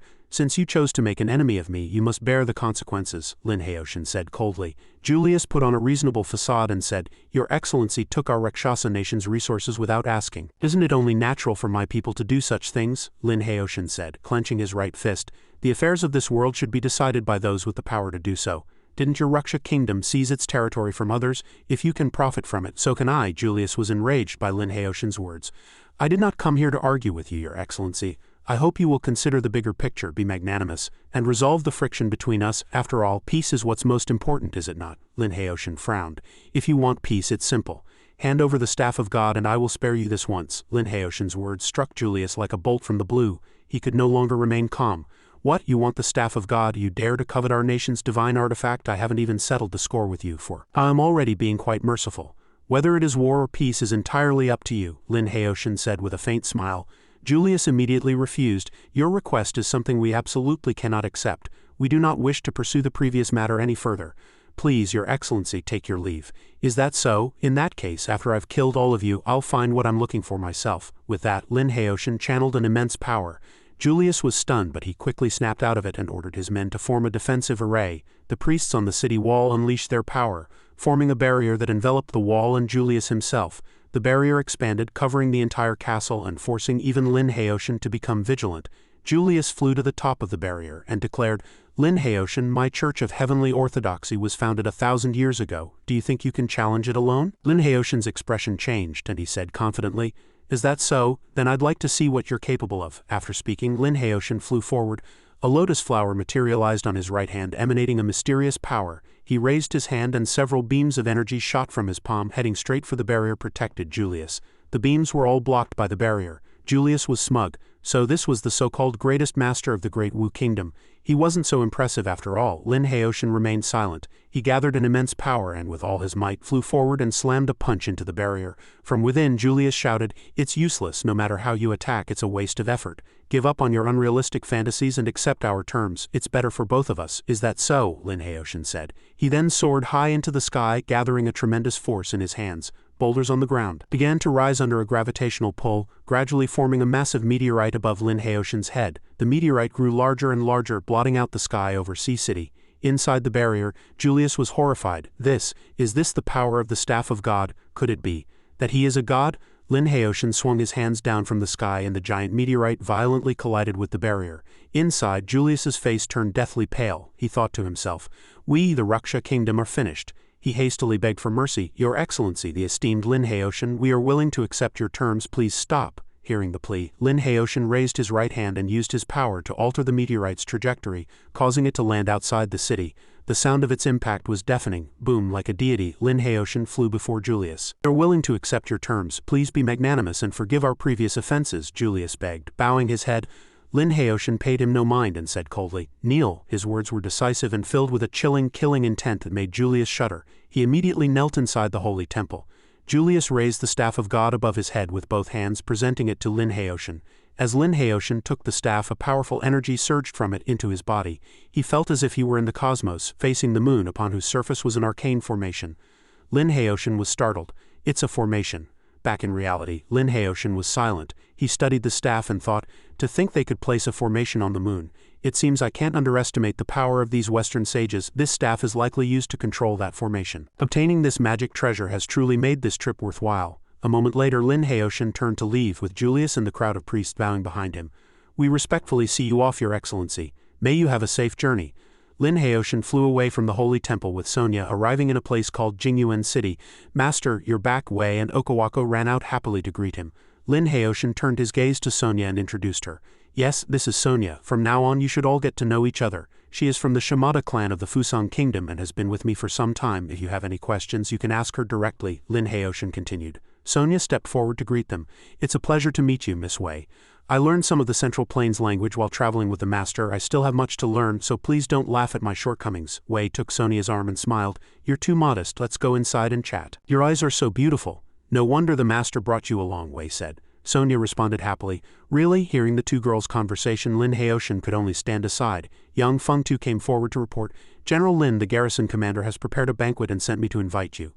Lin Haoshan quickly refused. There's no need. This trip has already taken too long and it's time for me to head back. Hearing this, Yang Feng Tu said, but Lin Haoshan interrupted, it's a long journey, I'll be leaving first, I'll have to trouble you, Yang Feng Tu, to escort these two ladies to Jiangdu. I will reward you handsomely when the time comes. Yang Feng Tu hurriedly replied, I wouldn't dare ask for a reward. Rest assured, General Lin, I will do my utmost to complete the task you've given me. Without another word, Lin Haoshan quietly flew into the sky. Jiangdu was a bustling city. Inside his residence, Lin Haoshan held the staff and pondered. Although the trip to the Ruxia Kingdom took a lot of time, the rewards were substantial. With my current strength, I should be able to establish a foothold in the immortal realm. But opening the gate to the immortal realm is no easy task. This formation from the Westerners might just be the help I need. Lin Haoshan mused that he had to arrange everything properly first. With his hands behind his back, Lin Haoshan walked out of his residence. Instructor Lin, you've returned. Sect Master Wei stood before Lin Haoshan and greeted him. Lin Haoshan responded, Sect Master Wei said, the Grand Libationer heard that you had returned to Jiangdu and immediately sent me. He said he has an urgent matter to discuss with you. Hearing this, Lin Haoshan replied, Oh, at that moment, inside the Hall of Martial Valor, Lin Haoshan said in surprise, the current emperor wants to see me? The Grand Libationer said, That's right, since the founding of our nation, the court has always valued martial arts experts. This time, His Majesty heard that you defeated the masters of the Ruxia Kingdom and is full of praise for you. The Grand Libationer continued, His Majesty has issued a special decree ordering me to bring you directly to the palace for an audience. You are a heaven-gifted genius. Truly a blessing for our great Wu Kingdom. This summons from the Emperor will surely bring you great favor. When you become prominent in the future, don't forget your old colleagues. Lin Haoshan refused. I only care about the path of cultivation and have no interest in court affairs. The Grand Libationer persuaded him. Instructor Lin, you are mistaken. The path of cultivation is not about working in isolation. True martial arts comes from drawing widely from all sources. As the saying goes, the capital is the home of the emperor and the foundation of our great Wu. It gathers the top masters from all over the country. Don't you want to witness that for yourself, Instructor Lin? Hearing this, Lin Haoshan agreed. I didn't expect the Grand Libationer to be not only knowledgeable but also so skilled in persuasion. Does that mean you agree, Instructor Lin? The Grand Libationer asked. Since the Grand Libationer has put it that way, I suppose I should go broaden my horizons. Lin Haoshan, convinced, agreed. The next morning a convoy headed towards the capital. In the palace in the capital, Lin Haoshan and the Grand Libationer walked into the court. Summoning Lin Haoshan for an audience, a eunuch called out from within the palace. Lin Haoshan and the Grand Libationer came before the Emperor. Your humble servant pays his respects to your Majesty, the Grand Libationer said, bowing. You may rise, my dear subject, the Emperor on the throne said, gesturing for him to be at ease. Thank you, your Majesty, the Grand Libationer replied. Lin Haoshan watched from a distance, thinking, so this is the current Emperor? The one standing beside my dear subject must be Lin Haoshan, I presume, the Emperor asked, looking down. Indeed, the Grand Libationer replied. Truly a hero emerges from the young. Attendants, bring a seat. The Emperor gave the order as he spoke. Eunuchs brought over a chair. Lin Haoshan, with his own strength, defeated Fusing and vanquished the Ruxia Kingdom. Such achievements are truly unprecedented. It is a great regret in my life that I was too busy with state affairs to witness it myself, the Emperor said, looking at the two men seated below. Your Majesty flatters me. I was merely fortunate enough to win a few battles. I am not worthy of such high praise, Lin Haoshan replied with a bow of his hands. General Lin, there is no need to be modest. Although I rule the world, I am but a prisoner in this capital city. I invited you here today mainly to hear about your experiences traveling the four seas. I hope General Lin will not be stingy with his teachings, the Emperor said. I would not dare to presume to teach, but since your Majesty is interested, I will naturally recount them for you, Lin Haoshan said. With that he summoned the green jade gourd from his hand. The gourd replayed the scene of Lin Haoshan's battle with Master Ito Jai for the Emperor. In the image, Master Ito Jai wielded his sword, and the power of lightning during his fierce battle with Lin Haoshan was terrifying to behold. After watching the scene replayed in the gourd, the Emperor was silent for a moment. General Lin's abilities are truly godlike. I have never seen such a genius. It is a great blessing for our nation that you were born in the great Wu, the Emperor praised. Not at all, Lin Haoshan replied humbly, bowing his hands to the Emperor. General Lin has come from afar. I have ordered a banquet to be prepared. Please drink to your heart's content. It will not be too late to return to your residence afterward, the Emperor said. Thank you, your Majesty. Lin Haoshan and the Grand Libationer replied respectfully. Lin Haoshan and the Grand Libationer stepped out of the great hall. Inside, a mysterious man walked out from an inner chamber. National Preceptor, what do you think, my dear subject? The Emperor said, turning to look at him. This young man is a rare genius, but he is ultimately young and reckless, prone to acting impulsively. Granting him too many favors may not be a good thing, the national preceptor replied. What do you mean, national preceptor? The emperor asked. As the saying goes, jade cannot be made into a vessel without being carved. To make him submit to your will, you must first break his sharp edges, the national preceptor said. Your words are most reasonable, national preceptor. In all the world there is no one other than you who can tame this man, the emperor said in agreement. I have received your majesty's immense grace throughout my life. I will naturally do my utmost to serve you, the national preceptor said respectfully with a bow of his hands. Night fell. Inside his residence, as Lin Haoshan was meditating, a remnant soul flew up behind him. The remnant soul attacked Lin Haoshan, but he easily dodged it. The soul struck at Lin Haoshan with its palm. Lin Haoshan clenched his fist and met the attack with a heavy palm strike of his own. After being hit, the remnant soul gradually dissipated. Lin Haoshan immediately shot up, bursting through the roof and into the sky. Before him, the national preceptor stood on the rooftop. Who are you? Lin Haoshan demanded, his gaze sharp. Long Kangbing, national preceptor of the Great Wu, the preceptor replied. So you were the one listening in beside His Majesty that day. No wonder you looked so familiar, Lin Haoshan said. Long Kangbing was somewhat surprised and fell silent for a moment. To have achieved so much at such a young age is truly rare. However, you should remember that water overflows when full and the moon wanes after reaching its peak. If you do not know when to advance and when to retreat, you will eventually meet your downfall, Long Kangbing said. Ha ha ha, did the emperor send you to say these things to me? Lin Haoshan said with a laugh. No, this is merely a piece of advice from a senior to a junior, Long Kangbing replied. Senior in the path of cultivation, the most accomplished one comes first. You are merely a few years older than me. What gives you the right to lecture me? Lin Haoshan said sternly. A young man who doesn't know the immensity of heaven and earth. You think you're invincible after defeating a few third-rate masters from the outside? Long Kangbing said. This great Wu Empire belongs to the imperial family, and it also belongs to my Long family. The emperor values talent and treats you with courtesy, but you must not forget your place. As the national preceptor of Great Wu, I am second to one man, and above all others, since you are a general of the court, you must be under my command, Long Kangbing continued. So-called official titles mean nothing to me. If you want to control me, we'll have to see if you have the strength to back it up with that. Lin Haoshan waved his hand, slashing a massive beam of energy toward Long Kangbing. The energy was easily blocked by Long Kangbing's astral chi. A protective aura? Lin Haoshan's expression grew serious as he thought to himself. This is not the place for us to fight. With that, Long Kangbing struck out with his palm, and the immense palm force transformed into a giant hand that attacked Lin Haoshan. Lin Haoshan raised his fist and easily dissipated the palm force. In 1 month at the pinnacle of the North Sea, you and I will have our showdown, Long Kangbing said.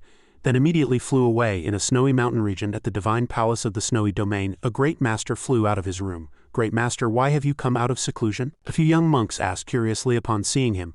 Long Kangbing, that martial saint of a generation, has finally made his move, the great master said. To think that the current national preceptor Long Kangbing would personally take action. I wonder who his opponent could possibly be, the two young monks asked, their faces filled with concern. Lin Haoshan. With that, the great master immediately flew away. At that moment, in the Heavenly Secrets Pavilion, a white-haired old man was floating in midair above his disciples. Lin Haoshan and Long Kangbing are going to fight at the North Sea. These are the two strongest masters of our time.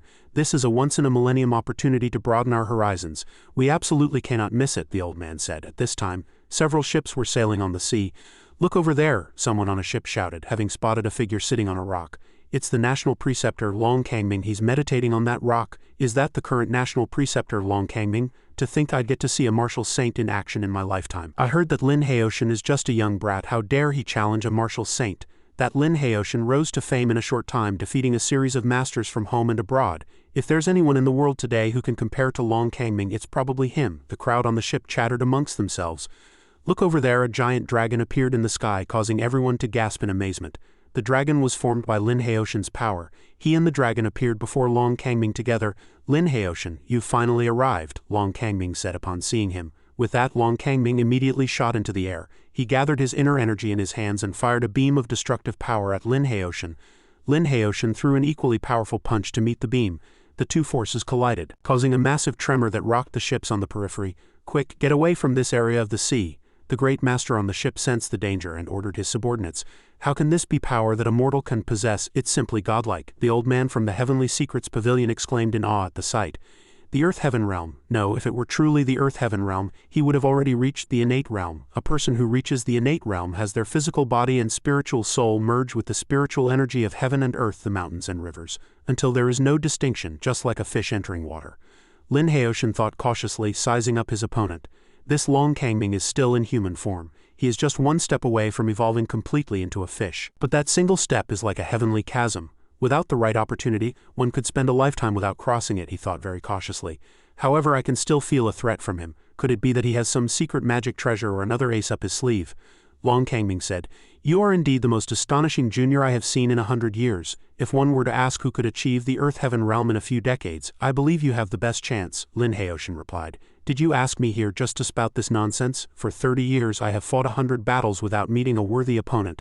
I never thought another figure like you, Lin Heoshin, would appear in this world. Come, let's fight," Long Kangming said. The rumbling thunder grew louder as if cheering on the duel between the two powerhouses. Lin Heoshin looked at Long Kangming, and with a flash of lightning both of them charged at each other. The tremendous force of their collision shook the entire sea. After the clash they were both pushed back. "Sword condensation," Long Kangming commanded with a flick of his finger, and countless streams of sword chi materialized, hundreds of them attacking Lin Heoshin. Lin Heoshin used his inner energy to form a swirling protective shield blocking the sword chi. Long Kangming descended from high above. He clasped his hands together and a powerful energy condensed into a giant sword that stabbed at the shield Lin Heoshin had created. Lin Heoshin raised his fist and dissipated Long Kangming's move with his immense power. Seeing this, Long Kangming couldn't help but pause. Lin Heoshin harnessed the power of the storm, summoning a thunder dragon to attack, which made Long Kangming's expression change. Long Kangming used the power of both arms to form a shield to block the thunder dragon's attack. The massive power of the lightning once again collided with Long Kangming, making the heavens and earth tremble. Resisting the thunder dragon's power was taking a toll on Long Kangming. Lin Heoshin flew in from a distance and threw an incredibly powerful punch at him. Already a spent force from blocking the thunder dragon, Long Kangming failed to defend against Lin Heoshin's attack in time. The power of this punch was immense. Lin Heoshin sent his opponent flying into the sea with a single blow. He stood proudly in the sky looking down. Long Kangming was defeated? No, the real battle is just beginning, the old man from the Heavenly Secrets Pavilion and his disciples discussed on the ship. Lin Heoshin hovered high in the air, watching Long Kangming's figure in the deep sea, when he suddenly felt a sense of danger. A beam of light shot out from the seabed, and Long Kangming ascended from the water. "Lin Heoshin, you truly are a peerless genius, the likes of which is seen only once in a millennium. With a sub-immortal physique and true energy as vast as the sea, you are no less than a sub-immortal. And even your fist techniques and martial arts have reached a state of perfection." Long Kangming spoke like a deity. "But unfortunately for you, you are not yet a sub-immortal. Today you will be defeated here," he continued. "Oh," Lin Heoshin listened, his expression unchanged. Long Kangming gathered an enormous power. "Ancient sword of chaos," he shouted through gritted teeth. He summoned a massive divine sword with his immense power. "Is that the legendary ancient sword of chaos, said to be able to split the heavens and the earth? I never thought I'd live to see it with my own eyes," the old man from the Heavenly Secrets Pavilion cried out in shock. "One sword to break the heavenly river," Long Kangming shouted. And with a downward swing of his right hand the giant divine sword slashed towards Lin Heoshin. Lin Heoshin quickly dodged, and the divine sword struck the sea, causing a massive tremor. The sea where the ancient sword of chaos struck was split in two. The sea has been parted. Is this the power of the ancient sword of chaos?" The spectating old man from the Heavenly Secrets Pavilion cried out in ceaseless amazement. "Two swords to slay gods and demons." Long Kangming executed his second move, and the divine sword once again slashed at Lin Heoshin. Lin Heoshin formed a triangular seal with his hand, setting up a formation that created a diagram to block the divine sword. As the sword struck the diagram, Lin Heoshin felt his formation weakening. Lin Heoshin formed a hand seal, preparing to use his final move. Seeing the immense power of Lin Heoshin's technique, Long Kangming also used his third move. Three swords to open heaven and earth. Countless fireballs rained down around the giant sword. Long Kangming then executed his fourth move. 4 swords to reverse the stars. The swarm of fireballs rushed towards Lin Heoshin. Lin Heoshin summoned a bronze bell to block the fireballs. The fireballs crashed against the bell, producing a series of loud clang, clang, clang sounds. With a wave of Long Kangming's hand, the sword's light whistled as it stabbed at Lin Heoshin's bronze bell. The divine sword and the bronze bell collided with a massive boom. Long Kangming was stunned by the sight before him. Clad in a suit of shining golden armor, Lin Heoshin appeared before Long Kangming and said, "This sword is indeed an ancient divine artifact. Its sword intent alone possesses such power. Unfortunately, it is not a true magic weapon. Your performance ends here." Lin Heoshin threw a punch packed with immense power at Long Kangming. One punch wasn't enough. Lin Heoshin gathered his strength and unleashed another, blasting it towards Long Kangming. Long Kangming's eyes widened as he watched the fist fly toward him. Unable to withstand Lin Heoshin's formidable fist power, Long Kangming fell. Seeing Long Kangming plummeting, Lin Heoshin decided to follow up with another palm strike. The power of this palm strike was so overwhelming that Long Kangming crashed into the sea. Unable to bear it, Long Kangming coughed up blood. As his hand touched the water's surface, Long Kangming resolved to fight back. Long Kangming flew from the water's surface into the air, his hands clasped together, preparing to deliver a final palm strike. A purple light enveloped him. Seeing this, Lin Heoshin also gathered his power, which swirled around him. A dazzling golden light enveloped Lin Heoshin. Lin Haoshan flew towards Long Kangming, his fist about to strike. When his fist was but a hair's breadth from Long Kangming's face, Lin Haoshan suddenly stopped. Long Kangming sensed this and with his eyes closed asked, "Why did you stop?" Lin Haoshan retracted his hand and said, "All of your meridians have been severed. You're already a broken man, unworthy of my strike. Surrender." "You have lost." Long Kangming said nothing, gathering his power once more.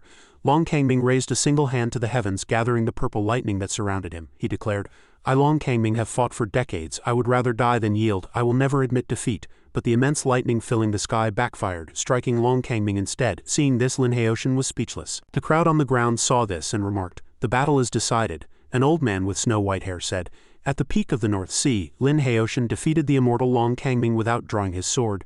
In the old capital, a eunuch reported to the emperor, 'The imperial preceptor has been defeated.' A blue vortex radiating a dazzling light appeared before the emperor.